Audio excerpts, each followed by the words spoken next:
for a GX. When I was a player, if I was to make a misplay, maybe it's my mouse, maybe it's my armrest, something feels wrong. If you were at home, you wouldn't do that. The Infinite Precision Armrest is part of the larger Circulab on Stage standard initiative, aimed to bring your home or training room settings to the tournament stage. 이제 저뿐만 아니라 다른 선수도 세팅을 더 원활하게 할 것 같고 가장 편안할 때 더 강력한 플레이가 자연스럽게 나옵니다.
Tired of the off-season blues once Worlds is over? Fear not, because League of Legends is coming to the very first Esports Nations Cup, where players split from their clubs and compete for national pride. Will China test every limit imaginable? Will South Korea turn every game into a macro masterclass? Will EU and NA actually play in the correct lanes? The final event of the year is not to be missed. Esports Nations Cup 2026. See you in Riyadh. With my new phone company, Menace Mobile, our pricing structure will be so confusing, it can only be described as evil. That isn't evil. It's just typical phone company stuff. Besides, people just switch to Verizon. With their new Simplicity plan, there's just one plan and one price. What now? And it's only $30 for a single line. $30! So you're all choosing Verizon. Traitors! Introducing the Simplicity plan, $30 for a single line. Can you hear me now?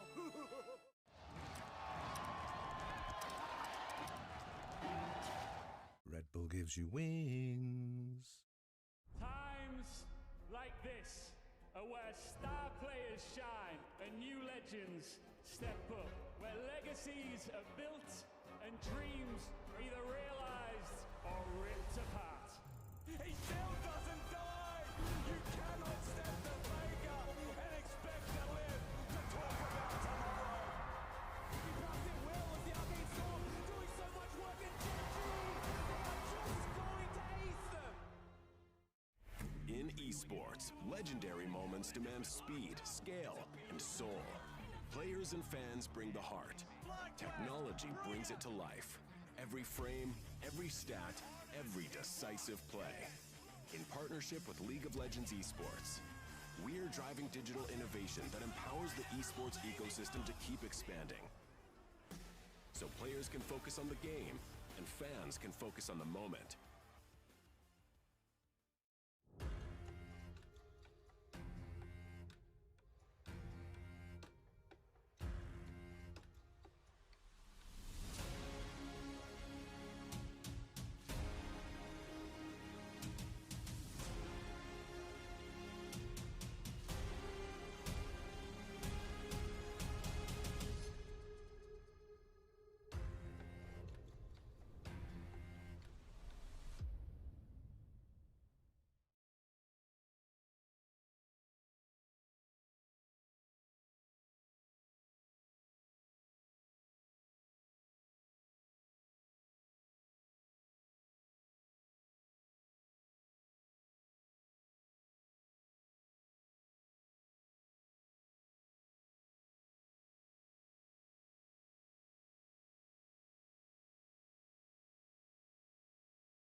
Việc đại diện cho một khu vực đến với LCP thì nó mang đến trách nhiệm và tụi em phải chứng minh rằng LCP không hề yếu.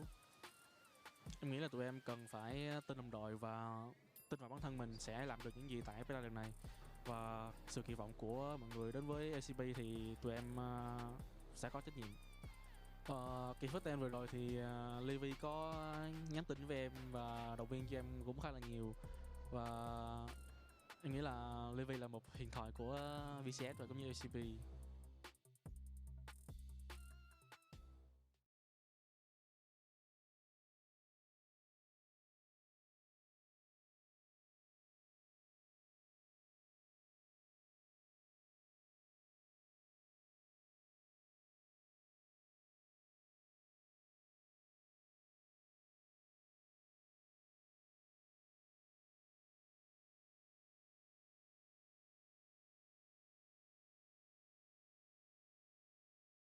Hello everyone, hello, I've got the air conditioning on, so sorry about that in the background. I slept like 2 hours,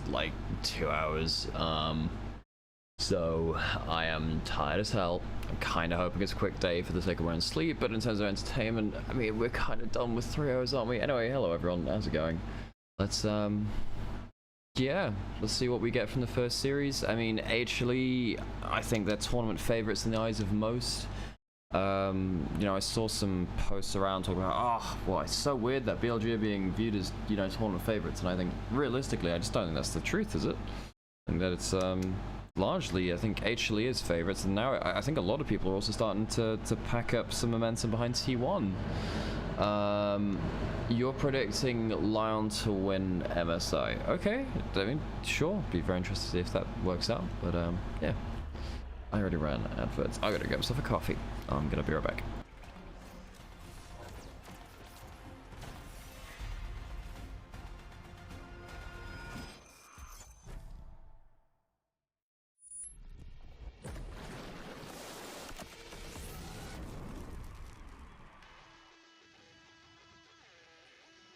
Welcome everybody to the 2026 mid-season. Sharks! Whoa!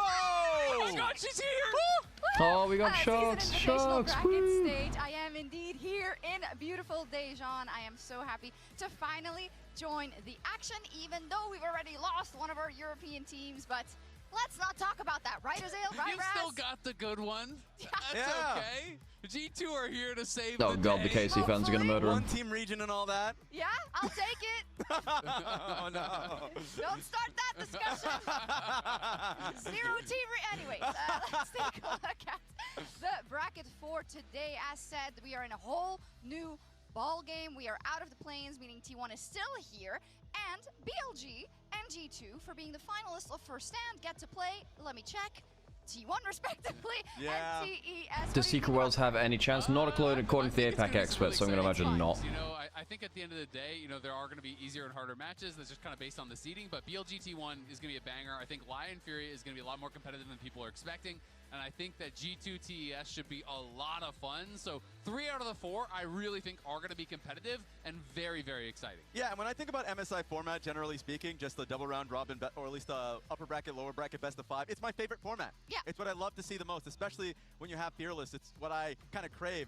So, I mean, I love World format to give us a good chance, random RNG chance to like get into the actual, into the knockout stage. But for MSI, it's incredible. Yeah, MSI is hey, Reed. one How's of it my going? absolute favorite tournaments just because of that, right? There is a little room for error, but still you always have to play best of 5, so you know that the best team out of the 2 is going to come out on top, and I think that's awesome to watch. So, since I joined, and I always Is Secret Worlds capable of taking a game? Not according to the APAC experts, but it really depends if HLE slip up or not, really. Is this a punishment game? Kimchi hot takes. None of us have tried this, and when we asked how hot it was, they're like, I don't know, it's pretty hot. They didn't want to tell us. They didn't tell us. What the hell is that? So it's hard to know if we're about to die live on air or if it's going to be mildly spicy. I'm actually Raz, you're up on the tally first. Okay, Raz, well, take your kimchi and give us your take. Let's go for it. I mean, I'll just start right from the get-go and say that I think take your kimchi first, buddy. I gotta eat it first. You gotta eat it, and then you gotta give us the take. Oh my god. And it has been better than European for years. You guys have been a one-team region for some time. Facts!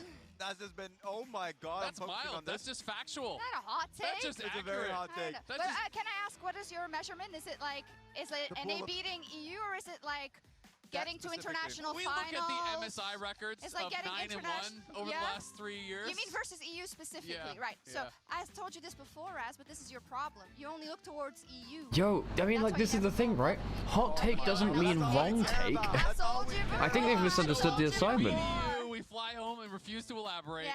I like that take. That's what it is. That's a we good beat one. K-Corp, we beat Fnatic. I like the take, but it's mild. We beat Mad Lions. Even the European M-Coin. agrees that we're better. Yeah, it's There mild. it is. It's getting a little bit sad. I mean, what can I say? KC just got absolutely I blasted. actually need help. Good luck. This is actually much hotter than I thought it would be. You're not crying, so. But it goes down.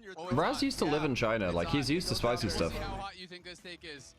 Ben should be able to talk his trash. If you were watching play-ins... Oh, this is the wrong one. We change it. We change it. We changed it. Ben should be able to talk his trash. Yeah. Because if you're sitting at home and you're actually watching Doran It's so spicy they can't even write it down on the graphics. 3 times by Morgan, he was getting his butt beat Yes, by Kana. yeah, tell him how it is, Isel. Fucking tell him how it is. I'm tired of these people just like bubble wrapping players too much. Like, allow players to have, you know, shit to talk, you know? An additional one. Furia could definitely take it serious. This team... Yeah, I think that Ben should be absolutely within his right to talk his shit. I completely agree, Isel. Good job. Is here to play. Yeah. Did you see the amount of people who were going out and like calling for, well, ironically calling for blood of Ben after saying him talking his stuff about against Doran? Did everyone see that? First take though, I agree. Like, come on, people were acting like he insulted his whole family or anything like that. That was a normal take. He made fun What of are his we gameplay. becoming? What It's are we his becoming? Yes, Sharks, I agree. Oh, so glad they're talking about this. Good job. Some good smack talk, but anytime you hear anything, even mild, in this community, in League of Legends, I love it. I mean, And this is why when I did that podcast the other week and then like I don't know, like 200 like hate messages, including like slurs and stuff like that. I was like, guys, it's not even a harsh take. I just said that Doran wasn't good at Worlds 25, you know? You can do it! You can do Shocks! Good luck reading the prompter. My hot take, but it's not that hot now. What? No, I'm kind of just patting myself on the back. It's not that hot. It is G2 will shape the meta at MSI. Or it is Wow. I mean, the team which brought... I mean, I think on the whole, they actually have a track record of that. Hey, literally, thanks for the sub. Appreciate you. We actually hear from LCK and LPL players that they watch. Oh yeah, and of course the other side of this, by the way, is if someone does like, you know, talk trash and stuff like that, like you as fans have every right to engage with that too. It's just, you know, what kind of engagement is it? And also the players which make those kind of comments, you have to back it up. Yeah, you have to back that stuff off. Now, if Bin now loses to Doran, or like he gets solo killed, or he loses lanes, like he's put himself on that pedestal to then, you know, be taken down a notch. That is the nature of talking shit like that, right? some of the red off. Oh, that's. Oh no! Sorry, I just turned to mic very briefly. Yeah, back on there. Sorry. It's because the so go on. I was about to say the other thing that Bin is doing there is you do it before the games, you do it after. Yeah. If you're gonna put some trash talk out, if you're gonna bit of swagger out there, don't be one of those guys that only does it after the game. You only get that opportunity if you do it before you hit the rift. None of this after after the deal business. No, you can't do this plausible deniability or whatever, right? You can't be protecting yourself too much for that. Eating this maybe? I don't know. Let's talk about the teams that we have on the docket for our first match. Team Secret Wales versus HLE. So, this Team Secret Wales, incredibly successful in their own region, right? But what kind of scenario do we have here? Can they really make something happen? Are they CFO-esque? What are we thinking? Oh, hell no. I mean, like, even BA, when he saw the draw, was like, why are we facing the hardest teams again and again? It keeps happening. But I do think that, once again, when you talk about an LCP representative, they're a big fish in a small pond. Like, the entire team, first team All-Pro, Histo in particular, won, like, not only first team All-Pro, split MVP, he won finals MVP. He was like, he is just literally performing incredibly well, but the competition is the question here.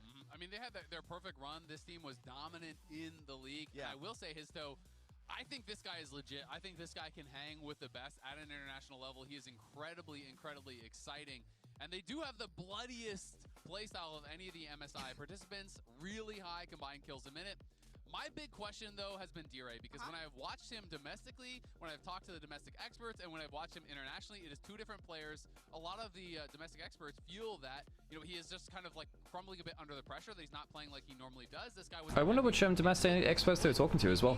Because, like, I always like to put a name to the people I've been talking to on broadcast like that. Like, did they talk to Vestian or KMT or one of the other casters? Hey, TSC, thanks for the sub. International mid laners is insane. It's a big reason why G2 has always been able to compete, because they have caps. Yeah.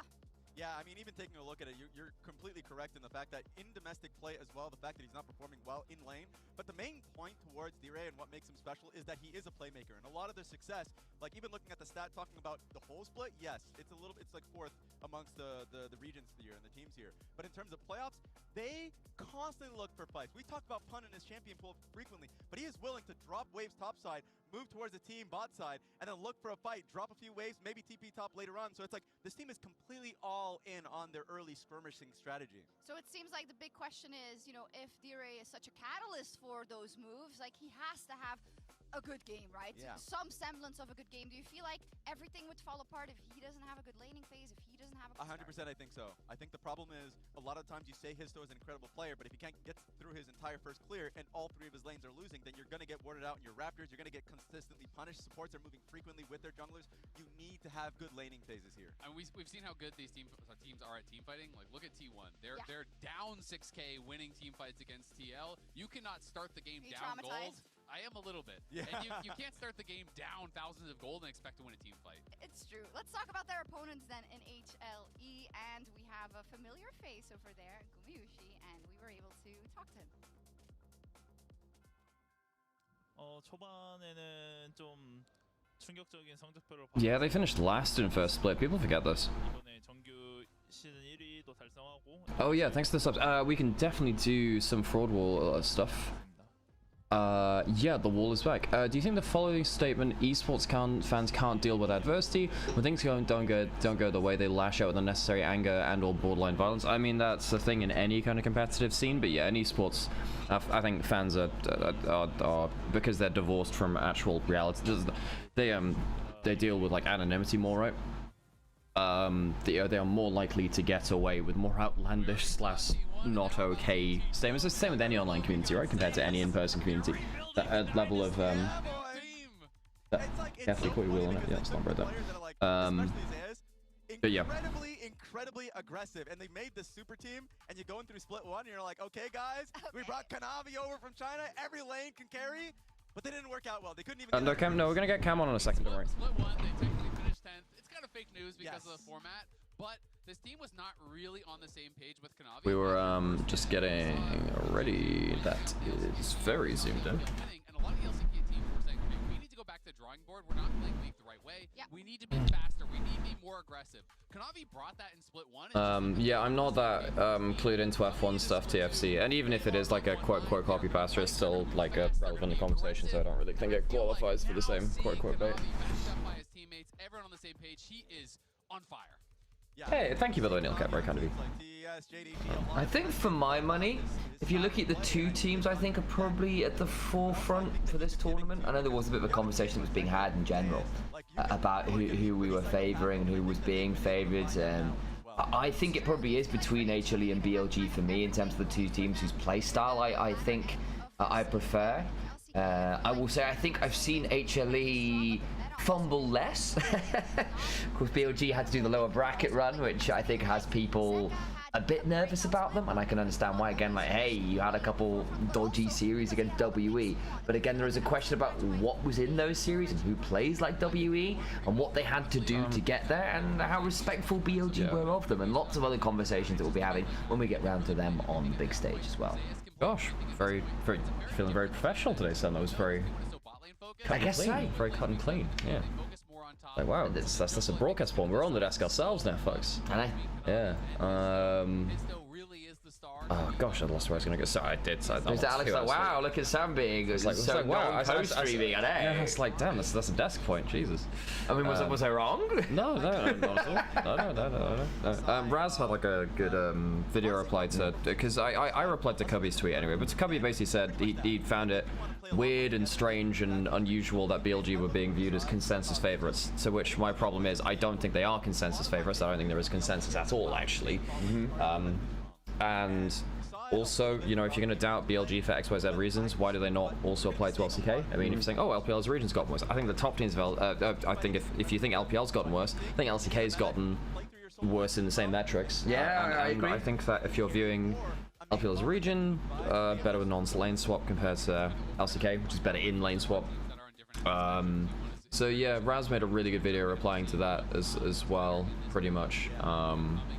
And I think that, I mean, HLE should still be, by the by. Well, basically what I just said. Just what you said as well, yeah, okay. Yeah. He basically said that, you know, that basically there wasn't a push for BLG, and now suddenly there's a push against BLG in this kind of series of things, which just feels like, you know, even when the only time, pretty much the only time when a team has been outright favorites to win an international tournament from LPL was 2018 Worlds RNG.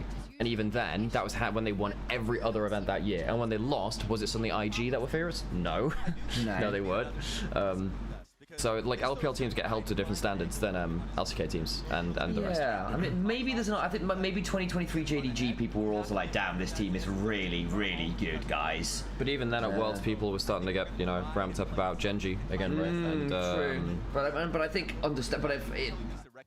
I don't think people going, oh yeah, JDG aren't vying for that consideration. But I don't think they were consensus favorites. Yeah, okay. RNG are the only ones who are like, oh yeah, they're definitely favorites.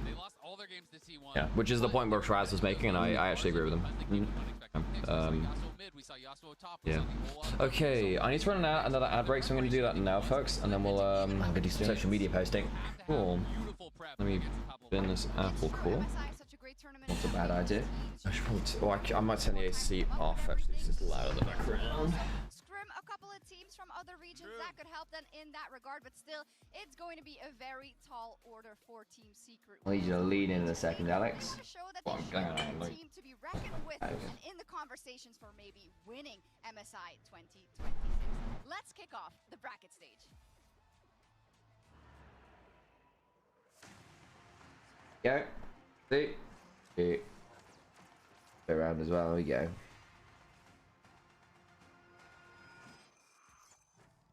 See? For El Socials.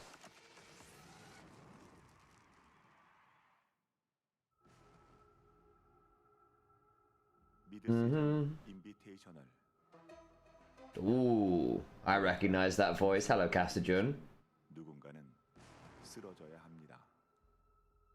작년에 5세트 끝에 젠지에게 무너졌었는데 그 패배는 오래 남아 있었습니다. 그 후로 많은 배움이 있었고 변화도 있었습니다. 저희의 목표는 단 하나입니다. 한국에서의 첫 MSI 우승.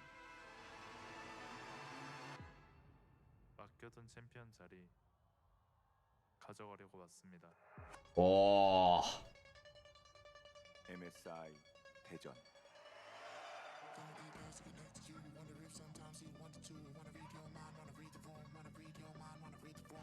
2026년 새해 퍼스트 스탠드의 왕좌를 차지한 것은 BLG와 LPL이었습니다.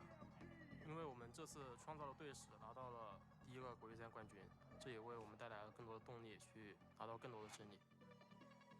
我们的目标就是拿到黄金之路。Our last international tournament showcased a lot of hope for our region. What does it take this time to lift the trophy? I think we have to rely on the lessons we learned from first stand, the lessons we've learned from the last 5 MSIs we played together.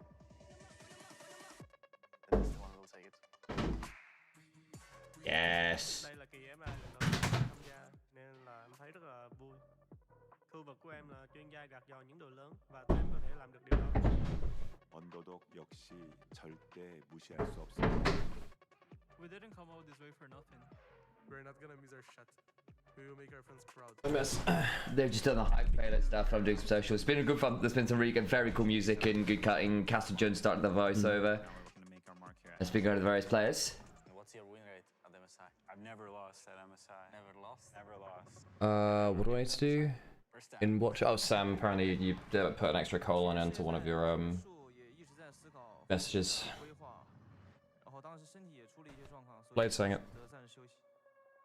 Sam looks perplexed. In your channel, whatever it is. Discord server, maybe. Hey, I'm just relaying what you just done said.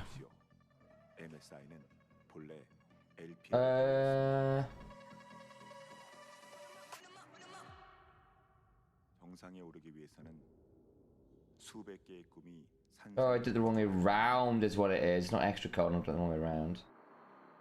I did // dot rather than dot//. It was. Oh. Always double guess on. Oh, fake or refine, fine.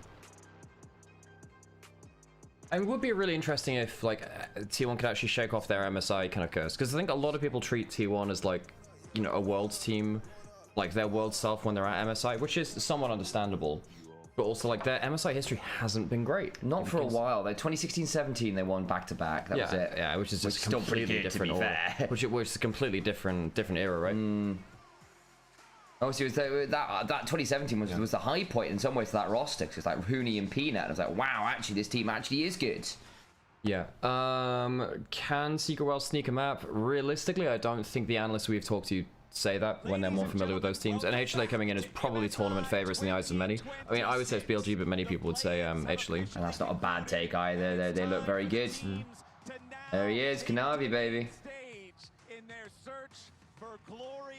Where do you think KT and DK would rank or in the LPL this split? I think DK were a deeply flawed team. BDD is very good, and Cuz is very good too. I think KT would do a lot better than DK because of their mid jungle. And actually Perfect was actually okay this split in terms of top lane. Any chance the 3-0 streak will end today? First series, I don't think so. Second series, yes. Yeah. I'd be very surprised if second series wasn't more than 3 games. But now that we've made it to the main stage, I'm sure that everyone out there is hungry for some closer, bloodier competition. But yeah, no, we had talked about the Cubby tweet a little earlier because, you know, I had my own reply to it and I said that I disagree with it. Obviously, you know, love Cubby, great guy, but like I disagree with that view, with that tweet. As did Raz, and he had a very just like a 5-minute video, just replying to it, and it was a good conversation on that basically. And yeah, I mean, now we kind of get into the actual games in main stage though. We get to see, okay, all right, we've seen T1 be a big fish, small pond. So how good are the actual like tournament favorites, the pre-tournament favorites? Because obviously T1 are now jumping up in expectations. How good do these teams who are hitting the ground right now? How like are they going to be better in early game, better in jungle pathing? Because I think T1 very good at team fighting, but I do think that we haven't seen like the peak of early game play from jungle right now in early lanes and stuff, which I think is more like we're going to see from, you know, BLG, HLE. Yeah, I agree. And again, it depends, okay, well, how big is this new pond? We don't know yet how big is the jump going to be. We're assuming fairly significant. I think especially for your BLGs, for your HLEs, we are expecting them to be at another caliber. The question is, how much of a caliber increase is it? Are we going to super heavyweight, or is this a playable weight bracket? Super top teams, but I'm excited to see what Team Secret Wells can do here today. A lot of this, I think, is. Let's go TSM. Hey, Bill, I could see. Yeah, TSM definitely playing here today. Because they are a team that likes to play very aggressive, especially with his toe. Going up against a team like Hanwha Live Esports, where Kanavi kind of dictates the pace of the whole game, it's a difficult task. I mean, in League of Legends, we always talk about how. Do we have couch room for? Yeah, sure, Karis. Yeah, get on, Karis. Yeah, sure. Let's go. I'm gonna need you to log into Discord then on this then. Yeah, give me 2 secs and I can do that. They want to play fast. They want to play cool. Yeah, we can do that. That works. Where is the chat we're using? Okay, getting into drafts. Let's get into that as well. Okay. Yeah, it's there for you. Okay, so we need time to log into Discord and then we're good to go anytime after that, Carix. Cool. Game 5. Okay, cool. Let us know when you're on, Carrix, and we'll get you sorted. Okay, so HLE were one of the early adopters of Camille support. Technically, it was a BLG-ism. It's not just Carrier that was doing it. Obviously, On did it in MSI finals, right? Died in later, then ran the map. But yeah, HLE, if they can just keep playing melee support's a much stronger team than they are when they're playing enchanters. You get some? Yeah, just scanning this button to pull it up. I was mid social media at the same time. Yeah, I was wondering whether you were right or not. Okay, so Orianna continuing to get banned in main stage at least. Varus isn't permabanned now. That's the big thing. Varus isn't permabanned. That's a big change to the meta.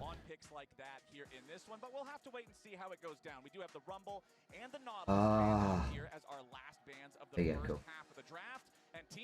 What? It didn't allow paste for a second. Why? And it... Oh, copy paste, right? Yeah, because yeah, cool. Right, well, whatever. It'll turn up on. We'll turn up that. Okay, cool.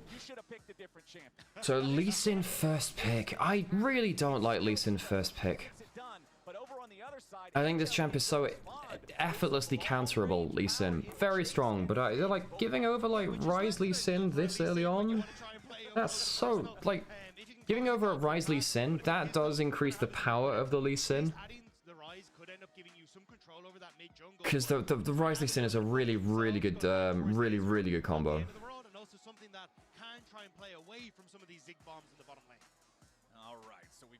Oh, LCP English broadcast once accidentally called TSW TSM. That's kind of funny. It's you can understand in the title. That's funny as heck. Yeah. That's funny there. Yeah. Yeah, so Doug just talking about the Onivia answer to Ryze. This is one of the things which I've noticed about some Ryze drafts and some things like that. So you can't really play Onivia into Lee Sin that easily because the Lee Sin's too mobile. And now suddenly because it's the Ezreal, you can't pick Onivia in this draft anymore because of Lee Sin Ezreal. It's just too mobile. So going for the Cassiopeia is kind of like guaranteed at that point. Now, does that open up anything for Secret Worlds? I'm not actually sure. I think this is the thing, right? I feel like if you can kind of like funnel the draft in a certain direction and say, oh, they're going to go Cassiopeia, not the Onivia, or you say you can't go for the Onivia, let's ban the Cassiopeia, that you can kind of like really get some powerful drafts because what they really want is, oh, we really want an Onivia versus XYZ, but then actually can't do that versus the other half of the comp, right? Where sometimes like you can kind of funnel the enemy team into picking certain counters, which then get a bit defunct after the rest of your draft gets locked in. Staying up to watch this match while I still have to sleep. Hey. Okay, Carrix is ready. Let's get Carrix in. Oh, I missed. Sorry, we're silent on him. I bet. Okay, cool. Let's go. Mine. Yeah. I got it. Thank you very much. What's up, gang? Hey, how's it going? That is a lot louder than I thought it was. Holy crap. Oh, and I also need to mute on there. That'll help. Okay, cool. That was a lot louder than give me 1 second, just change some volumes about. Yep. Right, can you talk again now, please? Hello? Cool. I'm gonna hope that's okay. Cool. No chat.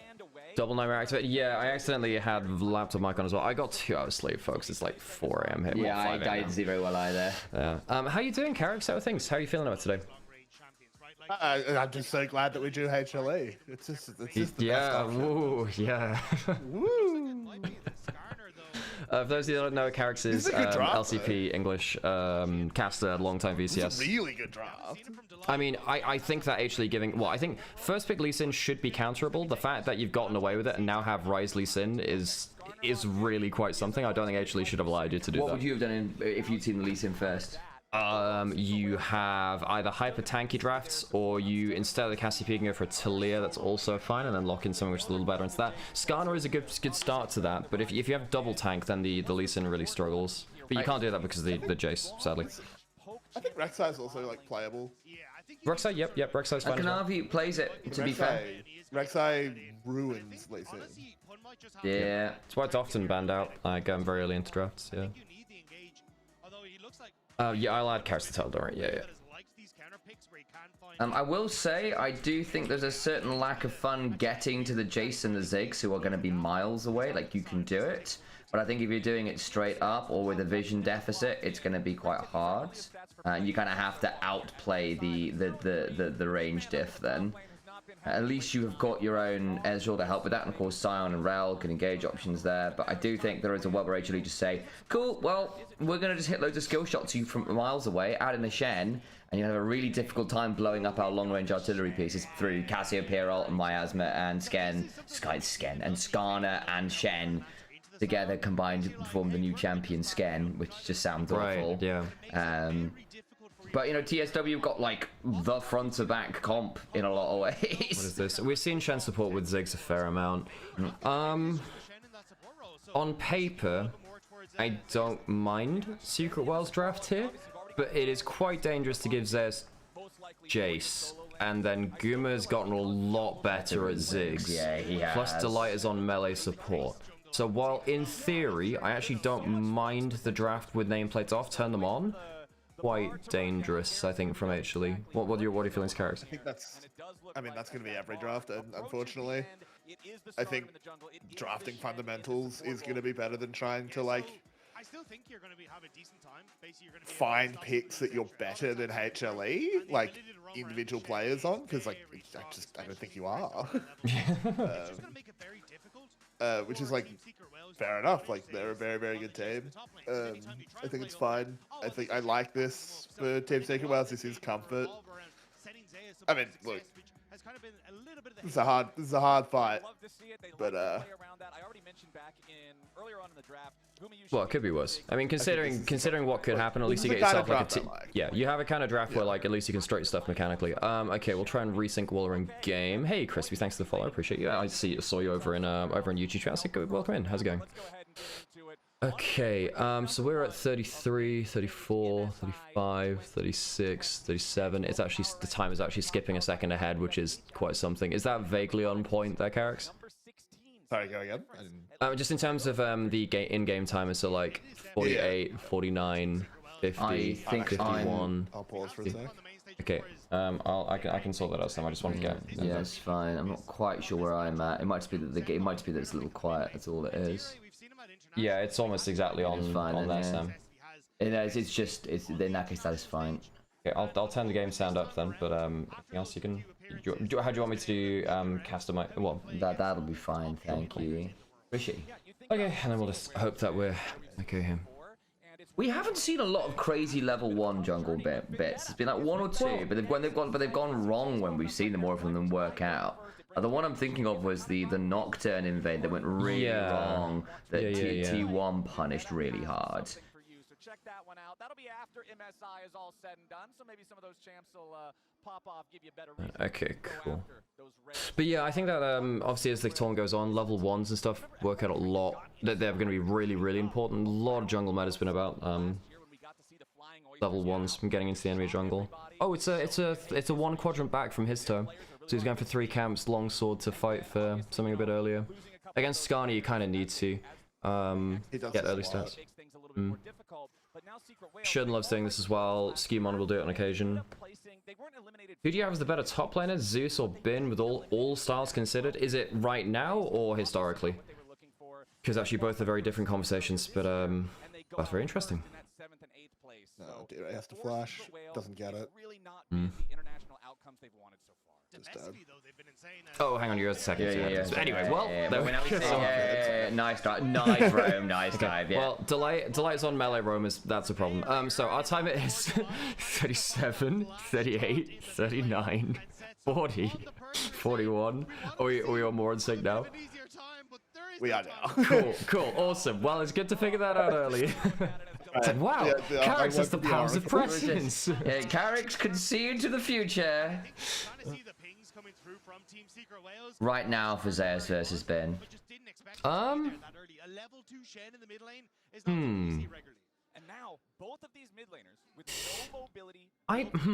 think they're really close.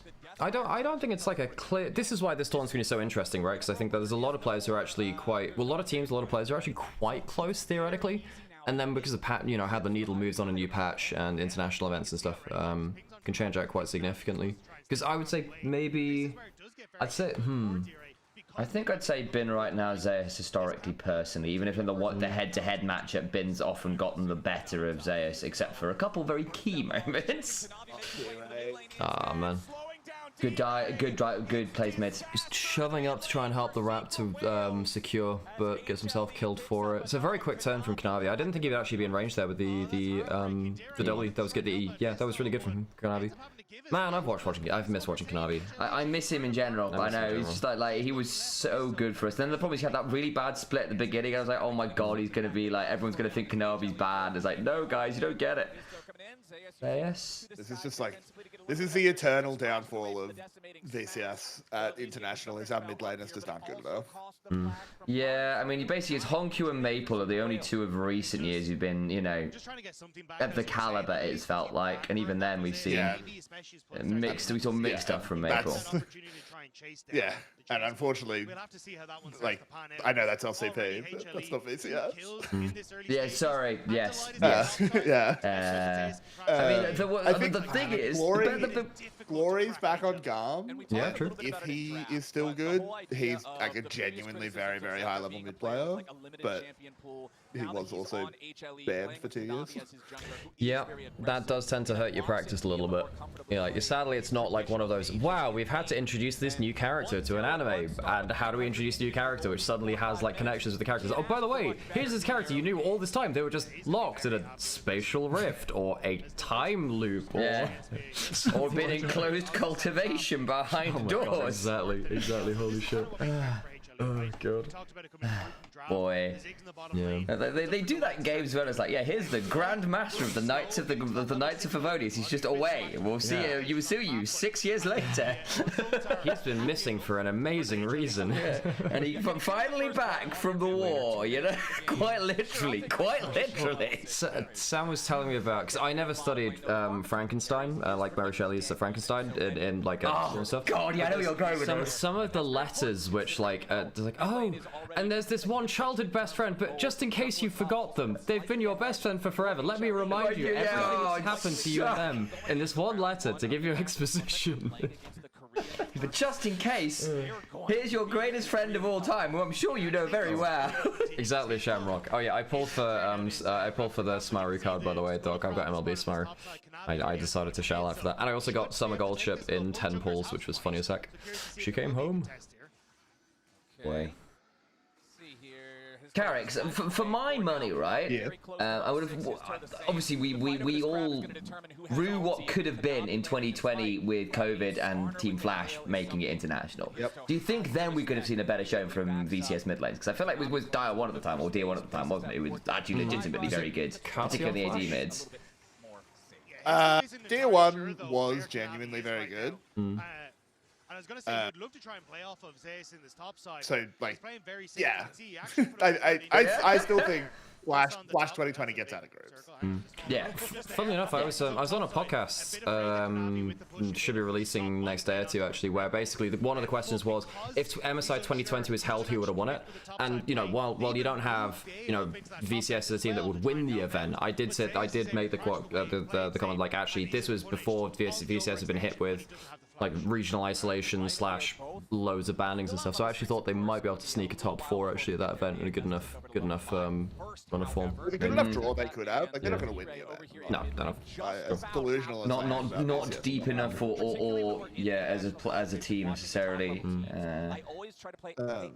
But yeah, with a good draw, you could have snuck a top 4. So HLE in 7 minutes have just randomly gotten a 2.5k gold lead. So, well, I mean, Zeka's 101 up 25 CS. But Kanavi's been running the rifts. Like, the fact that Kanavi gets like 2 kills into mid and means that Histo has to play defensively around camps means that the Lee Sin's been curtailed. The Lee Sin is not going to get any better into the Skarner either. So Kanavi is just fine to be just up on the rift and making sure that Lee Sin's not doing anything really. I guess you could say that Sigurel's okay with top lane matchup right now. It's not out of control yet. Like, they have been more than dominant in the LCP, but unfortunately haven't quite been able to get success. Oh, Delight, all right. Yeah, Delight making another move towards the solo lane this time. Yeah, goodbye, Pan. Just saying that top lane was okay. Oh dear. Make it a 3-0 game. Yeah, Pun at least should be able to collect the wave, which is a little bit Not of actually a silver lining, super but already costly you can see death, at HLE least. Yeah, he gets the wave with passive and can teleport back out for the next one. But the kill goes to Jace. Yeah. That's the bit which is getting me a bit spooked. And it's also before Shen's used ult as well. If you had to use Shen ult for that, I think you'd be tacitly okay. Like from TSW was, you'd grin and bear it really. But giving a kill over to Zeus as Jace. Yeah, I mean, Delight's gotten a kill for the Cassiopeia and the Jace, and Kanavi's gotten another one for the Cassiopeia, and now basically both solo lanes are significantly ahead.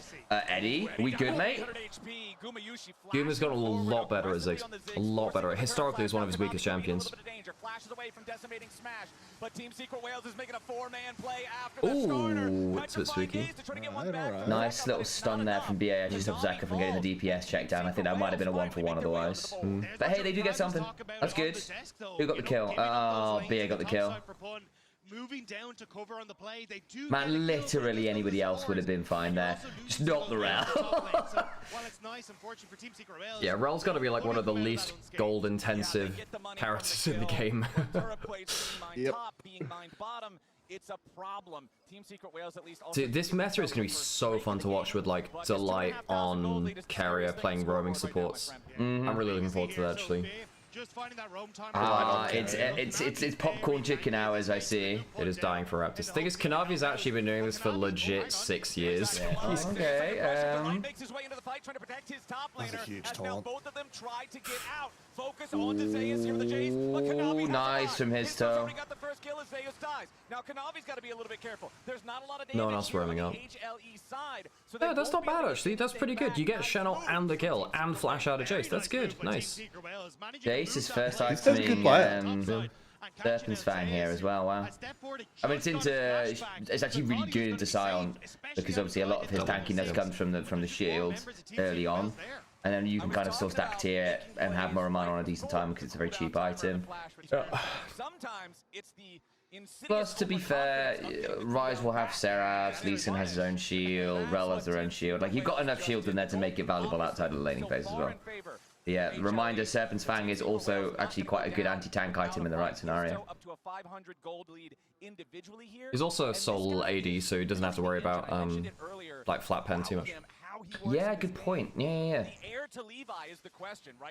Yeah, even the Skarner scales on AP hilariously. Ooh, what do you make of this, brother? Here's to Levi / Levy. What do you feel about that? He's not on guard. Fair play. The air to Levi has to be on guard. Yeah. Yeah. He is like, I mean, if air to Levi is best Vietnamese jungler, then like yes, it's his no question. But I think they're just going to look at Levi's air.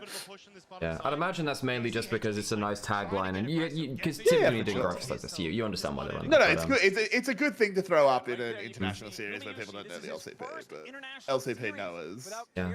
Oh yeah, I saw some people take some huge. I mean, it's like a small fragment of the community, but I saw some people get really up in arms when there was that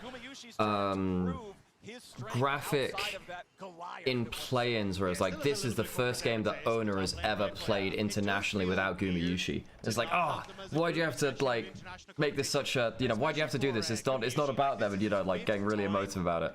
And that graphic just there is a similar kind of thing.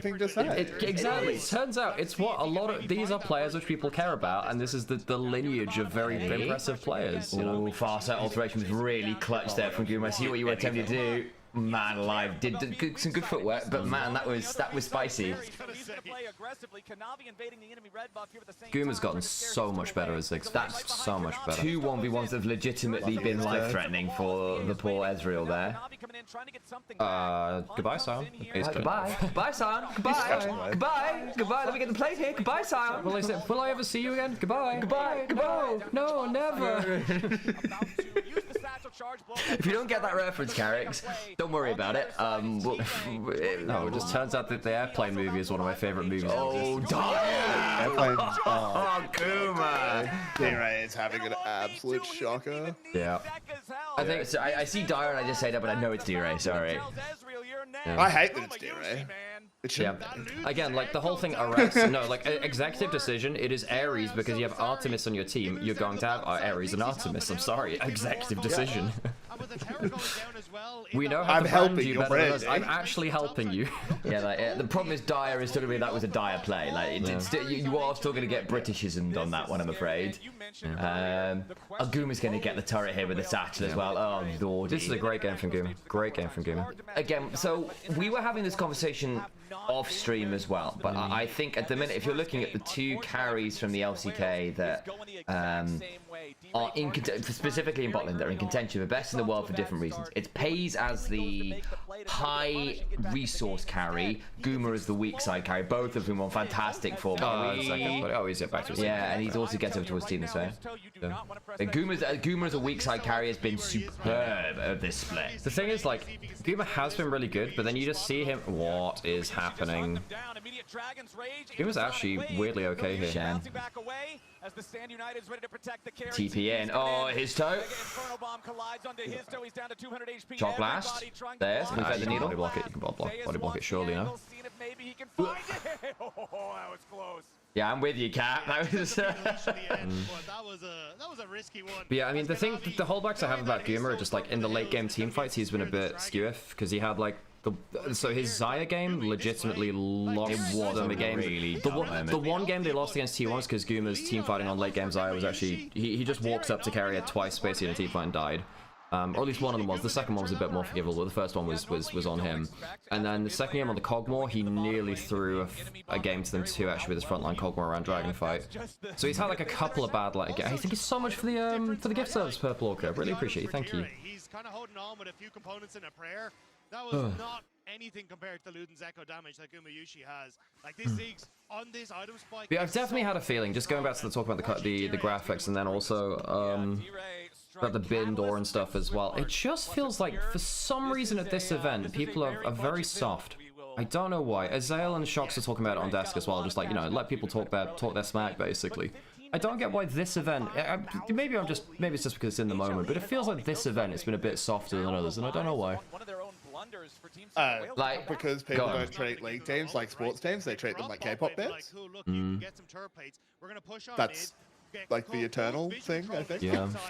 Which, for the record, is actually I don't necessarily think it's always a bad thing because there's actually a way to really monetize your brand, and I think that T1 is clearly very much benefited from that. You know, but the negative is that people can. But in terms of like it's completely normal when I talk to people I like quite a lot that they will like give me all the shit in the world about the football team I support. Right, okay. And that's completely fine and normal. Yeah. But, you know, in League, if I say that a team, I don't like a team very much, or that they're poo, I get attacked in the street. It was 16 minutes in. Oh my days, HLE. Because they got 3 grubs and a Ziggs. This was expected. Yeah. This was completely expected. Team Secret Wales has no chance. Yeah. Yeah, I mean, Ziggs is so fed with 3 grubs that turrets don't exist to you. You're not supposed to take the inhibitor this time. No. Because, you know, there's no Baron and you can't. They are so good, guys. They are. Yeah, I think realistically, Kanavi just taking Hizdo out of the. I know Hizdo got himself back into the game, but the fact that Kanavi and Delight shut down mid, and the fact that Ryze is not a factor, Kanavi's been permanently in the enemy jungle. So weirdly, I'm going to draw a comparison between sometimes this would happen with Guma UC. You know when Guma UC would get caught on mid wave and people are going, oh, it's been caught on mid wave. And we used to say sometimes the same about Ruler as well. But then like, but then basically the argument is for every wave they're caught on, they've actually denied you 10 others. You know, like are they caught in every 1 in 10 waves? Then okay, then it's still fine. They're going to take a risk, but actually it's really good. Same thing with like Kanavi. It's like Kanavi will invade every single Raptor spawn. You'll get him like 1 out of every like 5 times maybe, but the other like 4 to whatever 10 times how often it happens, like he does give like unparalleled amount of pressure, forces your jungler to play defensively, and then also just steals the camp as well. Yeah, and then also sometimes you like fine, you got your fight, congratulations, so did HLE. Like what you have done is given a 3v3 to which you might lose, and you've lost the 3v3, and now you've lost your Raptors and your resources and your kills, and the next Raptor camp is done again, but with more of a discrepancy. Yeah. Dude, winning lane Ziggs is not fair. The champ is so broken. And a lot of this was done in a 1v1 as well, right? Like Guma got a lot of this while Delight was not there. Like, okay, so Carrick's like obviously Sequel's kind of on the quote unquote. Well, they're on the hard side of the bracket. Do you think there's a team on this side of the bracket that can actually take a win versus? Decimating smash over the wall, not gonna get a whole lot. Eddie down to 20%. oh my God, Burn! Bloody hell! Not quite enough damage. Histo about to die, but the impale misses. Zeka goes forward. Histo still running. Zeka needs one more noxious blast and a twin fang. Oh Jesus, yeah. Zeka makes it a 1-for-1. Yeah, who else on their side of the bracket? Because you've got so they're on so they're on the same side as like G2 Top Esports. Do you think that Sequels can take a series off of like Top Esports G2? Do you reckon, Carricks? What are your feelings on that? Is Carrick saying something? I can't hear if you're there, by the way, Carricks. HLE, like, it's 40 seconds until. Oh, lagged out. Okay, right. Okay, all good, all good. Oh, it's lagged out. All good. We'll touch base again later then. We're missing a Carrick's briefly due to the powers of the internet denying us the insight. But the bombs from Gumayushi onto Yeah, so they spend so much of their cooldown just on a Shen. You know? Luden's Shadow Flame, baby, is just nasty. Yeah. Yeah, he hit him with one landmine. Like again, they didn't even play towards the Zig for the majority of the first 15 minutes. Well, that's all. They didn't do it at all, I don't think. No, and then they even went down, and he gets a kill in a 1v2 versus the Rise, gets tower bot, tower mid, and is suddenly absolutely untouchable. T1 versus Team Liquid. It is very possible for this game to beat that record. Because I feel like I don't like Baron with hands. Oh, but that's the whole point, though. No, I know. This one's the territorial Baron, right? Yes. Yeah. It's hunting, territorial, and all-seeing. Yeah. Yeah. Whereas, like, the all-seeing one has, like, the fun terrain with, like, the longer walls. Hunting as our standard one does very good single target damage now, though. Very good damage. Yeah, I think people really underestimate how much damage a hunting Baron does. We don't really talk about the different forms of Baron particulars, but hunting Baron in particular is one of those ones that's deceptively dangerous to do early because it does so much damage. I just don't think it'll go long enough, but HLE are making sure to just play the game right. This is the one we saw the massive pull on the other day, right, where it did the like the 4-man team drag back towards it. Top side of the map, towards this red buff quadrant of Team Secret Whales. Zeka, the only one apart from the rest of the team, is pushing down the bottom. How can BLG stand up about this? Because they're also a very good team. They're also a very good team. I mean, HLE got like a really good early game here. I think that BLG do have very, very good early games, though, if you're, you know, not against Monkey. That's one pick over to HLE. Plus, I think a bunch of people who say, "Oh, how can BLG stand up against?" I'm not saying this is you, but I think a lot of people who say, "Oh, how can BLG stand up against this?" haven't watched enough BLG. They have done some very, very heinous things. They have done some criminal things to teams. Guma. They're actually quite a similar stylistic team to actually. Oh, they used the Shen off there. This is just a way for Delight to get back into the picture. So he doesn't have flash to force this. You right, buddy? 3 turret shots. Shot blast. Did he get a vision? No. Oh, he did. Okay, and then he used the feathers to get out. Okay, alright. Yeah. That's actually not bad at all from them. Hang on, Gnavi. Okay, now it's bad. Now it's actually bad. Yeah. He evades the rock. Wait, Zucker's looking. This is almost worse for Dire. Yeah, now he's died. Yeah, because now he's gonna be dead for like a whole minute. Oh, jeez. Okay. And it's not like Secret's had the positioning on the map to do anything else. Hey, how's it going? You back? Yep, I'm on my hotspot. Cool. Internet tings. 8,500 gold lead. Well, have you had, is the like feed still working for you? Have you still seen what happened last minute? Because Dire sadly has had another death. Yeah. Yeah, he's had an absolute shocker. Dire is not good. Like, I don't know. He's not playing well. He's better than this. Like. Yeah, and I think this is. I mean, I think going 0 and 2 early on's really thrown him a bit, and now, oh my lord, Guma's really scary. Yeah. At this point, it's a very clean game from HLE. It's a very clean game. I think, you know, Delight getting out on the map early. I think Guma just ruling the 1v1s. Kanavi, Delight both shutting down mid lane, and Zeka just taking off through the matchup. Zes just playing it out textbook, and then has range advantage. You know, I think if you survive early game and you have okay lanes, I don't mind the comp from Secret Worlds. Clearly, that's not the case here. And as we were saying, when you put nameplates on, it becomes a very different conversation. Yeah, and then because HLE then get J6 into a good position, the range is very, very high. Wait. I think Team Secret Worlds might get themselves a turret. They might get themselves a turret. Oh my god. It's here. Oh, yeah, get yourself on the property ladder. Guma may now have also gotten a death cap and a sorcerer's elixir, but don't worry about it, guys. He's literally got it. He's just popped it as well. There we go. Sorcerer's elixir plus death cap. Let's go. Ziggs damage. Well, his passive's gonna like take like a quarter of the HP off towers. One in the shadow? That's the way that the observer would say. Yeah. That's not bad, actually. Ah, Kanavi done that super well. Oh, that's oh, okay.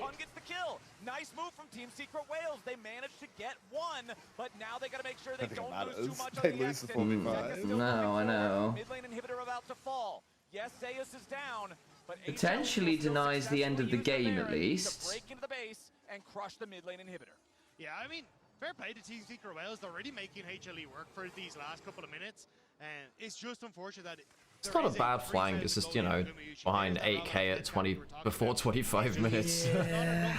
No. You get some of these good engages. It's the follow-up. I think the problem with Zero, like, being caught out so much earlier and then just falling behind is that most of this comp really does need a strong Rise to combo with Lee Sin, have okay side laning, and then kind of have some X-Factor Realm Warps. A lot of this game actually comes down to Rise, really.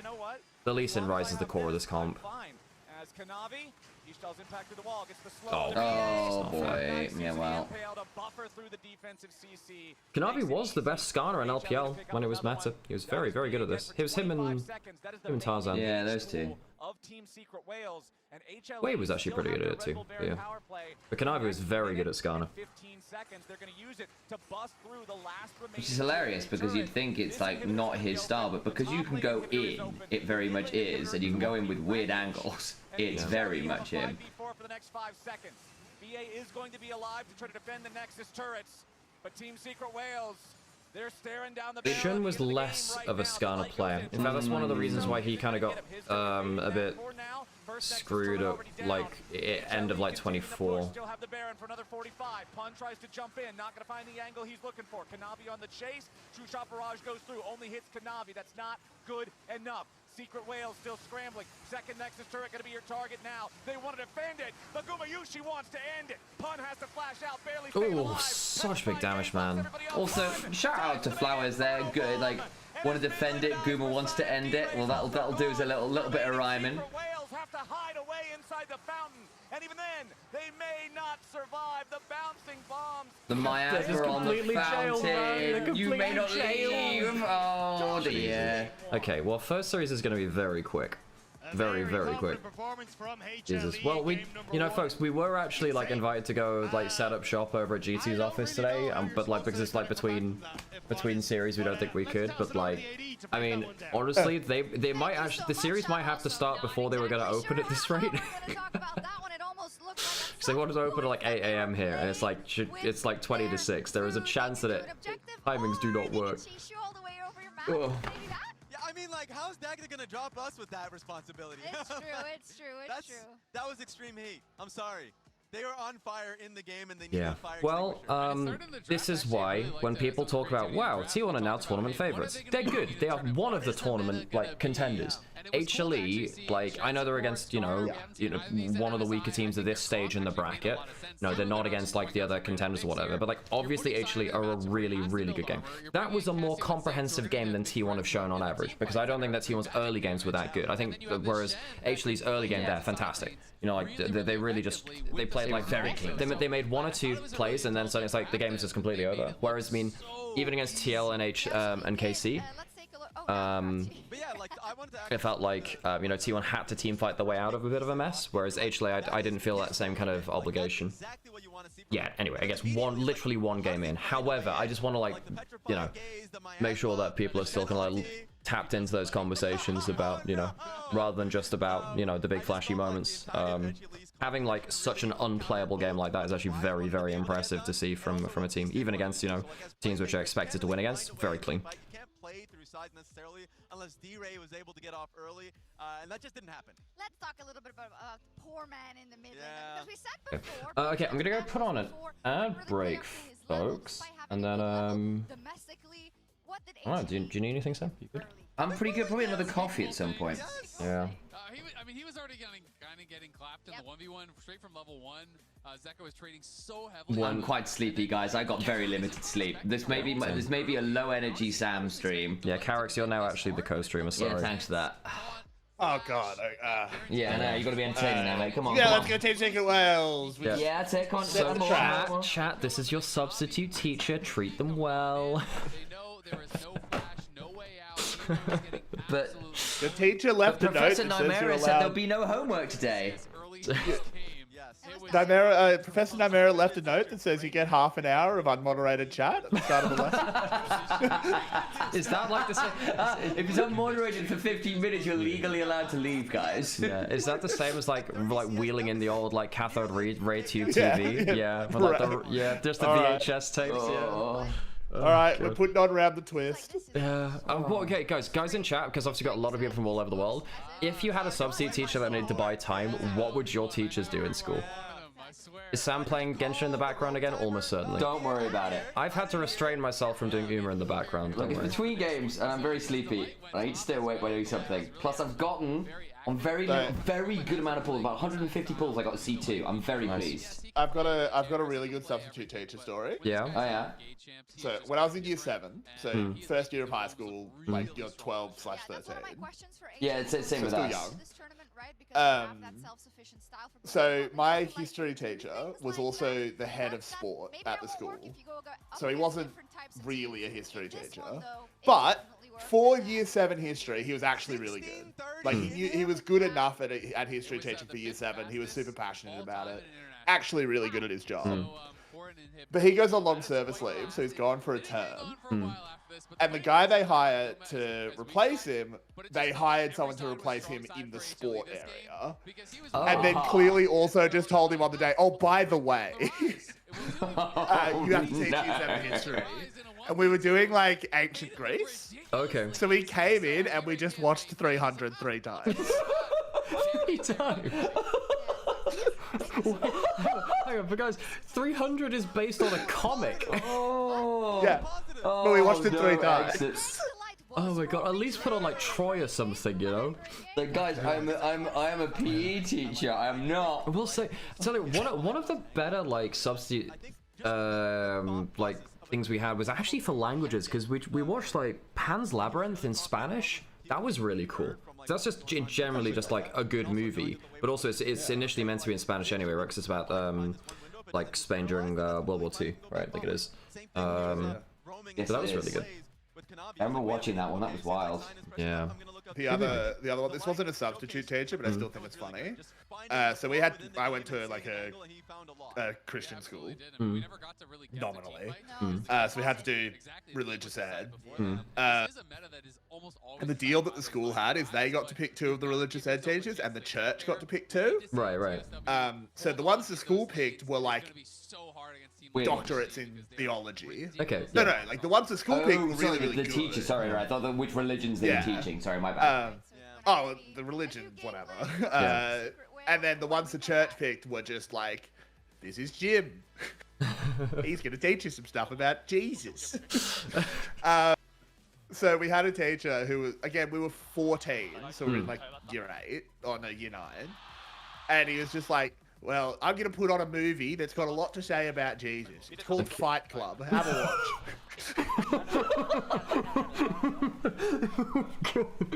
So funnily enough, I only watched Fight Club for the first time like last month. Great fucking movie, by the way. But like, what? It's a good movie. I don't think it's about Jesus though. I've never watched it. No, it's fantastic, Sam. You'd love it. It's fantastic. So basically, I've been trying to catch up on the classic movies I've missed over time. So in the same month with my partner, we ended up watching in like the same weekend. We ended up watching American Psycho, and then Fight Club, and then we watched A Knight's Tale, which was really, really good. Knight's Tale was really good. Very feel good. It's like it gets cheesy and generic towards the end, but it like earns its cheesy genericness, so it actually kind of just, because it's basically a sports movie, but it's jousting, you know? Yeah, it's just fun. It's great. Dialogue's great, one of the best. Like it does the romance and like your proper like sappy romance really well. You know, credit to it. It doesn't pull its punches on like the love letters and stuff. That was great. Yeah. I think what's a good substitute teacher story. Wait, hang on, wait, sorry. The first rule of substitute teaching is you don't talk about substitute teaching. Yeah. Oh, great stuff. Sam, actually, do you mind getting me a call for you? I if that's can okay? do that, yes. Also, TFC was asking how the new Genshin patch was, but you can tell it all the way back. The other story I've got about that RA teacher. Yeah. This is in like year 10, so we're a bit older. We're like 16, 17. No, 16. 17 to 11. Anyway, we're like, you know, learning about the crucifixion and Jesus dying, and there was a Jewish kid in our class. Okay. Right, yeah. And he stops and goes, his name was Tristan. He was actually one of my best mates. He's like, yeah. And, you know, they put Jesus up on the cross, and you know who did it? It was your guys, Tristan. No, it was your people. It's like, whoa, what are we doing? No. Gosh. I mean, he was just doing it as like, that's a fun fact about your ancestors. That's just awful. That's so awful. Yeah, really bad. Yeah. Really bad. Oh gosh. Yeah. Oh yeah, there is that one quote from A Knight's Tale. It's like, the Pope might be French, but Jesus is English, and I'm like, what the hell? It's funny as hell, iconic as heck. He also broke a kid's arm. What? Huh? Yeah, we had cadets at our school. Oh, okay. And the year 9s, he thought they were too soft, so he started a wrestling club and broke a kid's arm. Oh, what? How? Yeah, well, that's your job gone. You know? No. What? How? They couldn't fire him. Oh my gosh. Crazy. Yeah. Oh gosh. Most of the teachers at our secondary school were right, actually. The kids were a different thing. The kids were not great, but the teachers were actually pretty cool on the whole. Yeah. Yeah. Well, most of the gameplay in that first game was basically just Delight and Kanavi running the whole map. And I mean, like, Secret Worlds did okay to get like 1 or 2 moments to break the chokehold, but when it comes out to play, you know, teams like this, you never get anything for free, really. Because things happen too fast, and then someone's gotten a lead somewhere on the map. Breakdancing at the Olympics is wild. I mean, breakdancing is an incredibly cool, like, art form. I think it's very hard to make it competitive. Well, because the competitive nature of it is much more about, I don't know, it's hard to quantify it, right? Because if you're gonna do like street battles or whatever in breakdance, it's more like, you know, freestyle rap battles, you know, almost really. I feel like they're closer to that, although I'm not as familiar with it. So, like, trying to make it into Olympics one, then obviously ye olde ray gun and the viral clips definitely did not help. Quick question: will the next match after this start if this ends early? Yeah, it's a rolling schedule. It'll just start when it starts, basically. Yeah. They should have made breakdancing a combat sport and made it have scoring like karate. Yeah, just like capoeira or whatever, right? That would have been sick. Yeah. Oh god, there are a great many JRPG. Breakdancing, but they tie like a rock on a string to your legs. Yeah, you get like a meteor hammer, you know? Yeah. Oh man. Jesus. God. Oh yeah, folks. Yeah, last month had a lot of signups to our projects, and I think we ended up getting like a pair of like $500 or whatever. So, folks, if you are considering like supporting the stream, we do have an affiliate link for Opera GX. And if you download and sign up for Opera GX, which is a gaming browser, it's very cool. It's got a lot of functionality. You can make it look how you want to make it look, and has a bunch of functionality about, you know, shutting down overheating tabs and a lot of very cool thematic stuff in terms of matching the theme to your device and designing your own thing. It's really cool. If you want to try it out, download it, sign up once you've downloaded it as well. It does help us out. And like I said, like we got a good payout last month, and the time before that we got a good payout too, actually. So it does actually help. You know, it helps pay like half our rent on its own, basically. So yeah, if you haven't done that already, it does make a difference. So yeah, I hope that's something you can do. It makes a difference to us. Yoshik, Guon, Kanavi, Pop9, Jose. I mean, they're all very fun junglers, right? All very fun ones. You've picked some entertaining ones there, Duro. Last month we had a link with a 3 in it. This month we have a 2. Yeah, although we used to have the 2 before, because we've gone through like, because it's basically we've had like AFF, then 2 AFF, then 3 AFF. I thought it'd go to 4, but it's gone to 2. So yeah, I actually might ping them about that because I'm not sure if that's the correct link.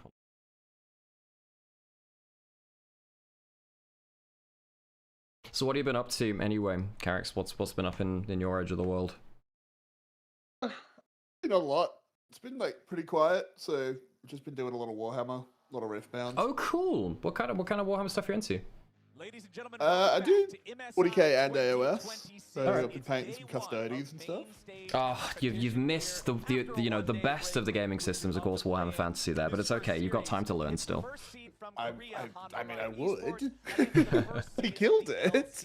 Yeah, at least Old World's back now, but yeah. Yeah, no one plays Old World. Well, it's very area dependent. Basically, from what I heard, there was like a lot of like internal politics about whether Forge World or Games Workshop were going to run it, and then Total War Warhammer became so popular, Games Workshop were like, oh well, we have to run it, but it can't, shut down our own games, so got a bit weird. Yeah. Yeah, in my area, that's a shame. It's to be honest, I think it's the most interesting game because the movement phase is the most intricate by far because of regiment to like rank and file stuff. It's really interesting. Yeah, but it's a good game. I really like Age of Sigmar. I really don't like it because it killed my favorite game. ABH, thanks for this. I appreciate it. Sigmar's fault. It is.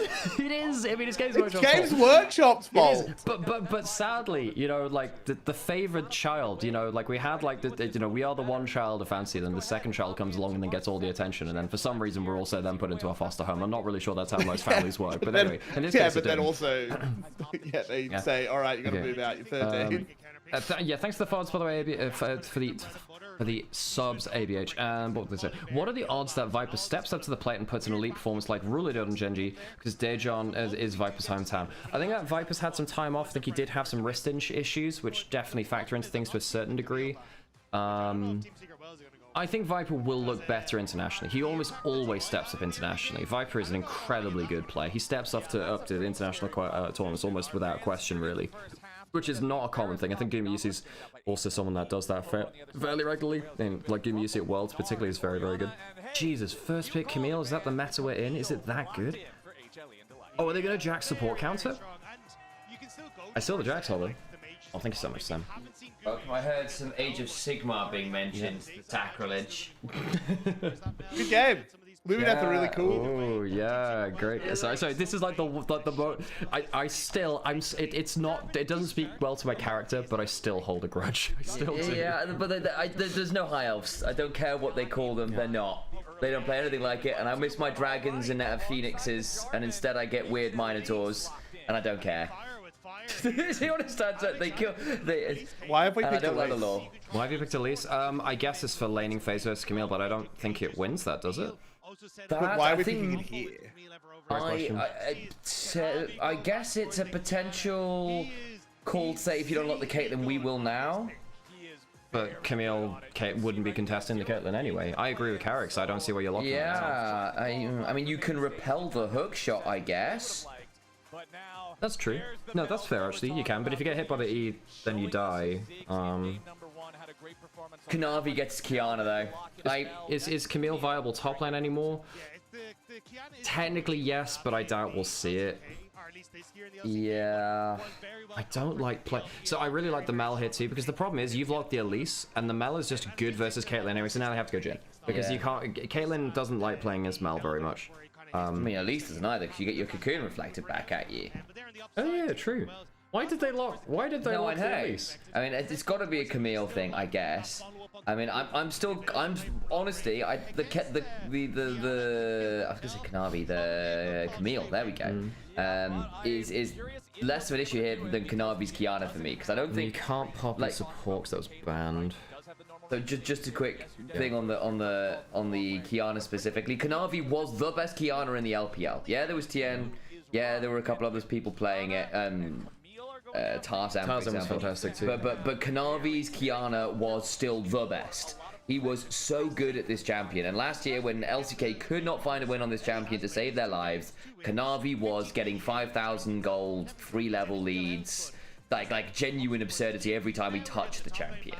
The fact that Kiana got clear buffs, so that she's got like 25% extra monster damage on her Q, is such a big deal for people like Kanavi.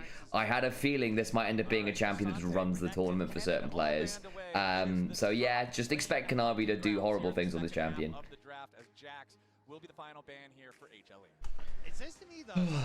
Can you think of why they'd block the Elise in that early, Carrigs?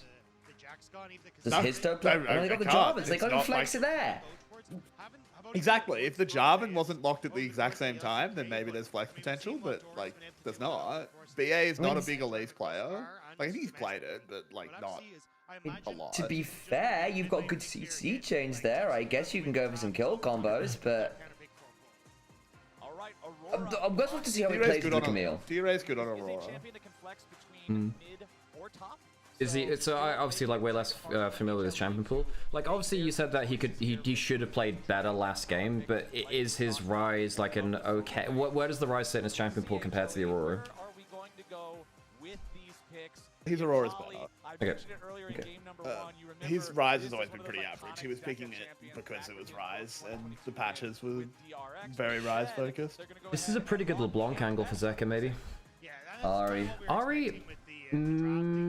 mixed game. If you get out of lane and you start skirmishing early, Ari does one-shot the whole team if you build right. Even if you don't build right, you can still one-shot the whole team actually, because this is a very squishy team from Secret Wells. This is a very squishy game in general.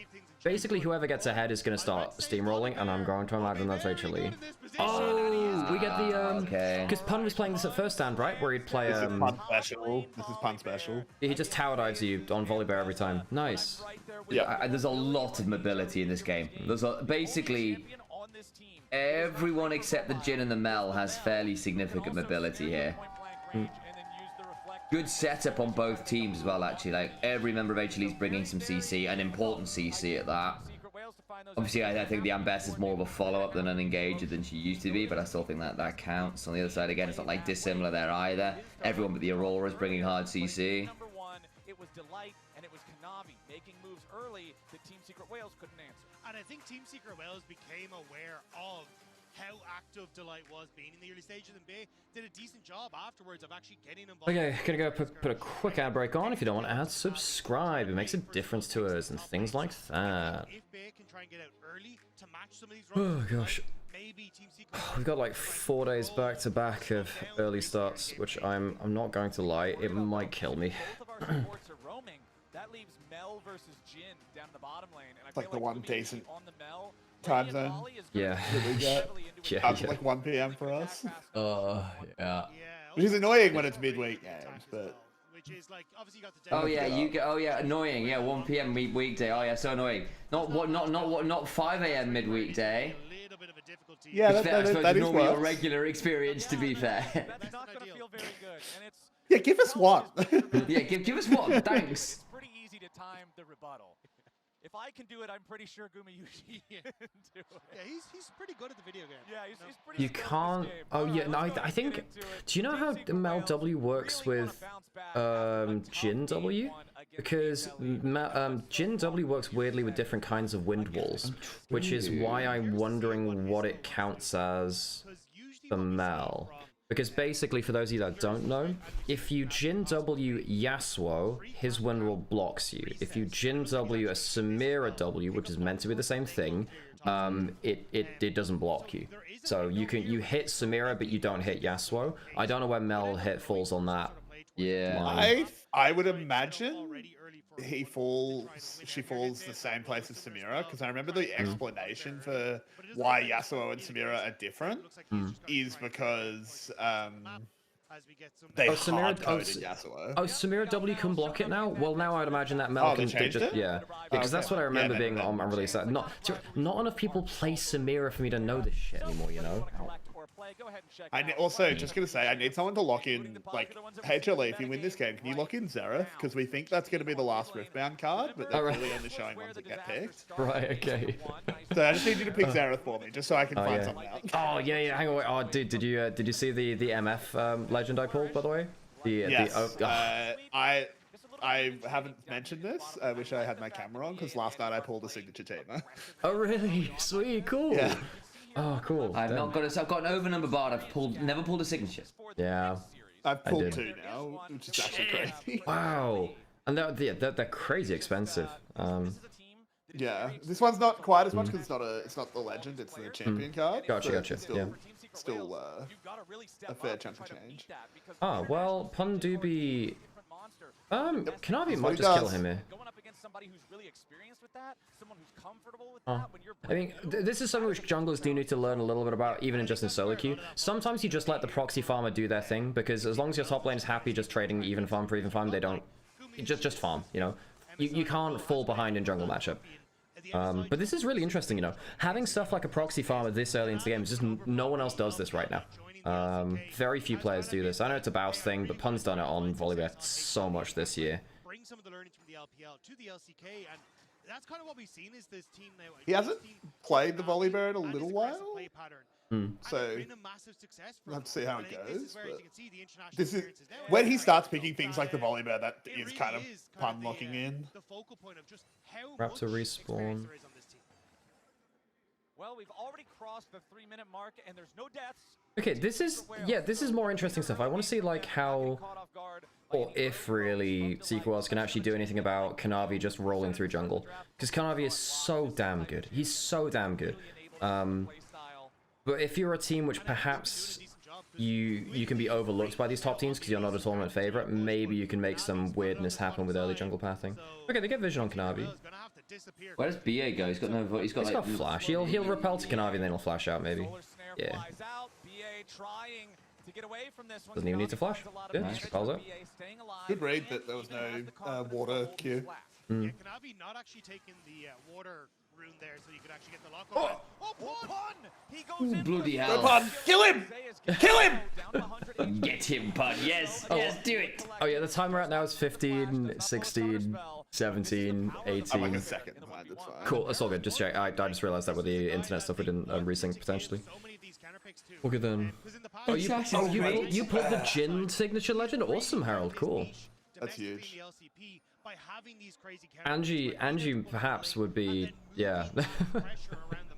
Angie would be very. Yeah. Where's Kanavi? Let's not screw this dive. Oh, they screwed this dive. Oh, hang on, the turnaround. It's not too bad actually. Turret shots. Yeah, as long as it's a 1-for-1. Hang on, you got mid jungle roaming up. Where's your combo? Where's your combo? It's bad. Ooh. So is that TP? No, it's so bad. That's Volleyball. Oh god, that's gonna be Volleyball. Oh, Kanavi's here. Oh, it's game. Oh, that's actually just game. It's just game. Wait, Aurora's coming? Aurora has 6? Aurora has 6? Okay, hang on. Okay, so Pun doesn't die for that. Although, maybe does he? Okay. Oh, what are we doing, folks? Oh Jesus. What are we doing? We're losing the game. Oh, okay, leave it to light. Zeus, looking for the ult. Yeah, flash. Dure has like no mana. Ooh, Kanavi, my go! God, man. This is the thing, right? Like, I think T1 are perhaps the best team fighting team at the event. We'll see, right, as it goes on. But like, there are levels between the early game reads right now, because I don't think T1's early game is this good. I think this is why I still rate HLE above them. I think that HLE, their early game, the way that they move on the map, the way that the way that like Kanavi Delight play the map early is just so fucking good. Let's watch it again. Yeah, because you get over the top side play, and it works so well. Pun obviously just burned the flash, had no way to escape, so tries to set up here. Zay is flashing away, thinking he can get away from his toe, but ends up going down. Bear is level 3. He tries his best to keep Zeka out of this engagement, but the charm missing from Zeka honestly kind of end up baiting Team Secret Wales into a little bit more here. Bear tries to keep himself. Yeah, well played from Zeka knowing that you can just clear it up with autos. And this is one of the things about being on a good early game team as a good RE player just allows you to leverage off of their own skirmishes. And then, you know, he dead though here, no? Okay. He dead. Okay. So he loses his Dark Seal stacks for that. That's not great from Zeka. I mean, assuming it's a really good lane gank with my exception. Yeah. I thought Kanavi might have 6. I wondered whether there was a world where his toe gets stunned on his own Jarvan ult, which does happen into Kiana every now and then. like 2 minutes long because of how long the fight was. So I'm not surprised that we had more action before it concluded. Wait, did BA get that kill? Yes. Oh dear. I understand the exclamation I mean, now. it is Elise. Elise is better with gold than most supports. It's better than Rel, yeah.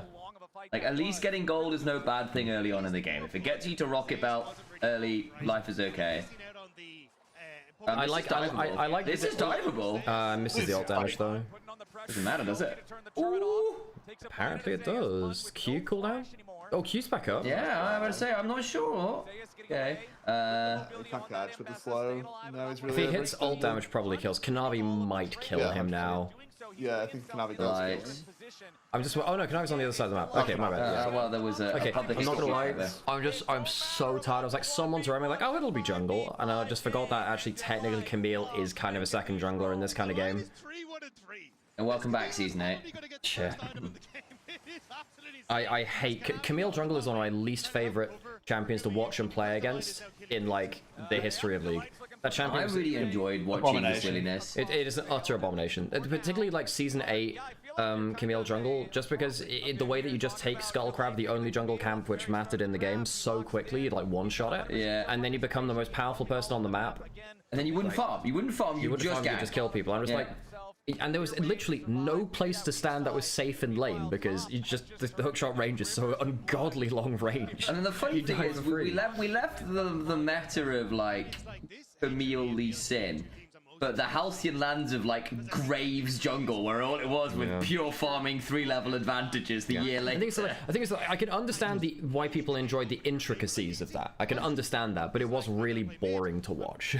Like whereas Camille made me feel like something like was physically wrong, and I had to say something about it, you know? Whereas like the farming, I mean, like I didn't mind it with stuff like Hackrim because it's such a fun team fighting champion. I didn't mind it with someone like Udyr because Udyr was actually quite a fun early playmaker too, weirdly, even though he was one of the least, you know, a lot of people use him as a poster child for like, oh man, boring champion design, blah blah blah, which is obviously not true at all. But yeah, I thought that kind of like 2020 to 21 meta was actually alright. Yeah, I mean, I did too, because I'll put this out there, right? Like, it's when we started seeing Tarzan and Canyon and Kanavi start to come forward, just about getting very good off. Says? No. Close, not quite. Okay. But yeah, like one of those things is like, you know, we started to see the best junks in the world playing that map. Wait, Harold's right, by the way. Pun has the blank square item. You're actually not allowed to see. Well, we actually on stream we can see what the item is because we have our League of Legends spectator certificate. Until you pass that exam, you're not allowed to see the item. So, and actually, we're legally not allowed to tell you either. And you'll know when you passed it when you can see the item. Exactly. Yeah. So if you wait, chat can't see it? No, well, exactly. Well, of course, in our chat we have very educated viewers. So I'm sure you can all see it, right? Wait, you guys can't see the seeing the Emperor's new clothesline. I think it's pretty stylish. Oh, this is not good. Yeah. It's gone poorly. This game is... Alright, can we call it a mercy rule? Let's just go to the next series. This does feel like the baseball game when you've got 5-run advantage. Yeah. The cold game, folks. He's such a delight. Yeah. And again, this is why, like, Pun, you know what you have to do? Pun, if you stand up right now, walk across the stage and punch Kanavi in the face, you'll be reincarnated as a Lotus Flower. I want to make it very clear. For the rest of the tournament, this is how you do it. As an official broadcast for Coastery, we don't condone violence. We only condone violence within the rift of League of Legends, you know? Oh my days! Could you imagine just like someone go, you know what? I'm going to sacrifice my entire career to change the course of this tournament. Just slot. I'm getting this. I'm getting this. Yeah. I'm getting this series. Cuba. Go on, Garrett. Go, Garrett. Oh no, I'm just saying. I didn't have anything else. Oh, great double knockout. Oh, okay. Great double knockout from his dad. That was good. Jeez. Yeah, and yeah, again, like, I don't want to make this too much about the T1 side of things, but, like, clearly HLE have locked in for early game, and they're still very good against early game. It is against Secret Worlds, you know, a team which we're not sure where they sit in the power rankings right now, but I don't think Secret Worlds are that far off of a TLKC. I'm Kanavi. Yeah, I don't either. I just stubbed his toe. The problem is, I know you actually have knee problems, so like when you go like that, I'm like, is your knee actually hurting, or is that you doing a bit? Yeah, and it was a bit. doing a bit. It was a bit. Look, I'm like Kanavi. You just stubbed his toe. Was where I was going with this. Oh. See, went over the Krugs wall, found the Jarvan. It's and you delivered that in the form of a Family Guy bit. Yeah. Right. Yeah. You know, this is. Okay, so now, Carrots, the other reason we got you on is that we do need you to dress up as a chicken and fight Sam. Yeah. All right. Hang on, I've got my wardrobe's just here. Yeah. If I've proven anything in the last couple of months, I'll do anything for the bit. Yeah. To be fair, the last time me and Carrix were on stream, we agreed to do some very egregious things for charity. Guys, I did dress up as a hot dog in front of like tens of thousands of people. I did. I have like full on. Glizzy Nymaera isn't real. It can't hurt you. Glizzy Nymaera. Yeah. That's one of the few times I think my partner said I just wasn't attractive.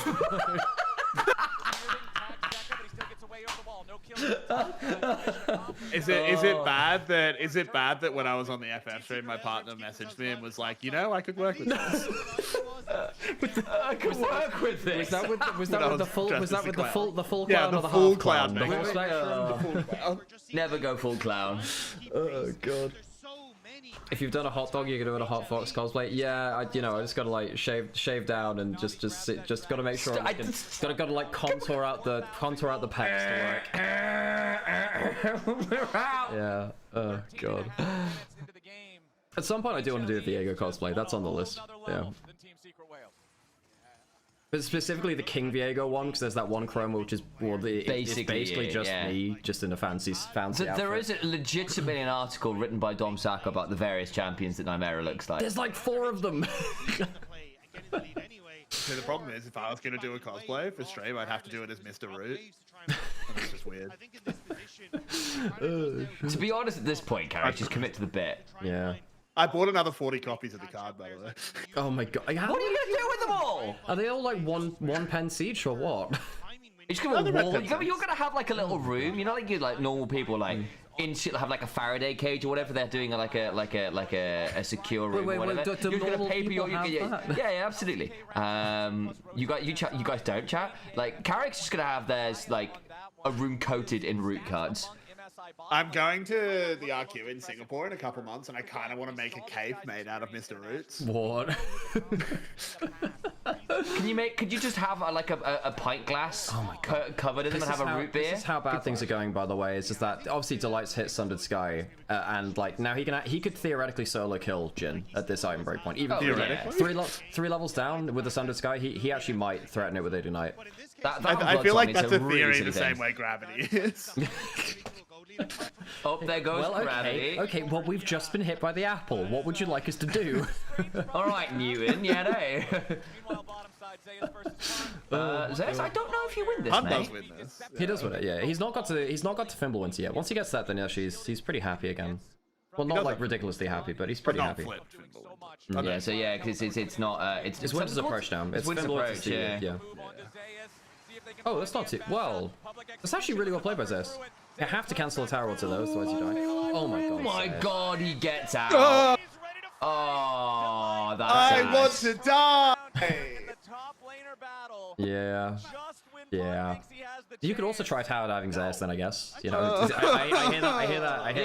That works. Hey, go on. So what Zeus was doing really Why well. does D-Ray keep roaming in on 3 mana? Because what Zeus does there is he ignores the CC with his ult and manages to use his combination of dashes to get out of the ult damage and then just stay out of melee range of Volibear. Because Volibear basically never gets in melee range long enough to do damage in any of these trades. Hey, Carrix, I've got a place we can potentially go for dinner later. It's a Vietnamese place up the road from us called Hang Me.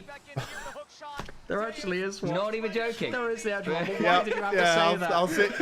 I'm way ahead of you. Why did you? Oh god. Oh, I actually got a bun that's yesterday. foul. Oh, Bear does as well. Oh, Junge. Oh, Junge. Actually, Bear gets out. This is the große Problem. Sehr große. Wir Bear, haben go Bear! Bear! Bear! Bear! Der Bär ist schön. That is cool. Oh, Guma, what are we doing, boss? He was purposely. TP behind, 1v3, let's go. Wait, he's got ult again. Rocket belt. He could have done that with a rocket belt, Alex. Could have done that without the rocket belt, could he? He's just gonna go again. Bear! Another rocket belt, could he? Could he, Alex? Oh, W healing. Sam, Bear! A roar! Bear! Slap him! Bear!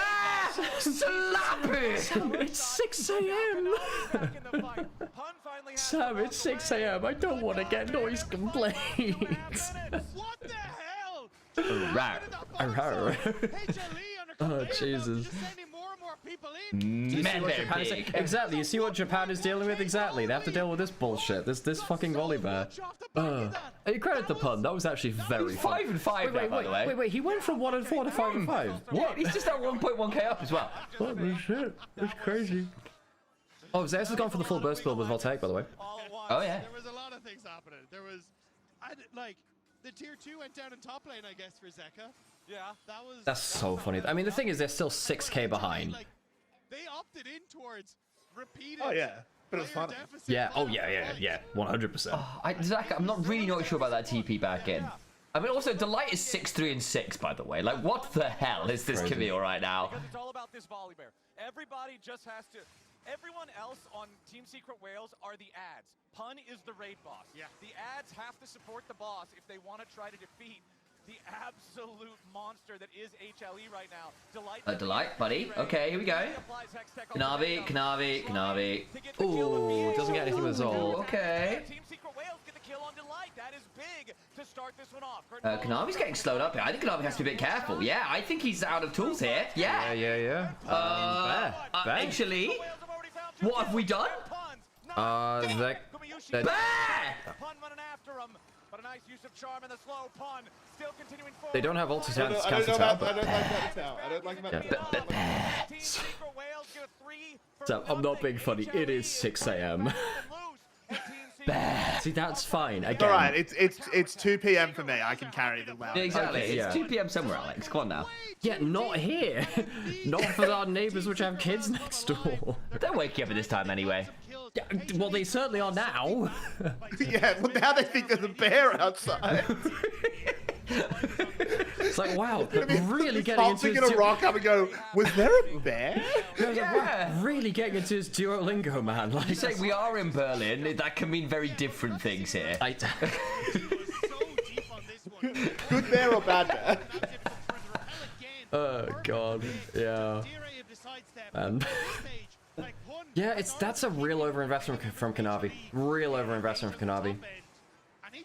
It's like as soon as you misuse your ult, your disengage goes as well. So it's a cheap use of the... It's a cheaply thrown out ult from Kanavi. And yeah, God. Yeah, he has every right to just smile at that, man. Holy crap. Oh! And there's your damage from the last fight. It's Pun topping the charts at 3,700. This is where Secret Whales win a game. Even now they don't win this. They get outscaled pretty heavy, I think. Oh, goodbye. Yeah, that happens as well. Ow. Yeah, I think the problem with Secret Whales have is like, I think it's so much easier for HLE to pile onto one target, weirdly, because like the Camille is easier to consistently land engage than the Elise, even though the Elise is a bit more survivable. Ari Aurora, bit of a wash. Actually, hang on, I'm about to say Elise Cocoon's a bit dangerous there. I just think the consistency of Camille engage is so strong in these kind of games, especially when you've got Camille and Bessa as well. Yeah. Normally I'd say that Jhin adds the difference, but I think that Camille and I think I'm learning to respect Camille's support more and more. This champion is not really fair. Like, this is actually going to be a 2-item Camille with the amount of kills that Delight's got, by the way. Yeah, I mean, Camille has basically taken over somewhat of the space the Elise had when Elise was at her real point of power. Again, Elise, the pairings with the Elise are different to the pairings with the Camille on the whole. Okay. Okay, well that was frankly too much damage. Brass blade. Oh, goes invisible. Oh, I got curtain call. Needs to hit this shot. Bloody hell. Okay, he's dead. Bear warning. He's got ult, he's got ult. Good CC chain. He can ult away, maybe? They don't have Ambassador ult. Oh my god, that healing, what? W2, baby. Oh my lord. I don't think HLE have ever played against a volley bear.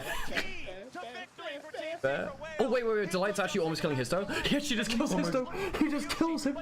From across history, the call Flash Bear Slap resonates on a new era. Yeah. I mean, there's a non-zero chance we grab quick shot for a series, you know? There's a non-zero chance. Pun v4. Oh, dagged. Yeah, very good. The Hap good pun seal of approval. Yeah. I can't believe that Delight actually won that fight against Histo at the end there. But this is why like getting a Fed Camille actually matters. Bit cheap on the charm there from Zerka. By the way, folks, I'll do my one bit here. Just like, Protobout in this game for Ari is very lazy. It's not the right build. Lichbane is so free in this game. Lichbane is so much damage against this comp. And Protobout doesn't really change the way that you play the game. I think you would be able to make some banana combos, you wouldn't now. That's why we have Flash Sam. No, I think you're... But what cooldown's Flash on? Well, what cooldown's the Rocket Belt active on? Well, Sam, the problem with Rocket Belt is that it's a low cooldown for a useless thing.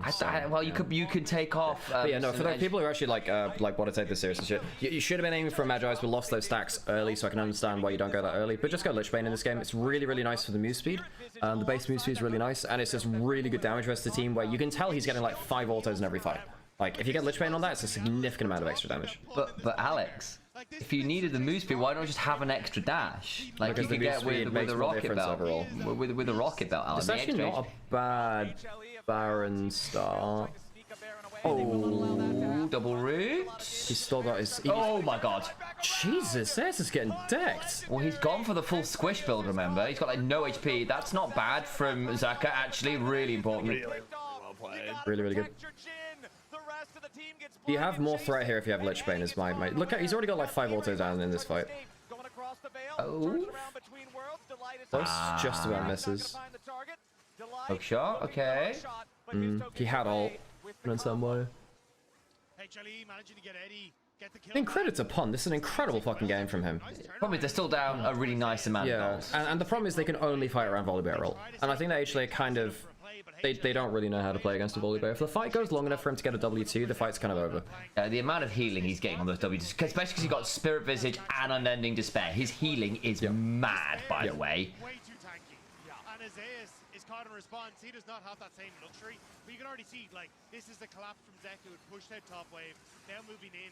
And it's Team Secret Wales who are constantly trying to make these pick plays happen, but they're losing control in side lanes. And it's HLE who are then finding these collapse angles afterwards. Soul point. Oh, hang on. Delight. Ah, no, he's got a hook shot out. Fine. The other thing is, compared to something like the Elise, if it's just neutral game state, so you've not burned abilities, Camille is safer because you aren't reliant on your repel to get you out of danger. If you're looking around to cocoon, you're not in spider form, which is a little bit easier. With hook shot, you can buffer through CC a little easier, and you can do it to most terrain in a way you can't. Kanavi. Oh, this is looking like... I mean, he doesn't have flash, but he's 3.5 items. So if he hits a good ult, the fight is just over. Oh. They need to kill the volley before he gets W2. If he gets W2, okay, they get Jarvan with that. They actually might have been able to follow up with Ari Charm there. He had Charm Flash. I actually think you send it on to Jarvan there. I think you can kill him. I think there's a kill angle. Dude, this effing volley bet, yes. I know, right? Yeah, yes. It's crazy. I remember when Volleybet was famous for falling off a cliff. Scaling wise. Yeah, they've changed him a lot over time. Particularly his W2 is kinda nuts now. But also in the meta where he fell off a cliff, remember he was being played like jungle, where it's like Chemtech, and you were basically just playing for your very fast Q stun. Yeah. Top lane he was a bit better scaling, and even then he was like in the Renekton and Volibear were like the two champions would do really well early, and then would get outvalued by like on Sion later. I mean, Udyr wasn't far off that bracket either, right? With terms like that really good 0 to 1 item spike and then a fairly rapid decline. Yeah. Oh, is Basil's coastering right now? Yeah, no, specifically Pun is a very good player in this match. If he plays Volibear in turn Bessa, yeah. I forgot that Basil had coastering rights. That's really cool. Because Basil's been out interviewing and stuff. Yeah. Yuma has anti-heal. Yeah, they now have anti-heal versus volley, which is kind of huge. Shadow Flame for Zerka. Double voltaic for the top side. Serpent's Fang. I mean, Kanabi is so strong, man. How is the support 7-4? This is why Camille is like first pick ban territory. Like Sunder Sky into Sterix for support. This is an unhealthy combo for support, you know? Like Delight can actually do a significant amount of work. Does perma 5 minutes? Because fights can happen so quickly. It's a bit spooky. Sunder Sky's on. He actually might be able to ult pun in place here. In fact, that probably is the play. Oh, dead. Yeah, and then suddenly game's over. Yeah, that's it. If you have Lichbane there from Ari, you can threaten kill and then charm after the flash. Just saying, so Jarvan would die as well. I think you should have the rocket belt there. You just don't quite get in range for the. I think that rocket belt extended range was really. I'm gonna take a leaflet out of Carrick's School of League of Legends, and I will just punch you in the face. You know. But you won't be able to do that because put a rocket belt away. Well, you don't have it. But Sam, you assume I don't because Sam, you haven't got it outside of League. That's kind of fun. Oh wow, you've not been you found a new way to punch the mic in new and innovative ways. This time with the chair. The chair punch. That was a rocket belt, Alex. Do you not see it? No, Sam. You're not wearing a belt. Because you don't have your real life League of Legends spectating certificate, Alex. But you can see it. If it means I don't have to see rocket belt, I'm happy with that. Well, that's still another game before 30 minutes. Oof. The rage, exactly. The rage is there. The belt isn't. Still able to bring it together in the end. Better map play. HLE is so mobile. Yeah, and I think that HLE are very good at just moving around the map for the next play. I mean, I think Delight on roaming supports is just unleashed. Because you remember first stand last year? God, Delight was good in that meta. He was so good at that meta. And while I think that, like, they definitely got caught napping a little bit in mid-game, Wish in I this could be game. caught napping right now. Yeah, Sayon died as well. But I think that, I think HLE are really showcasing why they're still, shortlist for favorites. They look really, really clean. They look really clean. Delight's been fantastic. How dare Alex to threaten the mic punch champion Sam with violence? Again, like Sam can punch microphones. Can he punch people? Yes, I can. I've got a black belt. That's true. But not a rocket belt. But well, you think that it's the grade above black belt is rocket belt, Alex. Do you not know? Yeah. Oh, hang on, folks. We can show you the fraud wall. Who has stuff for fraud wall? Fraud wall. So there's TFC, ABH, Nami, Cape Glide, Reese, and I think I need to put Ryu. Did I put Ryu on there? Let me check. I don't think I put Ryu on there. I need to. Oh no, I did put Ryu. Ryu's on there. So yeah, if you want to put something on the fraud wall, you can do. If you sub or spend 50,000 channel points, you can do it. Did anyone else got anything outstanding for the fraud wall which I missed? I don't think so. Yeah. I'm sure there are some rocket belts in the color black. You can have it any color you want as long as it's black. Wasn't that the Ford type blah blah blah whatever it was? Yeah. Someone said, oh yes, the whole continent of NA. Yeah. That was ABH, I think it was. I think NA was fine. Yeah, but they've paid good money to put it on the fraud wall, so. Okay. Yeah. Would you like to add anybody to the fraud wall? Yeah, would you like to add anyone to the fraud wall? What's your opinions on the fraud wall? I mean, can I add D-Ray? I don't want to. it. Like D-Ray? Oh wait, because I can put them in good places, can't I? Yeah, you can. Yeah, it doesn't actually have to be like the TV show The Good Place, where The Good Place is perhaps a misnomer. Oh, okay. Can I put bear in like? Yeah, you can put bear. We can just put a bear in there. We can just put a bear. Singular bear. Put a picture of a bear. I can put a picture of a bear. Let me go find a PNG of North America first. Super fun to No, watch. I can't find an actual transparent image of North America. Advantages everywhere, saving Where? a lot of his teammates On. in the nick of time. They must have felt really secure. Yeah, because like there we go. Team Secret Whales do. There are oftentimes, if you're BA, you have to match it. That's why he picked. Why is Bastion a fraud? Because someone nominated that. Again, like they pay good money for this, so who am I to deny them? And so Delight has just been a terror on the map. Yeah, and just not bot lane. Look at the There we go. Where do you? What? I guess North America is like also in there somewhere. Where did ABH actually want them? Hey Angie, how's it going? I was mentioning the hot dog segment and earlier, Angie. Oh, well, let me go find a picture of a bear. 14 in game 2, they were just everywhere fighting on the map. It's interesting, right? Because like you'd say, oh well, Team Secret Wales, why don't you make sure that they have to pay attention, bot? Why don't you make sure that they Yeah, have there's just a bear on there now. Cool. like it's realistic? Fantastic. I love this thing, man. Oh gosh. How can we be on the fraud wall when no one thought we could win against KC? Because people pay good money for this, and if you'd like to spend good money to move it, you can do that.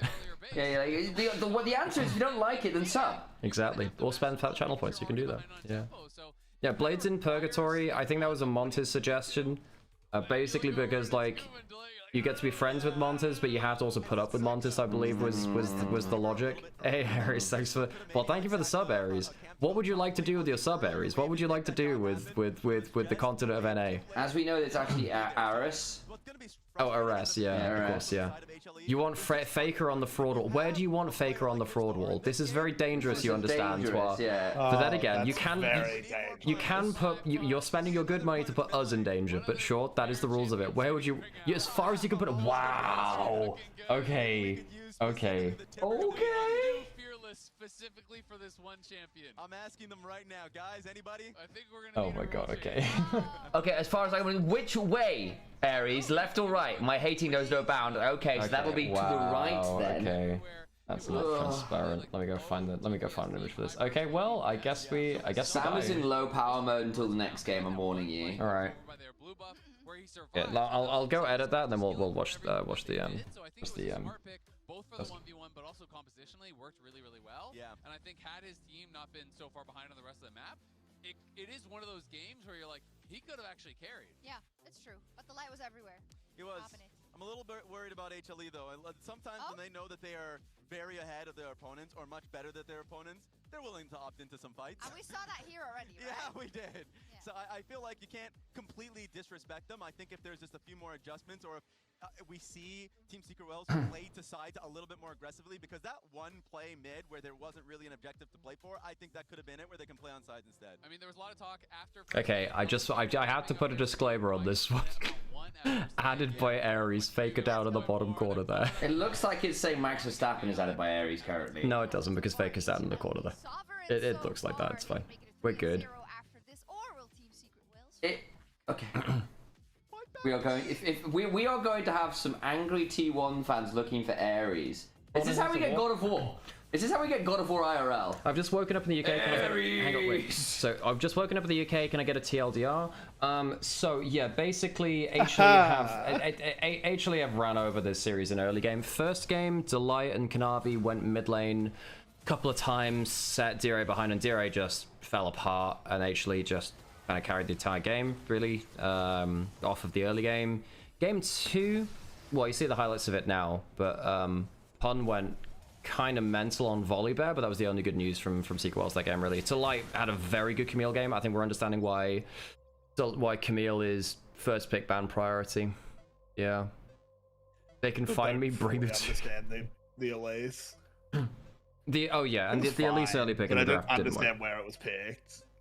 Yeah, I think also just, you know, if you're seeing Poppy banned and Camille is up, don't let Camille through unless you have... So there are 2 champions I've heard which do counter it as well, which is potentially Jack support, potentially Silas support, because, you know, their level 1 to 3 is actually very good to go versus Camille at points. But even then, I think that Camille's better on the map. Oh, God. Isekai me straight into the LCK so I can beat that fraud. I do watch a fair amount of Isekai. A lot of it is trash, but I'm allowed to enjoy things which are trash, which is, you know... Yeah. Yeah, that's the thing. Oh, I started watching a new anime, which is about a dragon which thinks it's a cat. It's adorable. It's great. Everyone should watch The Dragon and the Cat. Good anime. The Dragon and the Cat. Exactly. We're going to put an ad break on because we can. Well, HLE, very, very good first series in. I missed having the name of the song titles in breaks. Yeah, I like that too. I also just missed like there being more music deals for break music. Even in the regions, because like OGN was really good at that, right? Where they'd have like really good intro music on the LCP playlist is deranged. Yeah, I don't get much chance to watch it, but it is a strange music taste. Do you think Camille will get nerfed? I think she has to. I think her early... The problem is, like, if you...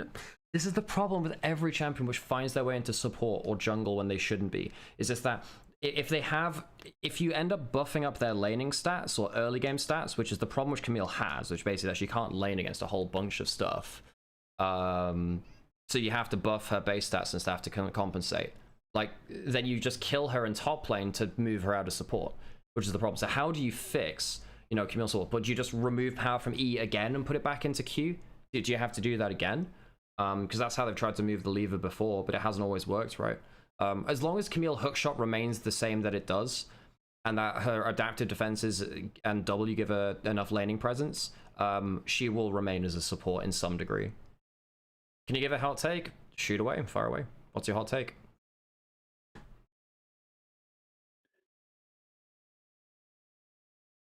Meow. Meow back at you, Angie. Yeah. Oh, God. Yeah, we've got 4 days of 4 AM starts, man. I'm not built for this.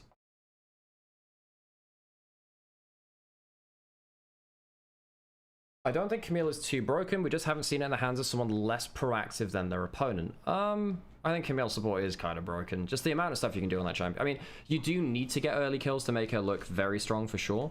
But the fact that she can just engage, if she can get out of lane and just engage somewhere, the champion is already good. Yeah. And the thing is that, like, I know that Sam's compared Camille to, like, Pyke and Elise, and I do understand somewhat in terms of, like, the, oh, roam, quick pick, quick fight kind of play style. Quite snowbally, yeah. Yeah, but, like, for me, the differential between the two of them, which is why, even though it's the closest comparison, I don't think it's a close comparison, is just that Camille is so consistent at finding those, and then snowballs better into team fights, because she actually has use beyond the first 15 to 20 minutes of the game. Which is why, like Camille as a support right now is utterly unfair. That champion is not okay. I think she needs a mid-scope. People like Camille too much in terms of her dedicated mains. That was the problem. So how do you actually do a mid-scope without screwing over her mains? So I'd like her back in top lane. Yep, Camille was not healthy in jungle. She's not healthy in support. Same kind of region. If she's allowed to just drop off of waves and not play around waves, then Camille is broken. If Camille has to play around waves, at least you know where she should be and where she shouldn't be more consistently. At least she's losing something to make a play because she's losing farming time. If you're a support or a jungle, that just doesn't have the same problem. Basically. The problem is a lot of this is off her base kit value, right? Like, exactly. Even if you reduce damage, I still think she ends up being in a place where she's still going to be decent down there. You're off support, how they balance support, if nothing else. Like, I think would require a look at support as a role, I think, to an extent as well, which I'm not sure they're willing to do. I really like these signature moments. These are cool. Because it was something that like MCOY GX did at their Madrid Roadshow, which is really cool. It's come from CS and also from EWC, basically. That happened later for EWC. No, it happened years ago. This first happened before EWC was a thing. Didn't this happen? I'm talking like 2004 and then CS before. It happened before that, I'm pretty sure. There was another ESL event where they were doing this like years ago. Anyway, whatever. Anyway. Right, I should get into draft now at least. Support as a role gets too much free gold. Yeah, but the problem is if support doesn't get gold, support players feel unhappy because they don't get to build all the cool fun items which everyone else does. Yeah, and it's not fun. It's just less fun as a role. Right? I think they had this issue before, right? Yeah, support as a role is something which, like, look, support is it's historically one of the most broken roles within League of Legends. Because it has to be to make support fun, basically. Because they want people to actually, they want people to actually play support, and to do that, you need to make support broken comparative to the resources which everyone else gets in the game. Doesn't Pantheon support create the same problems as Camille support? Much lower engage range, much more flash reliant, much a lower margin for error than Camille. Yeah. Camille is like Pantheon on crack for support. It's yeah. Like a lot of Pantheon's power budget goes into his R. Yeah. And whereas Camille is so good with just firing an E. Yeah, even if Camille just had E, still probably okay as a support.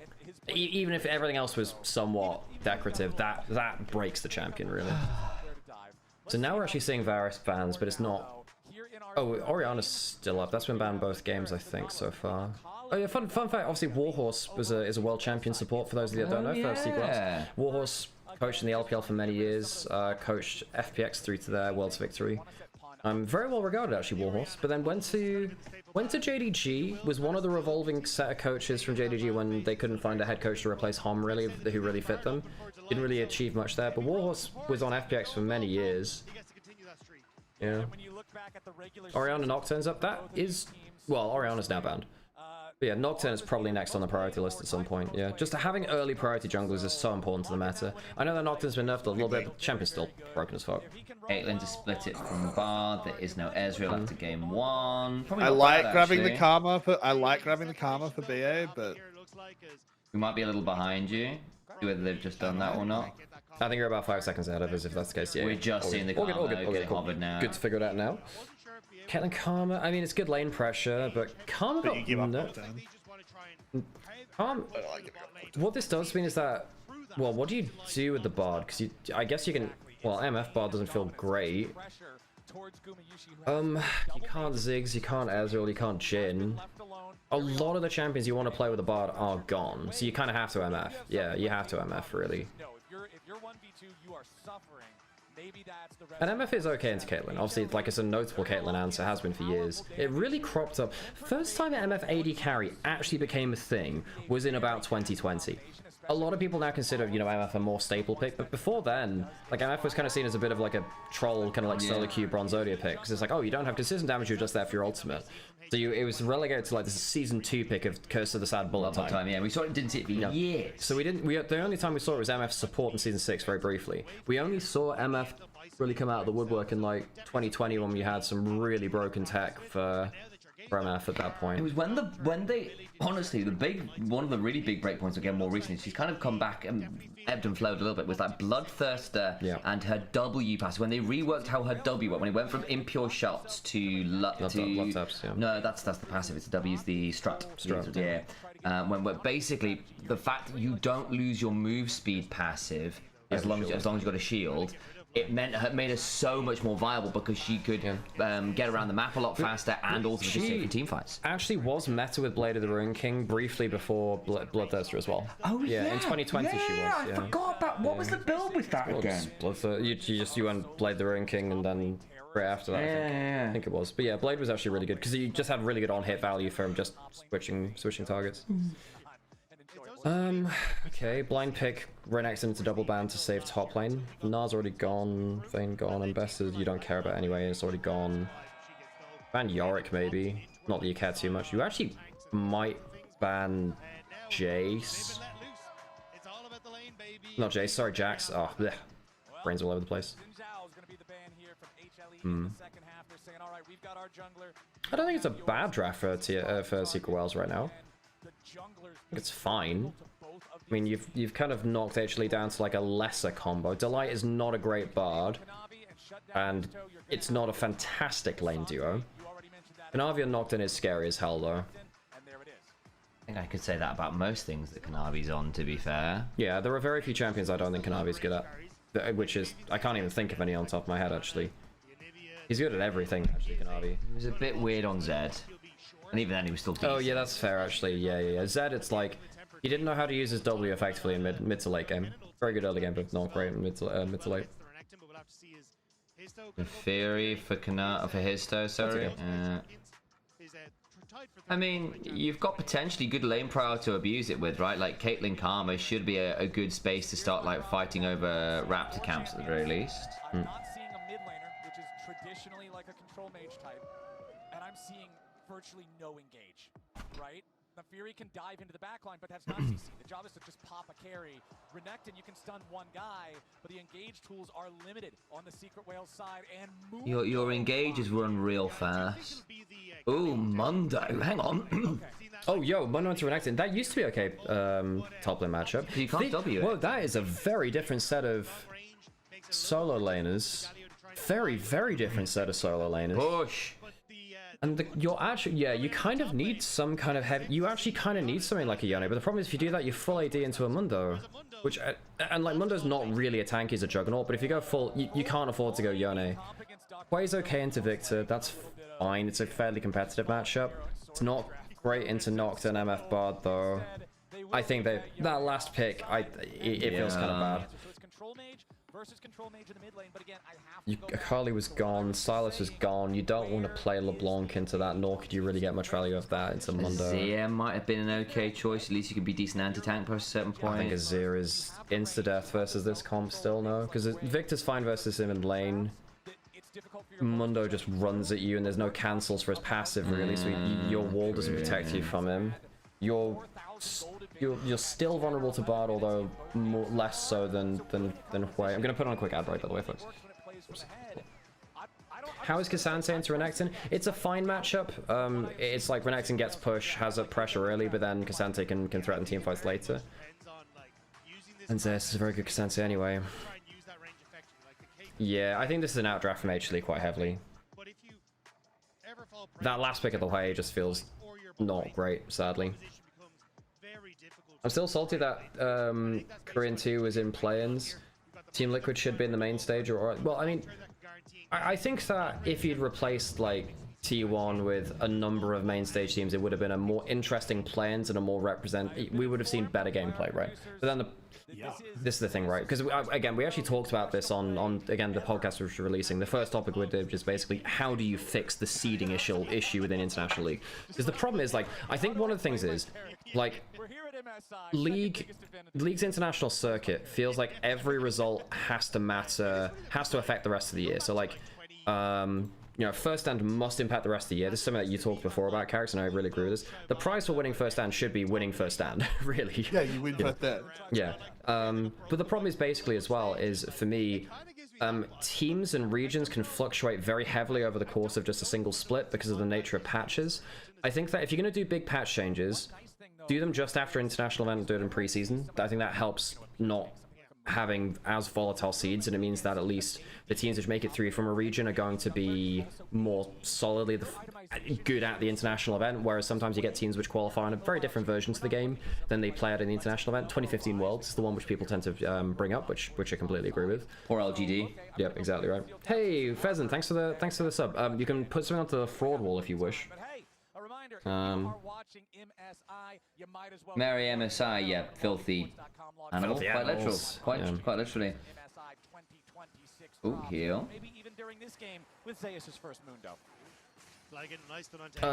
I was halfway through the point about seeding, but yeah, the problem is, like, also even things like, you know, first seed of NA EU obviously being valued very highly in terms of seeding for international events over time, and you know, first seed NA EU, they're not weak teams historically, they're actually pretty good, but they're not at the level of like LCK LPL 1-2. And I think that obviously LCK LPL probably competitive with LEC LCS first seed, probably down to like seed 5 maybe, historically. Depends on the year, right? Depends how in-depth, how depth works in the region. But then the problem is, like, you know, how representative the entire world you want it to be. That's a very good E from Zeka, by the way. Hits minion, hits champion. Yeah, so there are a whole bunch of issues with seeding, and like, you know, League needs patches to be fresh, so they can. Jesus Christ, Zeka's fantastic this early lane. League needs patches to be fresh for casual players, but then that can sometimes screw over pro play. Fearless is meant to help with that. I don't think it always does. It has not been pretty thus far. Zeka might sell a kill here, actually. Oh, he doesn't have enough mana, right? Did he? Tranquil Pool, yeah. Just barely holding on, and honestly, between games. Yeah, and I think that the seeding for stuff like play-ins is a weird one, because realistically, I mean, LCK LPL should pretty much should never be in tier like pool 4, pool 3. I don't think any LCK LPL team currently out of like our top 4 or 5 teams should ever be in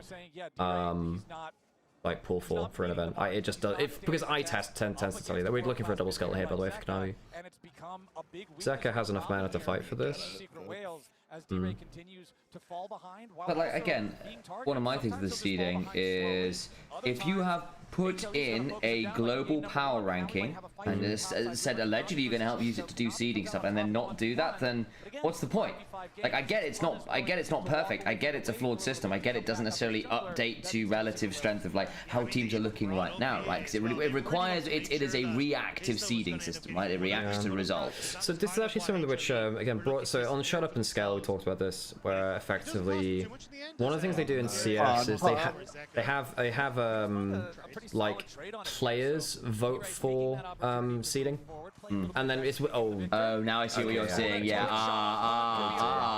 Oh, it doesn't get the empowered. Good flash from Zeus actually. Fun has Fun also has flash. So he can't walk up now. Nah, he can't walk up now. Alright, so we're on 4, 11. I'm hearing Carrick's noises. 13, 14. Oh no! That'll be why Carrick's noises happened. He just got briefcase smashed. I should be synced. Okay. Did you have to just freeze fame on the death potentially? A little bit after. Yeah, that's me. Guess you're wondering how I got here. Yeah, I actually had my fist in my mouth. Oh, Jesus. Yeah. Just bite down and think of England, Carrick. It's gonna be fine. Shut up. That makes me angrier. I'm Australian.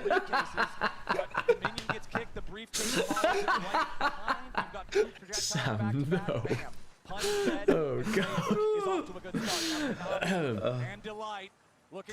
Jesus. Britannia rules the lane. But I think the problem is with the seeding thing. It's like there's no easy way to fix the seeding. There are problems with anything. It's like, you know, if you have like I think probably the one which comes up with the least amount of issues is getting the teams actually qualifying at the event to seed each other, because it's within their own interest to seed correctly anyway, because they will benefit from that seeding.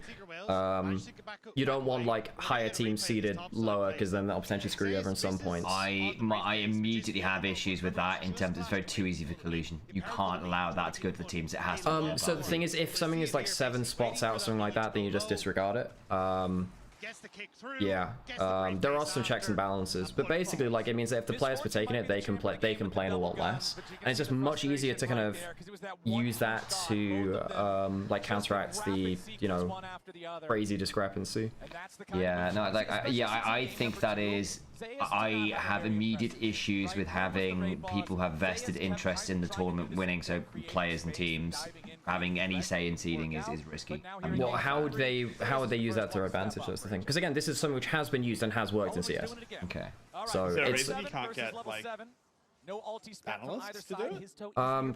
Bribery, potential problems slash other kinds of manipulation. I don't necessarily mean like the people on the analyst desk. You can riot, so you could do it as blind as a secret analyst, but that will be you'll go into the issue of it not being. It doesn't actually matter who they. It doesn't matter who they are. There's a chance of like manipulation. I think, which is again my potential issue with teams. But I think with the teams, like if it's like a public vote for who they voted for and things like that too. Again, like I think if players, I still think it's more easy for the players to do it, and also means that again, like if there are any complaints about it, it's like, well, the players did it themselves, right? It takes away a lot of complaints. Oh boy. He actually might live here. Does he get enough rage? He does. Yeah, very cool. Doesn't even need the rage. What about panel of analysts for seeding? Yeah, again, that's one of the issues I have with panel of analysts. Hang on, this is good. Trap's old. No trap? Where was the trap? Was it on cooldown? Yes, so remember at this level it's only like rank 2. So rank 2, so you don't. He might have been out of charges for it. Maybe they tried something before. But he must abandon his position at the turret, and that should give some much needed money. Are you all caffeinated? Not nearly enough. Not nearly enough caffeine. He did need to go that far, by the way, because the carbon was working. Oh, good punish for the overstay. Nice. I tell you what, I actually don't mind Neferi into Mundo. Yeah, I know some people like Mundo into Neferi because he clears her dogs quite fast, but the problem is, like, with double Qs outside of his auto attack range, it's really quite easy for Neferi to just like chase down and get a ton of damage over time. Yeah. Zaka's been playing really well in lane. He's been getting a lot of help, but he has been doing really well. And the thing is, like, it's okay to get help in lane or whatever if you're actually using it to win, you know? And Zaka is, so. Can we get a player called Her Finger to go with his toe? Why? I think it'd be a great couple, you know? That reminds me, I had to change my league name the Why? other day. Why? I didn't have to. It's not like that. I didn't get a forced Okay, good. Alright, finally, it's just gonna be safe for the co-stream. This is a, I changed my name because I wanted a different name when I go to Riftbound events. Right. Because you have your right ID, and there's some people I was married to Lane. ID. And now I'm, is there a Mrs. Root? Which I thought was really funny. That's funny as hell. But it makes absolutely no sense in League now. Like, what the fuck does that mean? My personal hot take is that this current seeding, while not flawless, is fine and does not need changes. I think the problem is when it leads to stuff like this playing stage was 18-0, not competitive, and clearly there are closer matchups at the event for lower tier teams. I think that's when they're oh, pun is dead again. Get bullet timed, nerd. So this is something which, okay, so something which T1 really fell apart to against HLE is spotting out where people are roaming across the map. They're not great at figuring out where people are going next. HLE, on the other side, are really good at just randomly swapping and getting people into position. And specifically down lanes, if you see what I mean. It's not through jungle, like moving through the jungle. It's like people have reset and come down the lane and they just don't track it well. BLG fall prey to this as well, actually. It happened against WE a few times as well, where they just didn't track people coming down lanes off resets. Zeus pops a maximum dosage to keep himself healthy in the bottom. Yep, and he knows that he has his passive ready, and he just uses it to step on the trap, pick the canister back up. He's not running the pink Mundo though, so he is not actually the guy. I love that he has clip-on ties as well, and underneath the clip-on ties another tie. Like the chief with his helmet under a helmet. But Team Secret Whales. No, weirdly, Caitlyn doesn't get. It actually becomes quite a good Mundo killer later. Oh? Oh dear. Oh, okay. That's flash blown, surely. Oh, maybe not. Okay, fair. Actually, Guma doesn't have flash. He's dead. That's a very good roam from Dire. Very good roam from Dire. Didn't expect that one at all. Team Secret Whales are going to have an opportunity. Ray gun. This is now first turret for Secret Whales. I mean, they do have early get like they have a Caitlyn Karma and a Renekton. They want to be pushing early. They're doing well at that, and they are actually getting stuff onto the Caitlyn Karma. Problem is your Renekton is 0-3, so even though you're even in early game, because your Renekton is going to be so defunct, you're effectively playing a 4v5. Also, this Victor is going to become very, very hard to deal with very soon, partly because your front line is non-existent because the Renekton is so far behind. So if Zeka gets to a point where he pokes very well, I think he'll have more value because he's hitting weaker targets, whereas the poke is mainly going to be landing into a Mundo on the other side. So I think, even with the gold lead for Secret Whales, which is great, which they managed to get it. It's great that they've gotten it, especially against a Nocturne which is so dominant early. Like, there's a lot of work to still be done. I think Kanavi might be dead here. He should have flashed to break the tether. That's disrespectful as heck from him. Yeah. Good pick off from Secret Whales. Very good pick off. They got a reset. I think Goom is dead. Goom is dead. There's no turret. He's gone. Reset ult. Yo, okay. Good from them. He's got the shields also. Gooma can't ult through him either. Nicely done. Damn, good stuff. And now actually Delight's in a 1v3. They actually get the ad one. Oh, that's huge. And yeah, I mean, what else do they get from this? They're up a fair amount of gold. That's 2,000 gold lead. Now, before that, I was like, okay, well, you know, like your Renekton's behind, blah blah blah. But actually, 3 kills on the trot, your Neferi's now fed. If you get onto the carries now as the Neferi, you might just one-shot the backline. So this is kind of on Zeus to like flex his strength because he's the one that got the resources from the early lane, from the early swaps and the ganks and stuff. Zeus needs to really pay off this advancement now. Did not expect Secret Whales to be coming out with this kind of early game after they'd fallen so far behind in that key role in top lane though. I think it's also just really impressive that we've got an Iron Maiden member that's managed to flex the League of Legends while being a professional musician. Yeah. Teddy, of course. Normally, yeah. Being undead maybe gives you a few more hours in the day to play video games. Uneducated, Iron Maiden has a mascot called Eddie, who's like a zombie bloke. Actually, kind of a mummy. Well, yeah. I guess. Kind of all over the place, really. Part-time as a pharaoh. You know? So had many interesting lives as already. You're starting to get those first item completions, which is big for them. Definitely, I think Eddie's the most iconic mascot of all time. I don't think there's anything really close, really. There's the Megadeth one, which is like... Megadeth had one? Yeah, it's just not as good. Also, Dave Mustaine is a character, I'll say. Why he's just not a great person. You know? I mean, you and I both experienced this pain in play-ins as our regional representatives had massive leads against T1, fumbled those leads, ultimately ended up losing the game, and that's the trick. Guma fraud wall time. Hey, Guma's had 2 very good games in this series. Well, I mean, the Ziggs game in particular was really good. Mel game was, he got mad. Yeah. That macro knowledge, or these individual leads are not going to mean what they should. Oh, okay. Well, he's overwitched now. He's going to die again. Oh boy. Okay, as I say that, he is going to die for a 3rd time. Croc. Yep, Croc. His toe, buddy, pal, friend. It's fine with it. It's fine. Down trading, can I? Yeah, just put his ult on cooldown, that's all. Oh, hang on, Delight.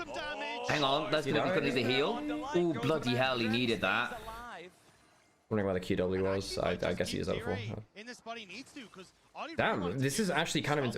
Okay, so actually, you guys got to wake the fuck up now, because this is actually... This is his toe. There's a reason we hype this guy. Yeah, he's actually good. Yeah, he's been playing really well, and also, but also like HLE, just they're not pushing safely at all. No. Like there's a lot which HLE are just kind of sleepwalking on right now. Like pushing up with zero vision as the MF there with no flash, very poor. Okay, you know, like that one's kind of on them. You're into like Neferi Caitlyn as well, who are very good at punishing that. Oh, teleporting in with the Renekton. Are you gonna bring the Victor Mundo into play for once? Mundo's coming in. Victor's not here yet. Slice away. Punt's got a decent shield. Be on the side. Delight could be having a very Victor's not coming, so neither mid lane is coming. Eddie, just caught. Does it matter? Oh, here comes Mundo. His toe's left super low. Turn around. Oh, hang on. Too far from Kanavi now. Bullet time. Bit cheap bullet time. Zest here. When's his next E and W? W's on cooldown. E's there. Shield from Karma, important. From that one was from where wasn't it? The pull on the ground. Yeah, actually, it might have been both. Actually, yeah. Double shields is nice. Yeah, the safety puddle's nice and all. That's a great name for it, but it definitely was shield as well. Yeah. Yep. Okay, but I mean, actually get Dragon off that, but they lose mid push. Oh, that was a bad journey. Goomer tried to get through to the turret and cart. The Light is not known for being the best bard of all time, but yeah. Trying to get the passive. I'm really surprised Kanavi didn't die for overstepping. Really surprised there, actually. Exactly. You just take the trade. You're like, all right. I mean, like, credit to Secret Worlds for like getting the lead back from what was a very dangerous early game. Oh, he thought he'd get stunned on the cooler. Right. Okay, we're fine there. There's no flash on one pun. I don't think he's in danger now. He's got ult. He should be fine.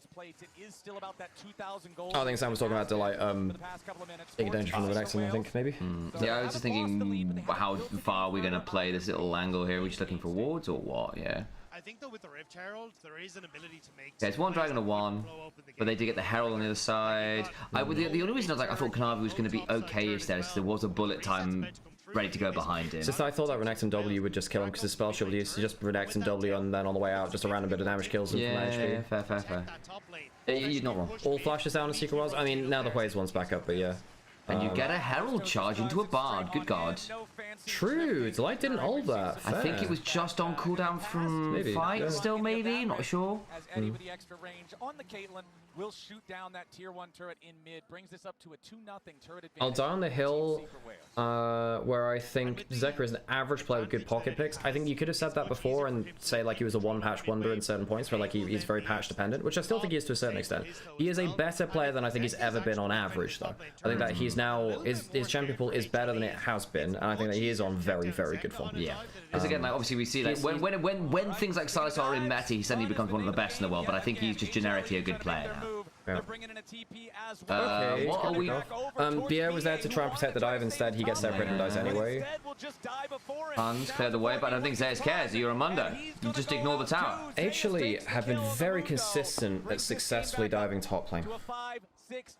Yes. In mid game, just like they'll swap for it. They'll catch her at mid game on it. Very good at consistently diving top lane. That would be very interesting to see against BLG, because BLG are a very good side. Well, they're very good at playing around individual side lane brawn. But yeah, maybe they just dive strong solo laners and get away with it. Always okay. Yep, he's fine. Just jumps back over the wall there with the Eviscerate, and now Kanavi and Delight recognize, hey, that was kind of our one. Oh, that's about Send more men. No, I'm in battle. I require reinforcements. Send dudes. Wait, did you mean send? No. I'm in battle. I need men. Send dudes. I need reinforcements. Oh, God. What are they even getting for beating up on Pondo? Good vision control and good map control off of it. Yeah, once you actually kill him, like, yeah, this is just a receiving payment, you know, avenging themselves for the bear incident. The bear incident. Great bearing of 2026. With huge tracts of land were gained in top lane. Big tracts of land. In a very real and very legally binding sense. Difficult front line to try to get through. Luckily, his toe can dive past him, but they're going to need additional damage besides. Guma being behind does impact HLE's team fight a lot. If he was even, or just hadn't died, you know, had just picked up a little bit more farm, gets the 2 items on it. He's going to collect a second, which is, I guess, is okay in this game because there's not much tank on the other side. But yeah, I mean, if you're trying to play around just like these crazy AoE long range carries of, oh hang on, you just run them. That's a misuse of the E from D-Ray. Else coming back up. Teleports coming in from both teams. Pun arrives with the Every time I say his tour, I really want to say it with an Northern accent, like his tour. His tour. His tour. Exactly. His tour. An extra man or two to this situation. What are you talking about? His tour. Tragedy for the Team Secret Wales Go his tours. Bit it. His tour's throwing some daggers out. A lie. That's a bad time. Big brother F's. Hey, almost up to a 1,000 gold lead of their own. Just about a 3K swing the other way. Still, at least we're getting to well, AO's a Midlands thing, it's nuts, but yeah. They've definitely been struggling. Why are we pronouncing things like the AoE 2? That's our culture, you That's my culture, thank you very swine. much, yes. Our mum's Yorkshire. We've got most of our family, born and like bred. a good half of our family's from Donny / Rotherham, like around those kind of areas. And then we grew up in Midlands. Well, actually, accident units themselves. Again, our culture is not your costume. Such a tough draw for your first opponent in the tournament. At least it's not UMC, but yeah, well, it could be very quickly, you know. Funnily enough, Sam and I did grow up next to a race course, we just never went there. I never went. Well, I mean, okay, I went there for music, hilariously. Someone else said it's such a... Again, turns out that people have different accents. Wow, this is from a video game. No, it's from real life. The north of England. What do you mean? People didn't realize. England's not real. Yeah, it's a place they invented to get accents for. Yeah. Oh god, Kanavi actually dies. Okay. Kanavi actually dies for that. Oh, Zach is just gonna murder him. Okay. Yeah, he didn't get hit by the E, so I think he would have killed him anyway. Ooh, Jesus Christ. Right now it's bullet time. Over the top. Over the top. Is Vedius on this guy? No.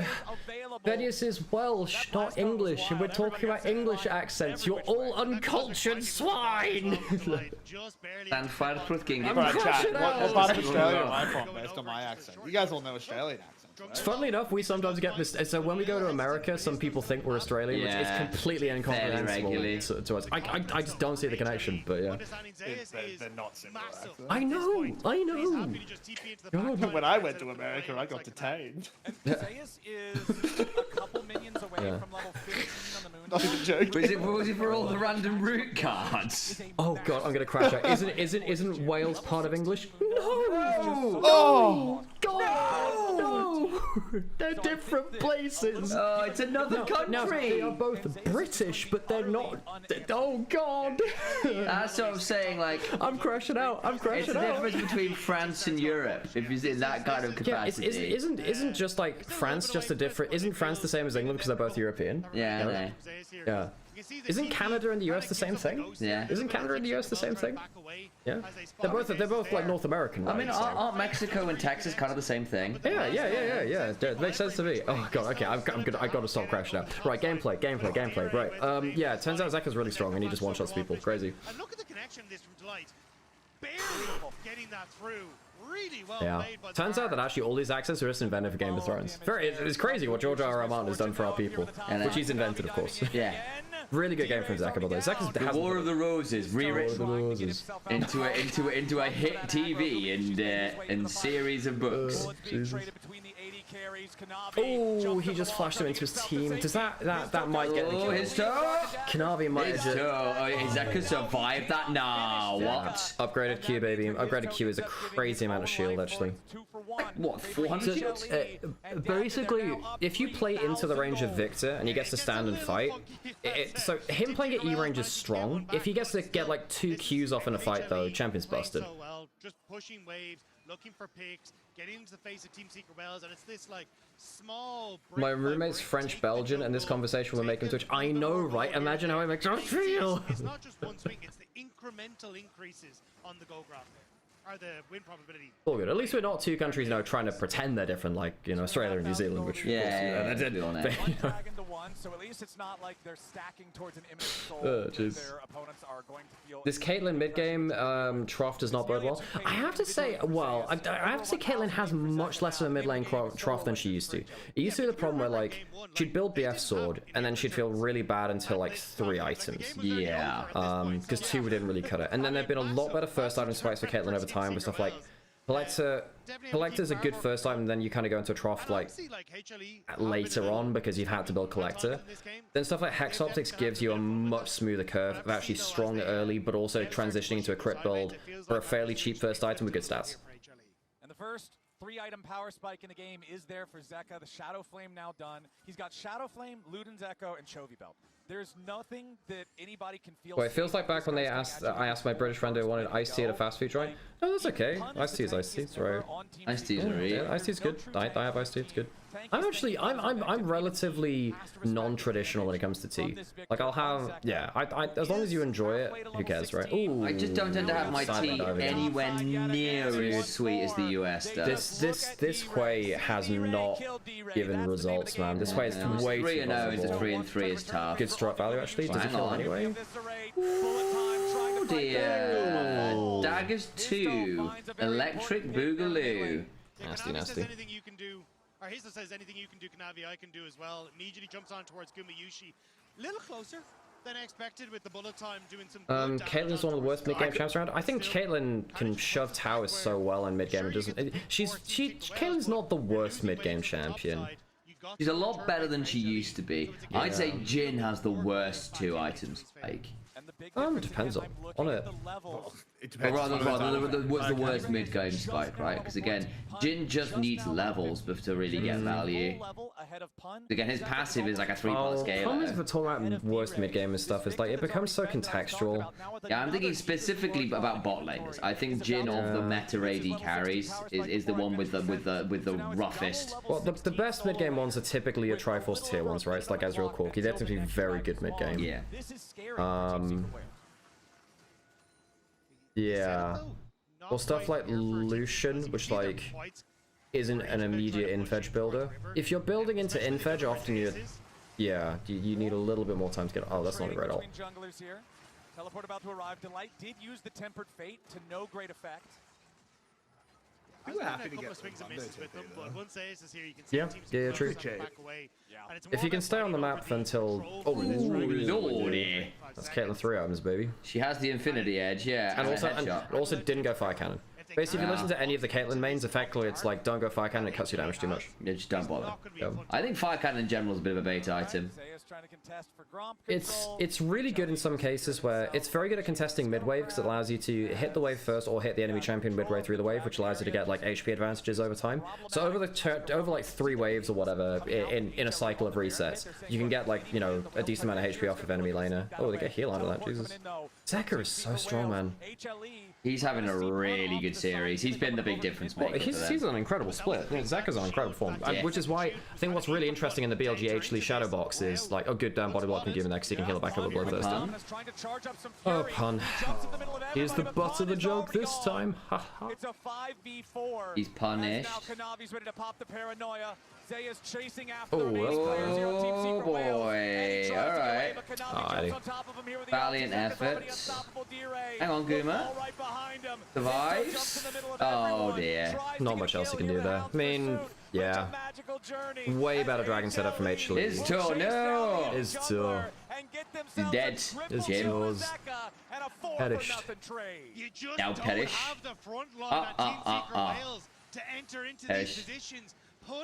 Perish. And this is the difference between the frontliners, right? Zeus can walk anywhere, kind of uncontested. Pun can't do anything. Like, you can see how Secret Worlds are like forced into playing this because like a single Mundo, like Victor E puts him into a really bad spot, and the Renekton just isn't strong. Renekton is just not strong, which means that they basically can't contest areas on the map without having perfect vision. They can't walk into Fog of War, not without a strong frontline. And then as soon as Caitlyn has to play, there was going to be a blast guy. maybe. I don't think it saves him. I think the setup is still obviously they've been put into a bad setup swap because actually just got there first and they have better front line to face check. And they have good front line. And range. Oh, Lapsang's good. Lapsang is very good, Sam. It is. Imagine every series of 3 of this tournament narratives people will make. I mean, if that's the case, sometimes just fate laughs at you. Sometimes people are like, haha, it should be a great series. Like, nope, sorry, actually 3-0s. Everyone's got bad meta reads. Someone had a really bad set of drafts today, you know? Looking at the items, it's kind of night and day. At least we, yeah. Funny thing is, if this actually does finish soon, like the G2 office will have to open like kind of before. It's gonna open late, and the series will already be halfway through, you know. Eddie is starting to kind of turn the corner here as Caitlyn, where you can't. And it's so bad. I mean, he was really good on the volleyball, right? So. And also, he got dove like a million times. I don't feel like in this game, a lot of it was just Pun being put behind. I don't feel like it was entirely on him, you know. Some of it is, but you know. It's not a very big wall to have to climb over for HLE. Yeah, his has been good. He's picked off people in overextended positions. I think HLE actually were made to sweat a little bit. They definitely disrespected Sequels in the mid. Yeah. What is Guma doing? Did he just... Whoa, he actually lives. That's crazy. Okay, clearly knows better than me. I mean, but he's the one getting the prestige skin on the champion, let's be real. Yeah, really getting it. Oh, lordy. Oh, lordy, lord. Oh. Zeka, why don't you do it, my man? Leave him alone. Very good game from Zeka. I mean, he's a shout for player of the series. Who's player of the series, you reckon? Zeka dived hardest. Maybe an got a lot of resources. Also did a lot of work. Red Zeka, I think, just had the cleanest series. Zeka didn't put a foot wrong. Guma being quiet in game 2 basically takes it away from him. And also overextending at the end of this game. But like, I don't think it's a bad series from Guma. I think that Zeka didn't put a foot wrong, but he got a lot of resources. I think Delight might be my shout, actually. Yeah. He was really solid. Camille was everywhere. His Shen was everywhere. Decent Bard game too. It's between Zeka and Delight for me. I think Kanavi had a couple of missteps on the Kiana. There's some really good moves. There's just a few ults which were just a bit mediocre, right? Like if I'm saying I expect better from Kanavi's Kiana. But hey, I'm saying LCK winning with Kiana. It is happening, guys. Yeah. Yeah, I think it's middle support. I think Delight was everywhere. I think the meta is shaking up really, really well for him. But yeah, I think there's a lot of resources being thrown mid early game, but it sets up Zeka for success and then he just pops off. Very, very solid series from HLE. I think the early game reads are looking really scary. Like those were better early games than T1 showed us. And that should really scare T1 to a certain extent, because I think while T1's team fighting is really good, if they play up against an early game like that, I don't know if they always get there, you know? These are their internal thoughts. This is the internal monologue of HLE right now. It's just vibing out. Zeka just blasting the music as he's just destroying mid lane. Yeah, 3-0 your first series at home in front of a great crowd. Yeah. Definitely a really fun series for HLE. They look great. They brought out some new stuff, so it's really kind of cool. I would also say, you know, for Secret Whales, obviously, you drew the worst opponent you could get, basically. God, I need coffee. Yes, I also need coffee. Oh, jeez. Okay, well, now you face loser of G2 Top Esports, so...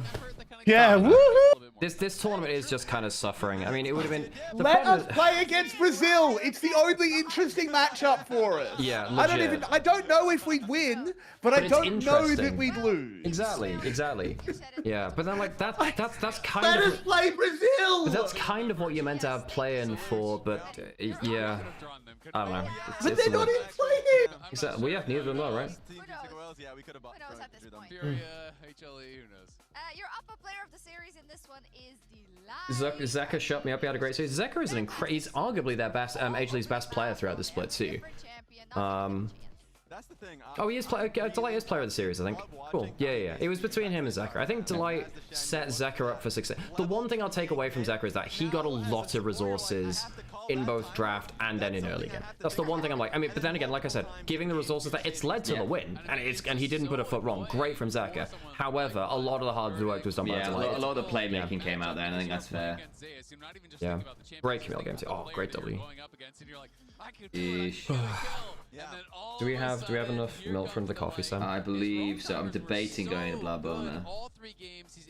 Unless you want to do Blabo. I'll do Blabo. Thank you so much for being on the Al, before I go, remember me joking about the really silly summer skins? Yeah. We'll see the onstage interview, I presume. Oh, Jesus Christ. Read the caption. It might be. That game is Okay, Jesus, we get like a crazy quick first series. I guess we wait until there should be an wait. Is there no on-stage interview after that? Presumably there is. Bring back minor region plans, not with major. Well, the thing is, though, technically there are no minor regions anymore. Everything's a major region, right? It's just whether it's just the amount of seeds that they have in total. I'm gonna put an ad break, folks. Yeah, this is why, like, yeah. I mean, I understand why they streamlined the pro scene down into like the what? How many regions do we have now? 6 or whatever it is. We have NA, EU, China, Korea, APAC, Brazil. So we have 6 regions total. So it's technically 6 major regions because CBLOL and NA are now, separated again. Chat. Viewers of this channel.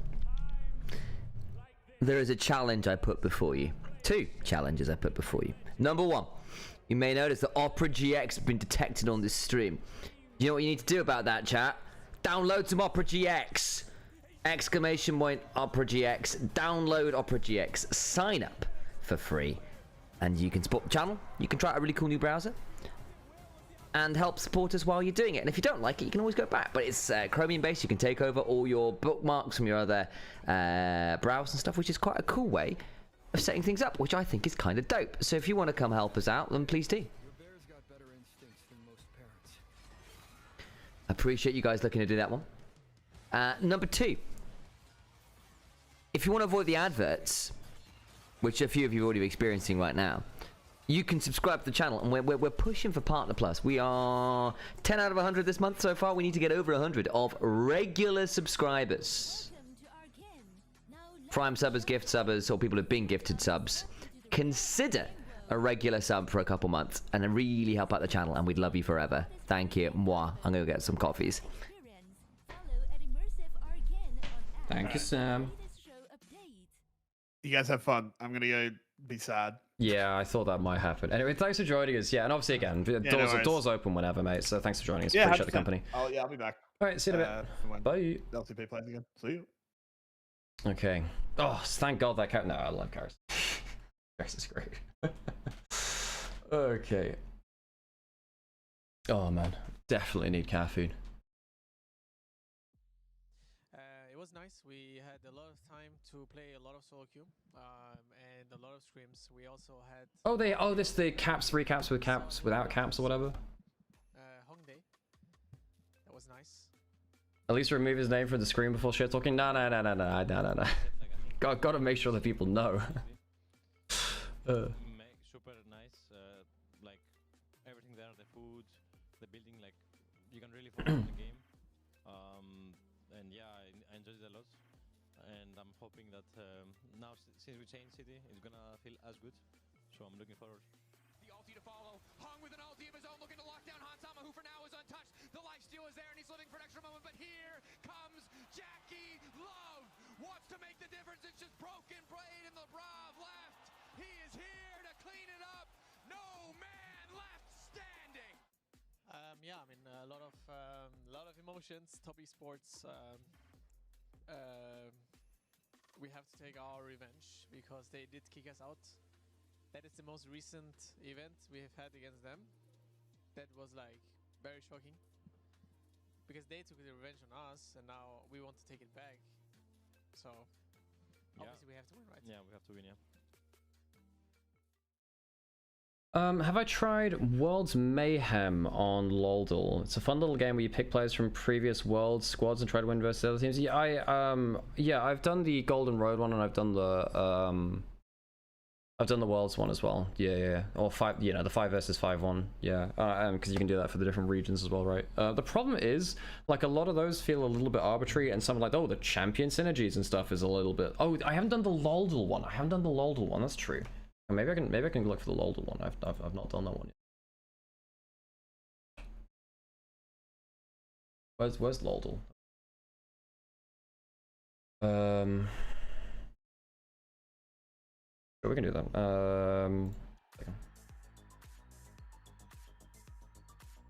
You do this. Okay, so let's have a look at this. I'd like to see. Sure. Pain G2. 2017 SKT. Can we get one of these? And let's take. Well, Faker of 2017 is fantastic. This is cool graphics. I like this. G2 2019 is pretty good. AD 2020 is Kanavi. 2013 Diamond Procs, maybe? I think we maybe take Perks bot lane. I think we take Perks bot lane. BLG 23 bin? Oh, it's been 100%, yeah. Oh, 2014, we can get Insec. Insec is good. Oh, we can get Canyon from 23. We get Canyon. And then we're looking for a good AD carry, just any AD carry. Oh, sorry, support rather. Carry 24. Perfect, cool. Very good. Very, very good first roll. These are really cool graphics, I like these. What the heck is this? Random ones. Scout, Jet, that's really good already. Oh, we should beat this. We should beat this. Qualified, okay. I've not played this one before though. God, like we should. Oh, Night 23. That's scary as heck. We should still beat this though, I think. Ooh, okay, cool. They do it in a best of 5 as well. It's cool as heck. Awesome, cool. Okay, I'll do this real quick and then this is semifinals.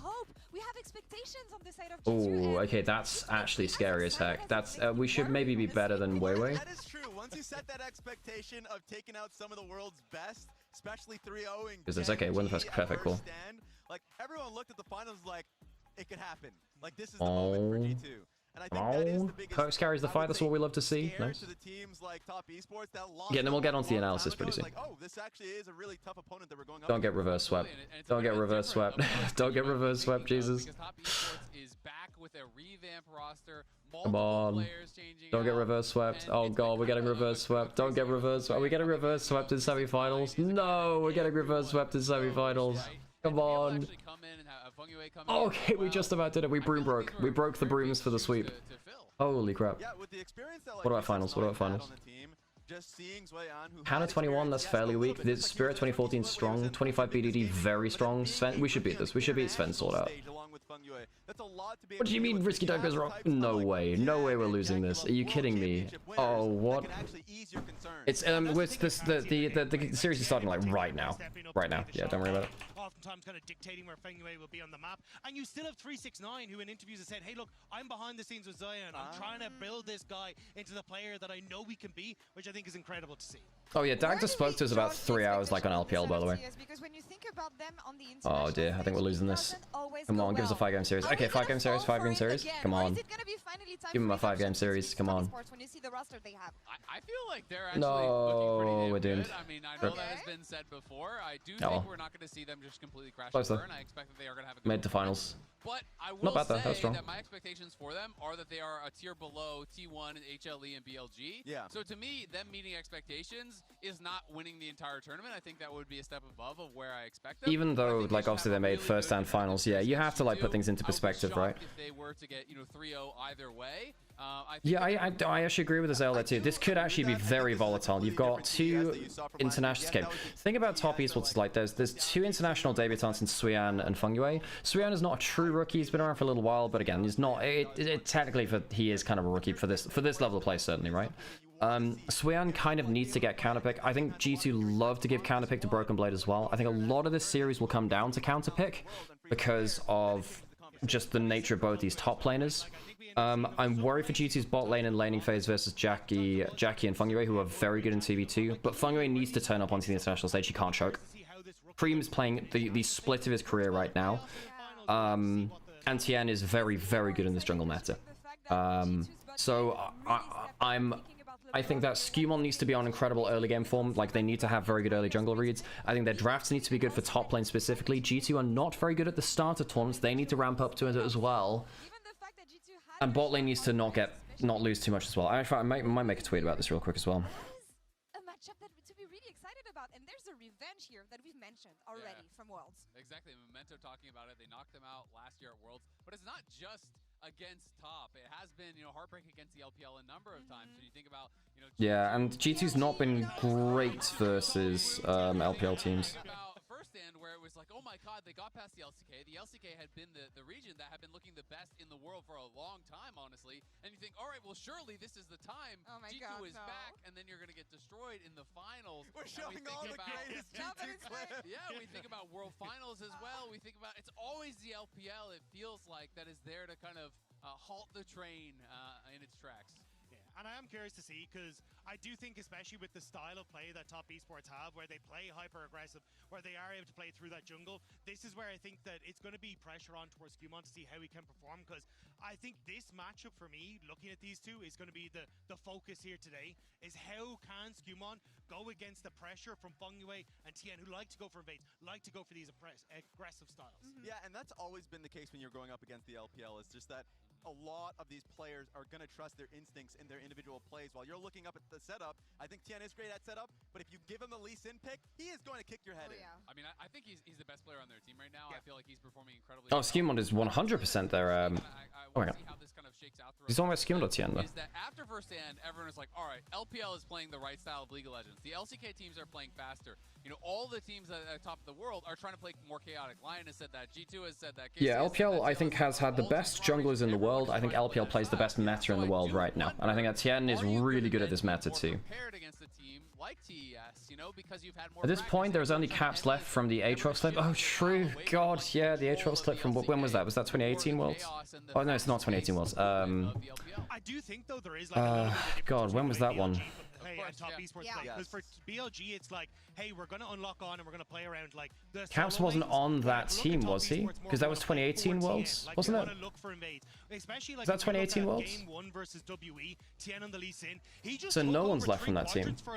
Yeah, it's 2018. Yeah. Like, if you give this man a lead, he will take a country mile. So for Skumon, it is about dictating the pace of it, keeping him in check, and making sure Skumon can play his game. And that's what I'm really worried about here, because I think about Skumon versus Shun in the first 10 finals, and the fact that he didn't find any answers against that jungler. Now we know that Tien can be a coin flip, but when he's the on GP the clip, yeah, against Ben, yeah. This man is a devil in the jungle, and I just want to see how much Skumon stepped up since first stand. Absolutely. I mean, I think Skumon has been pretty stellar, though. While he did maybe fall short in the finals, he got to play Canyon, and no one was really thinking that he was going to be able to do it there, and he looked brilliant. So I do think first stand was, without a doubt, his best event, and he is going to be going. Yeah, Skumon got diffed in finals. That was the only time it actually felt like Skumon got actually out jungled there. Skumon did peak as like top 2 jungler in the world, 100%. Talk about top and playing through jungle, and that is so much about what it is, right? Time to lay the clip to rest. G2 has plenty of us. They have a great many clips. They even had like the bin one at first stand, right, with his Ambassador.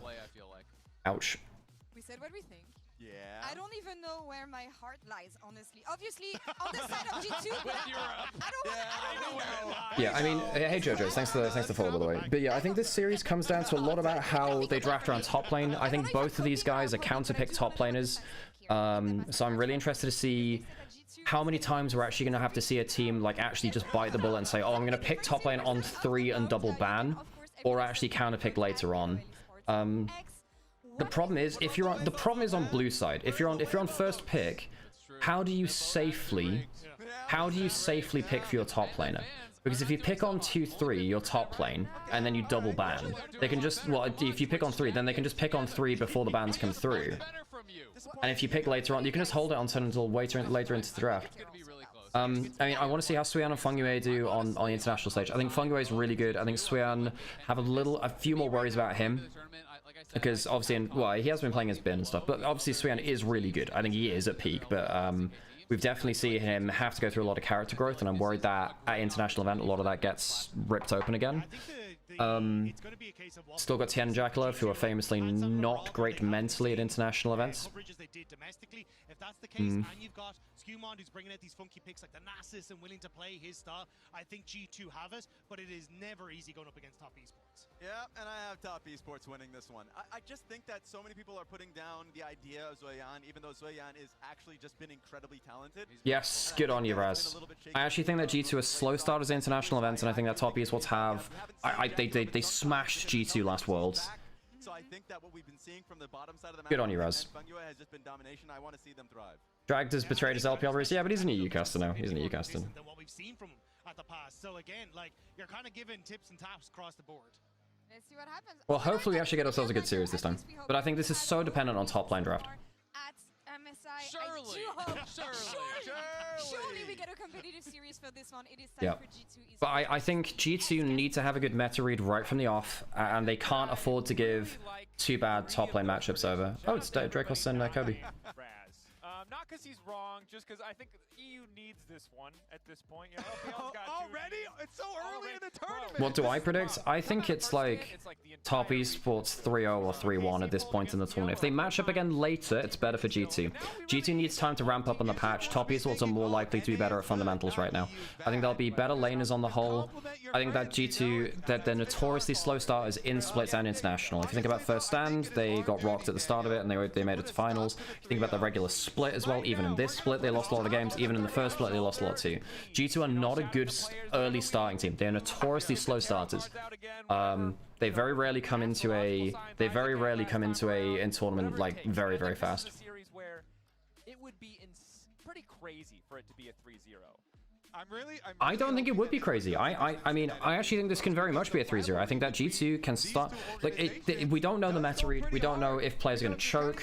We've got two international debutants. This is wildly volatile. I could see this going 3-0 either way. Actually, I could see this going 3-0 either way. In the group stage, so it's 4-4 in Riot Internationals for individual games. So maybe TES is feeling like it's time for a 3-0 back, but let's not. Okay, into draft. Oh no, on stage rather. Lol. Now, if you're not familiar with top esports, the pedigree that's kind of ahead of them that everyone looks at is international struggle. But I want you to let go of that for a second because we got a lot of new faces on stage today, and we need to see what this version of top esports can bring to the table. Yeah, and the thing is that there's a lot of interesting questions about the two new players in. Of top esports history. Because, like, you've got two new players on the international stage. Does that change the mentality? Does that help break Tien and JackeyLove out of their funk internationally? Did you see the thing with the loser of this series has an easier path? There's no crossover in the lower bracket though, right? Because the loser of this goes against Team Secret Wales. And then, I mean, they just end up facing the same teams anyway, right? No, you still want to win, right? Because there's no crossover in the lower bracket until, like, loser of round 2. Which is fine, really. No, so wait, is that even... Loser round 2 goes? Yeah, until, like, loser of round 2 or something, yeah. Oh, there's a crossover in second round of the lower bracket. I thought that was in round 3. Wait, is there a crossover? It doesn't show it very well on Leaguepedia. Let me go find out on Esports actually. That makes sense then, yeah. It's like, but this is technically the strong side of the bracket, right? Because you've got, like, wait, is that true? Hang on, let's have a look at the size of the bracket then.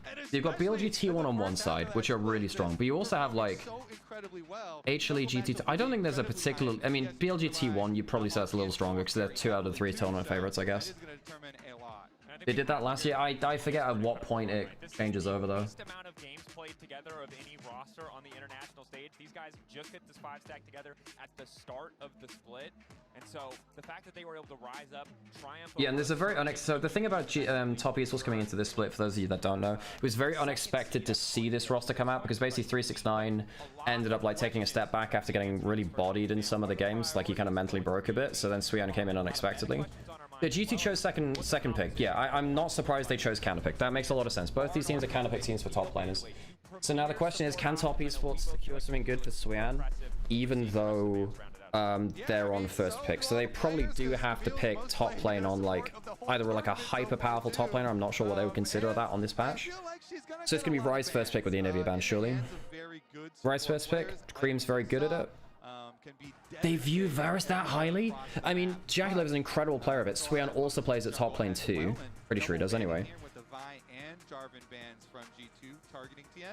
It does leave open the Varus there for JackeyLove from the bottom side. I'm surprised that Top Esports has lower odds than G2. Yeah, because international trends, right? Although Top Esports smashed G2 at Worlds, they weren't at first stand, right? And it's a very different roster. If you give the Rumble over, you can put the Varus top lane into it. Varus is a fine matchup into Rumble top lane, depending on jungle matchup and how threatened you would be if you picked up Lady Carry.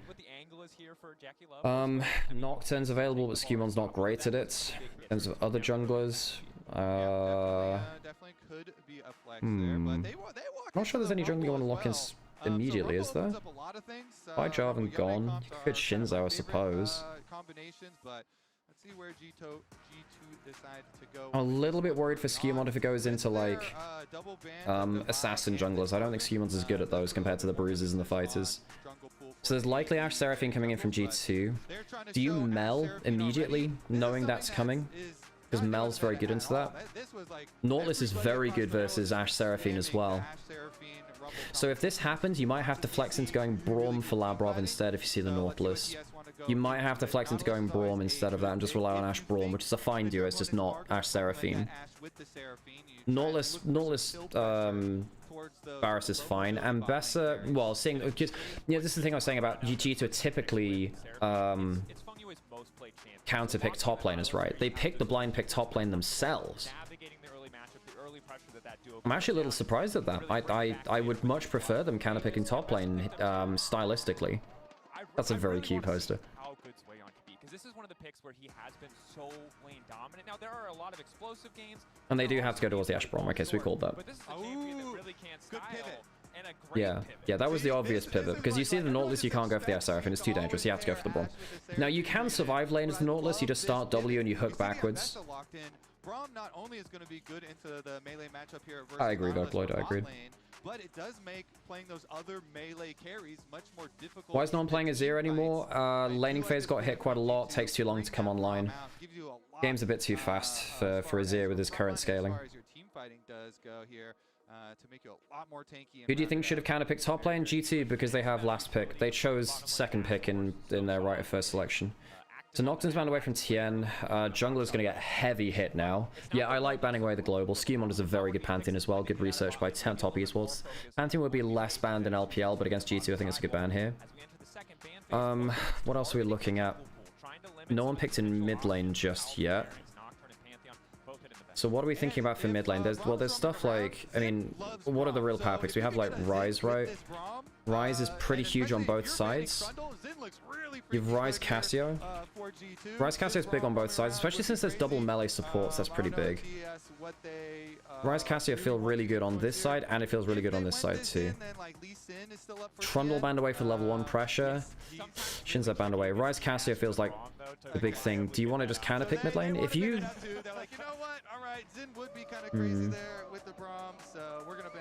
Now, if you go Cassio blind, you might get Syndred. We've seen a bit of Syndra. I think Cassio blind is still safer than most, though. If you go... The problem is if you go Cassio for GT, you're lacking Engage and you need it from jungle, so you need Maokai, something like that. If you go for the Maokai, it gives you last pick in mid lane, but it also means you don't have to lock in Engage mid lane. You could go Annie, I suppose, if they'd locked in something else too. Yo, we got an Olaf? Olaf jungle, or is that Rumble? Is that Rumble mid or Rumble jungle and Olaf top? I mean, I don't think it's that great into Ambassador. I don't think it changes the top lane matchup that much. Now, technically, this could be G2 technically using, you know, their counter pick top lane. I reckon it's jungle though, right? Neferi locked in, fine versus Olaf, can hop over walls, press W to avoid auto attacks, very good into Ashe, can also jump over Braum as well. Braum can struggle into Neferi a fair amount because you just never lock her down effectively. Ryze looks fine for Cream, or Cassio looks fine for Cream. If you go Ryze, you might get countered by the Cassio. Cassio's a bit rough into Ashe, Rumble. But it's better at kind of just seeing what Cass wants. Now, does Cass play Syndra into it? Does Cass play Syndra maybe here? This might be a Syndra angle. Victor loses lane. It might... Oriana's gone, of course, too. You can Syndra maybe, but then Syndra's vulnerable versus Varus Nautilus. LeBlanc! Okay, dangerous lane. You can lose lane against that Cassio pretty hard. Now, this is going to be really fun. If Caps can outplay early lane, we saw actually Knight get dropped like a 17-3 game onto Top Esports in the LeBlanc versus Cassio matchup. I'm going to put an ad break on. But yeah. I'm surprised that G2 didn't hold counter pick for top lane, but hey, I don't... In terms of overall draft, let me have a think. Varus Nautilus is really strong for Top Esports. Fungyue is also a very good... Fungyue, he needs to have a good game. If he just starts chaining and inting on Nautilus, he gives too many kills over to like Olaf LeBlanc, that's a problem. And against a Braum, that can be an issue. Top lane matchup is fine for Suyan, he's happy with that. Ambessa in general, pretty okay with this. I do like what G2 brought with a lot of the answers, you know, the pivot into the Braum. I don't mind what top... I think it's a fairly even draft. It's fairly even. I think, like, if the Braum does very well into the Nautilus, we'll have another conversation about that, but yeah. They have very high priority... Caps has the capacity to play anything? I don't remember if there's anything which Caps isn't historically very good at. Let me have a check, actually. That they do. Eyes on those individual players, see how they adjust coming into the international stage, and if the answers that G2 have cooked up, if the adaptations they've made to shut down some of these picks, things like the LeBlanc, the priority on the Braum, over maybe something like His Vladimir wasn't great from memory, but he hasn't played that in a very long time.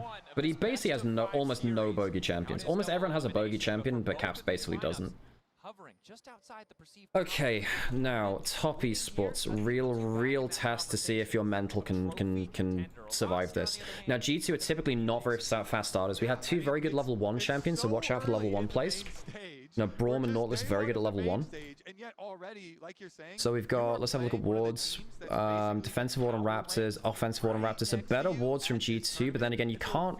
This is one of the things about this comp, you can't really walk up to an Ashe Braum level 1, they're too powerful. Even Olaf is still pretty good level 1. That's okay trading back and forth. Cream's got better damage over time, so if he's matching burst trade with the electrocute trade, it's actually fine. Gets another Q, Deathfire touch tags on that. Got opposing jungle paths. So a third one as well. Great level 1 from Cream. Very good. He's hit 3 of them. Very good. This is why I'm saying that actually the LeBlanc lane matchup with Cassio can be really difficult. So Olaf's going to go top side. We might see 3 camp into recall then bot side from Nefiri, but I doubt it. I think that you're probably just looking at like, no, on this.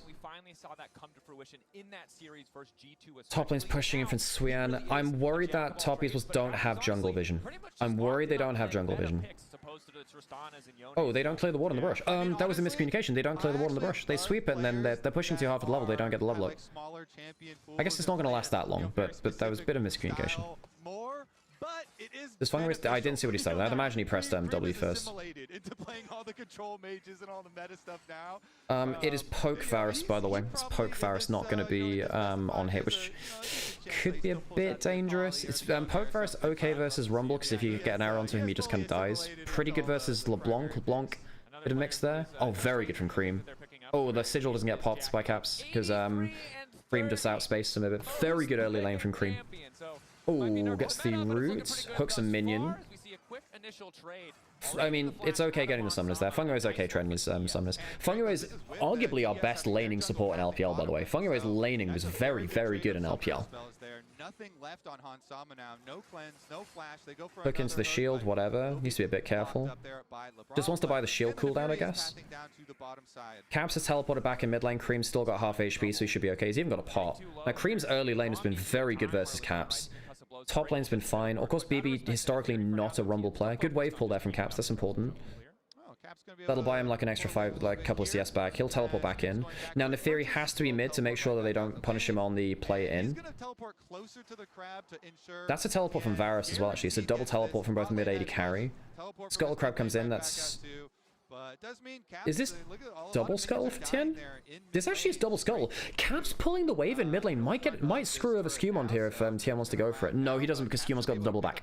Okay, this is fine. I didn't realize that. Skewmon double back for double longsword, so he's got the double back on that, and which means he can fight for second scuttle really effectively, even if Caps didn't have Oh, so now this means that Cream's in a weird spot, because now Wave's in a bad spot now. Cream Caps misses the chain. Good axe dodge as well. To deny this, going back in for a bit of extra poke. Oh, even more on Skewmon. Hang on. Can they walk over and do more here? Skewmon can't play now. Yo, this is insane from Cream. Well, he might just kill him. He might just kill him. Holy crap, Cream just killed him.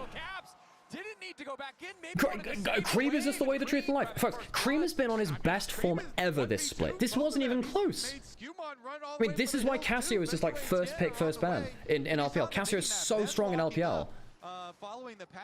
Insane from Cream. This is why the LeBlanc Cassio matchup is so difficult.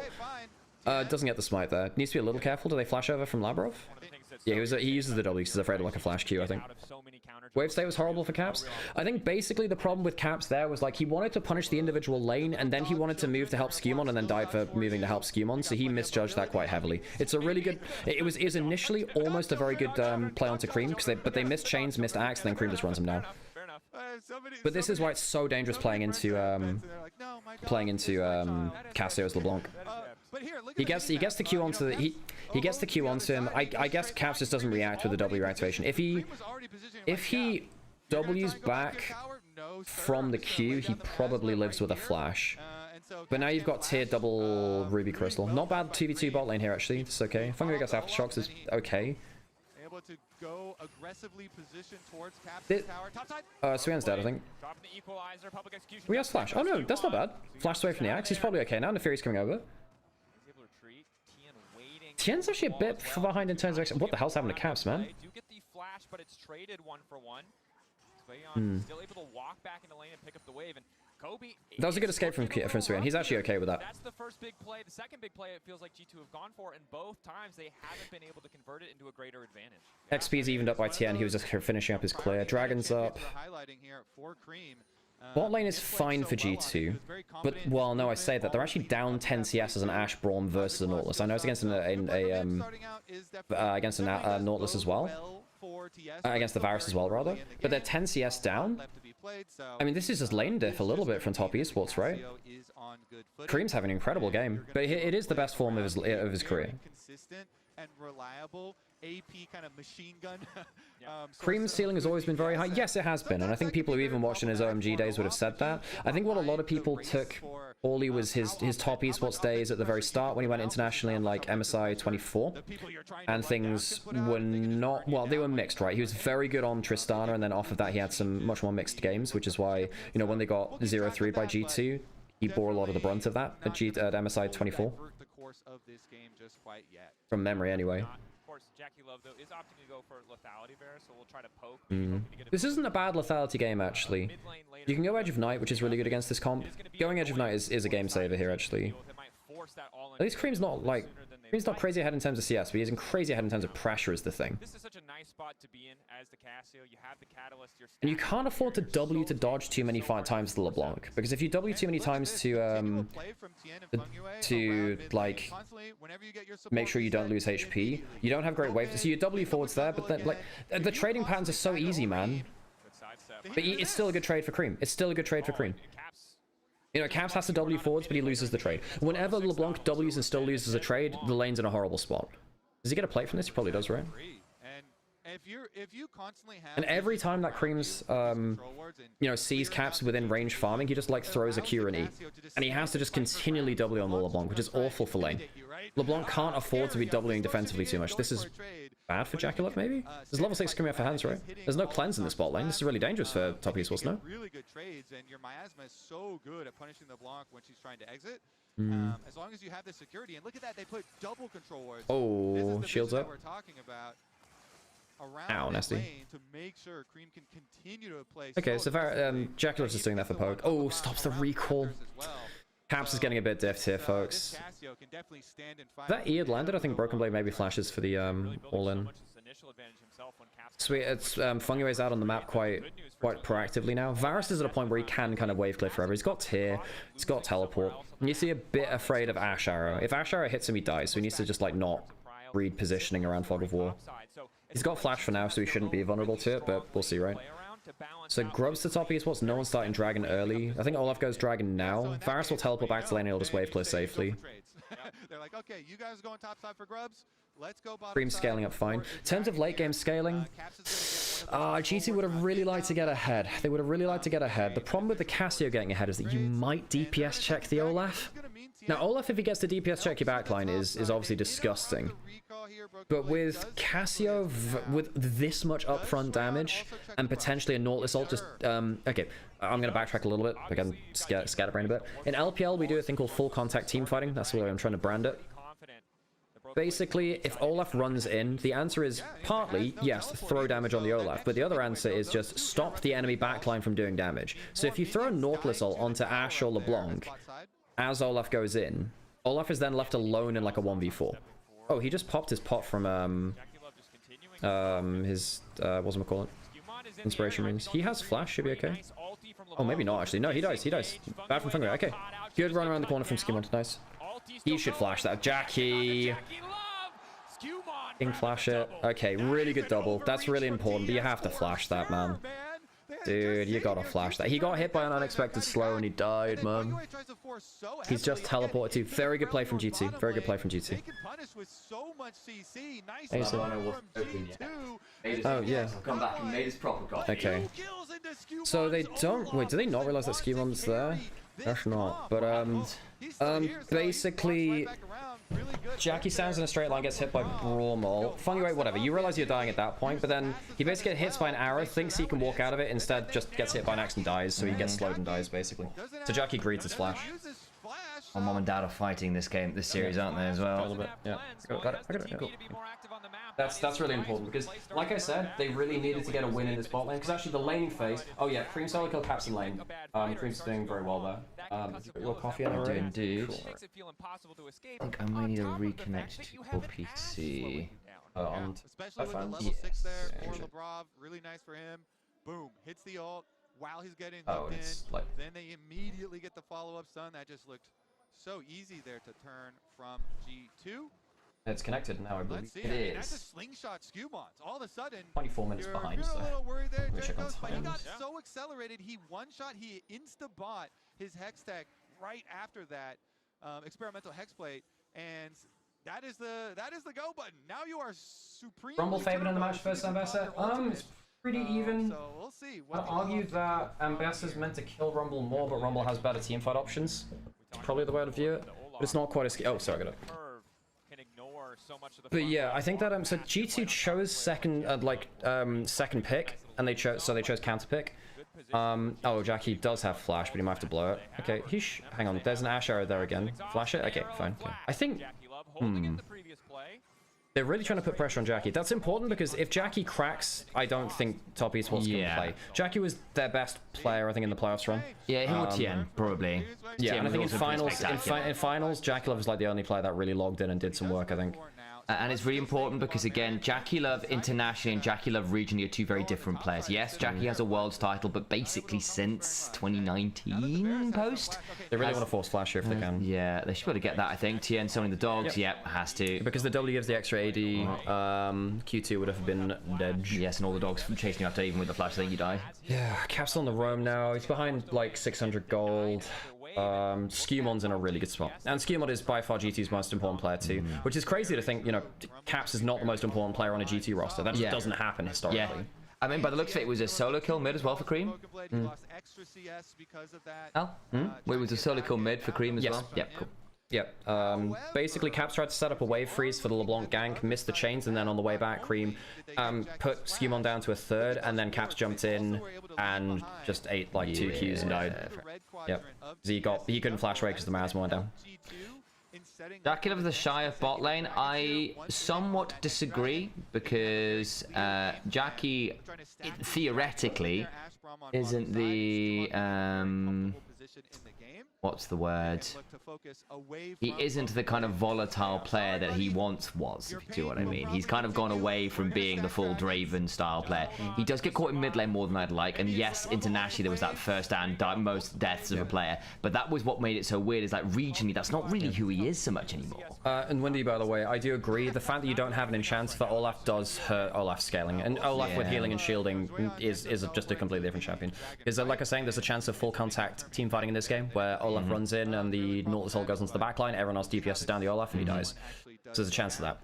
Yeah, I mean, you are good synergy with Braum, and obviously you can follow up on the CC well enough, but yeah, it's not the same as an enchanter.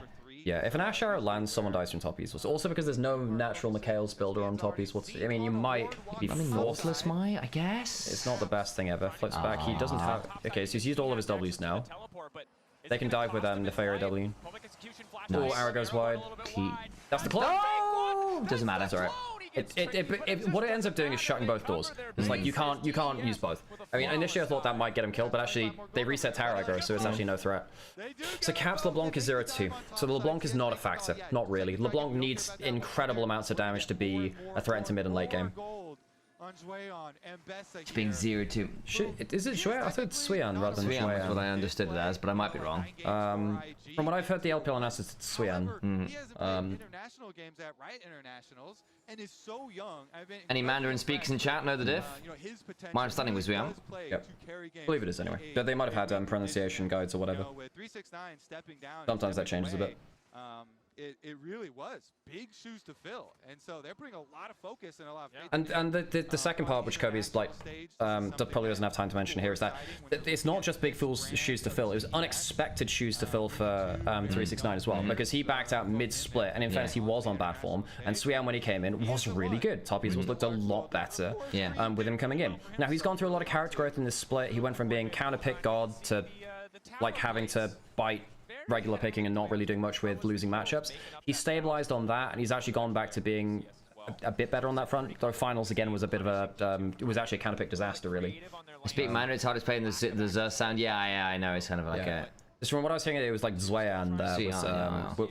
Sorry, no. I was saying what I was hearing on broadcast. Sorry, I'm with you. Like I heard a Shueyan, so like I didn't know if it was something like a pronunciation guide which we hadn't got. So. As predicted, just to keep waves a bit cleared out.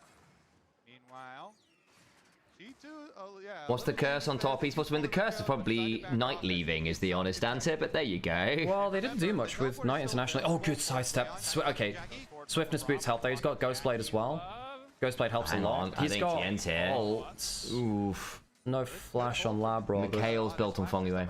Oh, so you did go Mikhail's first time? Yeah. I guess that's important. I mean, there were points where, like I said, there's no natural builder of it. We did see this in one of the older Ashe metas, actually, thinking about it. Okay, that's good, because I was saying, like, you're not expecting... Nautilus doesn't love building Mikhail's, but hey, in this game you kind of have to versus Ashe Arrow, really. Because otherwise Ashe Arrows really end your game, which is not great. So top East was just natural laning leads. Top lane is so far ahead, actually. Caps is also just not a factor, man. Miasma, yeah, that's tough. He gets out now, I think. Oh, Cream is on great form, and actually credit to Fongway. He's come out swinging, good first game, out on the map, loses a life in lane, whatever, hasn't been phased by it. I think Fongway strikes me as quite a mature individual for someone at such a young age. Actually, he's really taken a lot of the L's he took in the regular season with Grace. I think he's learned very quickly from Jackie Love. He's been good. Hey chat, can I interest you in a potential little social club, guys? What? Oh, yeah. It'd be a club that's really about dairy, specifically about being tolerant of those that enjoy dairy. Guys, can we join the Lactose Tolerance Club? Can we get the Lactose Tolerance Club back with our President Cream on his way to great things here in an international? We're only 17 minutes into game one. I might be here before the milk curdles, but I'm saying join now while you can. Hey, the Lactose Tolerance Club, we take people all times of years. Roll up and get your toilet paper here. Wait, no, you don't need that. No, you're fine actually. Yeah, sorry. At that point, you're fine. Tolerant. You don't need it. No wind is being passed here. Lactose tolerance, pintless. Stop this silliness. Stop. Really been in the right place at the right time. Each of these TN and Fongway roams, the first one around mid, even though they didn't get to hit Caps, because they're there, it cut off the other area for escape for Caps and allowed Cream to do what he did. Caps, he's dead. He's dead. Yeah. It's so risky picking LeBlanc into this kind of comp. I mean, into the Cassio alone, it was risky. Now it's like you're 0-4. Cream can't do shit here. And like both solo lanes doing fantastic, you know. Yeah, you never saw. There's no one showing up for this Reminder, one of the reasons why G2 looked pretty good at first stand was that Caps laned very well in the finals versus Knight, right? I mean, to be fair, importantly, they've been winning without Caps looking superb across the split. Like, he's been good, right?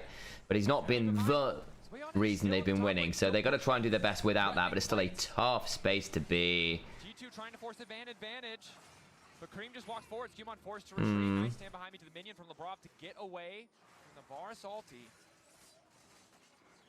I mean, that Herald is just going to take out mid. They get the dragon. This is just Yeah, this is looking real good for top esports. Going to be able to get your mid lane priority. Oh no, the lactose tolerance becomes a bit cheesy. Oh no, boo. So they get first turret mid, get dragon. I don't know, G2 really need to start like getting some plays made soon. Cream, they might force flash, so they actually get more than that. Oh, okay, that's flash away from, I thought initially it flashed into it, but that's fine from Cream. Expensive TP, top lane's alone for now, but they don't have another TP actually, so that's gonna be a free wave into turret for LeBlanc. But I mean, G2 don't get soul point, they're 4k behind. Suyan has...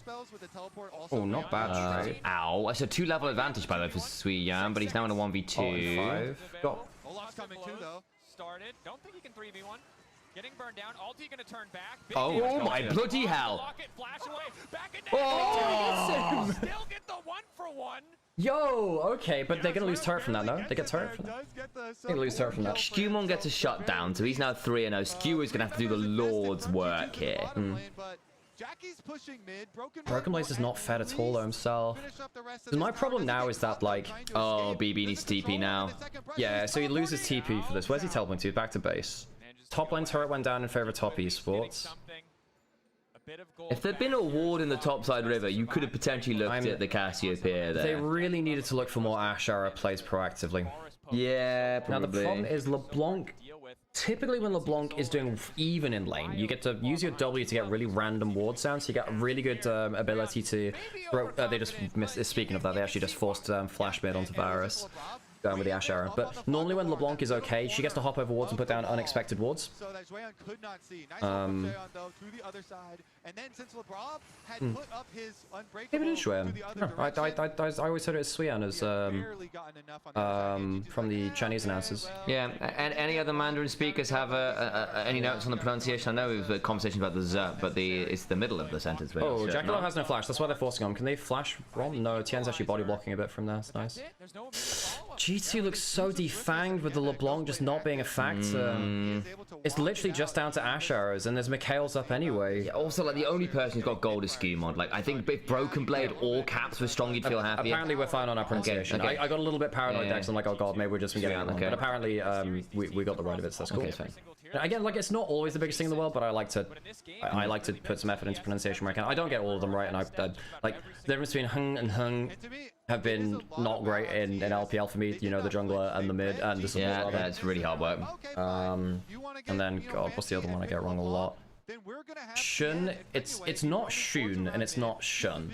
It's like Shun. It's more like a Schwinn, but like Shun. A little bit. Feng Yue, I always get wrong. It's Feng Yue. I know exactly, but it's like if it's not Feng Yue, it's Feng Yue. One thing which like I remember at the start caught you out was like JJ instead of Jie, which is like a very specific and different thing. No, I used to say at the start. I think I still said JJ.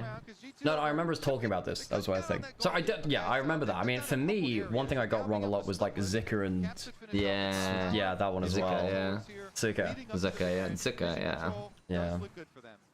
yeah. Shun the non-believer. Well, they're not going to Candy Mountain, so it's fine. Okay, GT really needs to play around next Ashe Arrow really well. Problem is, Jackalope hasn't died, and he's really good at just clearing mid waves. Even if he loses a flash rate every so often, it's okay. Chain's on him. W's good. Means he actually out-trades Caps there. Caps is just not fed. Caps can't even threaten the Neferi, man. And Best is doing fine. And this is why top esports are happy to do slow roll macro like this. They're actually pretty okay to do They're going to play slow. Like, top esports are happy to do this. This is more their preferred style anyway. I mean, they can play fast. They can do. But, like, they're also happy to just, like, play more like, considered mid-game macro. But they play fast through Tien, really. Once they get to this point, they are much happier playing this a little bit more controlled. G2 do have Dragon advantage, even if it's just by 1. This is still a very winnable game for G2. One teamfight goes well for them, great. The gold lead is all on the Ambessa, really, although Cream's also doing a great job too. Is Caps being behind enough? Is that enough of an anchor to stop Skewmon with like an equalizer and arrow helping keep people in range? Is that enough of an anchor to stop him from doing that? Because I'm worried that the DPS check comes in from top esports because there's no enchant for the Olaf. more consistently trading. An LPL team playing slow, what's the world coming to? Well, it has happened at points before. Not all the time, but it has happened at points. RNG used to be more like that. Way back in the day, because the Protector used the... And of course, then like G era happened. You need to be a bit careful here. You can't be losing too much junk like that. Look at that. Dogs tank that one. Who doesn't have flashes? Well, everyone has flash. Okay. Oh no, besides Varus. Varus doesn't have flash. Cassio doesn't have it for a couple of seconds either, and they're stacked on top of each other. I really don't like them stacking on top of each other. That scares me. They're not in River cleanly either. Good question. Stepping very far forward. Hmm? I'm thinking X sounds in Mandarin. Yeah, Arrow's not hitting right now. They might open up with Ambassador along the wall. Hook's not great. Okay. Equalizer's good. That's Very good really equalizer. nice. Look at Caps. It's Olaf. Olaf, look at him. He's melee. Caps just killed Jackie. Olaf got melee of him. Yeah, I know, but Caps also just blew up Jackie, which was huge. That was Olaf that did that, no? No, it was Caps. Oh shit, crazy. Swian's still pretty fair. It's still what, 2 for 2? Oh no, but I mean the Olaf is down. Yeah. You can teleport back in the soul laners. Yeah. But I think that was no, Caps hopped over the bush and killed Jackie on the equalizer. We'll see now. And we did kind of see there you go. The clash between the equalizer comes in. And it's a knock-up as well from the Glacial Fissure. Yeah, he has no flash. Watch Caps at the top screen. Just jumps on him. Olaf gets one auto. Olaf takes all of his HP.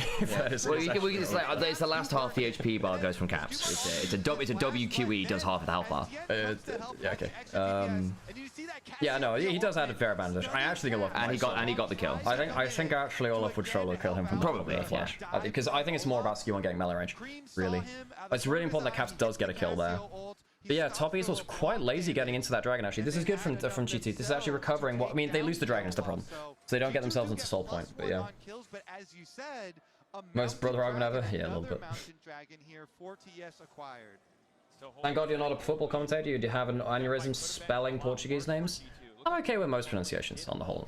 No, I like putting some effort into them.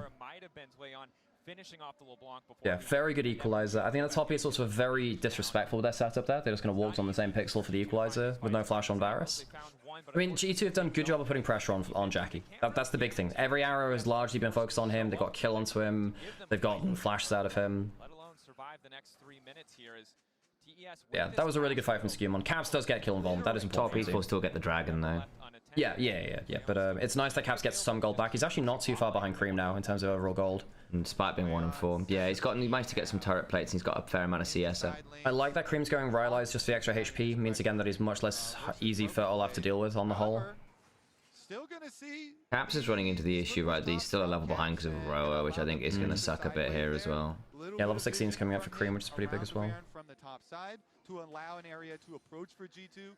That is incredibly important because face checking towards the Nautilus. TN just doing Dragon as his team dies here. It does kind of save them the whole situation though. If he doesn't get Dragon, it's completely doomed, you know. And I don't know if he actually saves the fight. If he does stand and fight. Interesting, this is the first pick Varus and it's Varus like this. Top Esports drafts were a bit messy in regular season. They clawed it back in playoffs, but in regular season a lot of their drafts weren't great. I don't think this is bad. I'm doing exercises because Luxie in chat saying before Romanization transliteration things, X used to be translated as HS. There's with the romanticization they kind of messed up a couple of different. I think particularly in like some like Indian, Pakistani kind of like names and location stuff too. It can be a bit messy too, I think. Extra money here. Blame the British. Romanization, I guess it would have been us.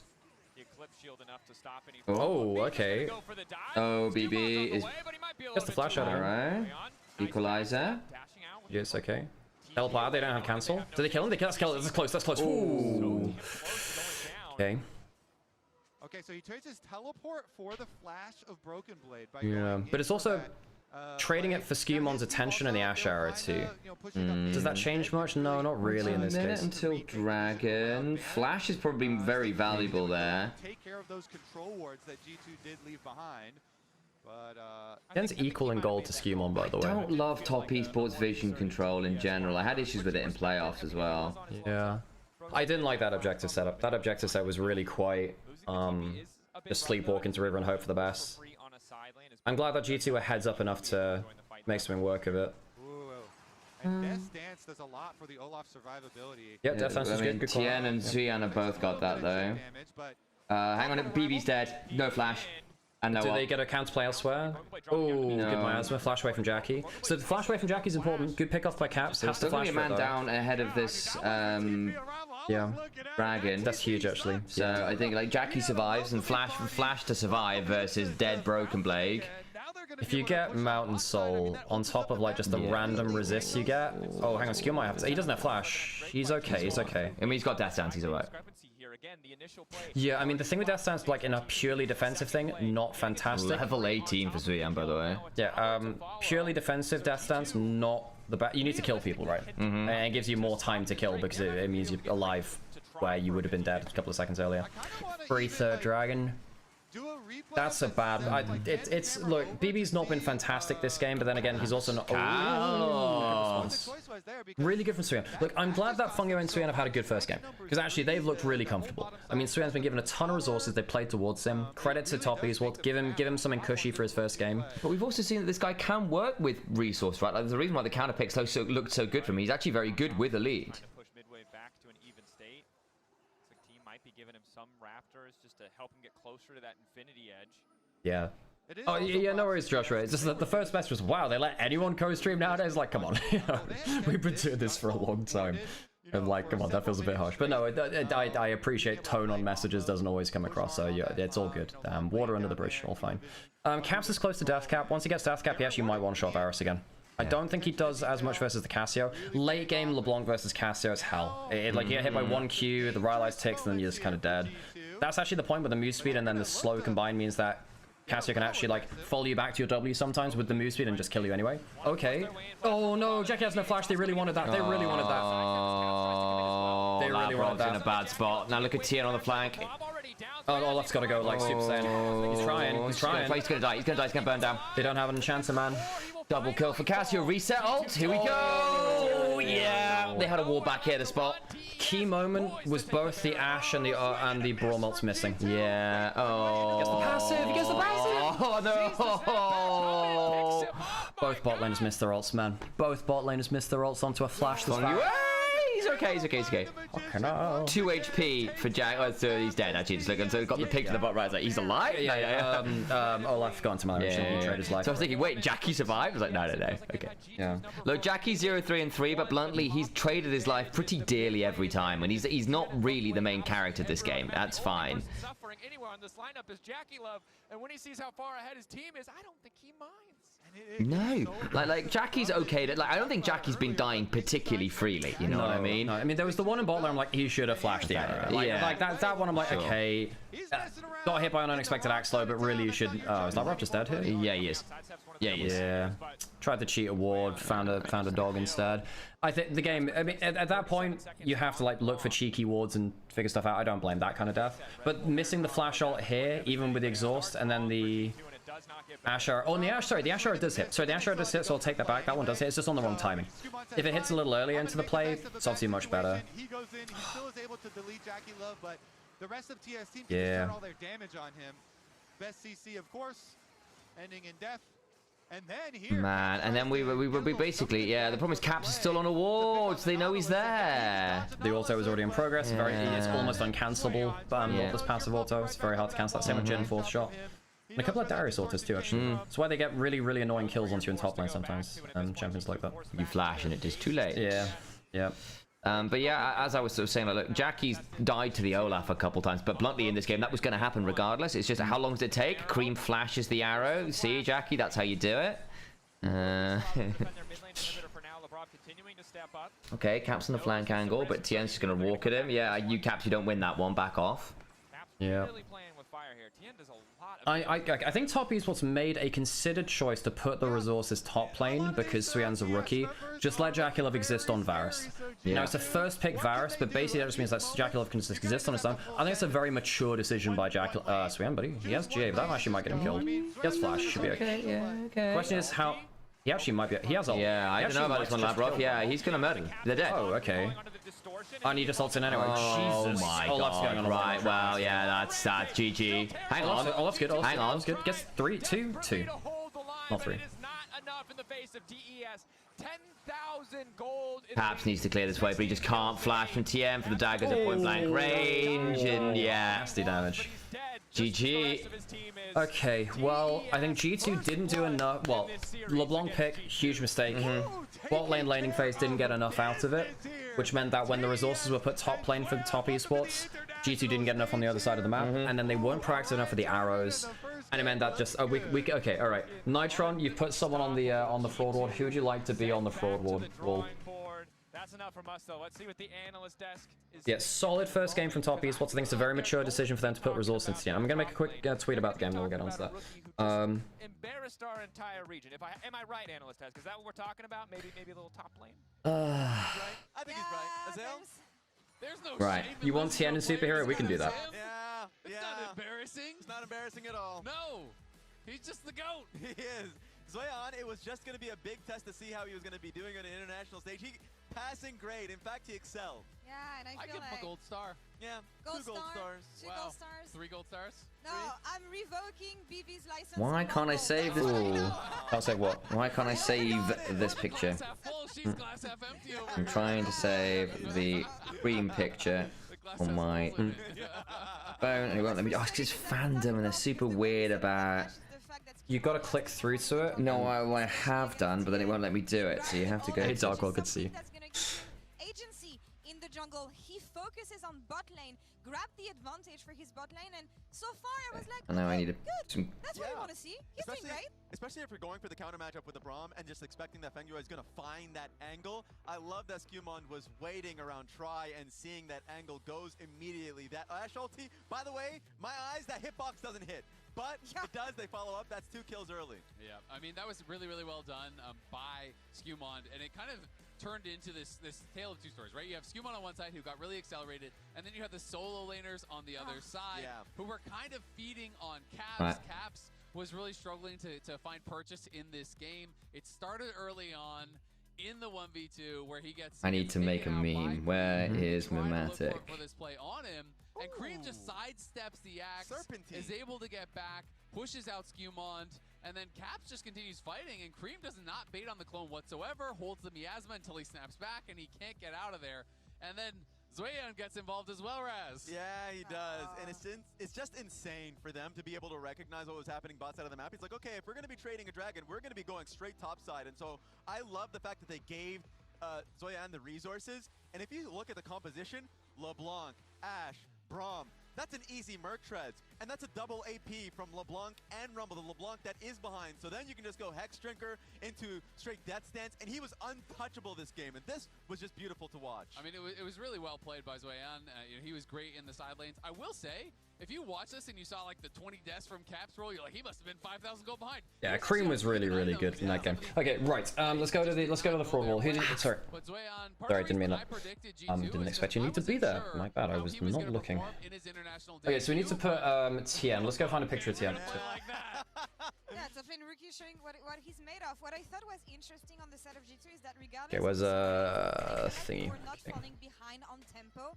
Where's the fraud wall? Okay, fraud wall. Let's go put Tien in. Did you want him as superhero? We can put him there. There's a fact that I want us to show you, Azale, the fact that it comes to this Baron, the fact that even if Skewmon goes in, Caps then doesn't manage to find the flanks that he wants to come, and in the end, G2 cannot do it. Okay, Tien's on there. There you go. Anyone else for the fraud wall? Who did we have there? Who else has something for this? You had Tien. Pheasant TFC, you've got one. Cynical Reese if you're around. Kipwide and Nami, I'm not sure if you're around too. But you also have things for the fraud wall. But yeah. Oh, this was such a killer. Because they want to go into the flashless Varus and they don't hit him. He's got Ghostblade and he just outsteps it. Even with the exhaust, he gets out of that.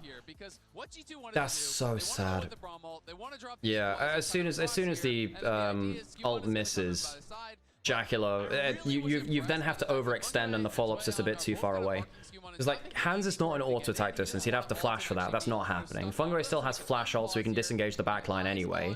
Skewmon can't get in range. As soon as the Brawl Melt misses, you're doomed.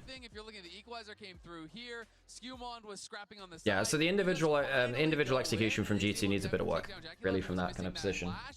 Tien is pushing them back on one side, Zoyan is marking on the other side, and even though they lose Jackie, it really costs them everything, including their Fed members, to do it, and this just felt like a fight. Oh, you had 200,000 channel points and then put 100,000 on W versus BLG? Oops. Oh yeah, folks, while we're in this break as well, if you'd like to support the channel, this genuinely does help our rent and everything else. If you'd like to sign up to Opera GX gaming browser, it makes a big difference to us as well.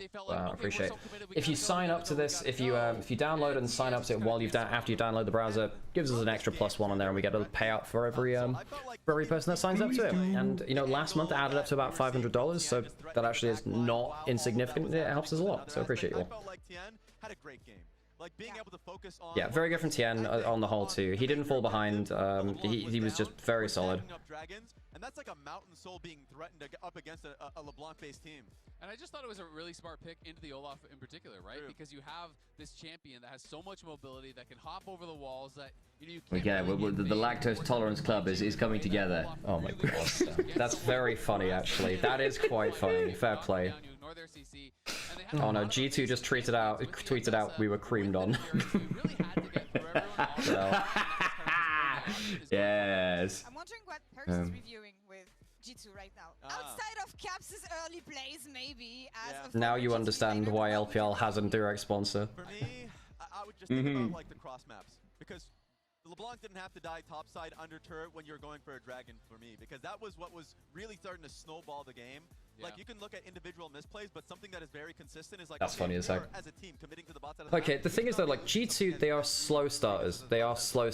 I think if they match up into top esports later into the event, I think they'll be better. But this is when G2 are their weakest, and like I don't think Skewmon was bad. I don't think he was bad. I just don't think it's yeah. Hey, see me, good to see you. Yeah. Okay, right, we gotta go put on a ad break, and then we'll get ready for our second game. I mean, this is an overextension for Fungway, whatever, cool, just one death. Jackalope getting killed by the arrow here, that's... you just flash, buddy, really. I think G2 looked for Varus' flash quite well. I think they're quite unlucky to not execute while he was down.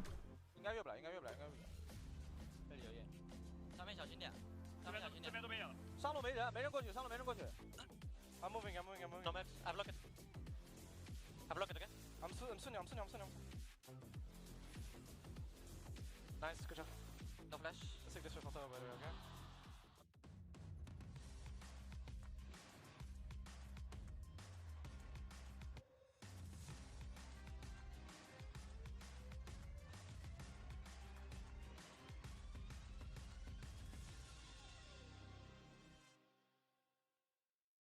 Tired of the off-season blues once Worlds is over? Fear not, because League of Legends is coming to the very first Esports Nations Cup, where players split from their clubs and compete for national pride. Will China test every limit imaginable? Will South Korea turn every game into a macro masterclass? Will EU and NA actually play in the correct lanes? The final event of the year is not to be missed. Esports Nations Cup 2026. See you in Riyadh.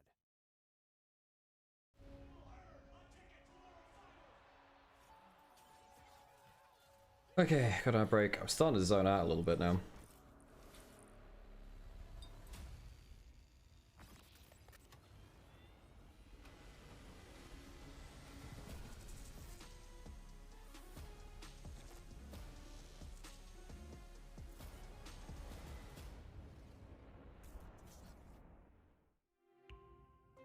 Fine, I have posted the lactose tolerance club.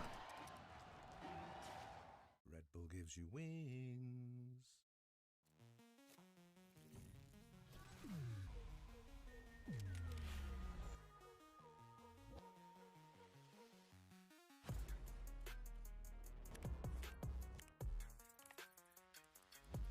I keep getting flashbanged by Captain America Seaside skins. Just like, good God. That's America's something.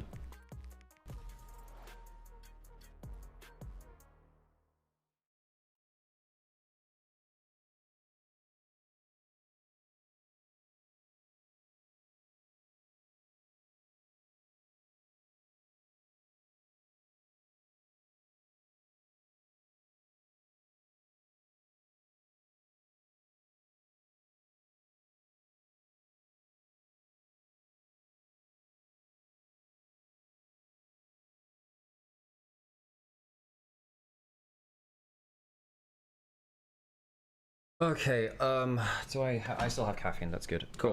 Do I stand up? I haven't stood up since the start of the stream. I'm gonna stand up for a minute, because I actually haven't stood up since the start of the stream, so I'm gonna do that. We've done fraud wall.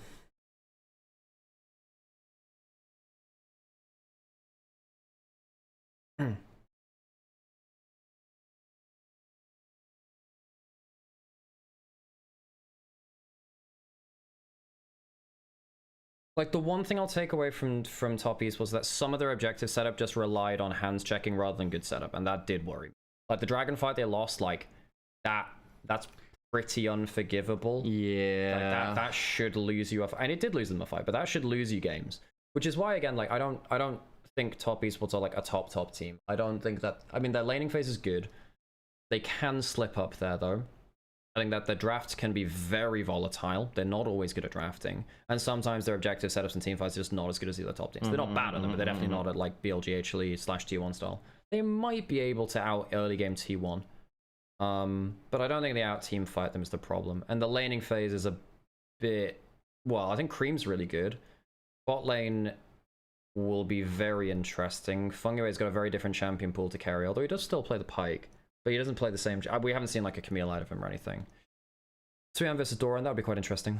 That'd be quite interesting. Suyang's pretty good in lane, but Doran's much better in team fights, I think. Okay, right, I'm gonna go stand up for a second. Yeah. Those are Godlands.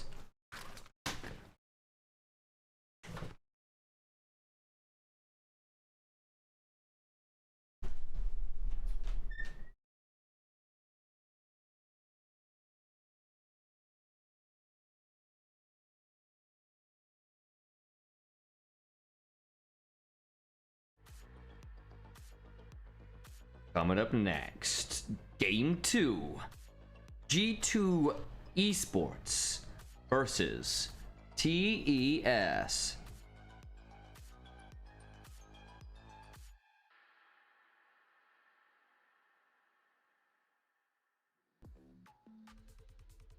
Welcome back to MSI 2026, where TES and G2 are facing off. Top Esports drawing first blood, looking fantastic in that game one, and now we need to see... like second blood and third blood, and like fourth and fifth blood. We're losing 2 in a row to keep the 3-0s going. Yeah, I mean, if this ends up being a 3-0 as well, I think it's a bit doomed, guys.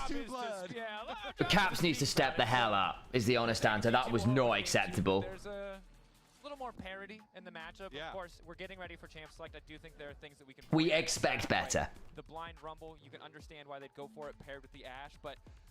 Get Broken Blooded counter pick, man. I don't want to see him on a regular champ.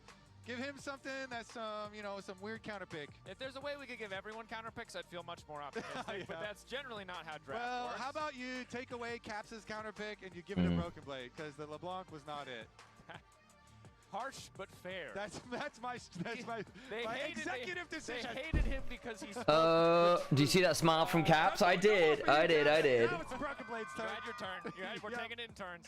So the Bard, the Camille remain banned. Rise this time taken away. Karma, interestingly. So ooh, Jackie Love Ezreal.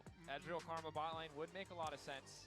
So I always move the camera around. Now 1 second. I was like, why can't I see the bands?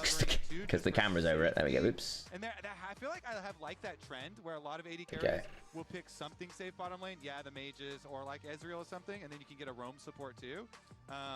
But just Dylan, we need a big vein flashback. See a bit of that. Okay, Jarvan.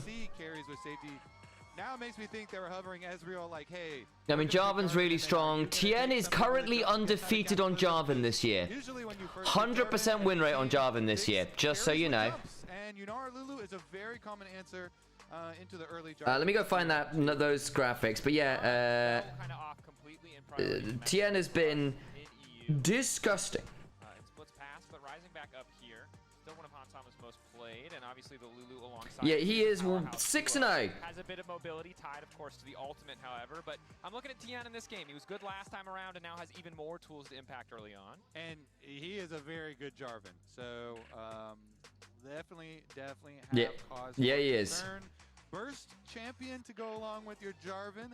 Yeah. Cream's Aurora following. Yeah, he's undefeated on Jarvan this year. 6-0. From their priority picks here for TES, and it looked very good in game number 1. So no reason, nothing necessary for them to do so. Interesting. Slamming the Gnar would make you choose. I like when teams do this. Yep, this is what Top Ace was kind of Whoa, this is quite different now. Because I thought that G2 should be counterpicking top lane. BB was not good in that first game. Oh, your opponent's going to counter one of them? Yeah. So now G2 are like, well, we can only counter one before the next rounds of bans come in. So you have to choose. Is excited for next season of the Cyberpunk anime? Yeah, I'm interested to see where it goes. I actually never finished the first one, although I mean, like, I know the story points, but I need to go back and watch that at some point. Like, wow, I hope Rebecca comes back. But yeah. So they do get the. So what Top Esports want us to do? Like, top lane is to double ban on 3.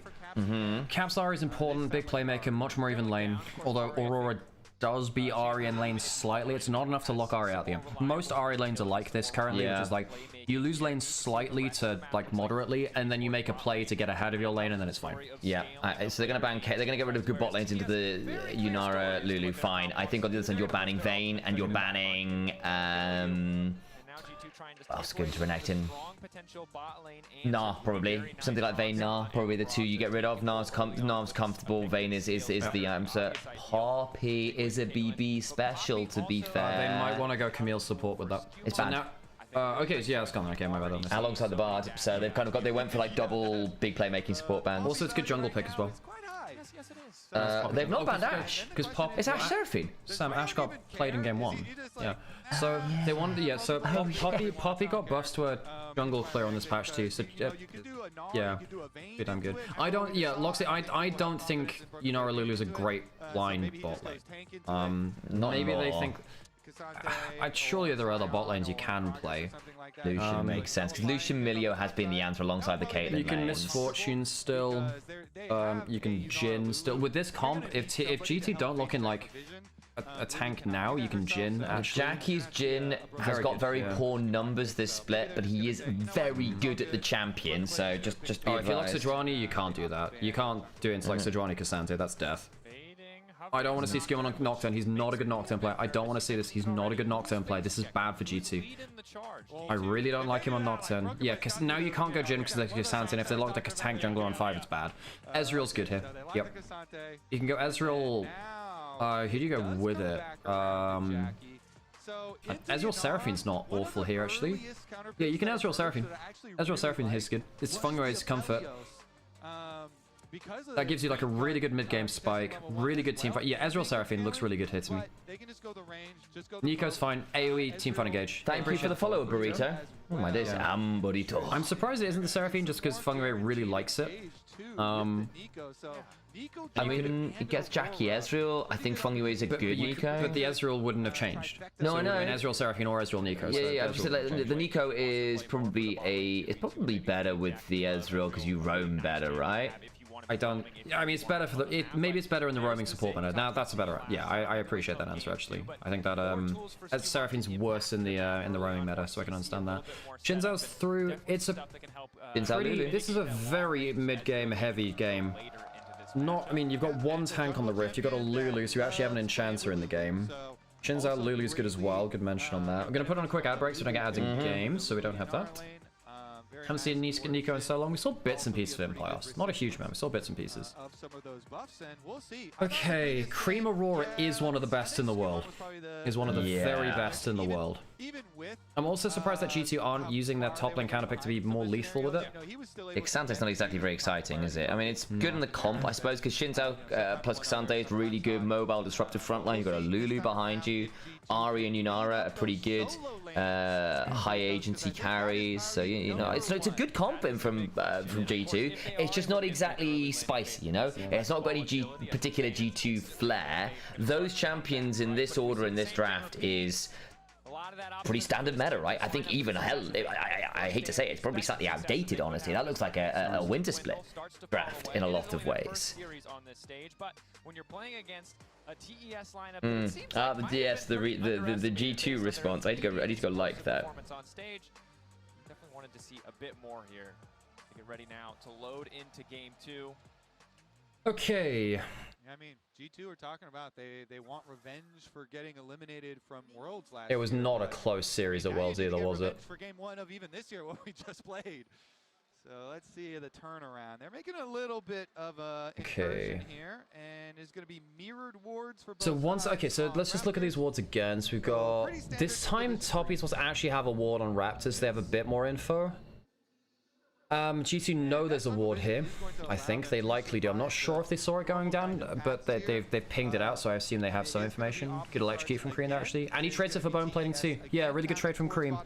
Caps isn't taking bone plating. This is one of the things about Ahri matchups. You went for Scorch, but if you're going bone plating versus no bone plating, Ahri lanes get really rough. Ahri went bone plating a lot in these kind of matchups in like Annie, LeBlanc, to kind of survive this kind of early game. Vex as well. Oh, there's the invade. You've got to be aware this is a possibility, guys. This is blue into Raptors. G2 pinged out the ward might be there, but they don't put their own defensive ward down. They didn't see a ward go down when they actually put their own one down themselves. So clean takeaway. Does he go Raptors to Raptors and then go back to his top side? He can do some very interesting pathing here. I think he does wolves into his own rat. Oh no, he's going across. He's just hiding. Yeah. Okay. They can't say 100% since the and also because he's on 8, they can kind of make an idea that perhaps with the blue buff he's being a bit weird with his flare. Did they physically see him? I don't think they physically saw him, so they don't have numbers on us. They see the Raptors being leashed, they don't see his numbers. Shinzo's going bot side, and now he's going to bot side River, so he's doing something interesting now too. He might be able to contest Krugs. Skimon's gone full bot side. He's not recalling. Oh, he's going bot. Oh, that's a really lovely wraparound. Labrov's got this for easy for Skimon. No! What? I'm very surprised. Oh, I think he killed maybe. Does he have health picks? No, it's so close. So they get that was almost fantastic from Skimon. What he maybe should have done is double out a Fog of War, then E'd in, then save his. I don't know, man. It's tough. It's tough. Caps on 7. I feel like he should have had at least a kill there. Shout out to Ming, by the way, for the 1249 assists. Yeah. Oh, Charm! Doesn't kill. No way, he stays in lane. Oh! Might be a little bit too late. The extra shielding coming in. Lulu behind. Red buff. He headed away to shot. Hang on, what happens to the double buffs? What happens to the double buffs? Because he dies and he gets the kill. Does he respawn with double buffs? I don't think he does. No, I don't think he does. He wanted that first blood, buddy. He really did. So Cap still has TP. Very good roam in from Labrov. Might cost TN double scuttle here, actually. I don't know. Still, Caps does get the kill. TN's going towards his own camps. Wants to get them on cooldown because he just wants to level up. Oh no! He didn't have barrier. I have to say our EU bot lanes have been a little bit anemic this tournament. Yeah. Presumptuous here into the big minion wave as well. Nice punish from Fungyue and Jackie. And that is going to be TES. Back to Raptor respawn, by the way. All right, on spawn as well. That's foul. TM will do this, by the way. He did this versus Monkey, where if he gets first Raptor camp, they will be there on spawn to fight it every time. Did we watch actually? Yeah, we've been live the whole day. We've not missed a single game of MSI just yet. Swian, does he have E? Oh, very clean. He's just safe, I guess. And he's got him now empowered rage, so we can get empowered Q through. Ooh, hang on. There's no flash on Tien, though. Swian still has full rage. His rage is just about, let's say full rage. He was just about to lose rage on the timer, I think. Yeah, I see it now. They might be able to stop recall it. Surely. Oh, he's left. Hang on. What have we done, Skewmond? Stop the recall with flag. Yeah. Oh dear. He's got no mana. He doesn't have mana, you're right. Got enough for a W, it's probably about it.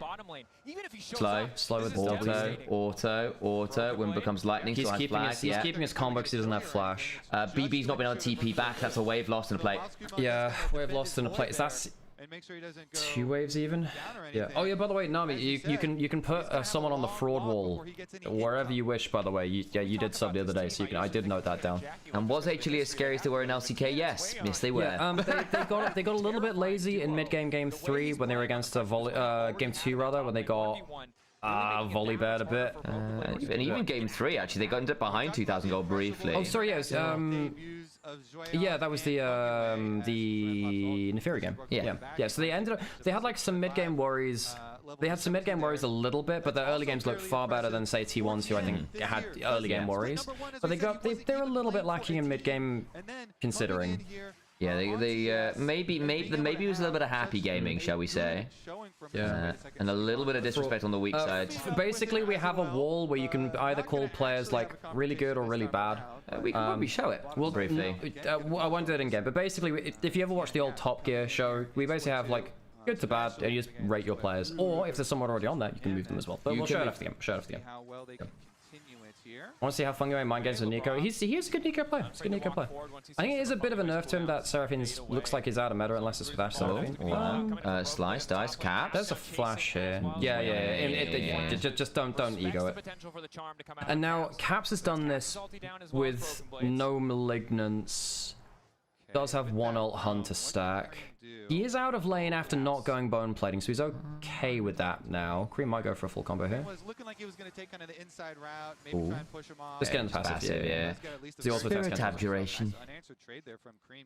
That's the name of the passive. Dude, walking back into lane in bursty matchups like this is so scary. It used to be a big problem against Fizz and stuff too, where you occasionally just like lose all your HP because you didn't have a ward in the right place and he just jumps out of a bush at you on the way back to lane. It's like, get Urchin striked.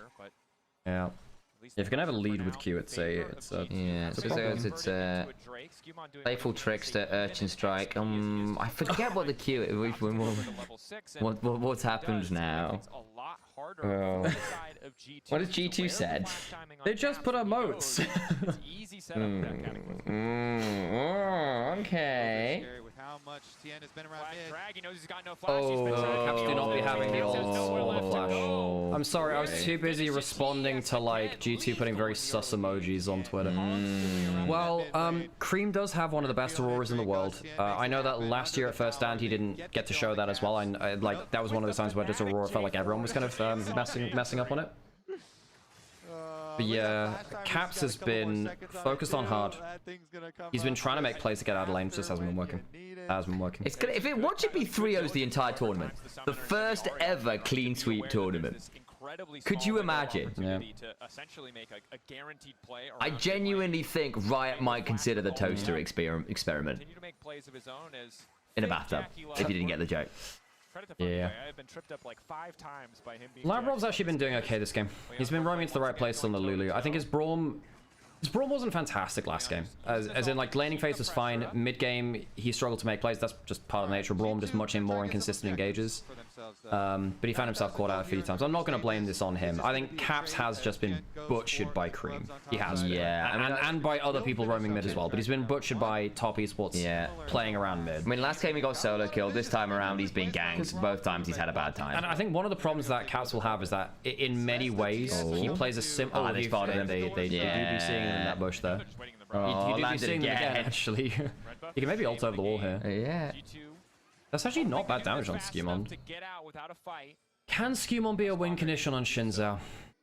No, I don't think it can be. They have to start fighting over this next dragon and pray, don't they? They've got the first one. It is only 1k down. And if Caps gets like a good play in, maybe he can snowball back into the game. Like he's not miles out. He's only 81 gold back. And you do have advantage of like Cassante team fighting potentially too. It's a very mobile team from Top Esports though. My problem is it's a 500 gold lead in jungle. Yeah, I can see a world where he gets perma-CC'd and dies, though. Yeah, it's just... I think any advantage you give Tien tends to be very lethal. Spears missing left and right. Heading for a bit more damage, but both sides backing away. It does feel a little bit personal sometimes. Always. I mean, okay, TFC, when are they not? Back again? We do this again? Cream from Romelia. Oh, he's just used boy. He has ult. Yeah, smite, ult, flash. Yeah. Bot lane, Hands not having fun. Go on, Jackie, my go. Good body, very good body block. Ooh, does it matter? Bloody hell, Labrov with a good flash. Does quite a lot actually. TP behind, they've got to try and play it. That's really good from Hands and very good from Labrov. Very good from Labrov. Skewmon lives on top side. Tien doesn't have ult. BB doesn't have mana. Cream's here. I don't think he gets out of this. No, me neither. He does have flash. Doesn't hit the Q. Initial skills dodged out. Broken Blade just buying as much Passive. space as he can. And is And they your give it to mama. the Aurora. Cream gonna grab Yep. the kill in the end. Okay, good 2v2. I mean, the teleport forces that, right? What it does mean is that Caps doesn't get any kill participation for that, which is annoying. Because he was the one that teleported? Yeah, right? But that's good. That's good. I mean, I did say that the Yunara Lulu, I said that G2's bot lane, perhaps weak. I said the Yunara Lulu, perhaps not the best blind pick. They're making it work there. Of course, they were forced into standing and fighting, but very good body blocking from Labrov.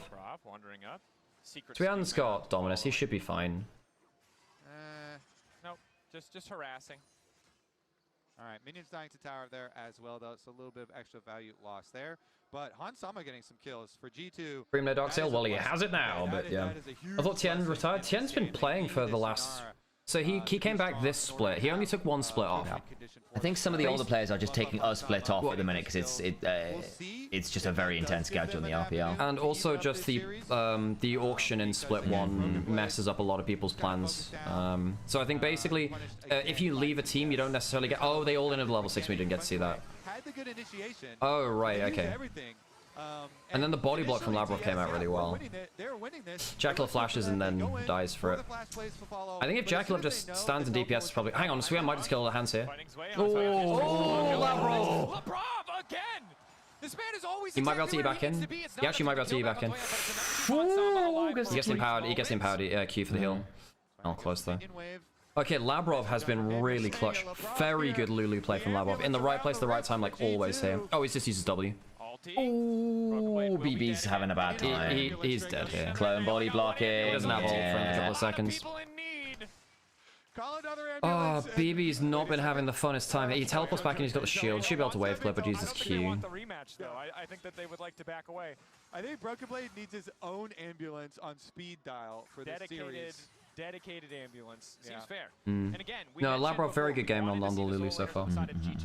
Oh. At least he gave the kill to J4. I think in this kind of game, he can't go. He was going to go for the wall down there and he couldn't. Nice, interrupt. Labrov. I don't really think that changes anything there. Because there's no Dominus and he didn't have full range. They might have given him the Q and an ET or the other side. Yeah, I mean, he was likely dead anyway. Not gonna lie, with no flash, no Dominus, I think it actually just wastes the cooldown. think it... Okay, I'm going to put it out there. I do wonder whether with a W and a Q he could have blown up Hatton's because the shield would have got broken. Only Empowered W does that, and he didn't have the rage for it. Oh, I don't know whether he might have gotten it from an EQW. No, he wouldn't have enough rage at that point, because he only had like 20 out of 50 meters. That's why I'm like, I think at that point it's just like... Anyway, it was a nice little moment. It stops the healing coming on through, and Hands was low and a lower level. Like, it also, like, Hands at the time was level 8. It would have been a 3-level discrepancy. So I think that Q might have been scary. The 20 seconds till drag on. Good ward there from the spot, Skimmerheim towards bot side. Hands is pretty scary. He's got Kraken, right?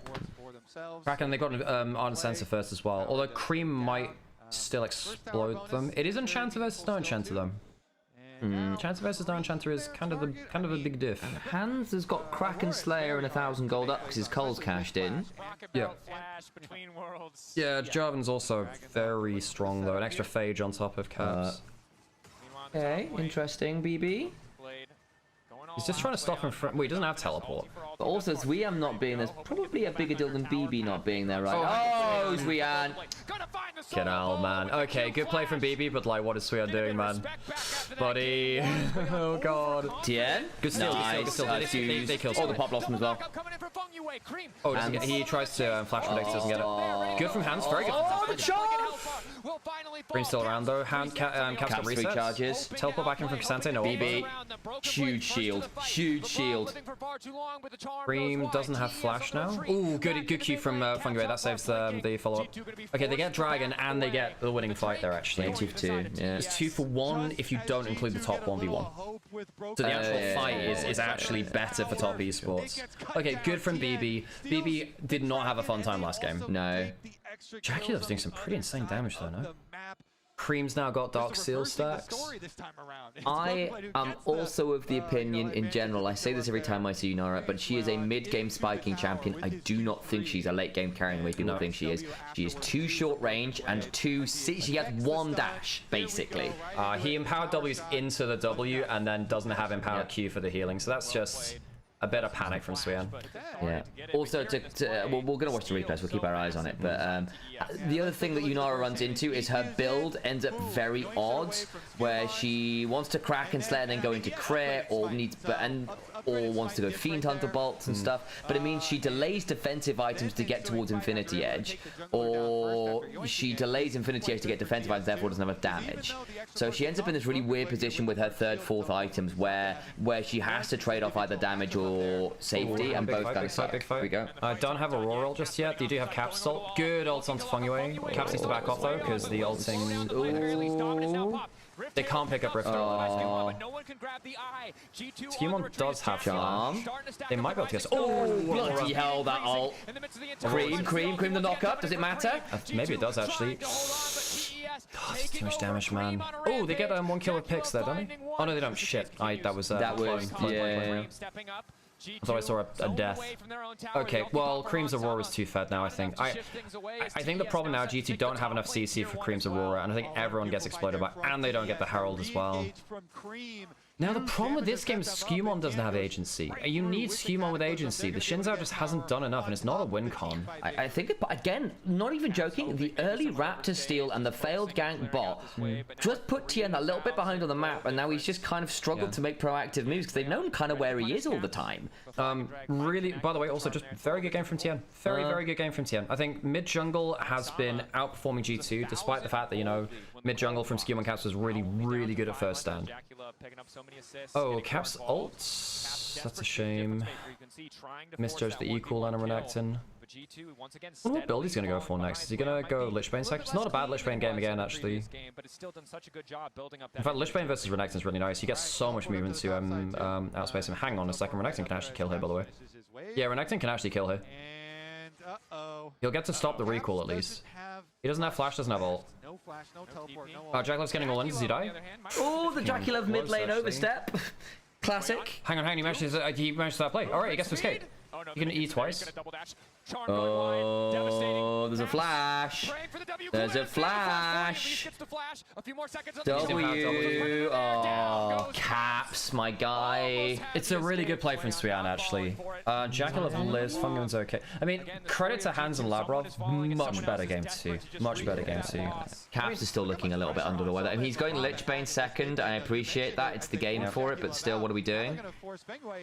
Which is such a shame, because Ari is such a snowball champion. He is the best. He is by far the best, like, EU Ari. By far. Like, it's not even close, actually. Him and Jojo are the only two really in the conversation, but Caps is ahead of Jojo by quite a way. Labrov? Agreed, Kobe. Now, Suyan did use flash just before Dragon. That could actually be a problem, but he gets to get so much top wave control. Ult should be back up. Good chunk onto Hands. He has to reset in optimal time before Dragon. So they lose the setup battle now, you assume. Yeah. Blue buff down as well. They lose the ward they were fighting for. Jackalove could back for Muramana now. Now, what might save G2 in terms of setup is Jackalove might reset for a really late reset for Muramana. I don't know. He should have a mana. Yeah, they're sticking for potential play. Dodge on the wing becomes lightning. He's sticking. Yunara's got Fiend Hunter. He has to back now. You don't want to fight the 2-item discrepancy. You want that Muramana ASAP. He can't now. He can't. I think you can. You just have to delay the Dragon Strike. You don't actually have to. He's sticking. Maybe a mistake. He shouldn't have poked him under turret. Okay, misses that. Fungui's using Clone for vision. Dragon's up now. How much gold does Jackie have in inventory? Suyan doesn't have teleport. He wants to remove Broken Blade from the equation. Because Broken Blade doesn't have a tower to walk to, Renekton can just walk at him. Yeah, so Jackalove's recalling now, he'll get Muramana. So they want to deny this a lot. This is a bit messy. Bit of a mess of a proto belt there. He stuck around, I think, here as well, just to try and get to the Muramana. Yeah, there you go. He's got it. But he just needed the gold ASAP, so he's just maybe he was just on the shot on the gold. Yeah, I think so. Now you have to steal it, though. It's not a great set. Toppy is what should have had uncontested Dragon setup. Not the case now. Kasante's coming in. Can they stop it with Renekton? Is Renekton coming in? Where's Renekton? Because he's had to walk. Oh, Nico! Does he kill Hands? Oh, they kill Ori. They kill Ori. Yeah, and they get Hands as well. And they get Hands as well. Fungyue, that is beautiful. Look, you wouldn't be able to convince me that's an international debutant. I think both both the debutants of the top Esports done really well. I think Suyan game 1 on the Ambassador, great. This game from on the Renekton, mixed, but I'm glad he's not taken the L's and been panicked by it. And Fungyue, again, game 1, willing to pull the trigger. Missed it a couple times, sure, whatever. This game, really, really good on the Nico. Gets both carries, instant one-shot, yeah. Yeah, really good from Fungyue. Nice. They quickly delete Hanwha afterwards. Oh, man. G2 in this team fight. There is a world where EU wins no games at this tournament. Well, they're against Secret Wales in lower bracket if they lose this. No, I know. I'm just like, there's just like say, if this goes to be a 3-0, it could just you suddenly end up with like one series to win a game, guys, and then the pressure gets to you. Oh, okay, not bad, Caps. Lich Bane value. Lich Bane. I mean, hey, Solo Bolo! We'll take that. Another one. Yeah, Ari's good into Renekton. Ari's really good into Renekton. It's one of my, in fact, I've played Ari top lane into Renekton from time to time. This is really fun. Medjai's for cream, by the way. But yeah, this is the problem. Like, Aurora is like Ari with more damage but less CC. And he does have 10 Medjai stacks 505. Guy is not okay. Oh, Dragon wasn't even taking all that mess, by the way. They take like, yeah. Get an objective bounty on top side. Not bad for him, but they're down like 5k. Here wants to like full send to do anything on the dragon. Yeah, full green. But objective bounties are Focus M. Focus M, yeah. Everyone see that like slop like parody of Mario? It's like, imagine if like Mario was made by a AAA game studio. But then they had Deborah Wilson coming for a post-credit cameo as Mr. Toadsworth. Yeah, genius. That's because she's in everything. Yeah, she's any AAA game she's in. She's like she's in like one of the more. She's in like one of the Bethesda trailers or something like that. She's in Jedi Survivor. Jedi Survivor's the big one. Yeah. Focus A. If you combine game number 1 and game number 2 here, yeah, it's Focus M, yeah. Well, hey, princess. Well, hello, princess. Yeah, we're glad you work in this one. Rolly's work is never done. I don't think. Well, okay. Can G2 come back from this? Theoretically, if top Esports mess up their side lanes enough, you can make some. I mean, G2 are really good at coming back from deficits. They are. They're pretty good at judging side lanes and getting something to happen. But I think next time Fungue's flashes up, it's very hard to play. Jackalov's also a really good item power spike, and Cream may just one-shot someone and your plan falls apart. But it's not like top Esports have any tanks. They can fall apart themselves. Cream no flash. Potentially can punish him if he uses his skills incorrectly. It's hard. Only 6k gold. Problem is there's a Medjai's on top of that too, and 2 dragons, which is getting really scary. You don't have dragon advantage, which makes it a little hard to play around. This is looking pretty doomed. Teleport back in from Aurora. Might W for a combo here. One of the really scary things you don't get to see on a spectator, but if Aurora W's from out of Fog of War and has Proto Belt, because again, really useful for her, she can just get like an unseen one-shot onto you sometimes. But like you just don't have a chance to react. They are stronger and wiser. If you get good vision control and you just come out of Fog of War, then it's kind of doomed. Yeah, I find it really interesting how top Esports have chosen not to play around bot lane. Fungo is still doing fine, even with that, worth noting. But like, Jackalov is not being given the resources here. He's actually been I think this is a decision from top Esports to make, you know, top side more comfortable, like Suyan more comfortable, particularly, and just say, okay.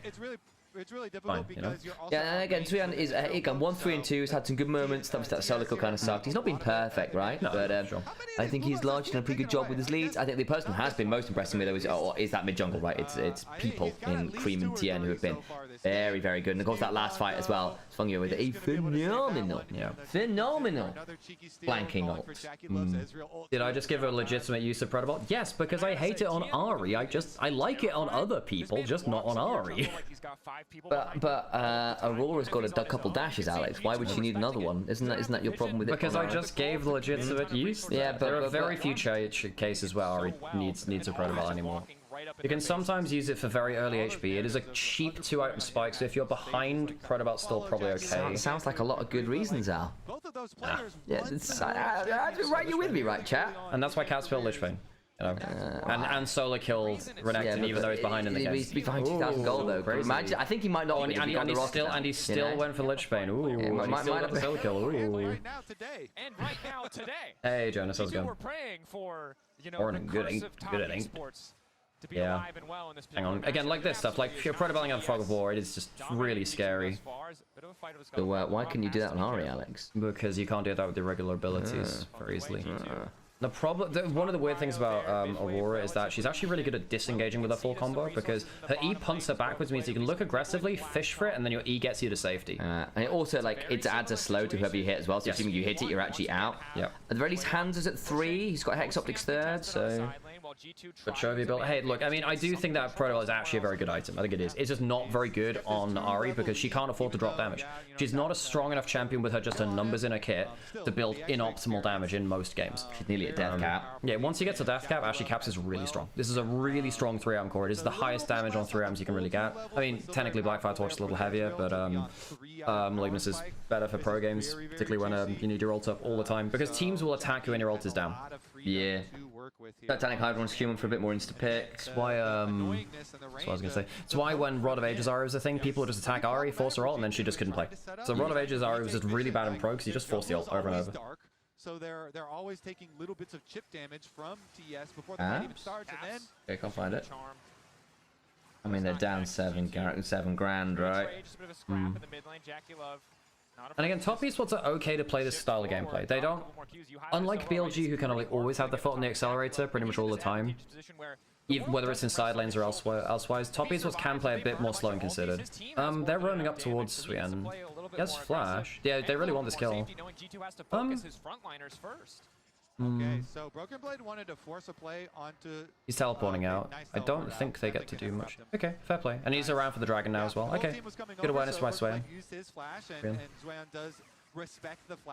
Bring back Everfrost Ari. You just spoke sacrilege in this chat. Everfrost Ari was so bad for so long. It was good for like a bit, and then he nerfed Everfrost, and it's like, just don't build this. And people auto-built it. Oh! Yeah, Everfrost Ari was one of the least fun ways to play Ari, and one of the least, like, best mathematical. It was one of the worst mathematical builds she ever had. Mathematically incorrect. Yeah, that honestly, Everfrost was so bad. I mean, at least GLP was, like, mathematically you could understand bits and pieces of it, because it was a very quick 40% CDR spike in the old days, but, Everfrost was so bad for the game, I think. It ended up giving, like, insta-combos to, like, Galio, Silas, Lissandra. Everfrost meta was bad for mid lane. It made too many CC combos way too consistent and way too anti-fun. GLP was a little bit better. Hang on, Scumon's flash blow minimum hit. No, he just dies. Oh, Lulu's not bad here. Healing. Really good for fun. Really good for Yeah, he'll die for it, but it doesn't matter. Cream on the side. Look at Caps. Cream. Hands trying. Nice. Caps does get some kills in there. Yeah, he does. So it's actually 3 for 3. BB, I don't think gets out Ken's here. got GA, so he's happy to face check this. Yeah. He needs to be afraid of the charm. Misses Q is E. That's not great from Cream, actually. Misses Q as well. But BB's dead. He's just staying off now across the veil. Charm's down. He can keep running. Caps has Lich Bane. He can kill the next W. Oh boy. I think Caps had to just full-on disengage and just save his stacks. Legitimately, the best play for the game is save your stacks there. Does he have Dark Seal? Yeah. Oh no, actually no, he doesn't. Shit. Oh well, okay. In that case, he doesn't have stacks and he's making a mistake there anyway. But yeah. Caps teleport's okay. It's about as good as it gets. Really good from Fungi. Really good from Charm misses. I think that Caps has to trust that he has enough damage to use Charm late. I think that's a mistake from him actually. Lich Bane gives him the DPS to carry the last bit of that fight. But if you have Charm, you probably get another quick kill. He has GA, so he's still probably okay. Cream's here, but I'd say Fungi in the guise of Cream. Yunara looks useless to me. I actually think Yunara did decent damage there. I mean, he very nearly 1v2'd Cream at the end there. Or like, if Cream didn't have W, he probably just kills 22 Magi stacks, man. Yeah, Kobe's saying the same thing, right? But yeah, no, I run into the issue that Yunara starts going 1-for-1 a lot late at this stage in the game, and that's just not good enough as an AD carry. She isn't an assassin, she's supposed to be a consistent DPS. If you're going 1-for-1 every fight, then you've failed your job. Yeah, at this point in the game, Yunara starts to fall off, I think. Yeah, I agree. Like, I think particularly 3 items is where other AD carries kind of catch up to you. 4 items is where, like, you're still a crit AD carry with auto attacks, right? But other AD carries feel just better than you if they're hyper carries. I mean, Ezreal's weird, right? Ezreal's just really strong in general right now because all of his items just feel really randomly strong. Ooh, very nearly one-shot Slabroth. If he hits that regular combo, I think he actually straight up kills him, by the way. Charm, really good ult, really good ult, really good ult. Oh, Cream's desperate to try and run around. They've got Cream. Oh, he's got the honey fruit. He's got the honey fruit. Oh, no way. Oh, my lord. He got out there. A fruit a day keeps the caps away. Is that going to be the fight where they run through the base now? Rest of the team is going mid. Tien's fishing around to stop the recalls. They can't quite get the interrupt. Everfrost was Glacial Organ was great for Ahri support. Great call out. Ahri support was really fun with Everfrost in fairness, yeah. Yeah. Ahri support was legit very fun for a while. It was like a worse version of Nautilus where you're just like all in continually. You could actually beat other mage supports just by like, randomly out DPSing them. And it's a 9k difference. It's so yeah, Ahri support. I haven't played Ahri support for a while. I don't think it's felt good for a while, but Ahri support was really fun for a bit. That's a good call out. No, I think Fungimate's been fantastic. Great first series from him. I think his mentality's good. I mean, the question will be when top esports lose a series or don't get the right start off to a series, what happens? Tools for a hope of a miracle steal. It'll be another Baron for top esports. Yeah, I can't stop hearing Draco saying a miracle. I'm like, we're not even at A. Caps, that's a really good reaction from, that's a very, very good reaction from Cream. Fung away, man. I think it's endearing about Dracos. Obviously, it's just an accent thing. I just find it funny. Yeah. So they were heavily already winning that right side of the fight. As the double for me, Nymaera is just almost a draft losing pick now. I think when G2 blind picked it as early as they did, I thought that was a mistake. Clearly they're quite confident on it, but I would prefer like Cog Lulu. But you can't Cog Lulu into everything. You can do it into Lucian, but you can't do it into this, I don't think. Oh yeah, that's the one shot. Oh god. Oh, that's what he's been looking for the last like 5 minutes. Yeah. Fung away. This man is making a montage. Great Fungo. Again, this guy is a complete rookie. Fantastic. We've been saying the champion's name wrong. It's Nikeo. Like, that is brutal. Jesus. Did Kasante Q3 punt over into our portal? I think so. It might have been Charm as well with the slow walk towards him. It was one of the two. It was getting pretty close. We need to hit Purple Pixie up. Does that hit the Nico seal of approval? Yeah. Jeez. With an emphatic victory. Damn. Well, we're still on the 3-0 track, folks. Yeah. The chosen ones to end the 3-0s. I don't know. I don't know whose fault it is, but I can tell you right now that Swayon is determined to keep the 3-0s going. Fungua is determined. I walked away from the first phase of the series saying there is no more pathetic creature than an LCP fan, but science truly presented me with new theories. Gosh. I think Caps has been mega outvalued by Cream. I think Cream has been by far the better mid laner. And I think that, obviously, one of the things about... oops, I'm drawing with the thing. But yeah, I think that... one of the things about Knight being so good is that Cream has been overlooked in what... Look, Cream has been on form of his career. You know what? Listen. That's a mild take. That's a mild take of this. I want to see some like top esports hopium because top esports get dunked on. But like, oh, they're just gonna lose every time they go international stuff. I really want to hear some like top esports like hopium / hype games. Wow, they hit the ground running. Rookies looking good. Not just falling over when something goes wrong. I want to hear. The international rookie, sure, Swayon has had a split with IG underneath. Good, Raz. Good. A stage like this is completely different, but it doesn't even seem like it's phasing either of them. Yeah. I felt like this was good call outs, Raz. Really like this deck set, Decim. That's the right angle. Yeah, and be proud. Those ults, man. Every single fight, it's just like he presses alt and 4 members of G2 appear. Yeah. It's like, okay, wait a minute, maybe the Nymaera. Oh, never mind. The Nymaera got everyone. Yeah, this is the death segment that I would have gone for. I'm glad that Raz finds that angle as well. Obviously, there are multiple ways to approach the death, so that's really good from him. Gave a lot of good angles there for top esports. It was looking good. You're talking about this Nymaera. I want to talk about LeBroth because we had high hopes for him. Mid diff this series? Yeah, it's a huge mid diff. Alongside Hansama. It's a shame because Caps is on a lot of comfort picks. The LeBlanc, the Ari, they're comfort picks, right? Although the one into the Casio, that's just doomed. And I think they need to give him an actual winning matchup. Ari into Aurora is not winning. LeBlanc into Casio is hard losing, I think. When will bottom Esports rise? Well, you know, I was trying to think if I could make a joke about Love and Deep Space, but I'm not quite sure I can manage that. I don't know enough about the game. But just imagine I was clever enough to make a joke about that. Plus, actually, they are most definitely not that. In fairness, they're most definitely not that in that game, I don't think. Yeah. Again, I don't know enough about the game. I just thought it was topical, and that would be a great choice for a joke. Almost was. You can dive an Ari like that? Well, you can if Ari has no ult, no Exactly. flash, and you've Exactly, timed Azal. everything Exactly. perfectly. Tien's having a great series so far. Yeah, especially Tien. Tien has been fearless this Does Top Esports play HLE, assuming a dub? Yes, they will do. Hang on, are they on opposite sides of the bracket? No, they're on, let's have a look. Yeah, they'll play against HLE next. They'll play against HLE next. We're playing the same side of the bracket each day. Yep. Stand firm, but the problem was, then in comes Cream, so it was turning into a 2v1 situation. And it did feel like early on this was going to be a game where it was TS. Yeah, I've heard the T for Vocaloid. I've been looking into it because it's turned up so much on my timeline. Yeah. Is going to be the Hans double kill. I want to break down this play because I think there's Hog's never a blind pick against top Esports. There must be better picks. Yeah. Lower bracket is better for G2 anyways. I mean, it's better for them to take an L early, but my issue is G2 needs some time to come online. But my worry is that it might take. I mean, if you're against Secret Wells, fine. At least you get a best of 5 on the board. But I get worried. So you can see that Jackie has used Ease forward, hits the W, hits the ult. Both of them are caught. And now, from this position, you're thinking, all right, this is a one fight. Yeah. Look at the health bars. Full health. Very good game from the debutants of Top Esports. You've got to do top the pick'ems. I did mine pretty late yesterday. I got mine in time though. Throws down the wild growth, throws down the shield. Guys, we could be over by 10 AM. That's crazy. We could be done in like 5 hours. What? Crazy.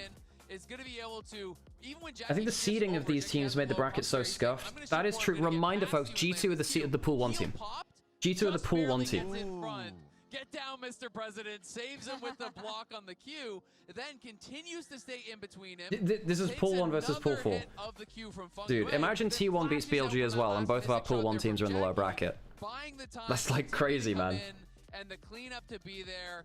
They have to give both these skills to Hans. I thought LeBron was like seriously, imagine we have our 2 pool 1 teams in the lower bracket. Crazy. Support in the game, but still, credit where credit is due. He was great in that 2v2. It gave us hope. It gave us hope that it would turn into a non-3-0. I mean, we still have another game, but G2 are slow starters. G2 are always slow starters. They always need some extra games on the patch to figure out what they've got wrong, what doesn't work on stage. It's hard. You just don't get that many chances, do you? They gotta get past the big dogs, Team Secret Wells. Hell yeah, they gotta get past the whale of the dog. I do feel like with a composition like this, when you play from behind, though, it's Top Esports need to go into the next series. The mindset they can win shouldn't just fall to the lower brackets as a hard matchup. Well, remember back in MSI 24 when Gen G were really strong. They took them to 5 games, remember? And then they got knocked out by G2-0-3 in the lower bracket. But they took Gen G to 5 games in MSI 24. Obviously a very different roster. They had Kanavi in jungle. They had Kanavi? No, sorry, they didn't have Kanavi. They did have Tien back at that point too. There was still Tien Jaculov one, but they had 369 Cream. That was the Mako roster. So actually, no, more similar to this roster than last year. Actually, thinking about it, in some ways. Might be the best Nico I've seen in pro. We have some cracked Nikos in LPL. I think Jue is a really good Nico. Vampire's a pretty good Nico. Fungo is really good. But like one of the big worries for LPL was that our support pool looked really weak for a while because we had lost Ming, Mako had retired for a bit, Chris was out of the pool / just not playing very well, Hung was diabolical internationally, and then like, you know, we were waiting for the next crop of rookies to come through and it just didn't look like they were doing that well. But then, you know, Vampire's done pretty admirably. I think Funguay is having a great start. I hope he keeps this up. On has obviously become elite now. I think On is one of the best supports in the world. We can recognize him as elite now. Yeah, missing even in the last few years wasn't that great. He kind of petered off after MSI 20, you know, Worlds 23, obviously. Yeah. I think LCK has the single best Nico, then like 2, 3, 4 is LPL Nikos. Yeah, Carrier was obviously something. Well, Fake was incredible at mid lane, but then Knight was really good at that. I do miss Nico mid lane. Nico mid lane was so good to watch. Very, very exciting. Yeah. Ugh.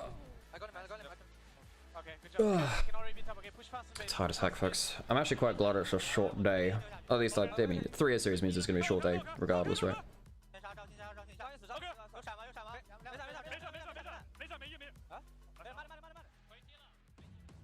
Did I put an ad break on? I didn't put an ad break. I'm going to put an ad break on. Okay, folks, before I do an ad break, by the way, folks, again, you can download Opera GX and sign up to it. It helps us keep doing what we're doing. It pays our rent, and it's really cool. So I hope that everyone is enjoying watching the stream, and if you want to support us, I'll put a link in chat. If you can download through that and sign up to it, even just try it out. If it's not for you, cool, nice to have known anyway, right? Try something a little bit different. It's a new gaming browser. It's a gaming browser which has a lot of functionality and everything. Right, cool. Do you remember top lane Nico? Yeah, I do. The on-hit variant, which was, yeah, it was fairly fun, but it was really, well, it's a ranged top lane. It's a top laners hate it, right? I'm not a big fan. Anyway, quick ad break, folks. You're really not gonna, not remember all the crazy carrier Nico plays? I didn't say I didn't. I said we had really good Nico players in the LPL. I didn't say we had the best ones. Someone else said that it was the best one that they'd seen in pro, and you know, I said we had good ones there. But I think that, you know, if you think about the mid lane Nikos, you had like Knight, Faker, Scout, were all fantastic at it in 2023, 22-23 era.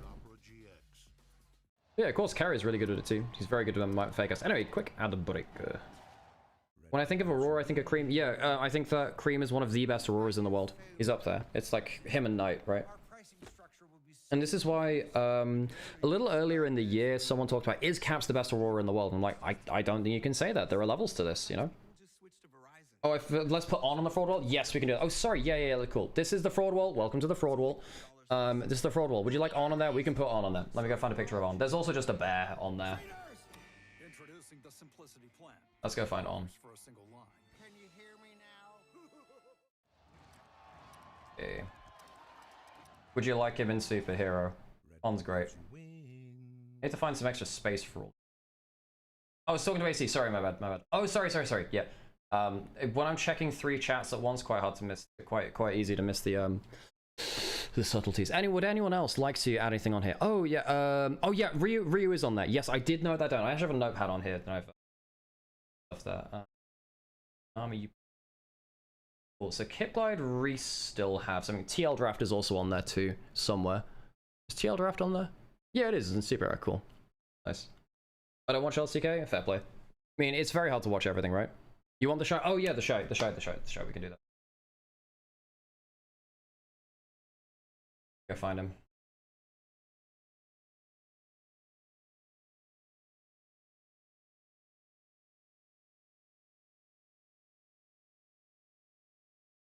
Cool. Alright, there you go. There's the shy.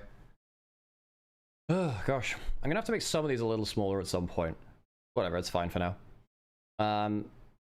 Oh yeah, Pheasant, you got. Where do you want... Wait, hang on. Where do you want Riot, Pheasant?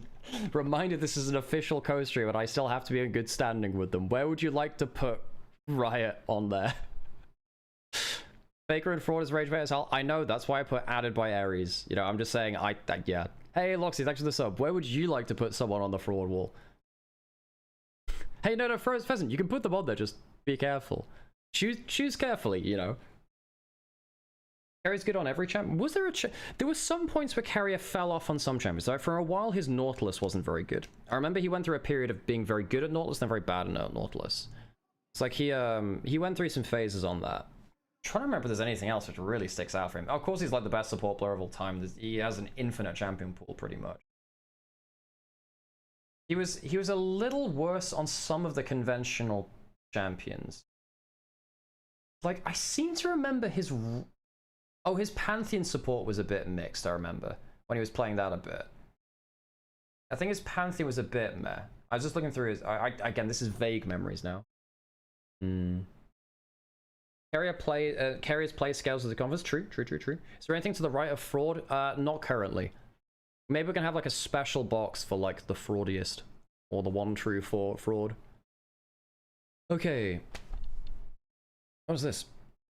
Pretty much on back on stage. Cool, so we should be getting back almost like straight into draft actually.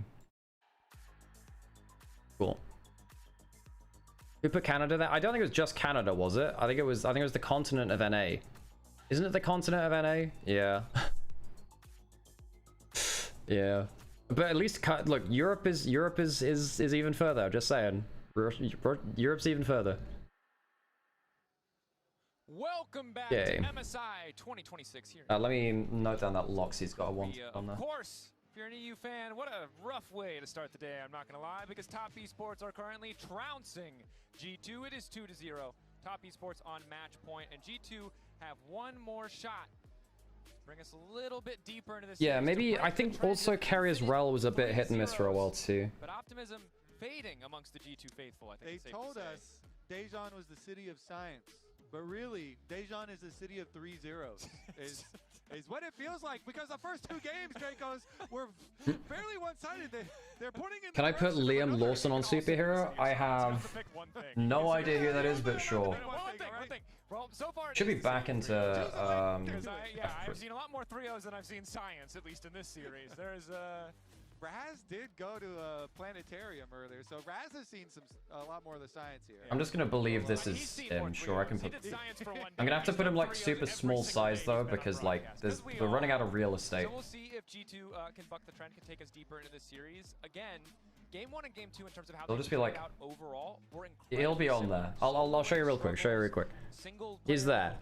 Just saying that. Hey, thanks for the hype train, folks. Again, really appreciate the support. We can't do this without you. We appreciate it. Let's get into draft. Okay. Oh yeah, Daejeon is the city of science. That's what they're referencing.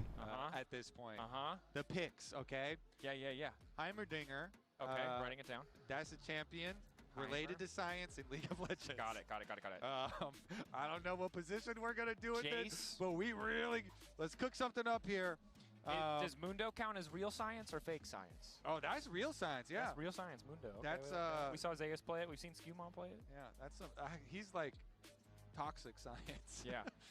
All right. Well, they're giving him a little bit of a breather. Okay, right now, that was the camera angle for draft. I'm surprised it is not in draft. They might need. Select yourselves. So here's. I am glad that top esports drafts haven't been bad today. They have been bad at points this split. Some of their drafts were not good. That's not his Lulu performance was incredible, but you want him in more places. I want him in more. Oh wait, they're already in draft. We're actually seeing it there. So we have like a Zyra Khan locked in already. Okay, so the overlay broke. So we have Ryze first pick, Zyra Khan, Kalista getting locked now, so presumably Kalista Renata into the Zyra Khan. Where they haven't fully locked that yet. So the Kalista wasn't locked, that was being hovered. Is that Annie? No, that's not. Wukong. Oh, so they got Ryze Wukong and they haven't picked bot lane. Thank you so much, Bearhead. Thanks, Bearhead. If you want to add someone, this is the thing we're running for this year. The champion slot's broken. This is the fraud wall. Because you sub, you can add someone in what or anything in a position of your choosing here. Okay, right back into the old heads. Oh wow, yeah. But I'll note you down, Bearhead. Thanks for the sub. Makes a big difference. So Ryze Wukong Sam, very good front to back, and TN's Wukong is very, very good. Yeah. Zyra Khan isn't awful into some of that. You have to lock. Well, you just lock Trundle instant. Yeah. You have to lock. If you lock Trundle now, I think GTF have a winning draft. Yeah. You lock Trundle like insta. It's good into Wukong and it's good into Sion. I don't think you go Clyde. Don't go Clyde. Don't go Clyde. Go to Trundle now. Trundle wins you the draft. Trundle wins you the draft. Don't index in on this. Go Trundle. Trundle wins you the draft. It's good versus Wukong. It's pretty good versus Ryze. Very good with Rakan. Get banned now, isn't it? Yeah, you just ban the Trundle. Yeah. We don't see the Fearless bans, we'll just remember them. I think, look, I know that BB's horny for the Clyde just in terms of top lane matchup. He uses it all the time as a silver bullet counter. He's using it in Sion before it's not bad. But like, And personally, I do find it you should, why not the Trundle? Yeah, and like, don't get me wrong, Wukong's not bad into Trundle because you can get over the pillar and stuff a bit more freely than most, but even so, the rest of the draft is just so much easier with that, and you have a better level 1 by a fairly significant margin. I prefer this layout to draft. It's what we used for like years, yeah. 12 years or something. It has less camera on the screen is the thing, so it has less of the players. So Vi's banned away, sure. Vyra Khan's nasty as heck. Allows to play like Vi Talia and stuff too. Talia might get banned. Yeah, ban the Trundle. Cool. Yeah, cool. Why did they not pick the Trundle? I don't know.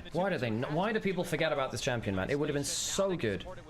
Surely you've got other stuff you can play into a Sion. Clyde can't be your only answer into this champion.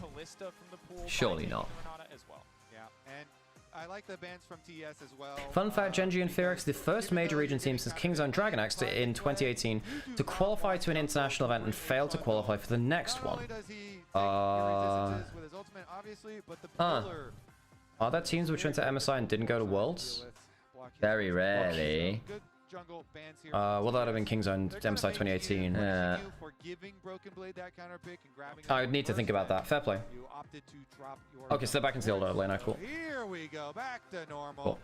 DRF 2022, did they not? They went to Worlds, but not MSI. I think it's basically qualified for first. Well, this is the thing. Like, I guess it's different if it's like saying within a calendar year, because there are people who went to Worlds but not to like MSI, right? But I guess it was within a season, so to speak. Yeah.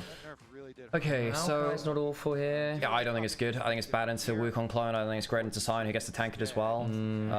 Talia's not a bad pick. Skarner's whatever right now, but it's whatever in this draft. I think they just slammed the Trundle on 3, man. You don't have to Kled there. Surely you've got other anti-Sion picks. I mean, you've got fairly good anti-dive now between Zyra Khan, and diving into Skarner can suck as well if you set up for a good impale.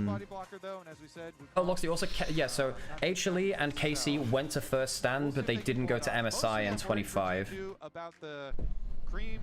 Then he's one from MSI. I think MSI, every MSI team went to Worlds last year. Ooh, Thresh Felios. Okay. Syndra mid. Syndra's pretty good into Aphelios. A bit mixed into Wukong. Not great into Wukong, actually. Also a bit mixed into Sion. Okay, we're gonna go put on a quick ad break so we don't get ads in game. Thanks for supporting us. I feel like Gragas would make so much space for Zyra against Ryze too.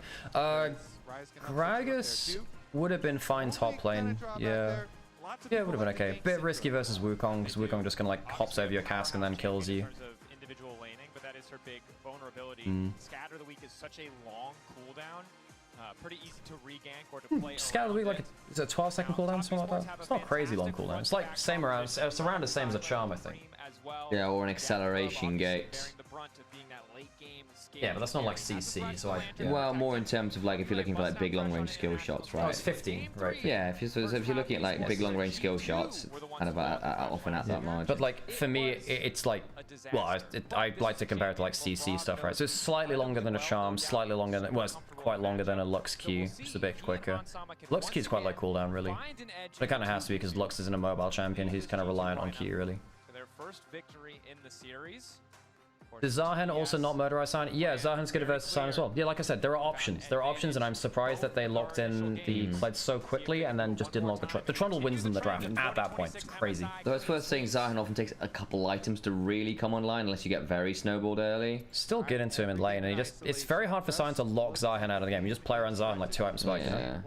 Or rather, okay, like, Sion is fine to just play conservative versus Zahen. It's like, you still get shoved into him. Like, Zahen actually struggles to get wave control over Sion. Okay, they hit the Q. He need a very good W all the time onto his Q. Okay, Rakan hit Q level 1, that's fine. Now we're gonna look for that burst damage kill. I mean, I don't think I've ever seen Funway play Thresh. I want to see the burst damage. I remember. No Guardian. Funway has not played a lot of this. Nice to have the Guardian there, but we'll see. We'll keep an eye on. He's played like 1 game of it, alright. 1 game of it. I missed that. I remember when you played it. But Swayon hiding in the darkness, just played it versus anyone's legend. When did you play that shit? At level 1 is bit of That a one. nightmare. So takes his time to Right. wander in. Yeah, he waits for the Right, so this was like last split. This with Jachi, I think. Oh, it might have been like really early on when we had like Yunara, Lulu, Thresh, Aphelios being around the place. Okay, so we did play it once in split 1. I don't remember that. Good level 1. Oh yeah, Syndra did get a lot of buffs at level 1 Q damage. Like a lot though. Caps needs it as well because he's lost pretty much every lane. What was the result of the HLE Secret World Series? 3-0, very quick, very dominant. Although there were some risky... Oh, the level 1 mod's not bad from G2, actually. They have some good information here. They got full information. Although, realistically, all it does is tell you that it's a full clear. I don't think Skarner can do much with this, really. Okay, is this Kled matchup going to be enough to outvalue what a Trundle would have given you on the draft in 3? I'll believe it when I see it, personally. Protect that Syndra in the mid lane. You can see Caps does a relatively good job of trading even here. He gets a lot of free poke, but Cream can recall for a tier already, I think, with this amount of gold. Of course, reminder as we get into this. The top esports international results. It was easy to underestimate TES because they're a team that, while they've always had high placements, have often fallen short of where they've wanted to end up, of where they've been expected to end up, and that has been the #1 thing that people think about when they think about this line. And it is worth being talked about, but maybe not when they're like 2-0 up in the series. I'm like, it does feel the air of optimism surrounding this version of TES, a new TES with 2 new rookies. Beyond's not a rookie. Definitely there based on this series. Look, bot lane. yeah, again, that's something which I know that Raz and Dagda have talked about on Desk, but I don't know whether it's like... I think the easy line is to say he's a rookie, but I don't think that's necessarily true. Yeah, I get he's an international rookie, and I get you didn't have that many... No. I just think I think that's an important distinction to make, because I think it oversimplifies what is a very complicated journey for him. One which just had to work very hard through, basically. They forced the back from the Thresh. Onsama and Labrov now going to be able to crash this one, and since they've got their jungle who passed down here, they know they have... At least this time it's actually Caps with the winning matchup mid. He hasn't had that the whole series. He's healing a bit. Good heal. Oh, they can root. Oh, that was very close to awful. Yeah. They actually end up losing all their summoners. Yeah. But, wait, and they need to be able to finish their recalls. So... They do have the CS lead for now, BB's, but his rematch not too far. Oh! Okay. Another interrupt. Oh, hang on. He didn't quite get in time to get the But it's just going to take some chip damage. The joined recall. As well. That is devastating on the top side. Yeah, I think this doesn't get back for tier actually. It's he wants the refill pot instead. And we didn't see the setup for that gank, and Tien's able to get in there. It is first blood for the Scion in the counter. I mean, he did have a slight CS lead, but yeah. They're the ones. Look at the control, the extra wards here. Oh, Labrov's gonna go for an extended play, try and force flash out of Cream maybe if you can. Go like EW. We need to go back to mid lane for the camera now, I think. Maybe. Yeah, he's going. Oh, he just goes for the shield. He doesn't actually get that. Oh, hang on. Swian does have flash. Not armor quite yet. No boots too. Swayon in trouble. Broken Blade demounted, but doesn't have to give up anything else, and the flash coming out his way on means he's going to be incredibly vulnerable to a follow-up gank. If Skimon has time to go topside. Yeah, Broken Blade getting very good trade there. Violent after the teleport comes in, pushing up against it here too. Remounts coming in from BB. It's interesting because the whole broadcast team is saying Swayon, so I wonder whether they have been given a pronunciation. But if you listen to the hosts on LPL, they say it that way. So I don't know whether it's an accent thing or pronunciation. Oh, hang on, flash. He doesn't. They got root hits. Yeah, really good. Yeah, that's really good. Very good play from Feng Yue. And they're playing for Jackie as well, which is and they're actually playing for Jackie. So they give basically two games of high resources to Swayon. This time, I mean, they do gank top lane. They do. But Swayan's he's been counterpicked the whole series pretty much. Oh, wait, that's not true because the Rumble's blind pick. But they, you know, they're not like picking for counterpick for Swayon necessarily, like proactively. I don't think. Yeah, Feng Yue body blocks, nice. And this time G2 actually play for the counterpick top laner, but at what cost? Because they don't get the Trundle. And the Scion is still ahead in goal, even if nominally, right? Like again, I've chatted with Finn about Kled a fair amount, but while playing pool with him and Kangas, it was a good time. But basically, his take is like, look, you are a lane bully, and if you don't win the lane, then what have you done? Since the mid scope, he's a bit different now. He's actually he's better outside of lane since the mid scope, in fairness. But you do want to get value out of your early power, or you do feel a lot more mediocre. Oh, is it 2 HP? He's just now 6. Scuttle Crab is getting, and the real victim here. Oh, they do get it on Skimon. He can ult back. Oh, Tien. That's up there with Crabber. Oh my god. Why are we ulting under enemy tier 1 for the Crab? That is up there with Crabber. He doesn't even flash. Feng Yue actually might die here too. Oh, he missed the hook. Yeah, that is not good. What the fuck? What? What the hell just happened? Crabber, is that you? That is ridiculous. He wanted to stop Skimon getting level 6. That's why he wanted the smite. But like, why? Why? I mean, you can steal it with Syndra. That's good, but like, guys? But they're not done. He takes aggro from his clone, I think. He clones badly, doesn't get the smite, takes aggro and dies. Are you kidding? That's actually about as badly as you can play it. The clone even gives him aggro. That's so dumb. That's so dumb, Tien. Oh, he's played the series so well too until then. It's TN's Crabbers now. It's TN's Crabbers now. No one. Oh my god. He'll go to your house. He will knock on your door. That's actually so much worse than the Blabber Crabber one too. Yeah, I know. What the heck? Oh, Realm Walking top, Claire. Oh, they're matching the. Oh, he didn't stop it. This escape from Huh. Broken Blade. But reminder. Behind him. This G2 lineup goes to every international. Is Shogath worthless now? No, not at all. It's just I wouldn't say worthless. He was only played in some specific matchups, but yeah. Well, no, I guess he was a little better than that. I haven't seen Shogath for a little while. They kept nerfing him over time because his base values were just kind of insane, which is kind of what you need to be a tank. Actually, I gotta see the. How many times? Oh, BB might look for a solo. No, can't get that. A lot of junglers have trauma, okay? Syndra is so annoying by yoinking camps away, right? How many times in your life has a Syndra, like, yoinked Camps away is a camp actually ahead in early game this time. That's a big change. It's a big change. But, Tien had enough. Tien had enough. And you know what what he didn't even get it. You know what he did to show him? The thing is, I think if he doesn't clone, I think he actually lives because he doesn't take aggro. Because he clones his clone auto attack, someone gives him aggro and he dies. If he, but then he W's gets cancelled out of it by Labrov's knockup, so he doesn't get the full distance on the dash. He doesn't flash and he dies. Oh, that was so bad from Tien. It was really poor. Worth noting as well, G2 don't have a gold lead, which is great news for them. Yeah, first gold lead they've really had all series. First time that Caps had a good matchup in mid lane. First time he's actually ahead in early game. Yeah, he's actually significantly ahead of Scream now. Yeah, okay, now the question is, can G2 actually, like, activate this, I guess? I mean, as hilarious as it was, too, this is a completely different story than all of the other games. Yeah. Because Caps, on top of the first blood, with the CS lead... I want to see what Bill Jackie's going for as well. So this Syndra...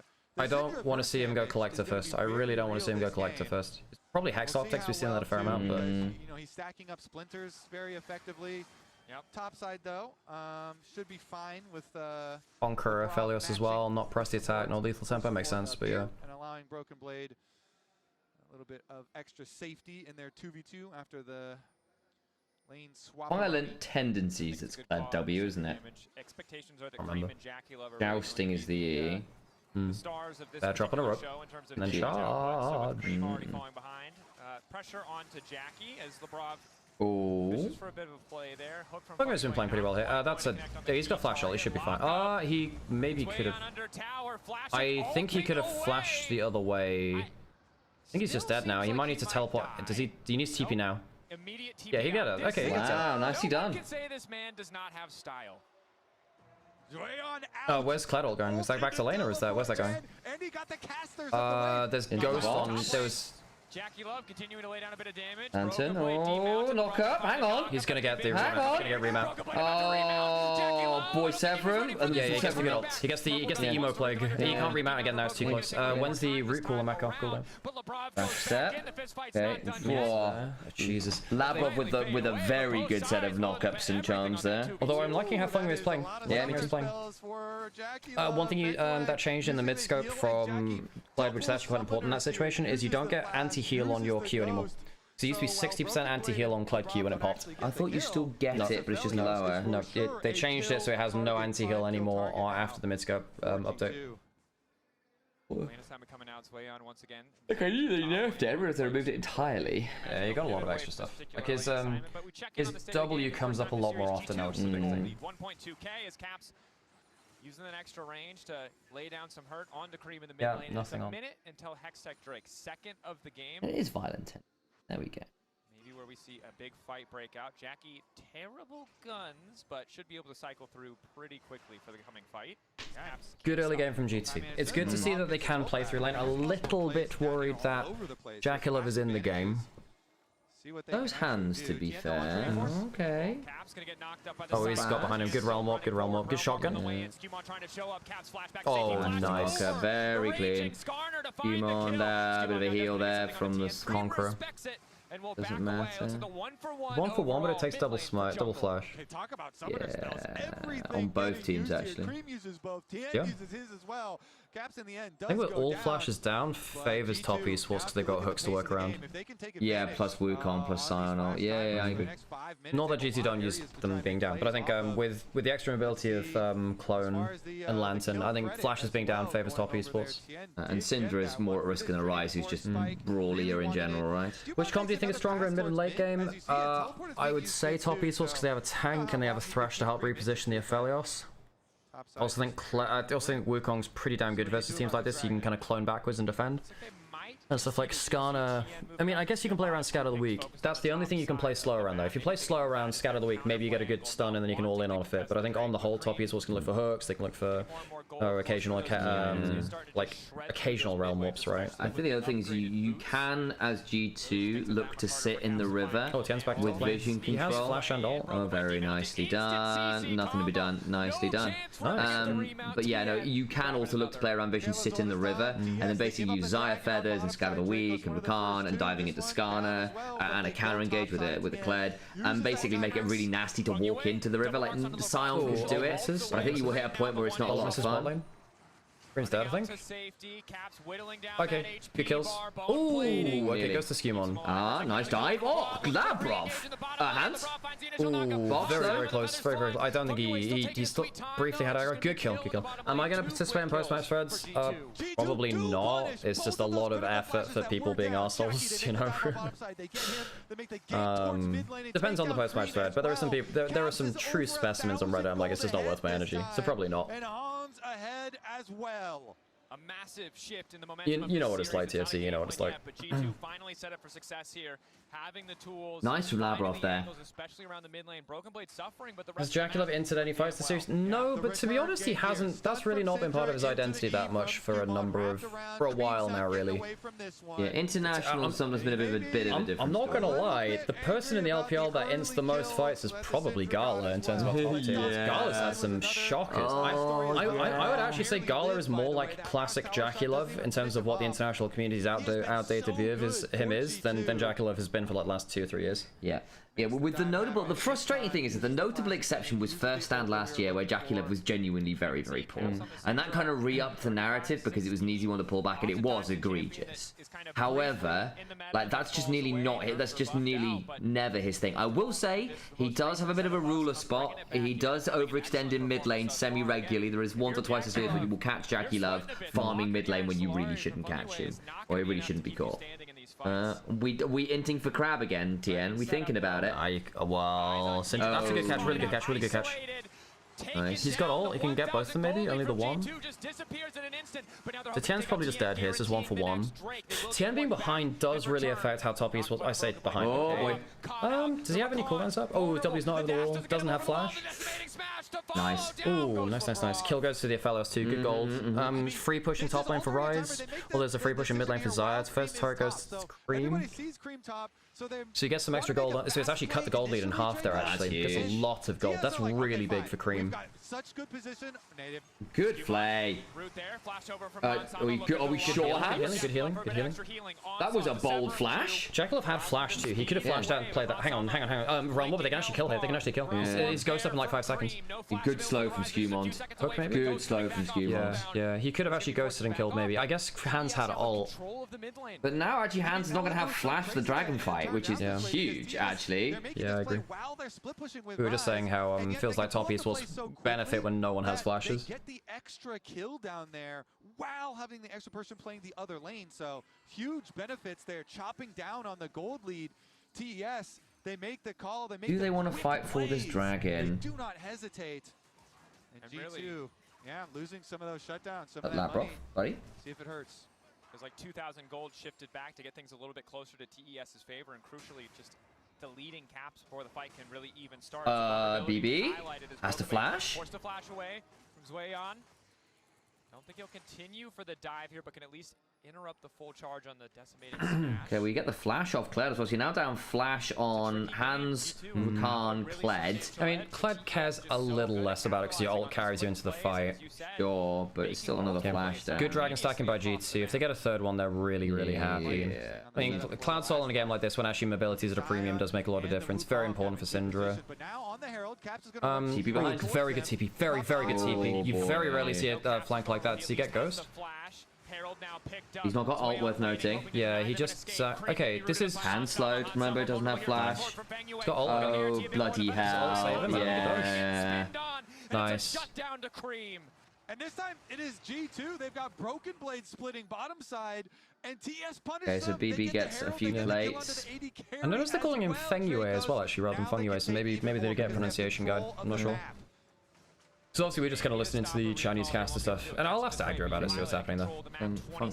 Feng Yue with there. What, Feng Yue instead of Feng Yue, which is how we've been saying. I mean, I guess you just say, oh, hang on. That's a huge pick, Skewmond. Oh!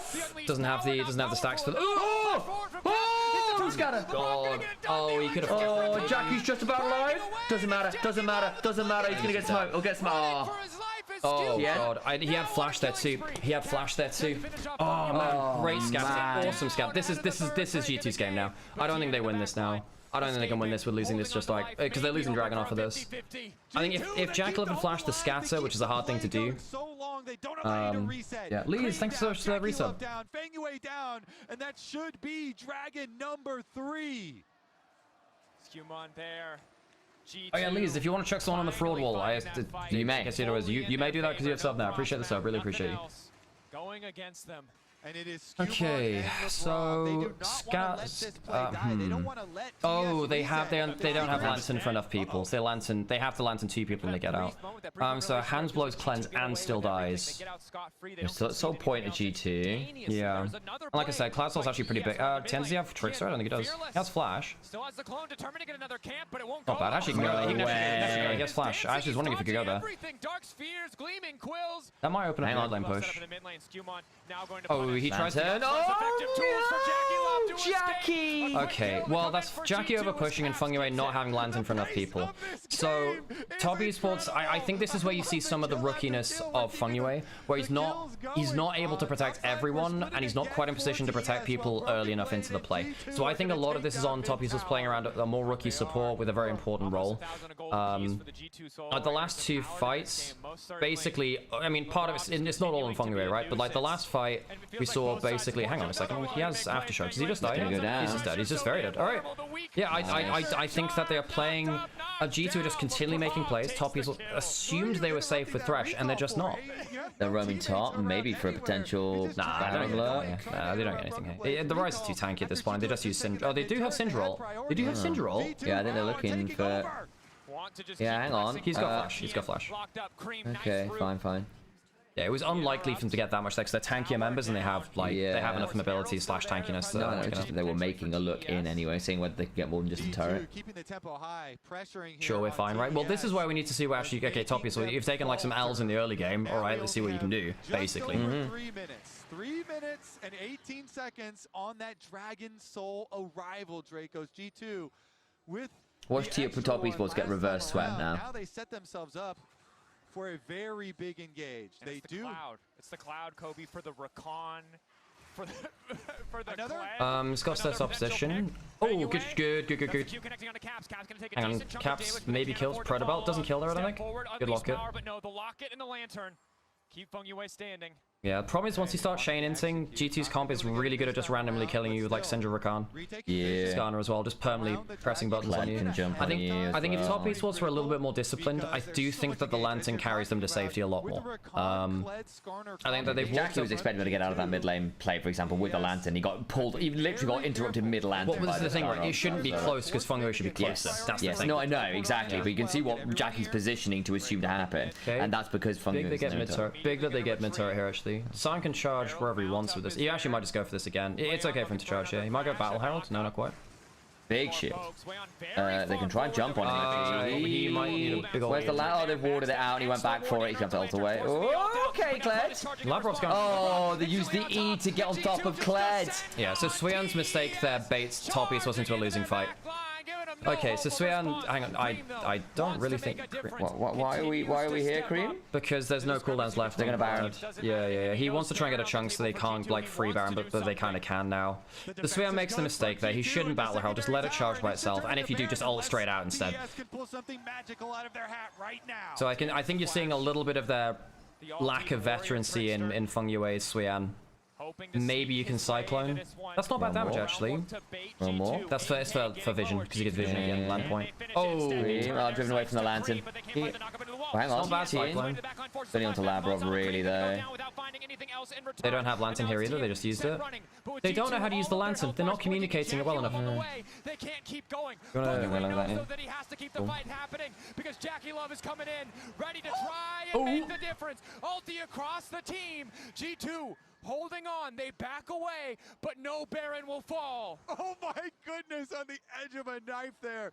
TS, they do stop the Baron. It cost them Cream's life. Yeah, they stop the Baron, at least they do. But I mean, I don't think Toppy. I think this is where we're seeing some of the less veterancy in here. Pick up the extra kill, but TS, they do stop the Baron. TNS uses flash, and Feng Yue gets there with the lantern as well to get him to safety. Look at this. The stun and the combination on the Cream is really nice because Cubon takes Yeah, Cream shouldn't stand that close to Fog of War. You're against a Skarner. Terrain scaling's a thing.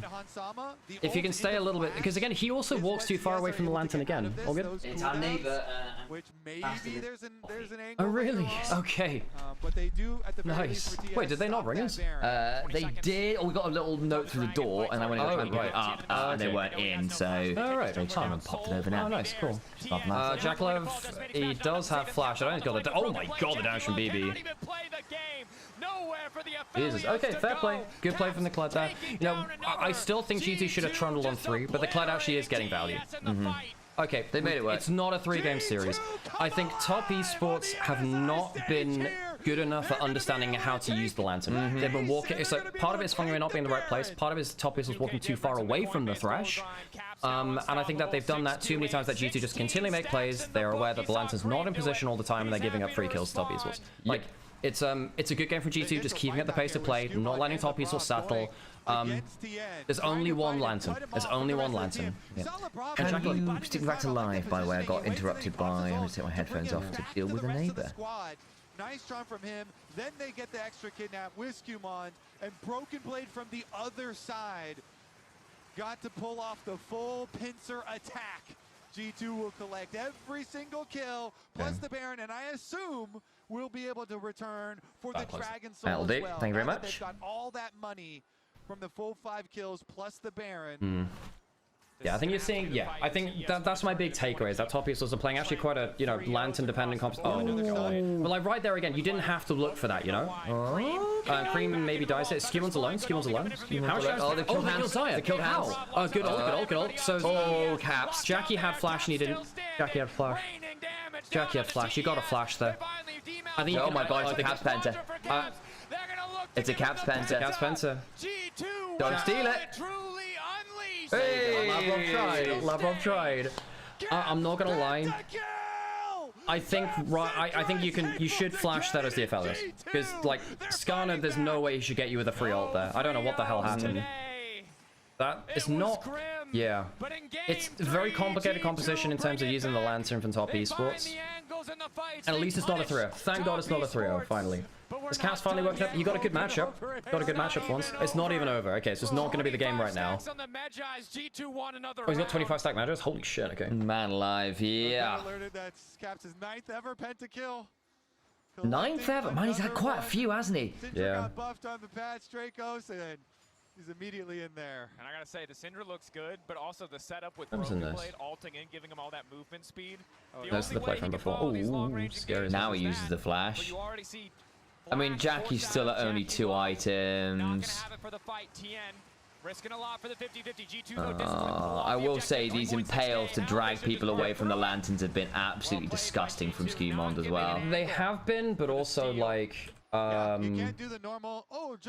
think that the last one, he was alone and he should have just died. Sure, I mean, I'm not disagreeing. I'm just saying, like, on top of that, there's been some good moments. Watch here.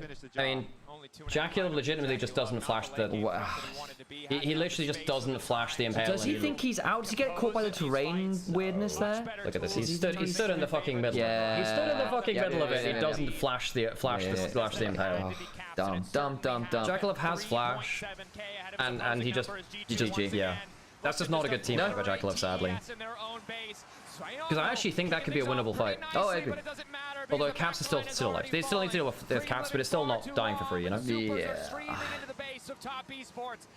I think Tien had a bit of a bad one. I think Jackalov got caught out a couple of times on Lantern. I think that top was in general didn't play well around the Lantern. Yeah.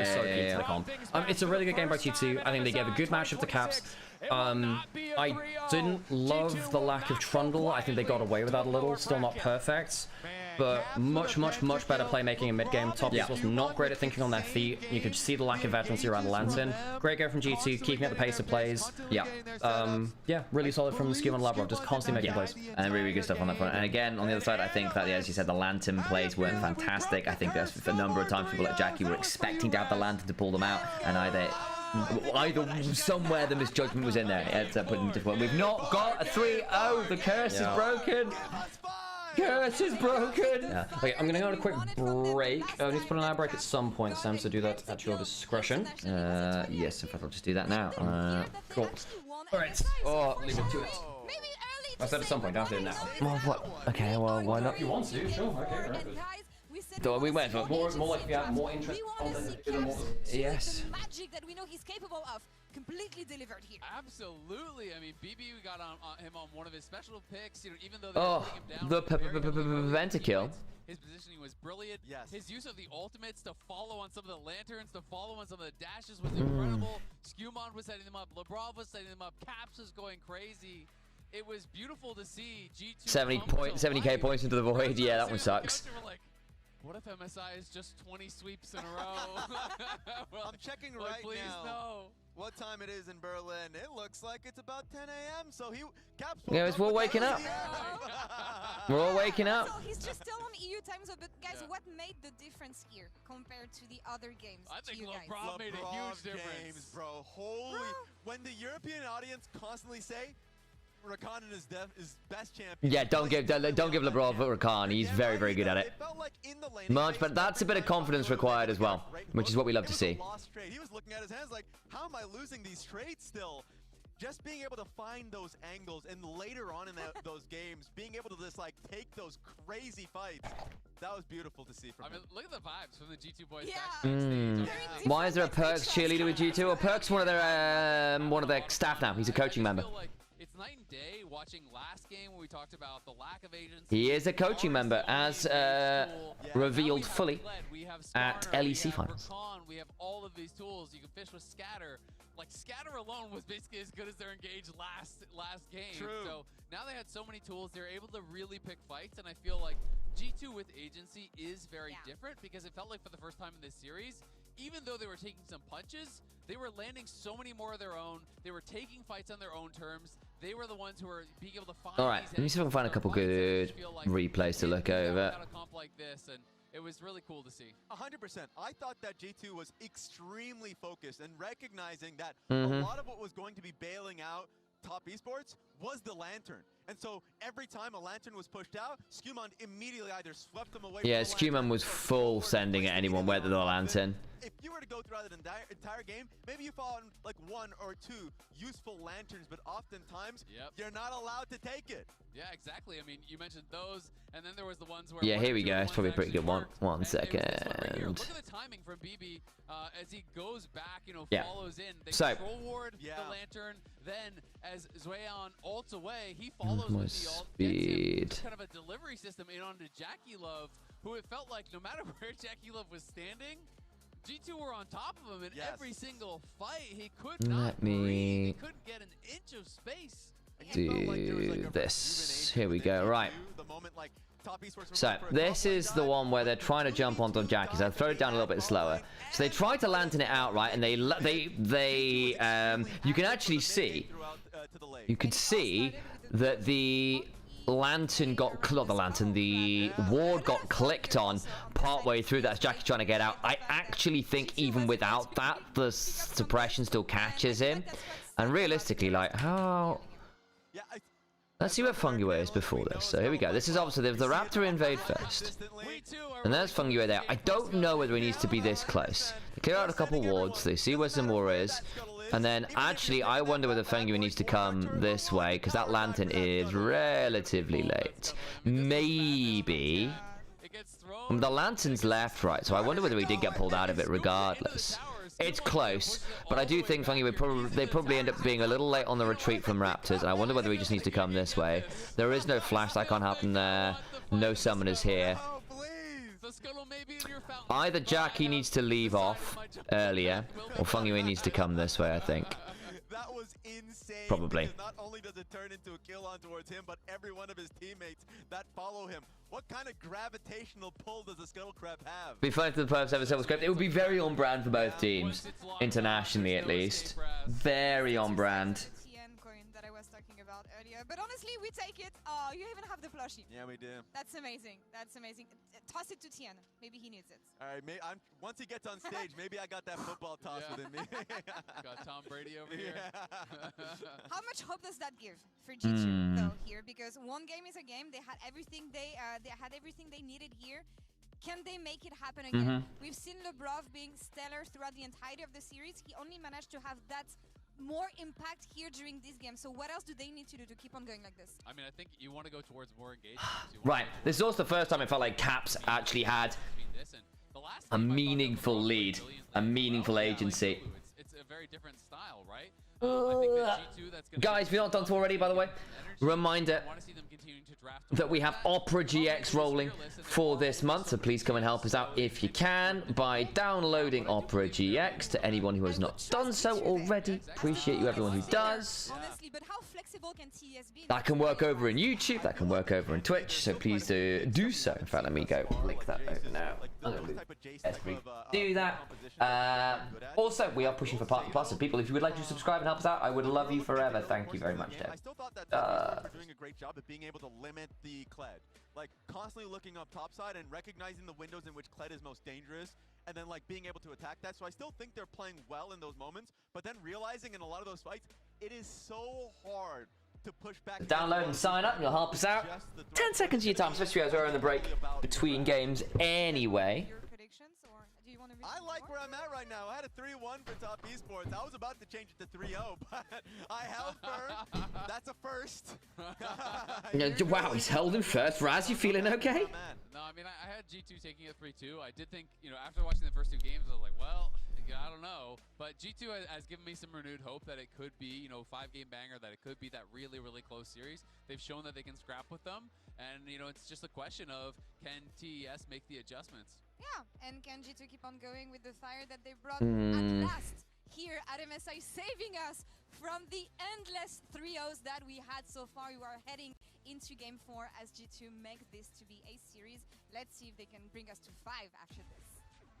Oh, right, time once, Mads. I am fading a little bit here. Nice. You probably need to sign up as well if you can, Corey. I have double 5, okay? Oh, we're gonna open. The fuck? Trash can lantern. It's briefing. Trash can lantern. There were some really dumb moves from TES this game. Tien diving under the turret. Some dodgy plays with the lantern. Some very disrespectful fights. Like, it was close enough until they really threw it away. Yeah, I mean, I think basically they lost control over how safe they were in mid lane. They lost real control over that, and just they had like plays forced onto them a lot. Yeah. But yes, everyone, make sure you're actually eating, drinking, and, you know, make sure you're standing up from time to time and stretching and shit, which is something I'm really bad at.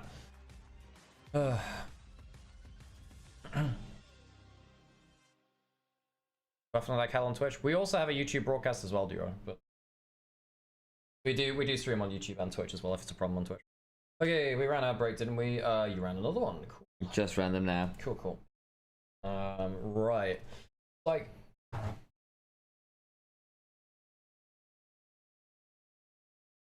Oh, were you looking back at some replays of this as well? Yeah, I want to go look at the... I dropped the speed a little bit, but basically I was trying to see whether Hanwha could have moved earlier or whether it's just that Jackie needed to leave a little earlier. There was also a good ward placement. There was an auto on the ward, and I was like, does the auto on the ward change the lantern timing? Yeah. This is the... Oh, yeah, this is where...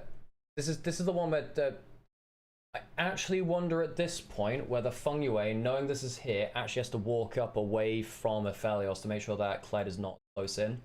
So walking back, it means that he can flash E directly onto Jackulov if he needs. He doesn't even need to, he just ends up hitting the Q. But like, I actually wonder whether Hanwha should give up his own life, just tank the ult, and then walk back. And obviously like a minute. Then this is the fight which goes really, really badly. Okay, why the heck is that 1 point? Why is it on 1 point? I don't know why that was... I was on 0.75 when I was doing it, so I don't know what... If you do like shift plus like comma, like these two... yeah, I just dragged it down using the cogwheel. Yeah, it's keybinds are nice. So, but right here, this is the killer, right? Where Jackulov, like, he has flash, he's about to have Ghost coming back up, Hans is dying. It's a 1-for-1 in the backline, but like, you've just killed AD carry. If you flash this and you have Ghost coming up in a second with a flash Skarner as well, you're probably like, okay. I mean, I guess to be honest, Skarner, the Rakan probably still flash ults you, but I don't see why you don't flash here, because then it's like completely unwin. No. Oh well. He's done. Done. Yeah. Oh well. I mean, it's a very good game from Caps. He actually has a playable lane this time. You're not picking like LeBlanc into Cassio. You're also not what's it call it? You're not like what was the second matchup? That was the Ari. Yeah, again, like the Ari Aurora is also just like a slight losing matchup for the Ari. Thank you so much for Pintulas. Pintulas, do you want to add something to the fraud wall? You are welcome to. Like to. Let's add something to the fraud wall. You have a choice to add things onto the fraud wall here. Say, hey Flab, how's it going? I refresh to come again? Yeah. Gosh, yeah, this is our fraud wall right now, Flab, by the way. We're working on it. Really, really good game from G2 in game 3. Really, really good. I think that like we view it from a top esports side of things because less people are LPL analysts. But we actually get game 4, which is crazy. Now we get to see can G2's champion will stretch further. You know, a bunch of things like that. Give me Protobelt and Superhero. I swear. Yes. I don't think it's gonna happen. What about the TS veterans like TS? Yeah, laugh it up, fuzzball. Look, I wasn't gonna bring that up because I was hoping we could just sneak another one of those in. Yeah. You know? Little casual 400 gold. Gonna make it really, really small. Just Alistair let me show you. I can show you it. Yeah, there you go. There's your damn Protobelt. It's up there. You've rage belted me. Congratulations. Yeah, I think that Caps having a good matchup versus Cream. I think we are seeing how important that is. I do think as we head into this next picks and ban though that I'm a little bit nervous. You should put the old Protobelt, the one that one-shots waves. Hey, I mean also it gave you flat magic pen as well. Like the thing is though, Protobelt, fantastic. Rocket Belt, awful. Release Protobelt was not a fair item. Twitch hits my mobile data. Oh, that sucks. But a little bit of a different look. G2 now. Wait, my Vax Verstappen Rage Bay has been beaten. Yeah. So really wanting to have that counter pick, have that option. Blue side first pick though. Hey, how's it going, Knifeful? How's it going? All right, let's move that over there. Okay, so what's do we have counter pick for? Yeah, we have counter pick for top esports this time. So G2 have been counter pick for all 3 games of the series so far, and I think that both these teams, given the choice, would counter pick. Yes. I think G2 love it for Broken Blade. I think top esports typically love it for Suyan. But I think we actually see that both solo lanes have some value for this. Obviously, G2 blind picked the Rumble game 1. And top esports did actually blind... Well, because they're on blue side, you kind of have to pick it on 3, a blind pick, and then double ban if you can. Yeah. Oh, yeah, Portugal somehow ended up winning with like a last-minute winner last night. There was the Senegal-Belgium game, which was utter cinema. It just doesn't happen. Like going from 2-0 down to somehow winning 3-2. Absurd. Okay, so if you go Yorick ban, you think Well, you think Jace, maybe Gnar, maybe another tank or something like that. I don't know what BB's got prepped for it. First pick for G2, what's still available that's really big? I don't think there's much left in mid. You might be able to pick up a prior jungle. Yeah, Vi's not bad, but if you go Vi, you actually could get Trundle. Tian can Trundle here. I think the Vi, of course, Trundle's pretty good into Vi, because if she ever jumps in, she just gets ulted and dies. I'm not surprised to see her, you know, in her 4th game prioritized so England and Belgium straight up scamming their way through. Well, Paraguay versus Germany too, with the damn whatever the hell that disallowed goal was. Yeah. Not as powerful. Need to counter Cream no matter what. Although I think Cream still had an okay game. I think it's just more about having Caps having agency, really. Yeah, and Caps having a lead was a big deal, right? Like, he doesn't get to have that super. He didn't have that in the other 2 games, basically. Why ban Jace? It's EU Jace? Because top esports are just aware that they're playing against Jace in that draft. Sometimes, like, they'll just say, oh, for the draft, this is it. And, you know, you don't want to get slipped up for that. Okay, so they go for the Nocturne, not the Trundle, but it's still level 1 power. I can't play against Nocturne very easily in early game at all. You need to be very careful about approaching this matchup as the Vi. What do you pick with it? Because you have no Akali. Cream's Akali is legendarily good. If you go Jhin, there's no K'Sante, no Silence. It's harder to tank it, but there is Ornn still. I don't... leveraging their later picks for strong side laners and some sort of, when it comes to team fights at the very least, dive composition. You have a Nocturne, you have Jhin for the range support. Oh yeah, may the CUM nations continue to succeed in the FIFA World Cup. Exactly. Yeah, the North American hosts. We kind of always hate to see Nocturne as solo dive. Really want someone else who's going to jump into that back line with him. And G2... England will lose to Mexico. It's very hard to do it at altitude. You know, the Aztec is a hell of a stadium for that. Okay, G2. What do you want to combo with the Vi? Because typically the Vi and the Nocturne have very similar things to that too. Haven't seen a Camille the whole series. No, true. The Camille's been still banned there. out a lot, to be fair. It's not banned this series. Lucian Milio, you can... Do you Jhin Camille? So, because top esports were banning Bard Camille against G2 for the first couple games. Do they play Camille? Maybe not. Jhin Karma is nerfed. Still okay. Lucian Milio is probably stronger. I think it's stronger as a duo after the Karma nerfs, though. It's not bad. Don't mind it into Vi, because again, it's very possible to, especially with how far range clean feed Jhin is, to take Vi miles and miles away. Okay, clean feed's gone live. Oh, sorry, one second. It's back. Don't think it is. So where is 1 second, folks. 1 second, because that's ended up dying. Oh, there we go. Yeah, sorry, that's my. Oh, there we go. Cool. Cool. It's back again. Died briefly. Fantastic. Lambrov was grinding Camille on solo queue before this year. It is the most powerful support on the pitch. I think you have to play it. The fact that no one's played it in this series is actually quite concerning for both these teams. I mean, basically banned. Well, to be fair, it's been banned out the first 2 games by top esports. Was it banned last game? Yes, I believe so. They were banning Bard. So no, not this game, because it's been first 2 games. Yes, but it's both. So I said it's been banned the first 2 games, so it didn't get played in the first 2. You're saying it's not been played this series? Well, yes, it was banned the first 2, and they've gone for Lucian Milio this time. That means there's 1 game where it wasn't picked or banned. Yes, so far. Okay, yeah, but that's still important, right? Yes. Because I think that Camille should be like first pick priority. Okay, Vayne being banned away, which means that G2... I think G2 want a front line. They want a front line because the Jhin is just not good into tanks, right? Also, Ornn would give you like the engage anyway. This... We're getting towards maybe... Weirdly, we're getting towards like a Yone angle for Cream if you've got an AP top lane or like Mordekaiser locked in. Like if we get like a... So, here's what... If it was 369 still, you would allow an Ornn 3 maybe, and then you go for a Mordekaiser and you lock in a Yone as well. So you still end up evening out your... There might be a Gnar ban here, and if they, because otherwise I think. Oh yeah, if you're banning the Vayne, you're also thinking about Gnar as well. But I think G2 needs to. Well, they need a secondary piece of engage, so Vi's not going it alone. I think. Yeah, Silas. Okay, I mean Cream is a big Silas enjoyer. And Milio ult's not awful. Cream is a really big Silas player. Yeah. It might also be then a looking towards Alessandra here. You got to blind pick one of your solo lanes. They Hwei blind? Okay. Okay, Cream is a big Hwei player. He is. But that is a hell of a blind pick, no? I believe he's now 16-3 on it all time. Something like that, yeah. I think he won the last game I saw him on, but he's very, very, very high win rate on this. Where's Hwei?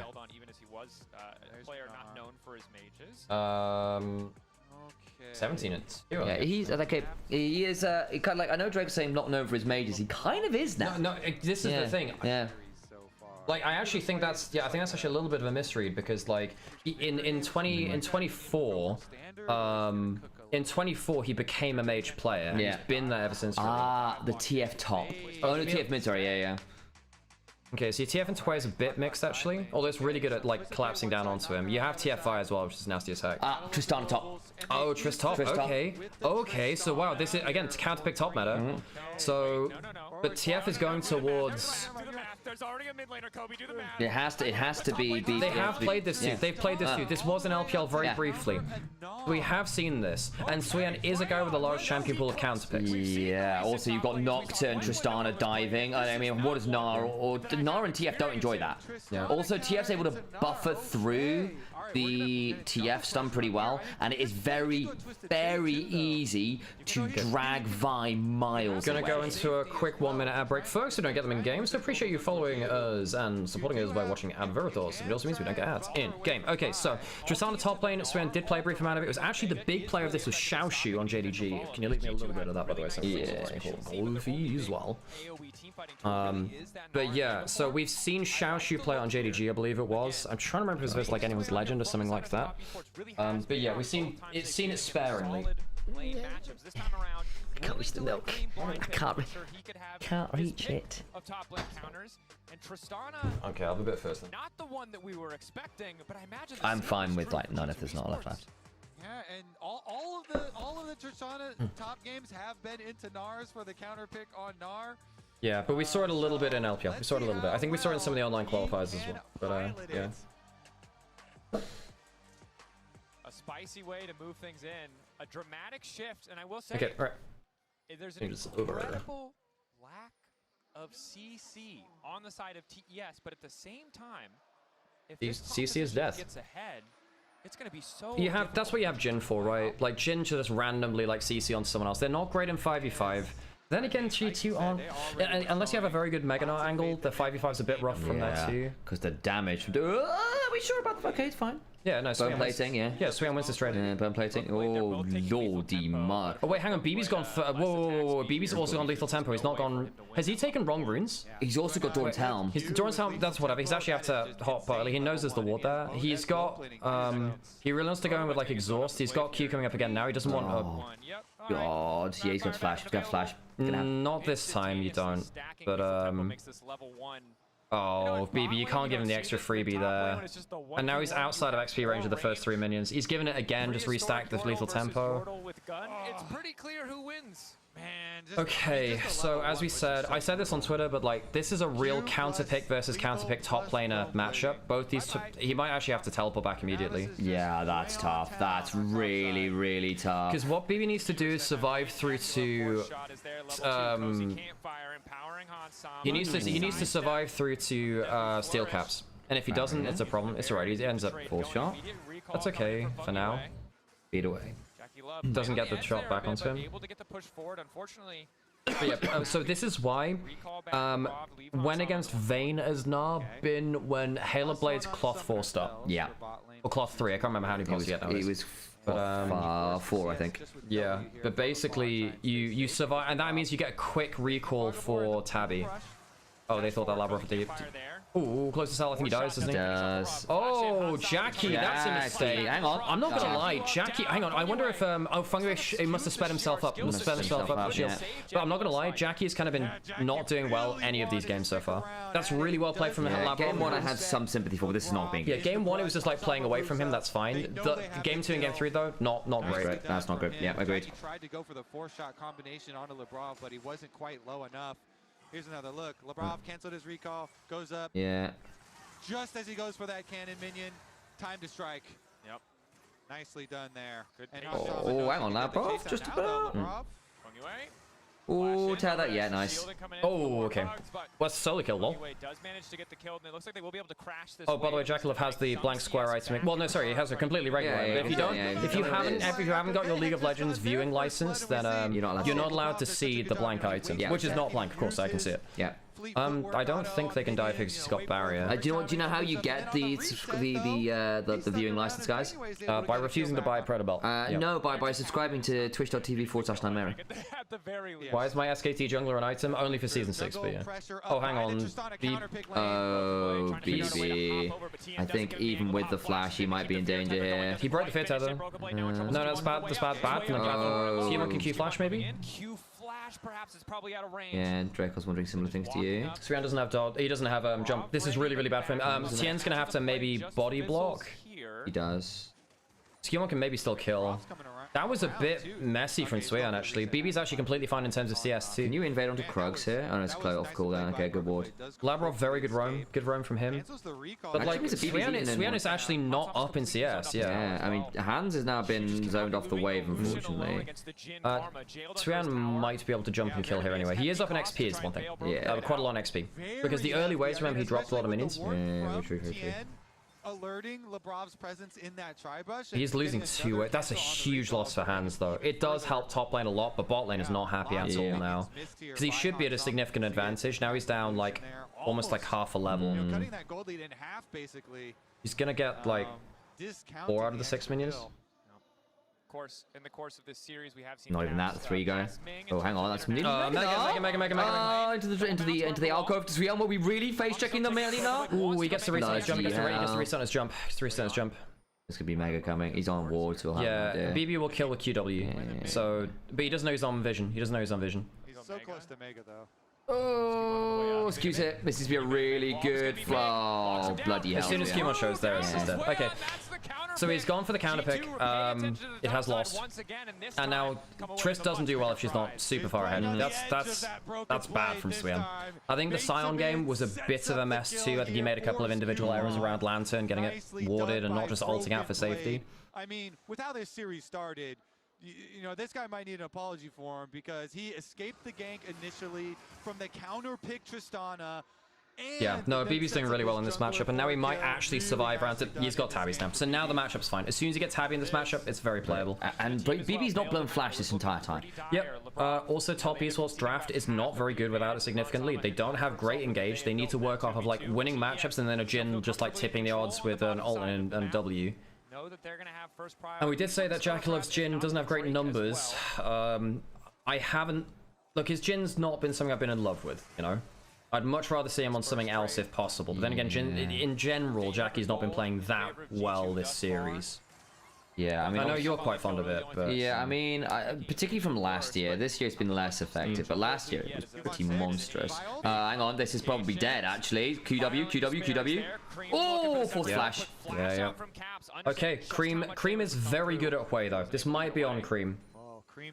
What was he? 16-3 or 15-4? 17-2. 17-2. God damn. Yeah, I said. I didn't register. Sorry, mate. There's no gank there because Caps is already out of the fight. I know I asked. I didn't remember the answer. Nicely done. I mean, you've also got steel caps as we pull, so you know they're both on steel caps value, which is nice. Oh, missed the cannon. I saw that. -1. Really, the biggest sign of good news is the plated steel cap pickup for Broken Blade, and his advantage forcing his way on to pick up a plated steel cap as well. You saw for a brief moment he got a recurve bow, realized he wasn't as far ahead as he wanted to be, instantly just picked up his own plated steel caps. Meanwhile, now we're going to look at Dragon on bottom half of the map. Bot lane push in for Jackie Love and Fengwei. So should be kind of a reverse story for this series, where now it's early gold lead for G2. Okay, yeah, again, G2 really starting to do better in the early game. I think their drafts have been better as the series has gone on. I think they're leveraging their champion pools, even though top Esports are trying to leverage the cannon pools. G2 have been, you know, better. Hang on, Fengwei might be able to flash route here, maybe. Yeah, oh boy. Jhin can't get in range. So I think he's... I don't think Labrov dies. No. Delays the reset there. Mantra up now. TF's not roaming. Stop his recall for like another 5 seconds or so. Another plate bot, I think. So they're even in the... Cap's going top. Suion's overpushed again. They haven't tracked mid, so Suion's just dead. I mean, Suion left under his turret, I think, because he didn't overpush particularly. I think he just... BB was the other side of him. Yeah, I know, so I think he probably had to jump away from a potential tower dive when Caps came in, I think, but I don't know. I would imagine he jumped for an all-in and died. I'd imagine. Yeah, you might be right. You just jump away otherwise. Why would you jump over him, you know? I guess he might have tried to insect him into turret, but either way, you are making an aggressive play top lane without coverage for it. Now, they've used 2 ultimates for that, and you have mini now. They can actually still win this fight. They can actually win this fight, even a 3v4, I think. Culling. Ooh, scary sec. Hans. So Hans uses Barret. No, Flash from Labrov. Ooh, there you go. They lost. They do lose grubs for it, so it's a 1-for-1 plus grubs. Yeah. Well, 1 for none in this individual fight. Is like it depends if you count the 1v1 as like I think it's just more the top side. Yeah. Well, but that's like a 1v2, right? Because they brought everyone up to play for grubs at the same time. So I think that. Okay, yeah, that's fair. Because it's part of the wider macro, like get the kill, but just before that. So 1-for-1 plus grubs. That sounds fair. Snipe damage, really pressuring and getting summoner spells as well as a kill. Yeah, getting the flash, the heal, and the kill really just makes it so nice. And now Feng Yue able to support Suion in the top lane. Nice thing for the Karma in this game. 280 carries you can follow around if you want to. Caps doesn't have ult. Oh, yeah.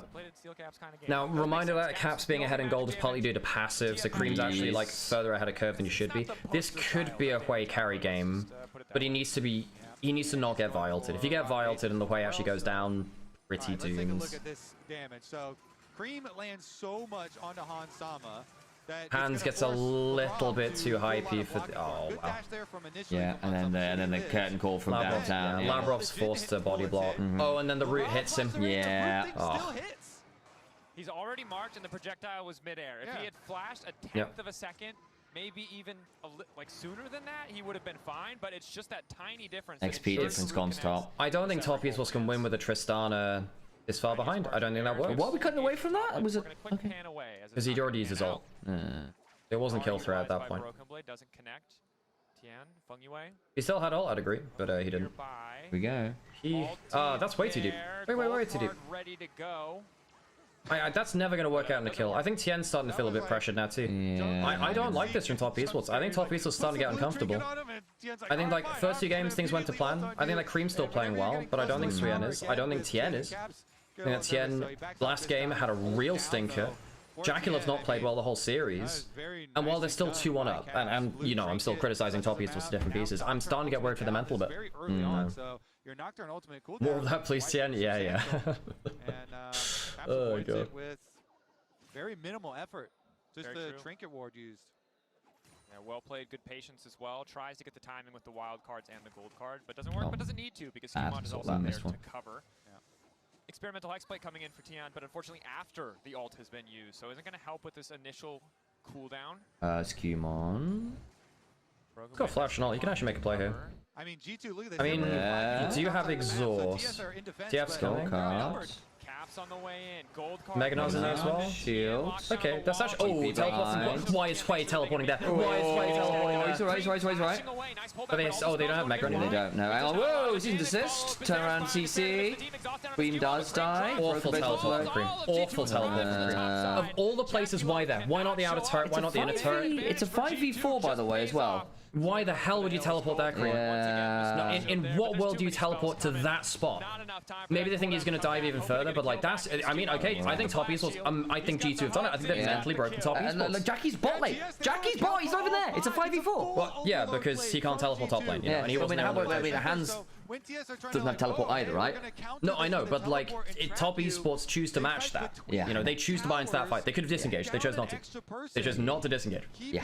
And Cream, I have no idea why Cream would teleport there. That's just bad. That is just a bad TP. And I thought that Cream was playing actually remarkably well up until this point. Laning phase was good, but that was a terrible TP. They had escaped the big play. That is a very bad TP. As soon as you see the TFL, you just back off completely. But like that teleport is awful. That teleport is so bad. Just go to the turret. They call for the teleport on Cream. I mean, and he misses his E. He even misses his E. If you get that E, maybe you get the passive. So he even misses his skill shots too. So life healing's pretty nuts as well. They don't get BB either. But like if you hit the E and the Q, you get like that massive like passive kind of chain. Maybe. Well, I mean, if you hit 2 skills and no, stuff, I know. I'm trying to see whether that would be enough or not. It's like, yeah, maybe. Yeah, that Cream was bad, man.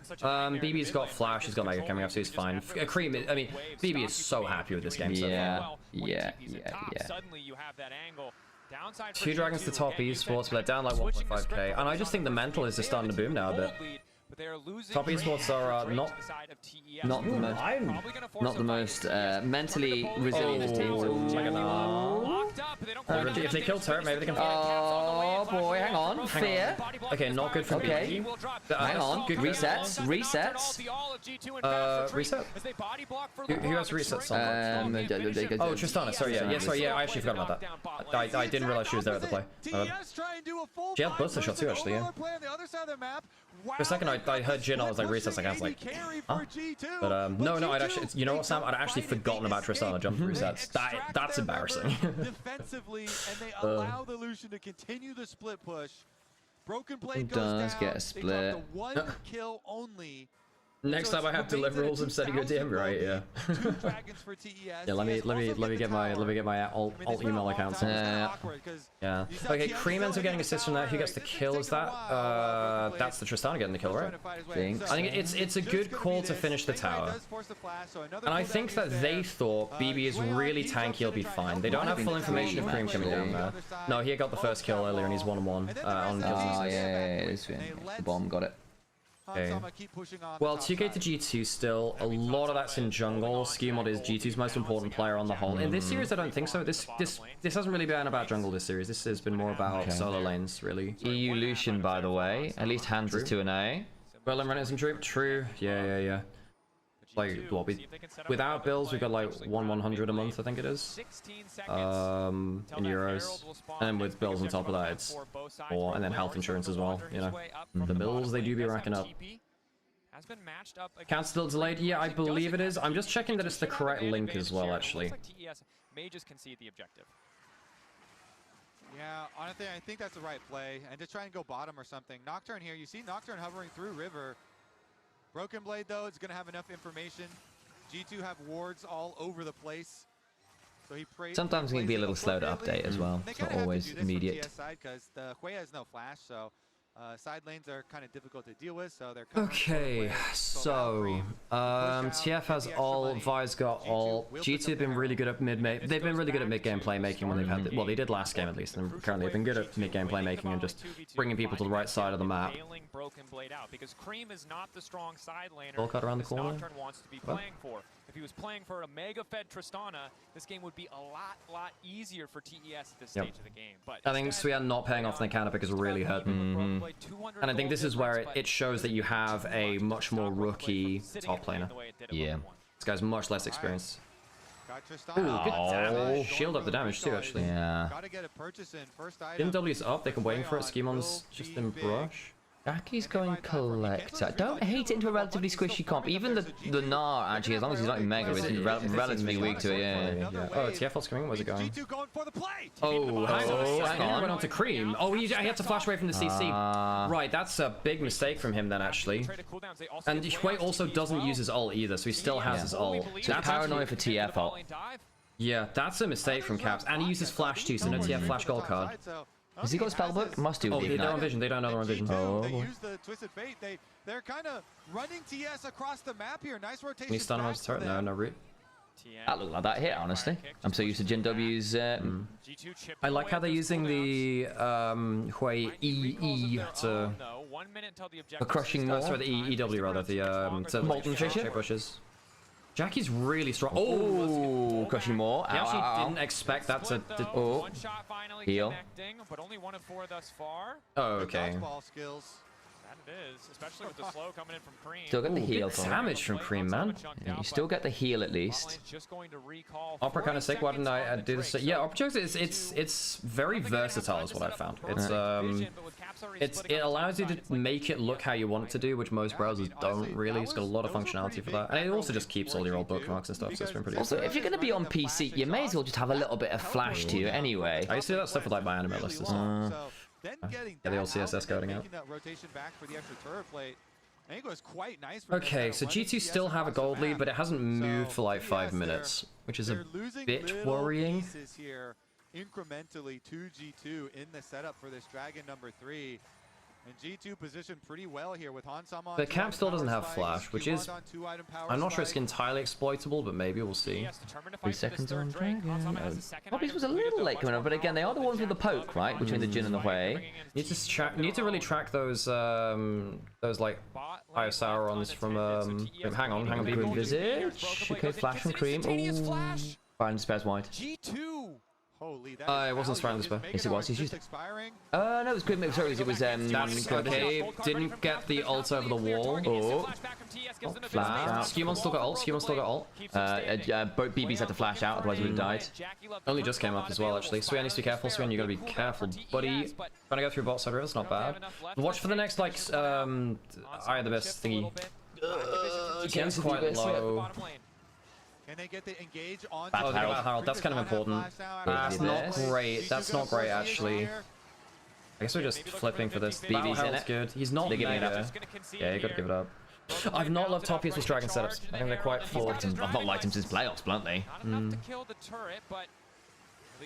Cream's trying his best in terms of the actual damaging bits, but yeah. Good slow play from G2. TES love a retake. The problem is I don't actually like their vision control to go with the retake a lot of the time.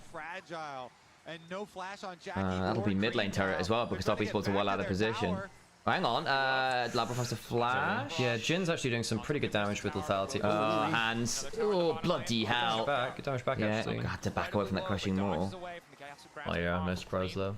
And I gotta say, you brought it up earlier, right? We saw TES make a very similar play in the bottom lane to what G2 did, but they overcommitted. G2 instead this entire game have been Aegis von Affen, welcome to the channel. TES are always believing it, always forced to respond, using a TP to ensure it was like a very D&D name. It's great. Instantaneously, because if they get caught, they know the fight is over, and G2 playing with this information so well. They're not overcommitting ever. Like a blaze from hands. Yeah, probably wise, right? Because you need that E up all the time into a game with a lot of skill shots you need to dodge, even if the CC is not that high. That has the Lich Bane completed, burst damage here for Twisted Fate. I mean, you do have a Nocturne on your team to try and cover, but Jackie, oh, bloody hell! Full shot. Oh, nice. Oh, and it's the shutdown as well, and the roots. Oh, lovely. I think Jackie Love's finally made like that's big from Jackie. Okay, I like him on Jhin. Okay, turns out full lethality Jhin is pretty fucking good versus squishies. Just kill the tower, guys. Point one at the tower, point one at Jackie Love. Ooh, I mean, collect. It'll be collected in Federal Lord Don to be feeling fine. Yeah. And also got LDR as well for like full like pen. Does not finish. Oh man. Click on that. And they just didn't expect the long range. Was he just level 11? No, he's had it for a while, right? Yeah. Also, that's every summoner from bot lane from GT. Yeah. Oopsies.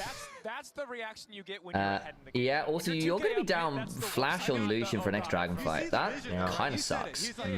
Jen also didn't have to use Flash either. He's on his John Wick moment. Dash in, roll across the floor, shoot the tower, it goes down, pop onto Jackie, but no. Hit the tower. Yeah, hitting the tower is probably your primary concern there. That was hurt, man. What HP is the tower at? Like 1 auto? Very low. Literally 1 auto, right? It would right? probably die even without... Yeah, it's going to die without... Hang on. So, bit of it's gone, yeah. There you go. Got it.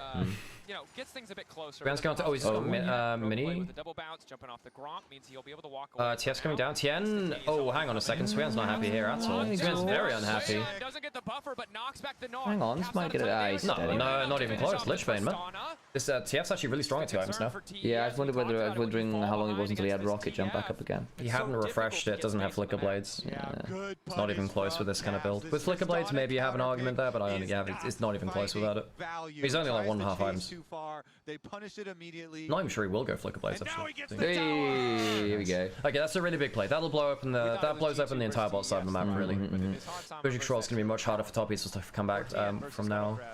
These are the side stories we didn't expect to to be talking about. And just the mental fragility of top esports just can't be understated. Can't be overstated, rather.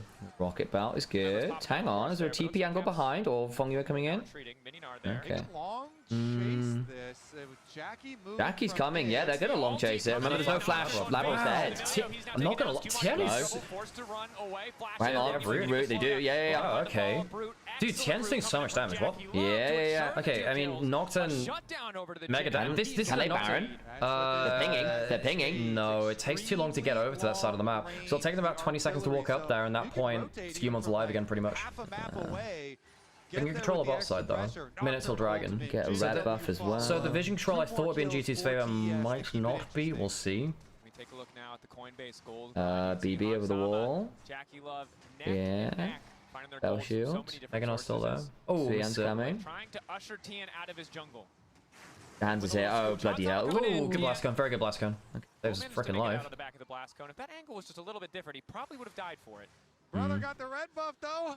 Hell now yeah, these wards in their own jungle, which G2 has on wolves and blue buff, they're not both those wards aren't going to get cleared by Void Scuttle. They'll get one of them. Oh, they do both get spotted. They actually clear both of them. Yeah, it spots the whole jungle. So that's really annoying because if they hadn't lost those kills on bot side, they wouldn't have given over Scuttle, which means that they would have retained those wards, which are actually in very scary spots with a Meganar / TF.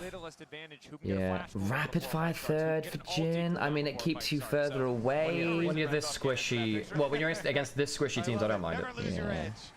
I think I might have preferred Hex Optics. Dragon is up. Nocturne ultimate ready to rip. Rapid fire cannon there for Caps. He is a fast boy. Jack okay, he's out. Immediate Nocturne ulti coming out in exchange for the culling. The objective getting lower and lower though. G2 gonna have to run face first into TES. Oh, one by Quay. Smite. Also, TF's ult got cancelled. TF's ult got cancelled. Counter's actually kind of scary. Yeah. G2 retreating into TES's own jungle. Basically, TF stood still, got hit with the Hui. BB only gets the one. I think one of his Tien. It's not great. It's not great. They might kill Tien, but it doesn't matter right now. He flashes out, and now they get the kill on BB. When's the next Jin W? When's the next Jin W? It's now. Scary. Red card. It's actually pretty okay for AoE. Get off the field and play. Yeah. They lose one in the exchange. TES fighting back very well. What a standoff. And it is so scary because, you know, you have to be the initiator versus this team that is Jacula's doing so much fucking damage, actually. And we're going to hit a point, right, where the Tristana passive plus Hui plus Jin is just a lot of range. Hey, Mininar has Tristana passive too, kinda. True, and you get to level 20 now. Yeah, stopping the TF port really changed a lot. Then Skewmon can't find like a clean engage. This is one of the things about Firecan Jin as well. Once he finally gets that as well, it's gonna be hard to get without flash for Vi to get in range. Yeah. But, well, I mean, it's a better team from top of us, and you know, saying, well, mentally it felt like they were maybe cracking, but credit to them actually starting to team fight better. It's not full Mosquito, because Mosquito was static shiv rapid fire for the double energize. This one's like slightly better, right? You probably do want, I think, Infinity Edge fourth here. So you are double AD carry, so you might just need the Lord Doms. Also, you have got a Tristana strictly, so in some ways you're less obligated to be the full damage here. Only using the rocket jump will have the flash. I think Infedge feels pretty good here. See whether we get to in time. But with the longsword in inventory, it's likely going to be Lord Doms. Pickaxe, BF sword, and same could be said for both sides. Brick Cloak. That's right. Took me a second to remember Infedge build. Yeah, BF sword, pickaxe, Brick Cloak. So the longsword implies Lord Doms. Yeah, or Bloodthirster. But I doubt that would be the case. Yeah, LDR's fine. LDR's fine here. I think if you go for another defensive item, I hate it here. You just need. He isn't going defensive item. No, I know, because it's obviously because he's like the longsword. He said he could go Bloodthirst, and I was like, I really love. Oh, sorry. Yeah. You said another defensive item. So I was like, technically, what? You know, has he done one yet? No. I kind of count RFC in that capacity here. I consider utility. Well, yeah, it's utility. That's fair. Yeah, no, I hear you. Yeah, that's probably a better phrasing. Yes. Cream has Seekers. That's a pretty big break point. Apps has about, wait, with 250, so it's about, what, 500 per 50, right? So that his gold lead is effectively his passive, actually, thinking about it. It's basically, I think it's average. Oh, he actually might be able to run at him, maybe. Good cover from Skewmon for once. I think that Top East was done very well at playing through sidelines before objectives to make the most of Nocturne. Once we get to Lord Doms, you might be feeling a little happier about life. Still only 1.5 Yeah, I mean, not the BB's exactly that much further. It's worth noting that both top laners have kind of been relatively low on the CS count because of plays. They've given them up to the other laners. There's the Lord Doms. Scary big CC. Youch. Hui does damage, man. Yeah, we're getting to the point where just incidental poke is dangerous. Rapid fire heal. BB's going for solo kill. They're getting caps up there too. So hop away. Flash. I think he dies. with Lich Bane procs, doesn't he? Yeah. Okay, mid lane turret goes down. Good. They can go for inhibitor play. How can be a nocturne play? Tian can ult. Maybe they can cut them off of the pass. Maybe they can't get bot lane up there in time, but they can't also roam together as a unit quick enough. Really good from caps. They ring him around a Rosie here. Now can they actually circle again? I mean, so tower for tower. Hang on, Tien. There's gonna be a 1v3, mate. Be careful. Jackie's here. They might kill Tien. They can't get the kill, and Jack's gonna back away. Wow, you know what? Tien should never be walking through that. You just know that they push top lane. You know that they're strong. You know, remember down. You cannot walk there. That's bad from Tien. Very good from G2, calling out the bluff, knowing that they can walk there even without TF ult. It's all on Jackie now, basically. Maybe Cream can get a big AoE ult. Cream can actually get a huge AoE ult. Bloody hell, Hans took a lot of damage. They're not happy. This is a really rough spot. Wait, look early smite. Look for Cream's ult. Look for Cream's ult. They didn't get the full shot on it. Oh, they missed the Hui ult. They missed the Hui ult. Caps on the side now. Jackie, big shield. Flash away. Oh, hang on. Really good oh, bloody hell, they're really low. I think they can just disengage. Hang on. Dragon. They can go for soul. Just keep them from resetting. That's a fair point. Now, Tien gets to come out of base in about 5 seconds. They do get empowered recalls, but they have to reset too. Now, it does mean it's going to be an even dragon fight, I think. So, I mean, Hui missing ult, huge there. I think that would have been at least 1 kill, and that's probably dragon. I'm not going to say for free, but it's probably dragon. Fucking hell. They don't have TP on Tristan, and she's not going to. I guess they're going to play for turret instead. Say, look, fine, we'll get this one up. Yeah. 2 items for Suyan finally, but he's 2k down. He had that for last play. I know, but like I'm just calling that again. Yeah. Like, he's so far down. Where's that TF going? He's going top lane to stop the tower going down. So because top Esports didn't like send enough support up to Tristana, they can't like. They had the Karma, but Karma reset, so it wasn't there for the support. So he just gets to clear the way for. No, I know. It's just like they sent it and then pulled it away. Yeah, so that's what I'm saying. They didn't keep it there. They didn't send that support really. Like if it's not there to actually see that the objective's there, then did they really send it? Maybe they can break open the base of TES. Caps is ready for him. I'd argue it's the worst of both worlds is the thing, right? Like they did send it and then didn't stick there to get the turret, so you actually wasted your Karma's time and didn't get the turret. So what was the Karma doing there? It's maybe defending from potential pick like the last time, but still, it's tough. And it's going to really extend the gold lead as well now. Hang on, here we go. Oh boy. Didn't get the fear. W misses. Okay. Didn't have flash there either. He's lucky to get away with that. Caps. Jackie doesn't have flash, remember, and no ghost blades. They just want to zone them off a bot lane. Wait, can they wave clear? I'm not sure. Tristana's still top. They might look for a Tristana play in mid. Yeah, but it's going to cost them an inhibitor. Caps. Oh, so they're going to lose inhib for this. But they kind of felt like they were going to anyway, so they might as well get someone. Oh, Caps, no way you get to run away from this, right? Okay. How much do they lose? So inhib's going down. They can't. They're going Nexus turrets. No, they're not. They're not. They're backing off. Caps for inhib means that the Baron buff is over. Yeah, Cream likes that. And there's a shutdown, right? Because Caps is his first death this game. Yeah. They break the arm guard and they get the kill. Yeah, fairly significant. Caps should have that for Dragon. I'll get 450 gold before that. LDR for Jackie Love. Yeah, significant. Stopwatch for next fight too. Yep. Cream still has stopwatch. And then Caps doesn't have his unless he completes it. It's not a big completion cost. It's 450, so he should have it for next fight. He'll have it for next fight. Yeah, he'll have it. Jesus, it's going hyper late game. I think Jin's getting to the point where he's going to really hurt. If G2 win this, like, I mean, it's a long game where I trust G2's mental fortitude over top Esports. Yeah, big time. Infetch done for Hands, Randuin's and GA for Broken Blade and Skew Model. Those are fairly big cooldowns or options into double AD carries. Chris got a BF sword, but she is not getting Infetch in time for this fight. Sure. Tien's been mixed this game. Some very good plays and some very perplexing ones. Kind of bad on Jin. Can't go with that. Kind of terrible on Jin. The rest of the team. Just post up sniper. Put the gun back down. I want you to know if I was running, I would be really fast.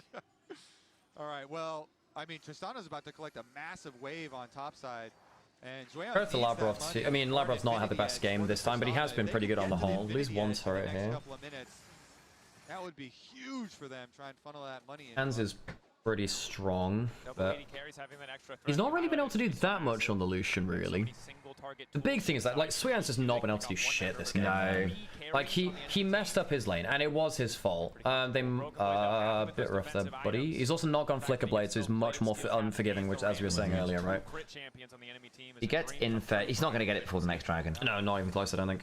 He had BF saw the last back, but that was a minute ago, so there's just no way he's picking up another 1,000 gold unless he gets a shot down, right? Also, like, it's 32 minutes, he has 230 farms, so he's not been farming, basically. The farms been given to Cream and Jackie. Yeah, it's the same on both sides, like, but BB and Svian have just, like, they've been the lowest prio farmers, yeah. One of these is much more gold hungry than the others. I mean, actually, honestly, you can see it in jungle as well. Skewmond is 50 CS over Broken Blade, and TN's even with Svian, like, that's the way of these things. Yeah. So GA on both junglers for the next fight. I mean, top users can still out team fight and win, they still can. I mean, a good enough way combo kind of just kills the whole team. Jin's at level 16 plus full crit. Oh no, it's 75% crit. So basically at this point he's getting like an extra 600 AD from passive, something like that. It's pretty ridiculous. I think it's 600. He gets 700 from max. He gets 700 from 100% crit plus 4 items. He's not quite there. But it's a really crazy amount of AD. He's not got the highest amount of AD like from his actual items, though, is the thing. Like, LDR doesn't give you that much. I know you get it from attack speed from, so you get it from AD crit levels. Yeah, but Rapid Fire can just give you as much. Just pushing up bot side. Oh yeah, Dragon in 30 seconds. Technically, top Esports could give up one more. Would you go one more on hyperscale? Try and wait until Infedge on Tristana? Might be worth it, honestly. Depends how much. Yeah, I mean, you can't. I don't think you can give over a Baron. You can give over a Dragon. So you need to play defense around. I think you play defense around Baron, give up another Dragon, just go hyper lane on top Esports. And I think then you can also just get a load of wave shove, which is no bad thing. Skewmon, they might play it anyway. They do love a recontest. TPs, Tien. A good boss. So he's gonna lose GA. Turn around, might lose. Watch way. Oh, what's captain? He's got Zhonya's. Flashes. He gets rooted. Oh, it's Q. Very good from Skewmon. Oh, and BB after as well. Really good. Shackle dead. Cream's alive though. Does that change anything? One kill back from Cream, buddy. You keep your screen on, man. Cream just didn't have the screen. So Skewmon dies, but BB just chased him down. That's game. GG. Holy moly, Caps that re-engage. Okay, can Cream get a recall off in time? I don't think he can, because BB can aggro Dragon. Baron, rather. Maybe he can recall. Maybe Cream can get back in time. He's got Lich Bane. He's got the Lich Bane. He's shredding through. He's gonna get one turret. I don't think he gets both. So the game goes on. The game actually goes on. Oh my god, okay. He gets another inhibitor turret. Jesus Christ, man. Can they get a TP play onto Caps? I think. Oh, his port's not up. Nah, he's not sticking around long enough. But that's Baron as well, then. Pretty much. No, because too many people are dead. No, because no, it's not Baron because everyone's respawning at the same time. My point is, I think with the double inhibitors down, I think G2 can reset and do it regardless. I think they can TF backdoor, maybe. I think they'll look to try and TF backdoor. They're teleporting back onto the map because Dragon's alive. So they're going Dragon, not Baron. And you can see TES is still in base, which is no way of getting over, I think. But they're not going Baron. Not yet. Good from BB. I'm surprised that Caps lives that long, but he is. And Cream just doesn't have his monitor on, you know. You can stop dashes actually with your EQ. You can actually do that. Flying mid. Hang on, BB doesn't have flash. Breaks the good tether. Skewmon has Q ult. Okay, flying on Jackal. Need a body lock. Flying away is flashing for the shields. He's got away. Cool. Not bad on Caps. Second shot landing. Third, fourth, waiting. Nah, needs to hit those, buddy. Dodge from Skewmon. The fear tethers haven't been fantastic either. Anyway, Mikhail's himself. Yeah, but the lack of CC on top of his really hurts him. It's very conditional CC. And again, it wouldn't matter as much if he had more damage, but this is kind of what we saw in regular season when top esports had like kind of janky drafts and they had to outplay it when they had like big chase drafts. Buddy, pal, are we sure? Yeah, okay. No GA now. No, man. I mean, top esports clearly like, you know, pretty good at mechanically playing out a bunch of these spots if they actually get to stand and fight. But G2 are much better at playing the map and looking and actually finding the engage angle. Supers in the mid lane though means G2 should always be able to get first on this objective. There's the Infinity Edge for the Tristana. Took him long enough. Still 2.3k down, but yeah. Jackie stopped off for a QSS, by the way. He's not finished in Fedge. So it means that you at least don't have to play around Mikhail's cooldown. He doesn't have cleanse in his kit either. Still a full item behind Broken Blade. But Yeah, BB's a full item up, but he's got cheaper items, I think, on the whole, because Infedge is so damn expensive. G2 still with the Well, Infedge is what, 3,600? Something like that? 300? I think Fairly expensive. That they are. 3.5. One of the more expensive items in the game. In fact, is it the most expensive item in base, like Summoner's Rift? You can see Jackie Love though picking up a QSS. It's got to be up there. I think it might be. 20D4 is also very well. It's a fairly priced one. That's 333, I think, to finish up. Chris the Strong, this is actually winnable. He's got Exhaust, he's got Infedge. Does he Level kill? 17, so like the range is pretty strong here as well. But he's like 2 levels down on BB. He's a level down on Caps, even though he doesn't have, you know. Because Suyan has like top lane roll quest for extra XP, but. Hang on. Oh, he's 3,500, that's it, right? He's not on Vision. Unless they pop with the TFL. Oh, where they going? They're going to Ooh, he gets out. TFL for knocked in out. I think I'm ahead now, weirdly, on the. Hang on a second. Fungoid doesn't have flash. Ooh, W after weapons. CC if it does land, I mean, pretty good, but. The problem with Hui's build at this point is he's got a lot of utility items. Hui? These aren't utility items, this is good. I mean, Rocket Belt and Zonya's. But he's got like Blackfire, Shadow Flame, Void Staff. Yeah, I'm wondering whether he wants a Death Cap in there somewhere is what I'm wondering. I mean, yes, but I still think he's fine on the damage front. BB has ults coming up. Holding the door shut. Yeah. Yeah, they can't walk through the I think I'm 5 seconds ahead. Broken Blade has a good build on his Narbard right now. It's very close to Mega Gnar. More than that, about 10 HP. Wants to get TN out of this. Wall up, good back to TN. 3K in the Is they gonna get Dragon Baron? Okay. Nice. To secure it. Technically, Cap's the one to get the kill, but it's G2's Baron in the end, and that's all that matters. Great force. There's a Dracosism. Take over vision coverage. Well, the all that matters. Yeah. Yeah, it's one of his favorites. Allowing TES in. They have lots of damage. They have lots of range. They don't have anyone who's a great face. Infedge for Jackulov. He's got Infedge now. G2. So top equals have managed to survive through to Infedge on Jackulov. Does it matter? Well, I mean, maybe actually. Infedge is kind of disgustingly insane on Jhin. We are hitting the point where sometimes the gold becomes a little bit fake. You actually might be able to fly with him, maybe. Oh, Jackulov gets stole it with the fourth shot. Oh my lord! Hand stings as well though. Yeah. That's a scary Lucian too. So everybody can just go reset after this. Swayan, buddy. He doesn't have a QSS. He just loses these. Hang on. He's dead. He's dead. I don't know if he's dead, but he might be able to bust shot Caps away. Swayan has had a very bad. Oh bloody hell! Swayan has had a very bad game. How good is this guy? Caps in the very good from Caps. Very good from Caps. We had 2 games of Craps and 2 games of Claps, which feels appropriate, really. Yep. I think that Caps having agency is really big in this series. Ooh, Jackulov didn't manage to hit him back either. No front line for top esports, good extended range from the campfire there. Tien's also not had a good first 2 games, bad next team. Yeah, this is Silver Scrapes. I think like, they've just got no void. They've just got no one to tank. Everyone just dies to the. This is gone. Yeah. How long until I mean, it's gonna be a 3. It's gonna be. I mean, the Nexus is just gonna fucking die. Yeah. Tien has to fly in to save Cream. Ooh, 4th shots are dangerous. Full send on Jackie. Does it matter? I think just hit the Nexus. Game 5, man. Okay, game 5. Okay. Self-reportedly, yeah, that was a very bad game from Swayan. Look, Swayan did a little bit of the best in finals, right? Where it like he'd try and counterpick Bin and it would just go wrong.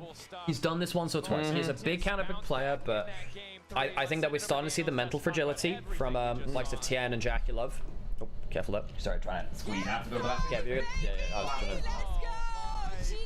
The microphone.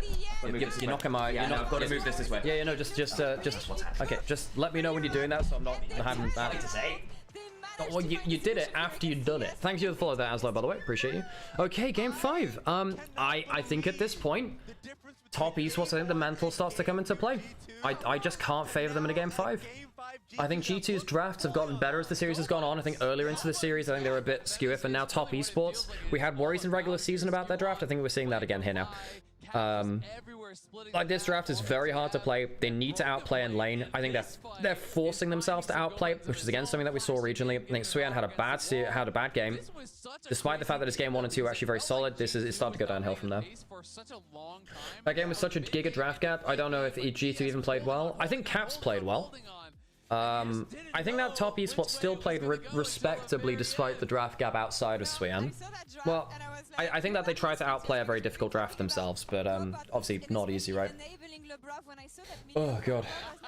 No, they're not cooking as much as I think they are, but in the end, it's a team effort, and you called it, Isaac, a couple hours ago. Caps stepping up. So far, the power rank is pretty accurate. Yep. And he did once again with this tweet yesterday. I think experience triumphs when it comes to these moments, because I think when you're playing this hard heavy towards top lane, Zoyan locks in a counter pick going Tristana versus the Gnar, and we see Caps being like, okay, I'm gonna lock in the Twisted Fate and play the damn map.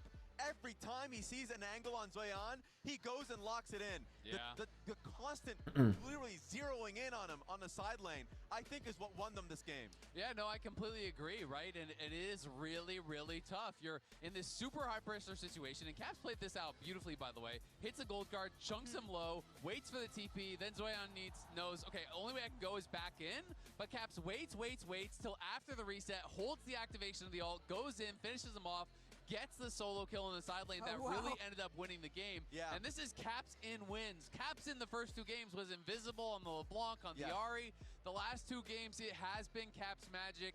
There is a reason that every time Europe is doing well, this guy is at the forefront, whether it was on Fnatic back in the day or whether it has been with G2. Okay, I'm really tired now.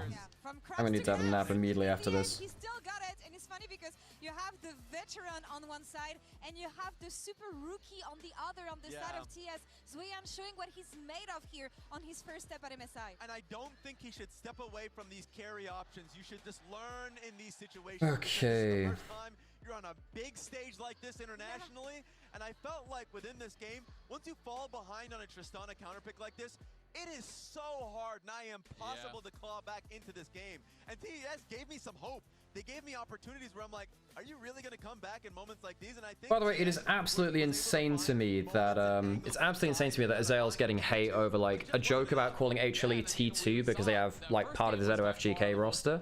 It was looking amazing yeah. on this Ambessa, but he has got to really rise to the occasion here. We've seen these brilliant games from him, but I feel like for a player, you know, first international series here, going into a game 5, the pressure is just going to be ramped up that much more. So we need him locked in. We need him. It's absolutely insane to me that some like have you seen the stuff on Azael's Twitter?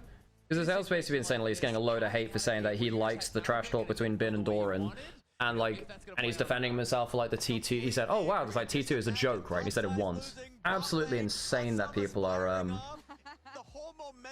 It's absolutely insane that people are flipping out over that. I think that like I don't get why it's just like certain parts of the community getting so soft and overprotective of their players. Like, you have to allow people to have personality. You have to allow things to have some sense of drama to it. It is absolutely insane to me that people want like such a, you know, milquetoast version of the event. Well, we get silver scrapes. Yeah.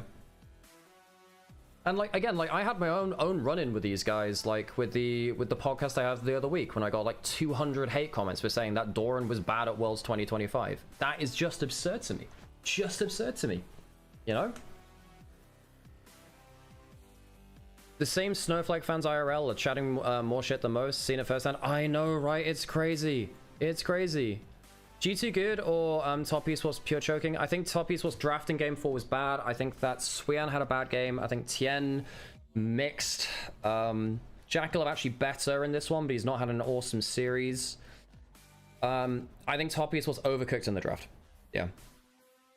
I think particularly Caps is playing better as the series has gone on, though. I think he's gotten better matchups and he's getting more agency.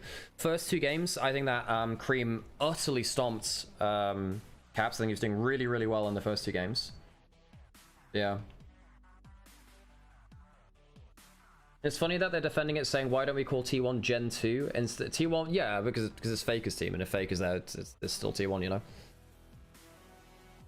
In other games, I've seen people protest and ask for a refund because the player they stand was subbed out for the cut. Whoa, that's insane. It's just, I don't get why it's so soft. I think, I do think, I do think there is a certain degree of different esports cultures around the world accept and expect different amounts of criticism to praise ratios, right?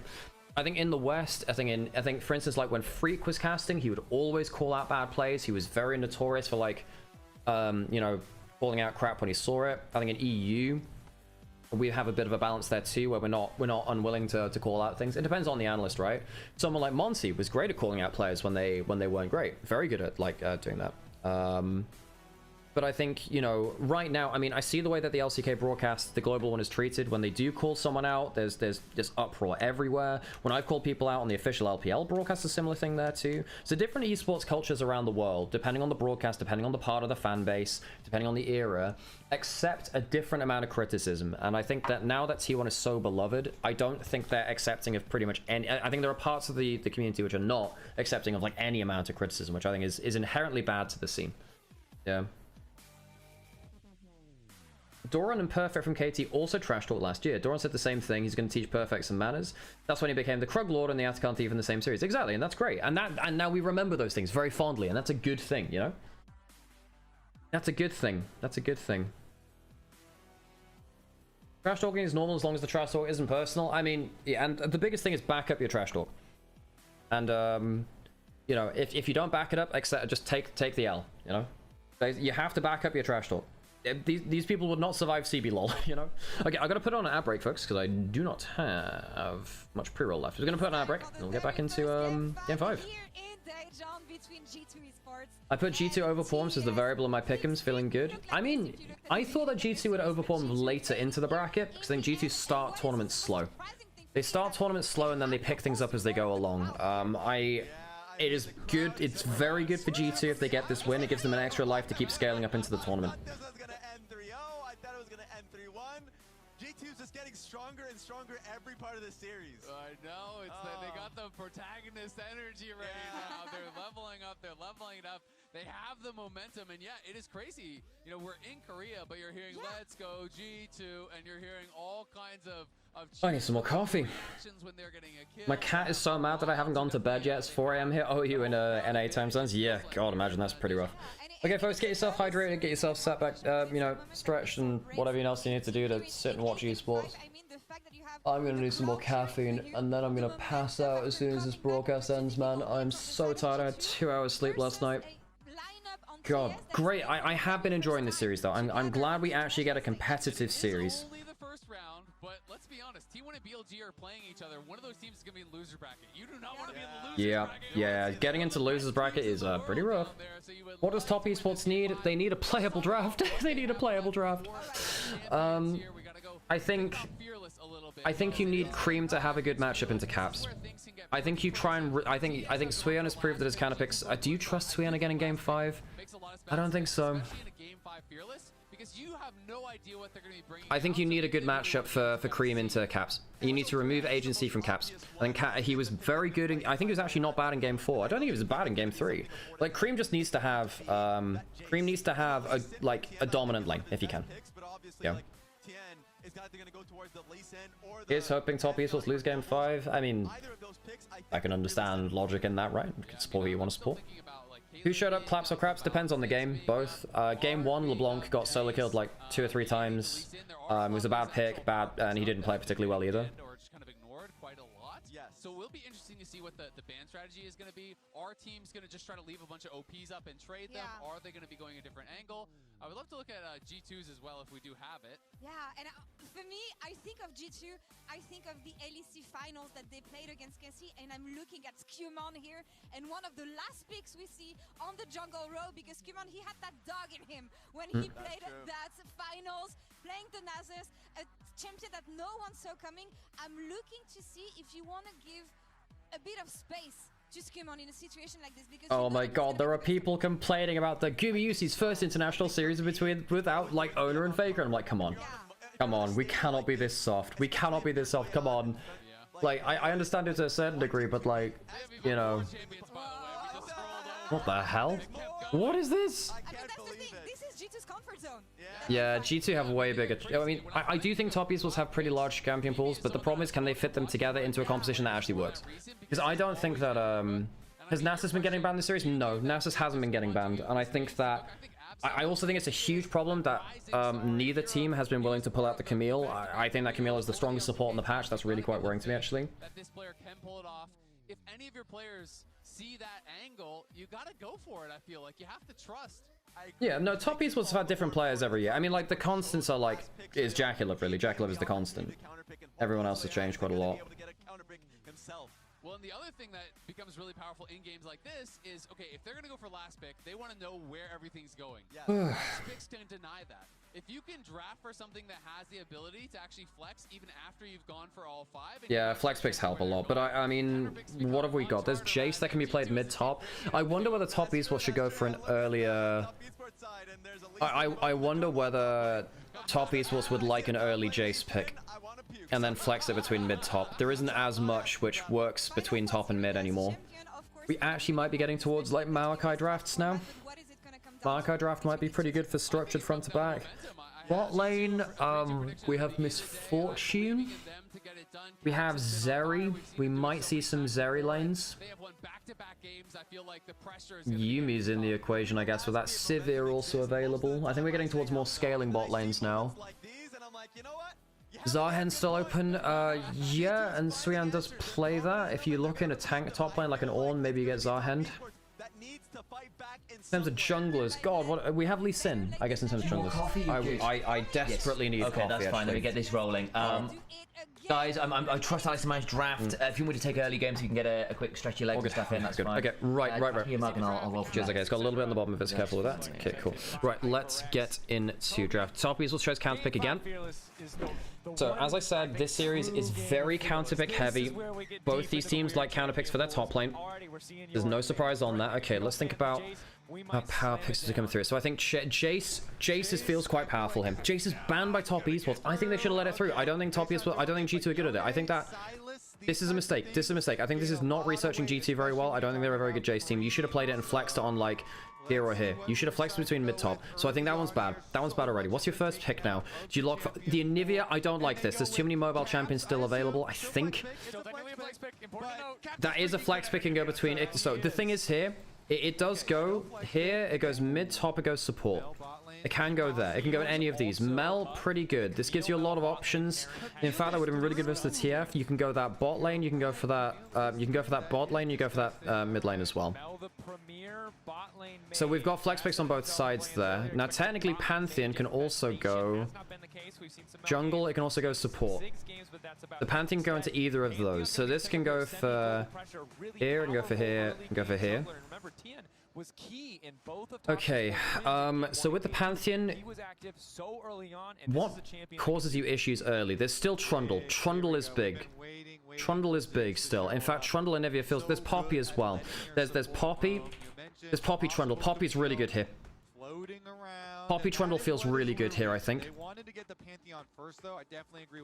I think Poppy Trundle's really, really good here. It gives you wall stun combos or anti... So, because that combos really well with Onivia, and also works really well against the Pantheon.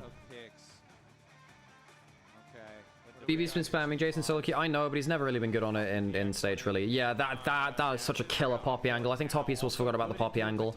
And now suddenly you've got, like, the Civic can still be... I mean, the Onivia can pop anywhere, really. The Ziggs is good. This is a good pick. You need some CC combo with it, though. You don't have... What are your big picks with it normally? You normally want a Nautilus or a Khan. What else do you even pair it with?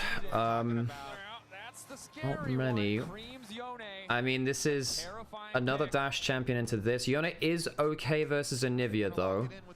Pretty good versus this. It's like half here. So Yone is like half on this. Half on Onivia. But Cream goes for Yone. I mean, Pantheon Yone is a pretty damn scary combo. I actually think this is a Pantheon support now, given how many CC supports are out. This Poppy might then flex down into support to match it. So I think we have I think we have like Pantheon going support. I think we have Poppy going support maybe. I think we might chase them around the map. It might actually go until last pick for top esports to avoid the Poppy matchup with the Pantheon. You could also rotate it to support if you wanted to. But even coming from jungle, it helps to have the point-and-click stuns to set up Ziggs bombs and to keep people there for really the dream Yone ults. So the Trundle gets banned. That's the power of like that's the price of picking the Sivir, right? Sivir gives you scaling, does give you a lot of good value, but then you lose yourself an early jungle matchup. They think that the Poppy wants to go support. If you ban out other junglers, it kind of forces the Poppy to go into jungle, and then it means that you're like more concerned about like what happens here. Because like you don't know what happens. That's the wrong roll there, but you know. It didn't look great for Swayon in the side. Yeah, I ban trolls, Robin. I ban trolls. If people are being assholes or being trolls, I ban them. Like, you know, I don't have much. You know, I'll give people a warning and then I'll ban them most of the time. We've seen enough LPL, Aatrox, and G2's dreams specifically. Aatrox actually not a bad idea here. Yeah, you've already got your AP in the Ziggs. You actually could go Aatrox. That's not a bad call out. Anything else in? You could, I suppose, ban Maokai, ban Mundo. Mundo also taken off the board, a potential top lane or jungle pick. I don't think you can Nasus here. Nasus is too bad versus Ziggs and not great versus Yone. As long as they try and keep it controlled. You say that? Yeah, I had created the Trundle earlier in this prep. Trundle's good just because you run into the enemy jungle at level 1. The Trundle has the extra value of having Pillar and having level 1 threats. The Nasus doesn't really have that. Would Zed jungle work here? Zed jungle's been killed. They killed his damage on passive damage on camps. You could easily flex Poppy support, so the Maokai. Okay, so that is technically either Maokai support or Pantheon support. I reckon it's Maokai jungle Pantheon support. But then the question is basically, can you afford to not put the Poppy support? Because if the Poppy doesn't go support, you're kind of bot lane gets a lot harder. more magic damage to help offset. Oh, sorry. The broadcaster. Sorry, my bad. I mean, I'm assuming that it is the Maokai support, but it could be So that's Pantheon support. presumably that's Mel mid. We don't know what. Wait, so that'll be a top lane Onivia. That's top lane Onivia now. Okay, so we do see the flex around that. Rel goes in, so we have Poppy jungle Onivia top. So we have Poppy Onivia top lane. So what do you do into an Onivia top lane? You need something with a bit of. So do you go Yone top? Do you go Yone top into Onivia, and then you lock in something a bit different in mid lane? Oh, thank you. You need to add some milk for that. Thank you. Okay, yeah, if you go Azir, then the Yone goes top as well. Now, that would mean that Cream isn't going to Yone, which is...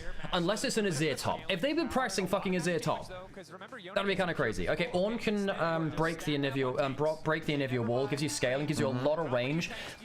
Now, you can reflect the Ornn... You can reflect the Ornn up with Mel. You need to be very careful about that. You do have Ornn Maokai as a front line, very good screening. Now Mel can reflect both those ults back. Ziggs Yone is pretty scary. Pantheon, if he gets on the map, is pretty scary. And they didn't put the Poppy into support. Yeah. I actually think top esports outdraft here.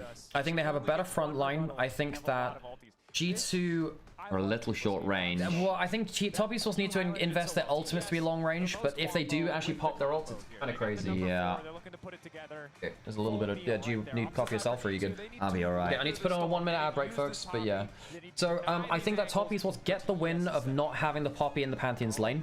Means Fungiway gets himself, like, you know, the Pantheon without the anti-dash. We've been starved of games here at MSI so far with all Okay. Oh my god, it is literally like all girls versus all boys draft.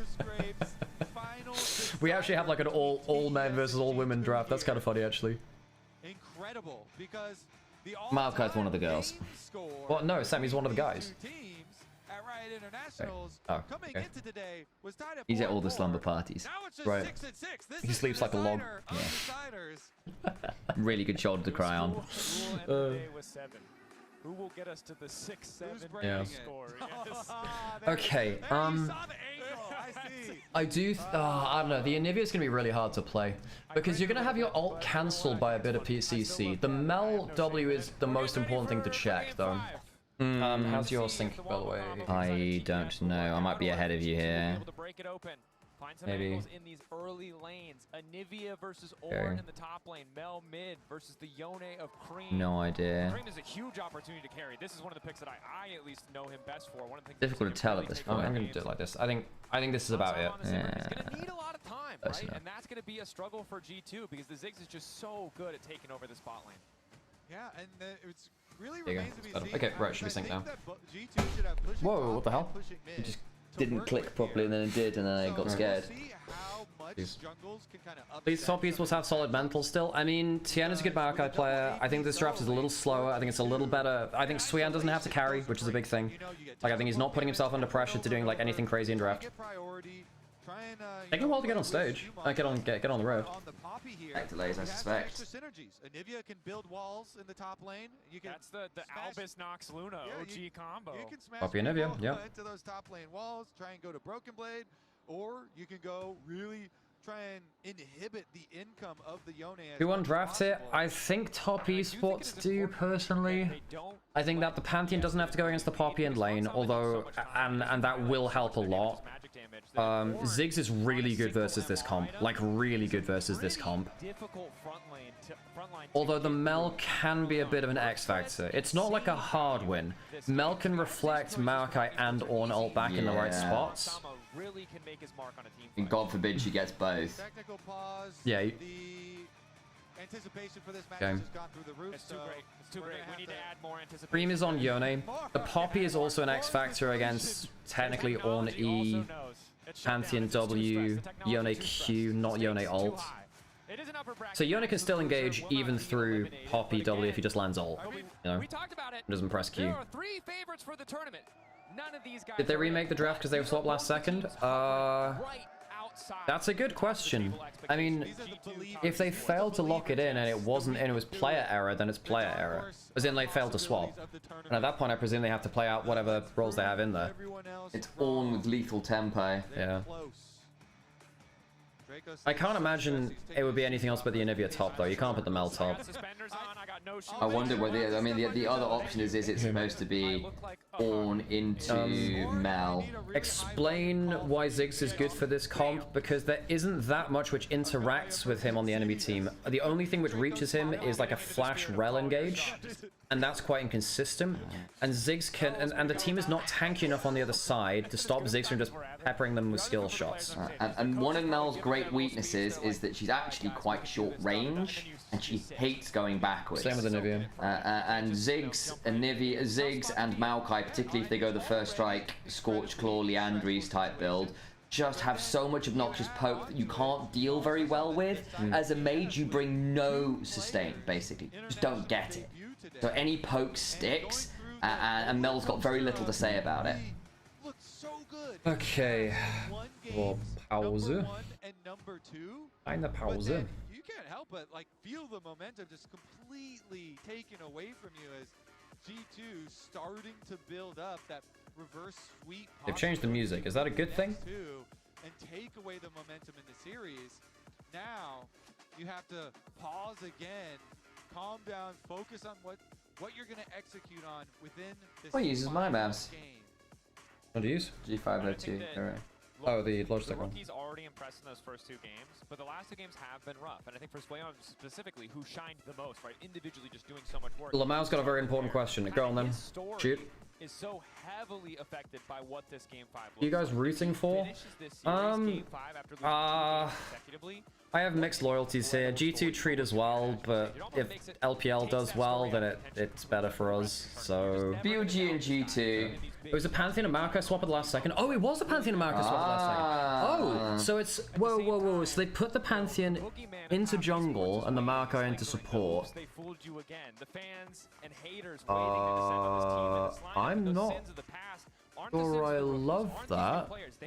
I prefer like the Maokai jungle. I prefer Maokai jungle with like AP. I think AP sapling post kind of insane in though. Fairness, the Pantheon has a better time early, like levels into the Poppy, I think.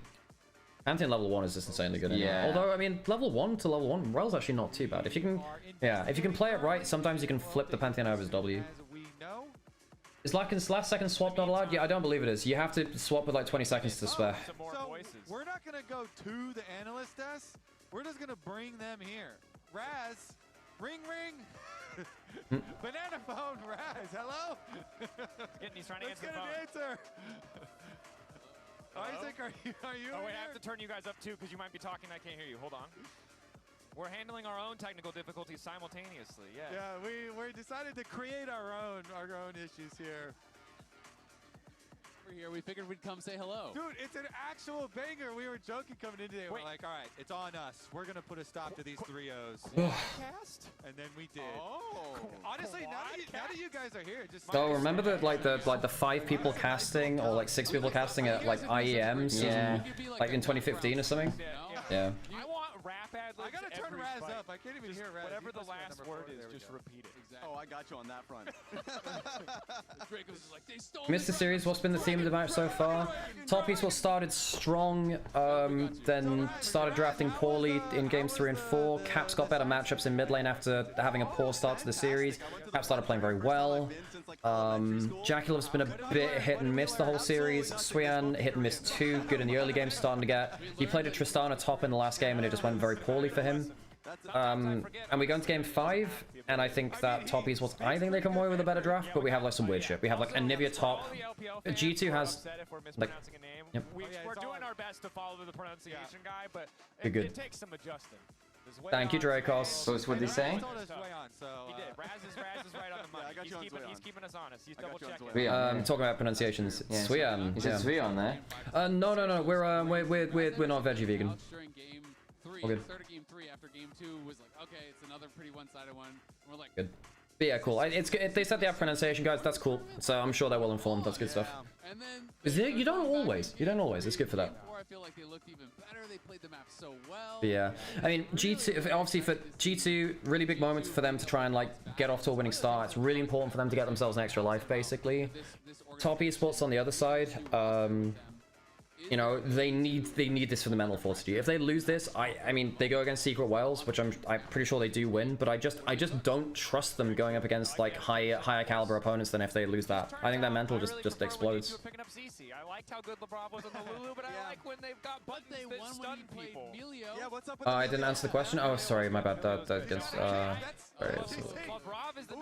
That's my Yamato impression. World Cup kick, nice. Fair enough point. Where is the When we look question? at the 2 comps, right? Like, I am a little. What will it take for you to do double pilk on stream? I'm actually not sure. Let me think about that. I think we'd have to subathon it. Yeah, I reckon it'd be a subathon goal. Yeah. Yeah, I think that I was gonna say Ornn versus Onivia is all right because you can break the wall with your E, so you don't get trapped in the same way that other tanks do. You also have like if you get the knock-up or you do get your ult on target, her ult cancels. If you CC Onivia, her ult cancels. There's a lot of DPS goes with it. Yeah, and of course we have an update now from our league officials. Give us a number, Alex. It'll be that. Maybe we'll subathon at some point. Maybe we'll subathon. And I want it to be like an occasion, you know.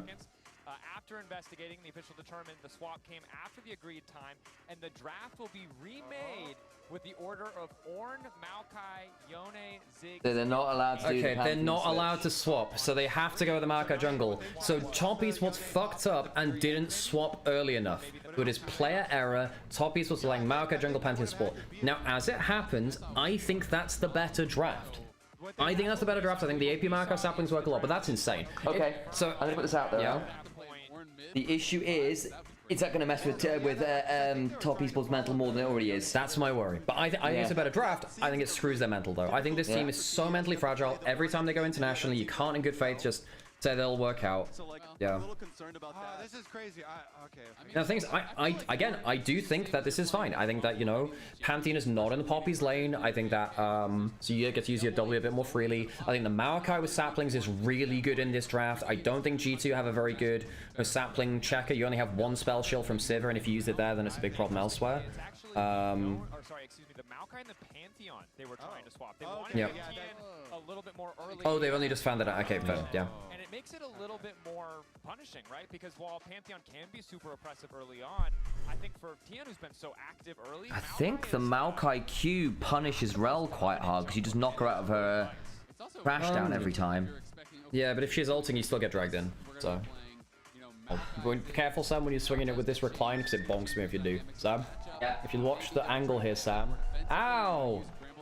Ow! You assume I'm not here to put you in your place. Yeah.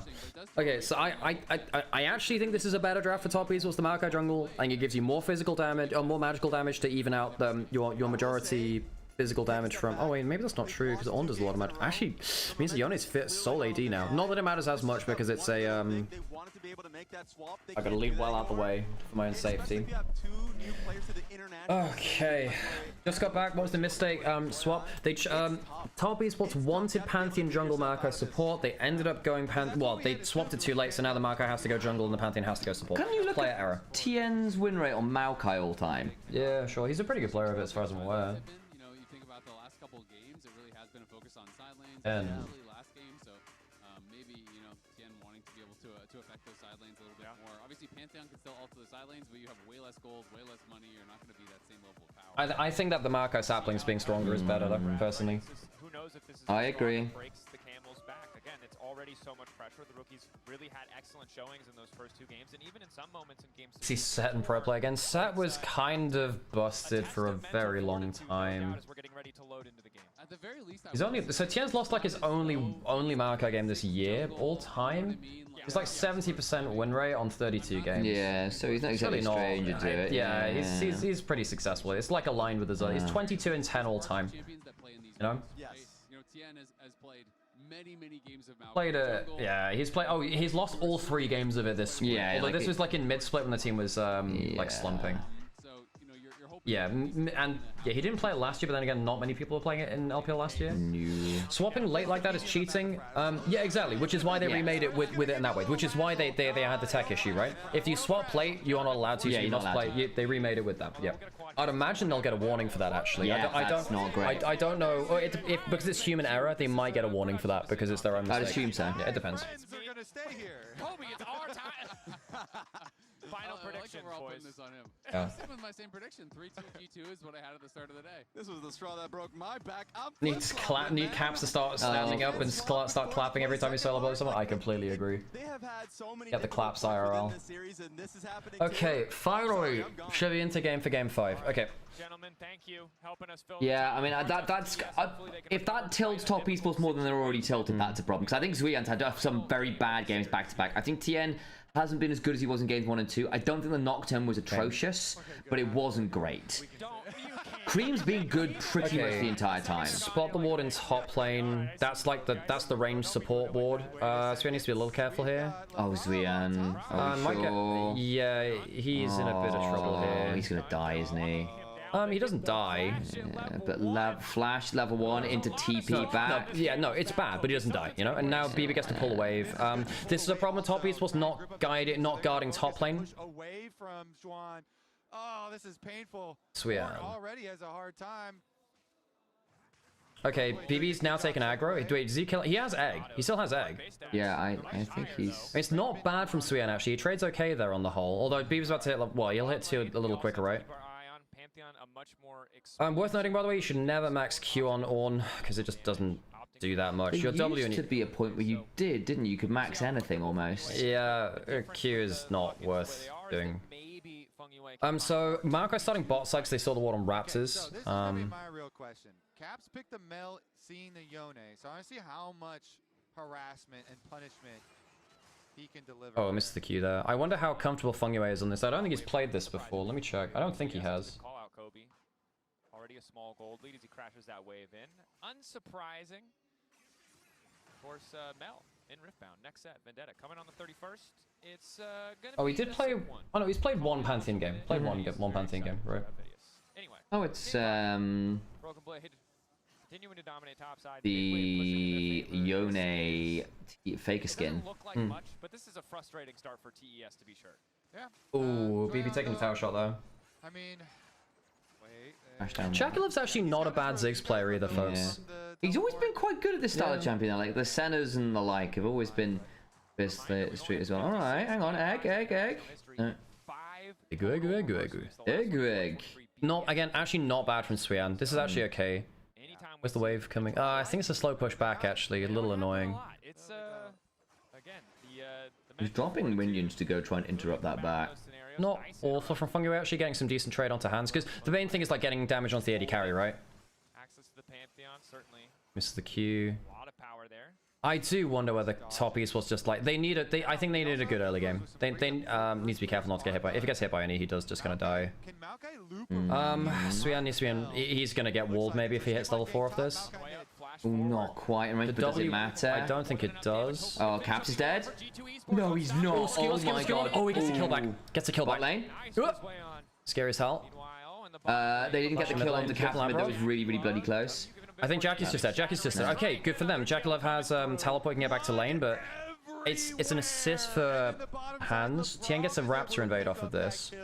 Swian getting the kill though, really not awful for him.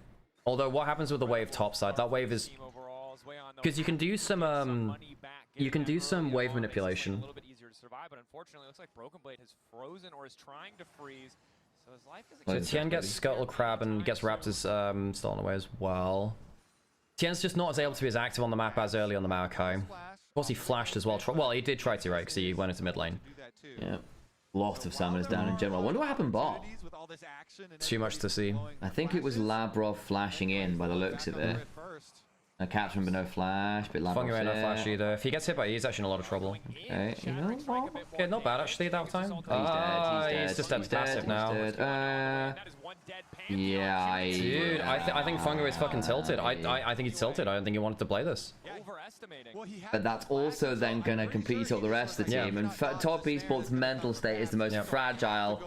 Because thing is though, Fungi was like the guy that was actually the most mentally consistent on this team. In all the skirmishes so early on, the Pantheon walking up was a vulnerable target, and they're able to turn. Yeah, I think top Esports are just, I mean, it's G2 another great early game lead. I think top Esports are just mentally buckling again.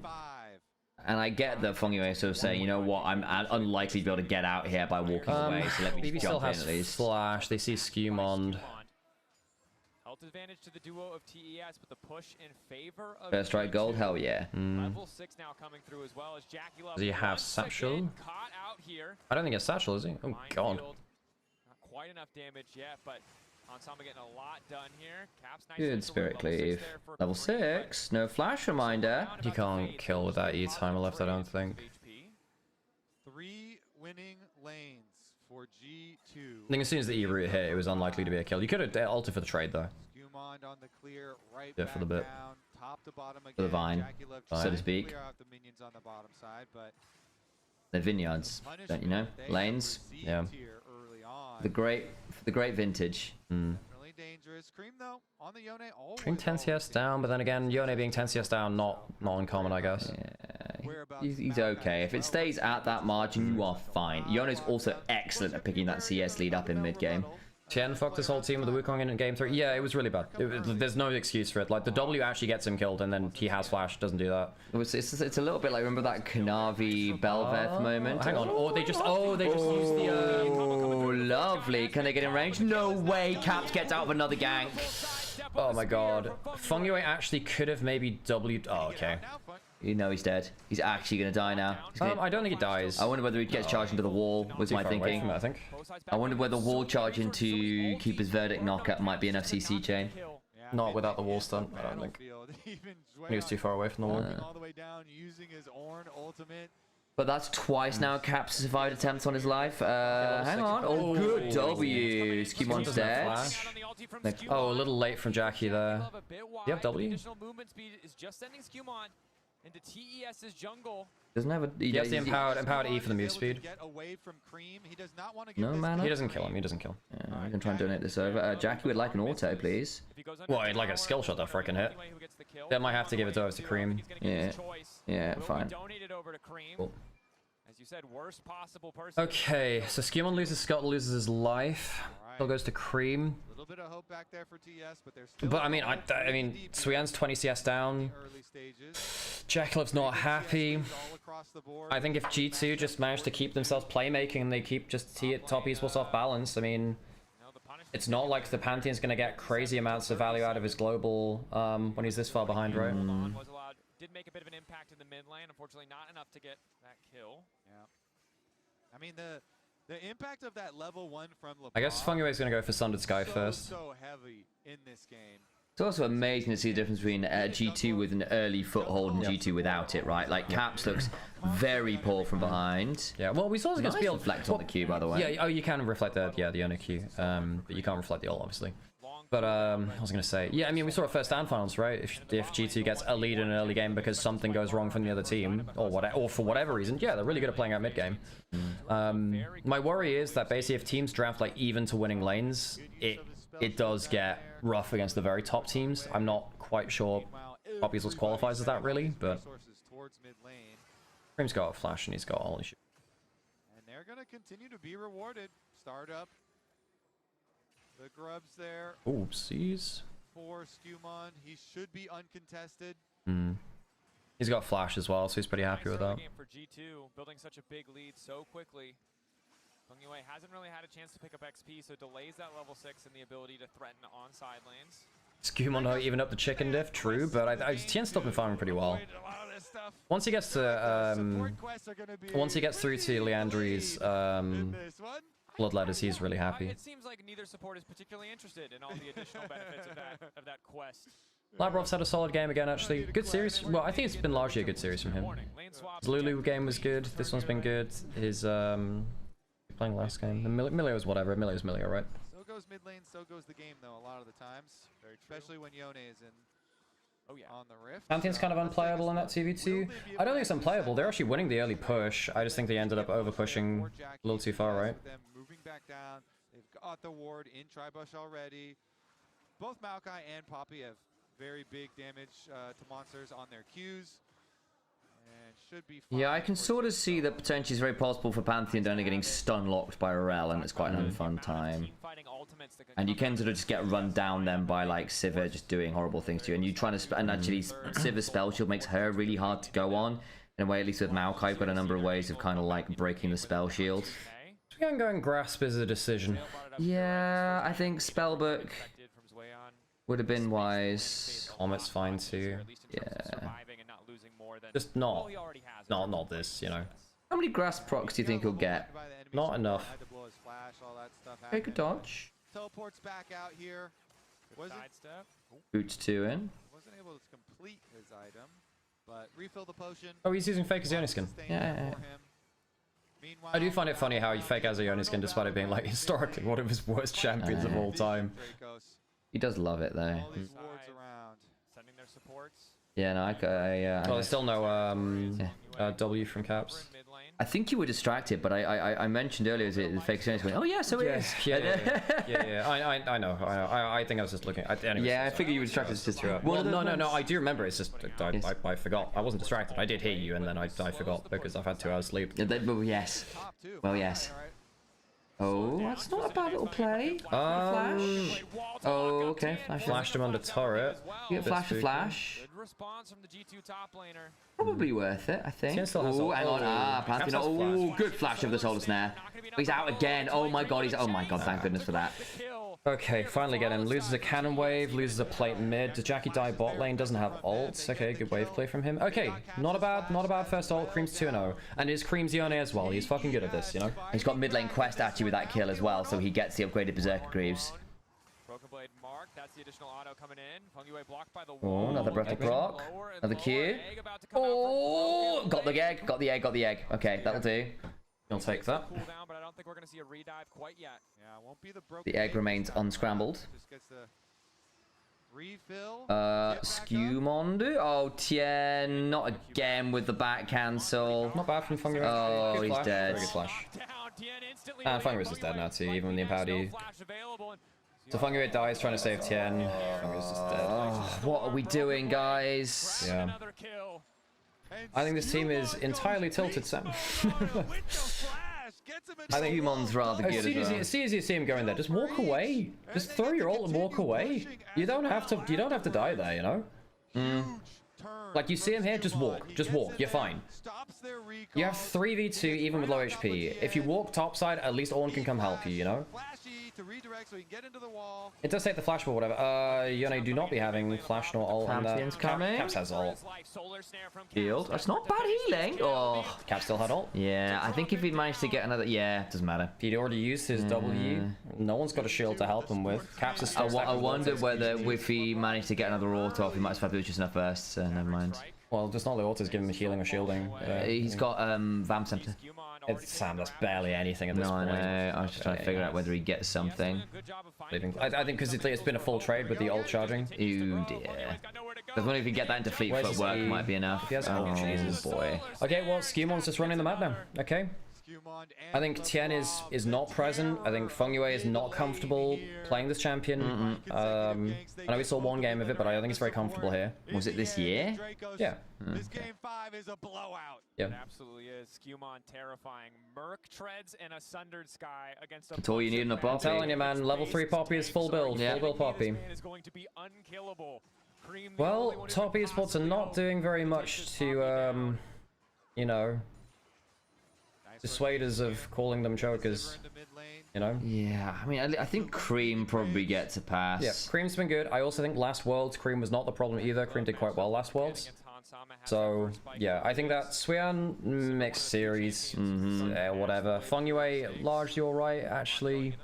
Had some duff moments, but I'm not going to blame him too much. Yeah, and the losses wasn't particularly spectacular. Yeah, I mean, his Thresh in lane was fine, and then clearly it was a team problem and comms problem with his Thresh after. This Pantheon game's not been great, but then again, I think you can blame it on the swap.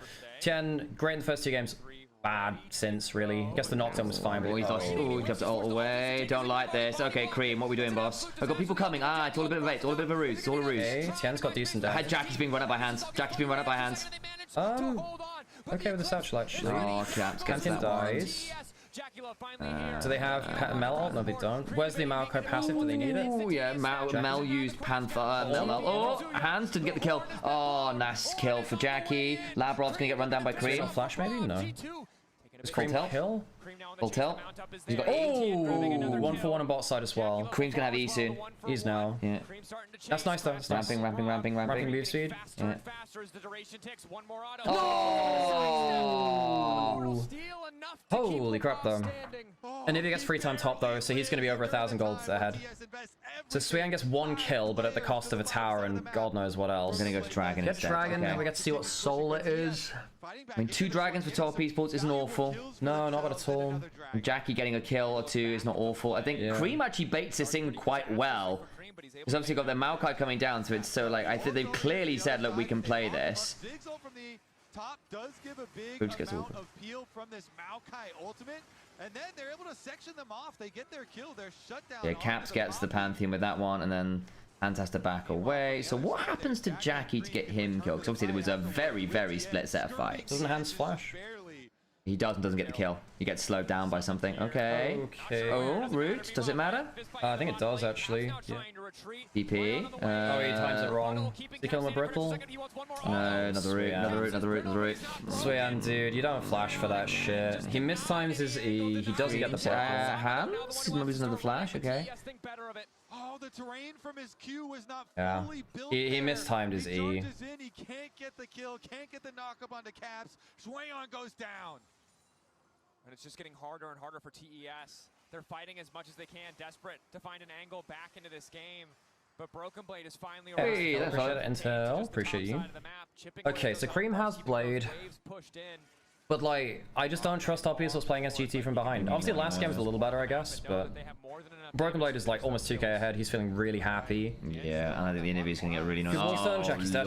Lord. Jackie way too pushed up in mid. I guess they're fighting bot side. Oh, well, our camera's over the top of that. That's not Yeah, very I guess he was trying to get in range for a Zigzag. Probably what happened. If they want to give this to Cream, if they can. Yeah, okay. Big shot down. A 600 of gold to Cream. He's got flash. The ult. Does have flash. He's not bad from Fengyue. He still dies for I it. think Cream might be able to do some work here. Hang on. Oh, good. Okay, get the kill anyway. Maokai gets it. Oh shit, they do get it. Okay, so they do get another one. So 2 for 1 there, but Jackie Love dies in mid. I think Jackie was moving down to get an ult bot lane and got caught. He was over pushed in mid. So he was caught in mid, not in bot though. If you're positioning that way, you walk like into. I think he was pathing to get an ult down bot possibly. But he died like if you look on the mini map, he died. died here. If he was looking for an alt bot, he'd be here. I think he was trying to put on the road because remember they started the mid turret up at this point. I'm gonna imagine, Sam. Do they not have mid turret? I'm gonna imagine he walked. It doesn't matter. I would imagine you don't stand here. He was probably walking up and he died clearing mid, probably. Yeah, I think he was trying to get towards that river bush to get in range for an ult, possibly, but I'm not sure. You might be right. Why does Top Esports the team choke so consistently, at least for the viewer? Seems choking.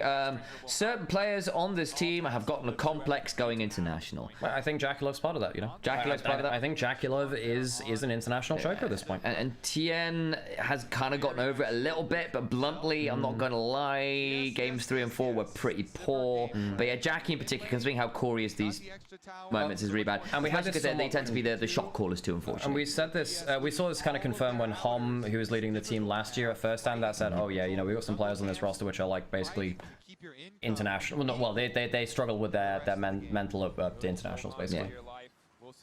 Yeah. G2 don't choke this. I mean, they have a good lead. I think their composition is quite hard to play at points, but then again, I think that Top Esports don't have enough gold to make it easy now. When they're already playing from such a massive deficit, and you can see in the Coinbase gold grind. This thing, I don't think that Top Esports are playing on the clock. I actually think that Top Esports scale pretty well. I think that they can, you know... I get that Sivir and Onivia late game is very, very obnoxious. But, you know, Yone plus Ornn items plus Ziggs is hardly bad scaling either. Yeah, I mean, if Mel misuses W, you just chuck an Ornn on. Yeah, Mel weirdly doesn't scale that well. She's great at 2 items. She's great at 20 minutes. She gets harder later on because she's very low range and hates going backwards. Oh, yeah. And it becomes a lot easier to punish a W being down by virtue of popping her in 2 abilities rather than like requiring a full rotation as you do in the early to mid game. 7 Dark Seal stacks, kind of spooky. Finding ways into this game now, also with the Abyssal Mask, going to make sure that Jaculov and even a bit of Cream's damage. Poppy is also super annoying for them, I think. In some cases, yes. In some cases, no. You know, like if Ornn gets an ult in a good position, I mean, it's bad for Pantheon. Pantheon really hates this. And like, Fungo's had a bad game, but then again, I don't think he wanted to play this champion. He wanted to play Marco. Such a solid setup. 2-item power spikes on both Skewmon, Broken Blade, and Caps. One of the more rookie teams coming to the international as well. Like everyone else got fairly tenured rosters actually. Both Tien, Jackie, very tenured. Cream exactly been playing for a while now as well. Bongyue is a rookie this year. Zuyan is a bit weirder in the sense, of course, he did have a few games in 2024, but otherwise is basically still very new. Had to climb his way back into tier 1 play, having kind of been dropped unceremoniously from Invictus Gaming. Portal plays here later in the game, always exciting to watch, but it just means that this soul is even more important for both sides. It does mean actually on the whole you're a relatively sliver of hope as a way to come back into this game. Untenured roster in that sense, and your tenured members are notoriously people with dodgy mentals at internationals when it goes wrong. Feeling so good right now. A lot of safety on the map. Game plan going according here with Hansama. Constantly good income. Okay. Still sizable lead for G2. No objective bounties for top tiers because they have 2 dragons, basically. 2 items for Cream. I mean, maybe this is a Yone carry. Cream is a good player at this champion. The G2 have plenty of playmaking too. I mean, Scumon's been everywhere. He's had a good game on the Poppy so far. I think Labrol's been very active too. Fungo's got ult, he's got Sundered Sky, but he's not snowballed early. This Pantheon is not going to be that useful, only. No, I mean, if you've had a good stun and set up with a good combo with Cream or whatever, great news. Pretty hard to do that into... Abyssal Mask is super smart to help Jackie pop people. Jackie's scary as well. It means you can actually walk in Onivia a little better. I thought he might go for... He's going for Bloodletters now. But it's a big tide. It's a hard tide to turn, Kobe. It's not impossible, but Top Esports are not beating the allegations. And again, I mean, I push back on a lot of people, talking about the way that they qualified, blah blah blah. Because the Top Esports have deserved to qualify every time they've been international. Reality is, though, I cannot, in good faith, tell anyone to believe in this team until they actually do it. The fell for it again award is a thing, right? Yeah. Oh, hang on, Hands. Oh, tried to smite off the spell, she doesn't quite get it. He has flash, Ooh, good flash, Hands. Misses from Cream. Ult misses from Cream. It's a good flash to avoid it, basically. Got reflected on the Ornn ult. Oh, Cream back over. Oh, he didn't get Hands. Oh my god, the clean feed. No! Clean! No! Okay, where's the fucking everything? Where's the fucking everything? Give me the why did the clip? Why are you kidding me? Why is it going? No! Okay, where's my goddamn where's the everything else? Where's this? Fuck it, I'm just gonna go to the I'm just going to this. Is it back? It's back. I swear to God. I swear to God. We'll have to wait for the replay then. Hang on, wait, it's not done. What is happening? What is happening? Okay, Labrov's dead. Dracula flashes out. TN with Skew. Skew's not the kill theft. Zvian needs to get this kill. He's not. He can't. He's getting slowed down. Oh, and Skew's got the kill on the other side as well. Oh, he does. Jack's dead. Jack's dead. There's no turret. He has no mana. There's no mana. He has like one bomb. That's it. Well, Cream flashed in to try. He did get hands, I guess, but. We'll have to see. Hang on. Hang on. He can cancel the recall. He doesn't have ult. Nobody had touched on Sama in so long though that the executed him. I don't think anyone on TS actually got that credit. Baron might have just executed hands. Let's have a look. We still have flash. We're gonna watch back in the replay. Okay, so yeah, let's wait for the very So Cream failed to get his E over the wall and had to Q over it instead. Really good flash managed to avoid the Yone ult. Yeah. He's dead otherwise. And then the reflect means that the Ornn ult goes back into him. Flash is over, almost kills. Doesn't quite, and he dies. What? He is trying to farm and he dies. Well, I think G2 have done it, folks. I think they have done it. They must have just spotted him and ran him down with the super ultimate. Fell for it again. Yeah, exactly. I mean, you look at the first two games of this series, it's like, wow. I mean, great, awesome. You know, Cream's just diffing caps and. In the critical game 5. Jesus. Well. Yeah, and apparently Dylan like flipped out on stage when the swap came through because like, yo, what the hell? Yeah, which is fair. You know, he has every right to do that. Has every right to do that. Top Esports should. Cream has no HP. They can't contest now. I don't think. Tien's dead. And it's so sad for Hanwha, right? Because like clearly he looks very uncomfortable, and it's his first international. On the other side, you know, top G2 clearly better mental, clearly scaling better with their champion pools throughout the draft. Throughout the series, they were way better drafts the later the game went on. I think that Caps found ways into the series a lot better. I think that Hans has been better than Jackie. I think that Labrov's been better than Hanwha. Broken Blade on average better than Swayan. I think the only role which is arguable is mid lane. I actually think Cream's been pretty good. Labrov gets a stun. This could actually be a bit bad for G2 maybe, we'll see. Skewmon might have gone too deep here. He might have done. Sends Poppy out though. No, this is good for G2 now. They managed to trap people back into it. No flash on Swayan. Okay, fair play. Just have the gold.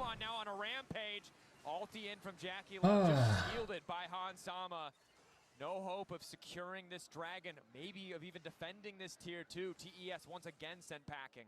Yep, G2. Continue the steam. It's only because Top Esports was an Eastern team, losing is choking. Well, you can complain. I mean, if you compare Top Esports to regionally, and you compare them to even Game 1 and Game 2, and then look at like how crazy things went in Game 3 and stuff like that, particularly Game 3 and I think Game 5 here as well, I think they've choked under the pressure, which is truly the definition of it, where your mentality ends up taking away from your ability to play to the best of your abilities in pressure moments. Yeah, no, I think it is correct to say and right to say Top Esports did choke this series. That doesn't mean that G2 didn't play well as well, but I think it is clear to say that Top Esports have played worse than we expect of them from regional. That is a teleport in. Teleport's not bad. Maybe gets the protobelt out. Can't reactivate. No, it's not enough damage. G2 continue to dominate. The G2 blender grinds them up. They get the kill and they're looking to take down the base. Labrov chasing in, base broken open, an inhibitor exposed. I'm mad poor Cream. I mean, I think Cream's been really good this series. Is this the third time G2's won a best of 5 against LPL? No. Is LPL all time? They won RNG 2018. But what will it cost you? Top Esports 24. And then now, I guess. I can't remember any others, but maybe I'm forgetting one. Hey guys, let's chill out and chat. Let's chill out and chat. Yeah, thank you. TES who really cannot afford to leave their own base. Yeah, and G2 with such a massive gold lead here. And especially yeah, I'm only counting riot events here, really. In such a strong position. They should be able to win this team fight. I mean, Caps has 20 stacks on his Medjais here with the Mel from mid. So it is looking very good for the European Hope. game number 5, Dracos. They showed Yeah, let's just leave it there, folks. Again, like, I get those emotions are running high, and I understand that too, but let's just leave it there. Like, again, like, I haven't read enough through chat to have the context of everything, but like, it obviously is like, it is escalating a bit. So close, it Yep. feels like they've been reverse sweeps, but so often it's teams. But damn, in G2 reverse sweep, and they solidly deserve it. They have had the better mental than top esports. Part of winning games of League of Legends is having better mental, you know? Yeah, I mean, now Hans is like 3 items. You've got an insanely fed Mel. Onivia is not exactly weak either. She's 4 levels up on Ornn. You know. They're just gonna run straight through to Yeah, the base. that's insane. It's done. Looking for a solo kill here, just continuing to fist fight Jackie Love, and Jackie Love really has no. Jackie, what are we doing, boss? You went bot lane to kill a turret, and Skuma managed to get there in time. I get taking the risk. Oh, maybe there's a play here. That's not bad. Oh, good Relot. Caps is still alive, goes down now, I guess. Cream needs to do like, oh, not bad. Oh, Hand survives, and Cream Labrov's just keeping Cream miles away. Oh, not bad from Cream. Labrov did such a good job. Oh, nice idea. He doesn't die from this quite. I don't. Okay, he does now because the sapling. Oh, he doesn't have the Fung away is dead. He's caught in the. He's put in prison, man. Put in prison, man. Credit to Labrov there. Actually, he did a really good job of denying Cream the easiest combos. Basically, just saying, you can't get past me for free. And it keeps Hands alive at the very. And probably Broken Blade as well. He was in the egg and getting chunked. To keep themselves afloat in this series. But the G2 onslaught continues and takes its toll. Here's the attempt at the counterplay on top side. Maokai ult with the Pantheon ult to get The Caps flashes, gets the ult off. We do finally get Caps. Hands survives. Yeah, but watch that Labrov gets the mount up, stops Cream initially, allows BB to get out of egg. You know, in 2018 Worlds, Jackie was actually a little bit of a passenger on it. He wasn't bad, but like realistically, he was with probably the most dominant solo lane pairing of all time in Rookie and the Shy. So Rookie and the Shy were both kind of like twin MVPs of that, really. They were very, very, very good. In terms of the MVP of this one, I think it was Rookie in finals, I want to say. I don't remember. Might have been the Shy. Wait, was Ning World's MVP? If he was, then it's like... That's wild. It might have been finals MVP. I remember he got some really silly things. The second anyone mispositions, the movement speed steroid just allows all of G2 to appear. TS's face is Cream. G2 On the so clearly hunt. identified. This is the guy they need to shut down. 3 items, i.e. 100% crit chance. He can shred through Caps and Hansama alike, but he needs. Yeah, Ning was the finals MVP. That's wild, man. It's wild. Defense duty to stop that from happening. One of my favorite Ning stories is the fact that he cleared so poorly on Lee Sin. All the other junglers in the LPL did a little competition to see how fast they could clear on Lee Sin. And they were all like minute faster than Ning. Oh boy. Hang on, Labrov. That's also not a great Okay, not bad, Cream. Not bad, Cream. 3-man knockup. That was huge from Cream. But like Skumos is holding the door shut, man. Yeah. One carry out of the picture. And credit to TES, they are holding the line in the base. Cream is trying, man. He is. But top esports, man. Like, there's only so many times. I mean, I think this happened in the past, right? But like, you know, again, like I said, we're in a believe it when you see it kind of state where it's genuinely a blow it up and start over again angle with this roster. Yeah. No, yeah. The problem is like, I don't know if you can keep doing, because Jackie Love is so fucking good regionally. He is, but I don't know whether you can keep doing it internationally with this. I just don't know. It's not just him in this series either, has it been? But basically everyone not named Cream has had at least one game where they run it. But like, Jackie Love gets you into internationals, but like his record in finals and internationals is pitiful now at this point. It sucks because he's a legendary player, and I love watching him regionally. But you know, he is the variable between these teams. I mean, Tien, I suppose you can point to as well, although I think that in some of his more recent Worlds and other internationals, I don't think it's been him as the primary issue. Again, in this series, I think he definitely points to most particularly on the Wukong game. That end was really, really bad. He has to ult out to safety. Level 17 is just not the longest cooldown, but yeah, that's going to be there for Dragon. They can give up another Dragon. I mean, they might be forced to, really. Zuian's had a shocker as well. Very good in games 1 and 2. I mean, no, this game specifically, sorry to clarify. Yeah, this game was bad. Although the level 1 really hurt him, and I think they were so flustered they didn't prep for the level 1. No one came to help them at level 1, which you have to in a ranged matchup. But someone has to give you a ward and a brush, you know. The Tristan is also great. What they actually need is they need a Shun. You know, they need someone to be a mindset. Yep, I agree. And trendsetter. They don't have a. I also think that they need just their drafts are diabolical the later into the series it goes. We saw this in regular season. Their drafts are just sometimes just incomprehensible. At least this one makes some sense. Like I see how this is supposed to work. Yeah. And here they come. G2 knocking at the gates. I just don't know what you do to like. The problem is, I would love to see Tien and Jacula play the way they do regionally, internationally. I just don't know how you do that now. I just don't know how you do that. Okay, so second inhib going down from G2. Because we're talking like from top esports from some point of view. You can get your EU perspectives more elsewhere, right? And we do have the EU perspective too, right? But top esports is where we're more specialized, especially more than other people. Hang on, Caps used as. Oh, hang on. That's why they're pulling this now. Okay, that's actually not awful. Yeah, misuse of the shields, yeah, nice. Jackie gets the kill. Now Hans is in danger. Hans is knocked up. He's dead. He's surely dead. This isn't bad. This isn't bad. This isn't flash bad. away. Oh, the flash on the hunt. He's out. Canal. He's out. That's Hans. Hans has made it really hard to kill himself this series. Yeah, I mean Caps as well. Actually, remember how many times they tried to kill him in lane? Yeah. Man alive. Okay, you get flash cleanse off Hans though, and Caps is dead. You can get soul point here as top esports. Yeah. Isn't there a threat? Well, doesn't BB just lock? TP behind. That's the Ornn. And the Yone is coming as well. Yone doesn't have ult, but he has flash. I don't think they care. Oh, they stopped the port. They stopped the port. Skimon still has flash. They can get BB maybe. I think that Tien maybe dies to the Poppy. He needs a passive. Hands. What are we doing? They didn't. Cream didn't have vision on him, so he takes half HP of Cream. That's not bad. Oh! Very good satchel. Very good satchel. Nice. So Labrov's dead, but the Onivia's killing Cream. He needs the honey fruit because it's the.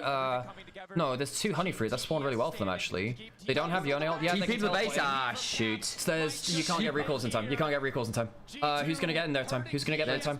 Megan Fredabomb. Megan Fredabomb. Okay, that helps. That helps. So, but now that means they lose Dragon, but it's not Soul. Good teleport from Caps. Tien's putting ult in anyway. Where's the pop ult? Pop ult's coming through. Good wall. You can break it with the Ornn. No turrets go down though. Fucking hell, man. Hang on, Caps is gonna get his reset off. Okay, I wonder whether Cream might look for him there. I don't think he had vision on him at first. Yeah. Yeah, I was trying to figure out when he got vision on him, basically because the minions were walking up. You were getting Ornn upgrades coming on through in fairly significant numbers now as well. Rabadon, need to get Rabadon and Ziggs. Yeah, once Jackie gets Rabadons, he's threatening to like one-shot maybe again, actually. That'll be nice. I actually can't believe this is as competitive as it is going late game. You can see the top esports. They're still very good individual players. They are still very good individual players. I just think that they've been shook so much mentally, and I think the strategy of G2 has been better. But I do think that top esports is still a good team fighting team. I think they still have some good players there. I just think they've been mentally shook so much, you know? Yeah, also it's worth noting again, like, where is the gold lead for G2? A lot of it's in Broken Blade, and on the other side it's an Ornn, right? Like, you can afford to be a bit dodgy and still hit a good ult. You've also got it in jungle. That's a bit far from Labrov. That's a bit far. Svian can use his E to break a wall, maybe. Oh, he's dead. He's dead anyway.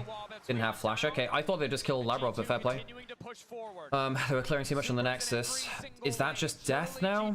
They don't have Call of the Forge God anymore. Oh, Satchel! No!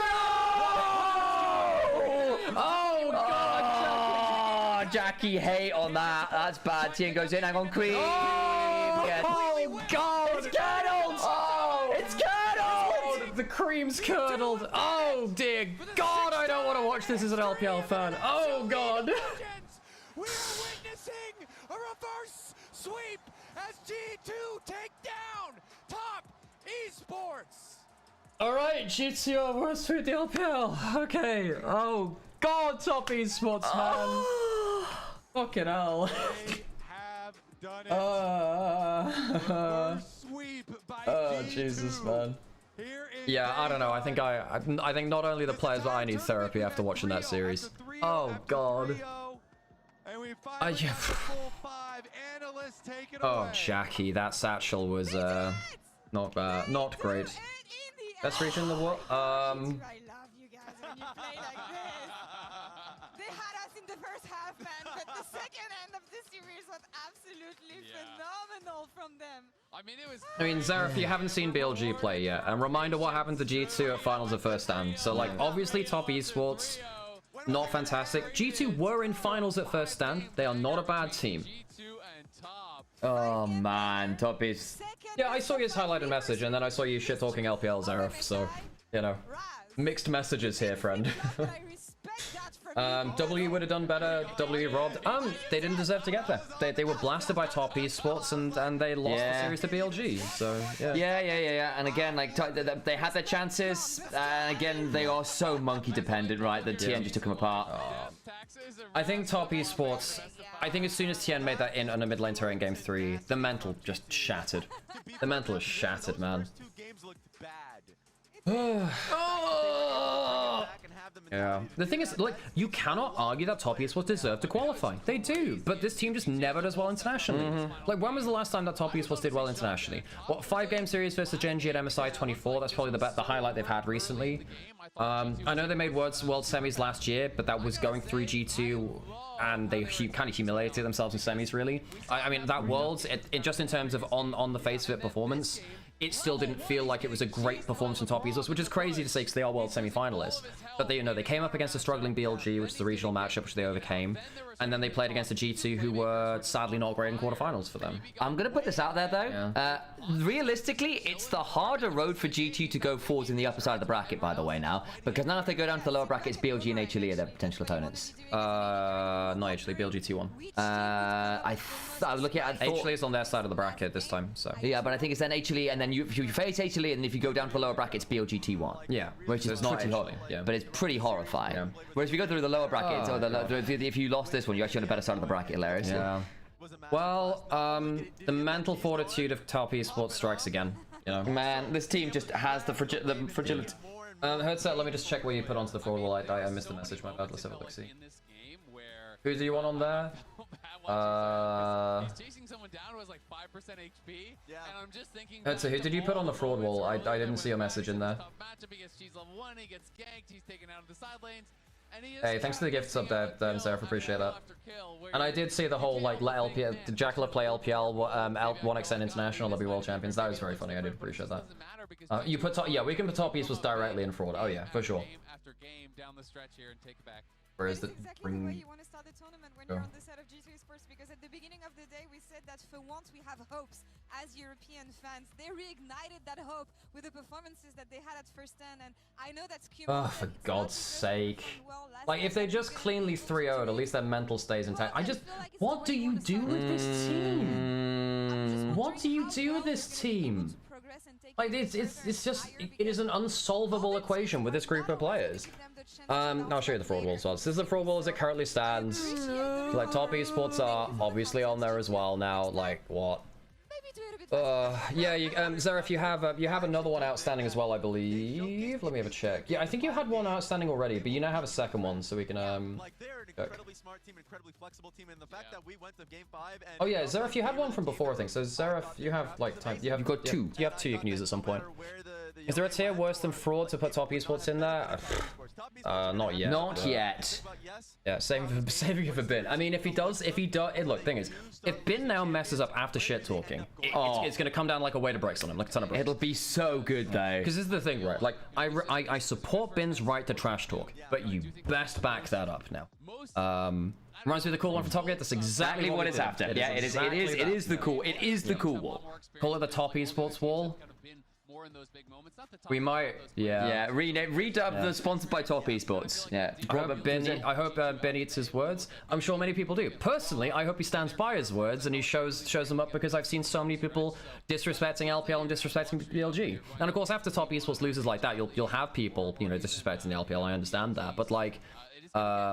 Yeah, I mean, and also, like, with the way that T1 fans have been treating me recently, I'd like some Schadenfreude. I love T1, I'm a T1 fan, but, like, some of the folks out there have been, they've been really pushing it recently, Hard work, yeah. Okay, let's hit the link. Swept Top Esports. That is insane. I don't even know where to begin. Let me begin by the end of the last game. No, Splinter. Ow. You almost had it in the bag, but it was tricky. Tell me about the focus. Yeah, I mean, definitely, first of all, I'm really happy with the reverse sweep. We cannot God's sake, man. I think Top Esports have done this tournament. I think if you lose a series like that, this is the team that just won't recover. They're gonna go and not talk for the next 2 days and lose. Like, I know what they're like. This is likely it. But you know, like game They are 5 mentally is just always as strong as a wet paper towel. I'm really happy with the resilience overall today. I think we played. I mean, the first game we were like a bit shaky. I'm not gonna lie. Yeah. But I'm really happy with how we bounced back. Yeah. Tell me a little bit about how the series progressed. Also, I think G2 were just very, very resilient and don't say die. Credit to him. We got Craps into like again. Caps a great example of the anti-top esports mindset. He played horrendously those first 2 games. That LeBlanc in particular was trash. Not good. But comes back game 3 and has a really, really good showing of it. And from there, you get to pentakill for God's sake. The fact that basically you can have those kind of games and then come into play that well is really cool. And we felt like we were kind of giving a bit too much and giving them a bit of respect. And we just realized that if we just play our game and we actually just like play on our timings, we will actually be able to get something out of it. Yeah, you felt the momentum shifting. Also, going into game 5, they weren't able to swap their champions in time. Tell me a little bit about that situation. Yeah, I mean, honestly, it was pretty weird. I mean, we were kind of aware that they could actually flex the Mocha and Pantheon, and yeah, I mean, we were just like wondering where it's gonna go, so we can actually change our like wins as well. But I mean, it also shows that they were also like a bit indecisive on like what they wanted to do, which is a positive thing for us, and we just mentioned it as well. So that's why we're like also even more confident on that one, because it's probably something that they didn't really practice a lot. I would say. In general, it's been a little bit harder for G2 to face LPL competition, right? Yeah. Really good job versus LCK specifically over at First Stand. So what do you think it is that you worked on specifically, or that worked specifically today, that you were able to do that? Yeah, I mean, as I mentioned before, like you really need to be decisive against those LPL teams. I think they play like really, really fast, and I'm not gonna lie, it was always one of our weaknesses recently. So just being able to actually match that tempo. Hey, thanks for the gift sub as well, Zaref. Again, I'll put a 3rd one down for you. Like Appreciate that, thank you. You can probably like play them up, but that's kind of what happened in the first 2 games, which make the games like really hard to play. So yeah, I mean, oh fucking hell, man! I actually think that actually has. I mean, I'm not surprised. The moment that game 3 went the way it did, I was like, that's top esports game. Do you realize how historic this is? This almost never happens. I think the last time this happened at MSI is like 2017. Is that some of the things that you start feeling when you're mounting the comeback, I should say, right? I mean, yes and no in a way, because I feel like all of the players and the staff included are really like in the moment and we are really doing our best to just make sure like the plan makes sense. And obviously right now we won, so we can enjoy and yeah, we can realize like the big like work that we have done today. But yeah, I think like we still need to like work a bit harder if you want to compete against the best teams. But that's another topic. That's for the future. It's only the first hurdle. Final question. We thought you had Mbappe written. Hey, thanks for the gift subs. Hey, Panzer, appreciate you. A lot, honestly. Oh, I am kind of running low on energy at this point, guys. Okay, I've noted down fraud wall stuff, so Will, you're on the list as well. I do have no problem with this. Appreciate you, folks. They lost Indian, but still being able to just come back from this hard situation. So yeah, it definitely helped. I love it. You're our Mbappe for sure. First reverse seep since 2017. God damn. An MSI. An MSI specifically. Okay, who is this player of the series, you reckon? They do it, and we have monster support LeBron. I'm trying to think who my player of the series is. Congratulations. First things first. Player of the series. What are you If I was CEO of Top Esports, I'd rebrand. Caps, I think, was the pre-player of the series. I felt good. Caps was very poor in the first 2 games. I think across the average, I guess so. No, Hans barely put a foot wrong. That's one thing.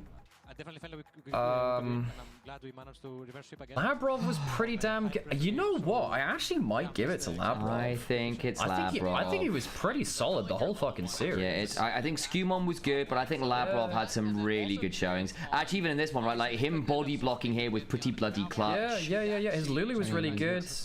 Yeah, I actually think it's Labrov. Credit to him. Especially given like the amount of shit he's eaten from the community. It's like, wow, he's definitely worse than Bucio. Wow, he's definitely like worse than XY. He probably is the best support in the West on this form. Yeah. Yeah, Labrov played well. Yeah, he did, Surf. I know, right? Labrov's actually, I mean, especially when you compare it to like Bucio, who had a shocker of a play-ins, really, especially compared to his level. Like, he wasn't the worst performing member, but definitely not what he wanted. I think that Labrov was really solid. So yeah, if G2 lose now against HLE, their following opponent will be BLG or T1, which is rough. I've never hated on Labrov. We have receipts. This all happened on stream live, Zaref. Oh god. Where did you find that? For sure, yeah. I think the game 3 gave us a lot of momentum. And yeah, as I said, I was always a believer, and I'm confident that my team also kept trying really hard, and Yeah. we ended up with some drafts as well. Like, game 5, I think was really nice draft. It's really interesting because you say that you kept on believing. Honestly, Also, I think basically the later you get into draft with top esports, Onivia with the Seraphine out, I think is really struggling to find good champions to play. I think they didn't get a Sivir to get an Alistair game in, which would have been something for him. I also think we saw Zvian just like, he just can't play on. Like, his tanks are very suspect. I think his champion pool's a little bit limited. And when he had the opportunity to take a counter pick like the Tristana, he fumbled it incredibly hard. Like, you just have to be better than that. Also, guys, please follow me. I'll be streaming Final Fantasy later on today, but I need some sleep. Yeah. We did it, so I'm glad. Isma helping you. The guy behind the scene helping them getting ready. Hard as hell. He's like 1v9ing, so big props to him. Yeah. Problem with the Pantheon support is that they're full AP outside of Yone. Yeah, well, I mean, he was a really good Yone player, but yeah. I thought that the poke sapling, I mean, to be honest, the early game went so badly, the composition didn't matter nearly as much, right? Because in the Lulu game, I felt like, wow, LeBron's playing really well. You're right place, right time. You keep saving people, turning around plays. But yeah, then Labrov was the same. And you have so much more individual agency to be the one to pull the trigger, to start the fight. Same thing in the Rel game. So do you have a preference in that, or do you find it frustrating at all, like when you're playing enchanters and you you see an angle but you can't do it yourself? Yeah, I mean, I think first of all the meta is very like versatile right now. A lot of people are playing like Camille and stuff like this. I mean, to be honest, I don't really mind. I think I'm good on both styles. And yeah, sometimes it can feel frustrating. You're playing your enchanter and then Camille is roaming all over the map and killing your like solo lanes, and you're like, sucks, guys. And Ziggs is just wave clearing bot. Oh, hello, Charlie. Hello. We've been live since like 4 AM. Yeah, we've been live a very long time. So you hit us at the tail end of the stream, and we are kind of dead. Actually, just end. So like, we're gonna be live for like another like 10 minutes. Max. Right over. How was your stream? Good to see you. I'm sure. Feet. Oh of course, it's the feet raid. Of course it is. Of course it's Charlie, and I love a feet. We're tired as hell. I got like no. Don't you dare apologize. It's great. It's great to see you. No, don't worry about it. Basically, G2 just reverse swept the Chinese second seed Top Esports. Top Esports perennial international chokers. Fucking entered it again. Including at, oh god, yeah. Top Esports, they did it again. They did it again. Yeah. So folks, if from anyone coming in from Charlie's stream, if you are up in EU at the wild hours of 5 in the morning, come follow us here on this channel. Yeah, because we're doing MSI co-streaming, and if you want to watch some Pro League, it's a great place to come through. We promise we're lovely people. You'll get some cool insight. We'll also have some dumb memes. We're friends of Charlie's. Charlie's pretty great. Let me show you this one replay that we had. Let me show you this. So this is what happened. So Top Esports, I don't want to watch it again. 2-0 up on the series. Top Esports is trying to stop the Scuttle Crab going over the level 5 Skarner, so he can stop him getting level 6. So what does TN do? Walks under turret. Let's watch this really slow. I don't want to watch. So what happens is Tien jumps forwards because he wants to get the smite because it's getting dragged away from him. He goes under turret, gets his W interrupted, and as he comes out of it, the clone gives him tower aggro. Because he gets and because he misses the smite, he also gives the ult over to Skarner, who then ults him, gets ulted by, with dash, it doesn't matter really, but it gives him 6 anyway. But then he just ults and dies. Like, he clones, gets the clone interrupted, so he doesn't get the full duration of the dash, takes aggro because of his clone, and then misses the smite and dies. Like, what? So anyway, that's what started a snowball where they just mentally collapsed. This is one of the most legendarily bad plays I've actually ever seen, in terms of like the mental dominoes which happen after. It's, yeah, it was sure something. Oh, what happened there? Nanny? We all good there? What? I think the transition. I don't know if that's clean feed dying. Is there a player okay. want to shout out for Oh, I forgot to full speed it. Whatever. It felt like, especially in game 4, yeah, let me do this. Caps was going crazy. I'll do this Is there a anyway. player in your mind Cool. that maybe deserves a lot of love? I mean, honestly, everyone I think, but I think Scuman played really insanely. Scuman played very, very well. I think Caps played really well game 3. Yeah. Had the pentakill, right? Like Hans and me like all stepped up. True. Oh yeah, Fungi dies to that play to you. I forgot about that. Well, whatever. Everyone dies for all this. Because he did pentakill. Why not to you guys? Because you let him get the last kill. Exactly. I think Labrov was series MVP. But yeah, Charlie, thanks so much for the raid. I'm sure you gotta head off and you've had your own stream stuff too. But I'll make sure we get to radio over as well sometime. I like raiding over to you guys because it's great to see your numbers as well. Hope you're doing well. I think both will actually can be close. Oh, that second series. Well, I think the first one's great too. You know, we could have a 10-game day tomorrow. That is still like an America's. That is an America's face-off, and then BLGT1. That's like classic now. Yeah. Like they didn't lose a single game in the plains. Yeah. But the BLG, I think they're on a very good form. You also scream them and they seem very strong. So I think this game could go 5 games. I think that could go 5 games too. I hope. Oh, thanks for the sub as well, Zareth. Appreciate you. Appreciate you. Let me yeah. I'm gonna run it back. It's all good. I'm gonna wait until they do a little bit more of this, and I'll head off. Yeah, oh, I'm gonna get my stuff out of here. Cool. Okay. Yes, we have G2 HLE next round, but tomorrow we have Lion versus Furia, and then BLGT one, which should be absolutely insane. Thank you all so much for watching wherever you are around the world. Be kind to each other, and we'll see you tomorrow. Bye bye. Bye. Okay, well, thanks everyone. Again, for the raiders, sorry we're moving you on so quickly. We'll find someone to raid you over to. I hope you enjoyed the stream of Charlie. I hope you enjoyed saying hi to us here, and we'll find someone to say hi to. Who's online? Who's online?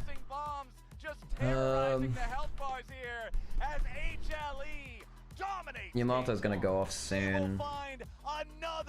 I don't actually know who's gonna stick around is the thing, because everyone's been online for like all of this now. Dive, dodge, all he wants, but he's dead, just as the rest of his team is. Let's see if there's let's see if there's just someone. Let's just go let's raid someone random. Yeah. I don't know half of the. I mean, this might just be a random shot in the dark, but let me know if these are okay, I guess. Look. Oh, screw it. Like, Prime League's on. Go watch some Prime League. Alright, folks, if you, hope you guys enjoy yourselves, and I see you tomorrow from MSI. I'm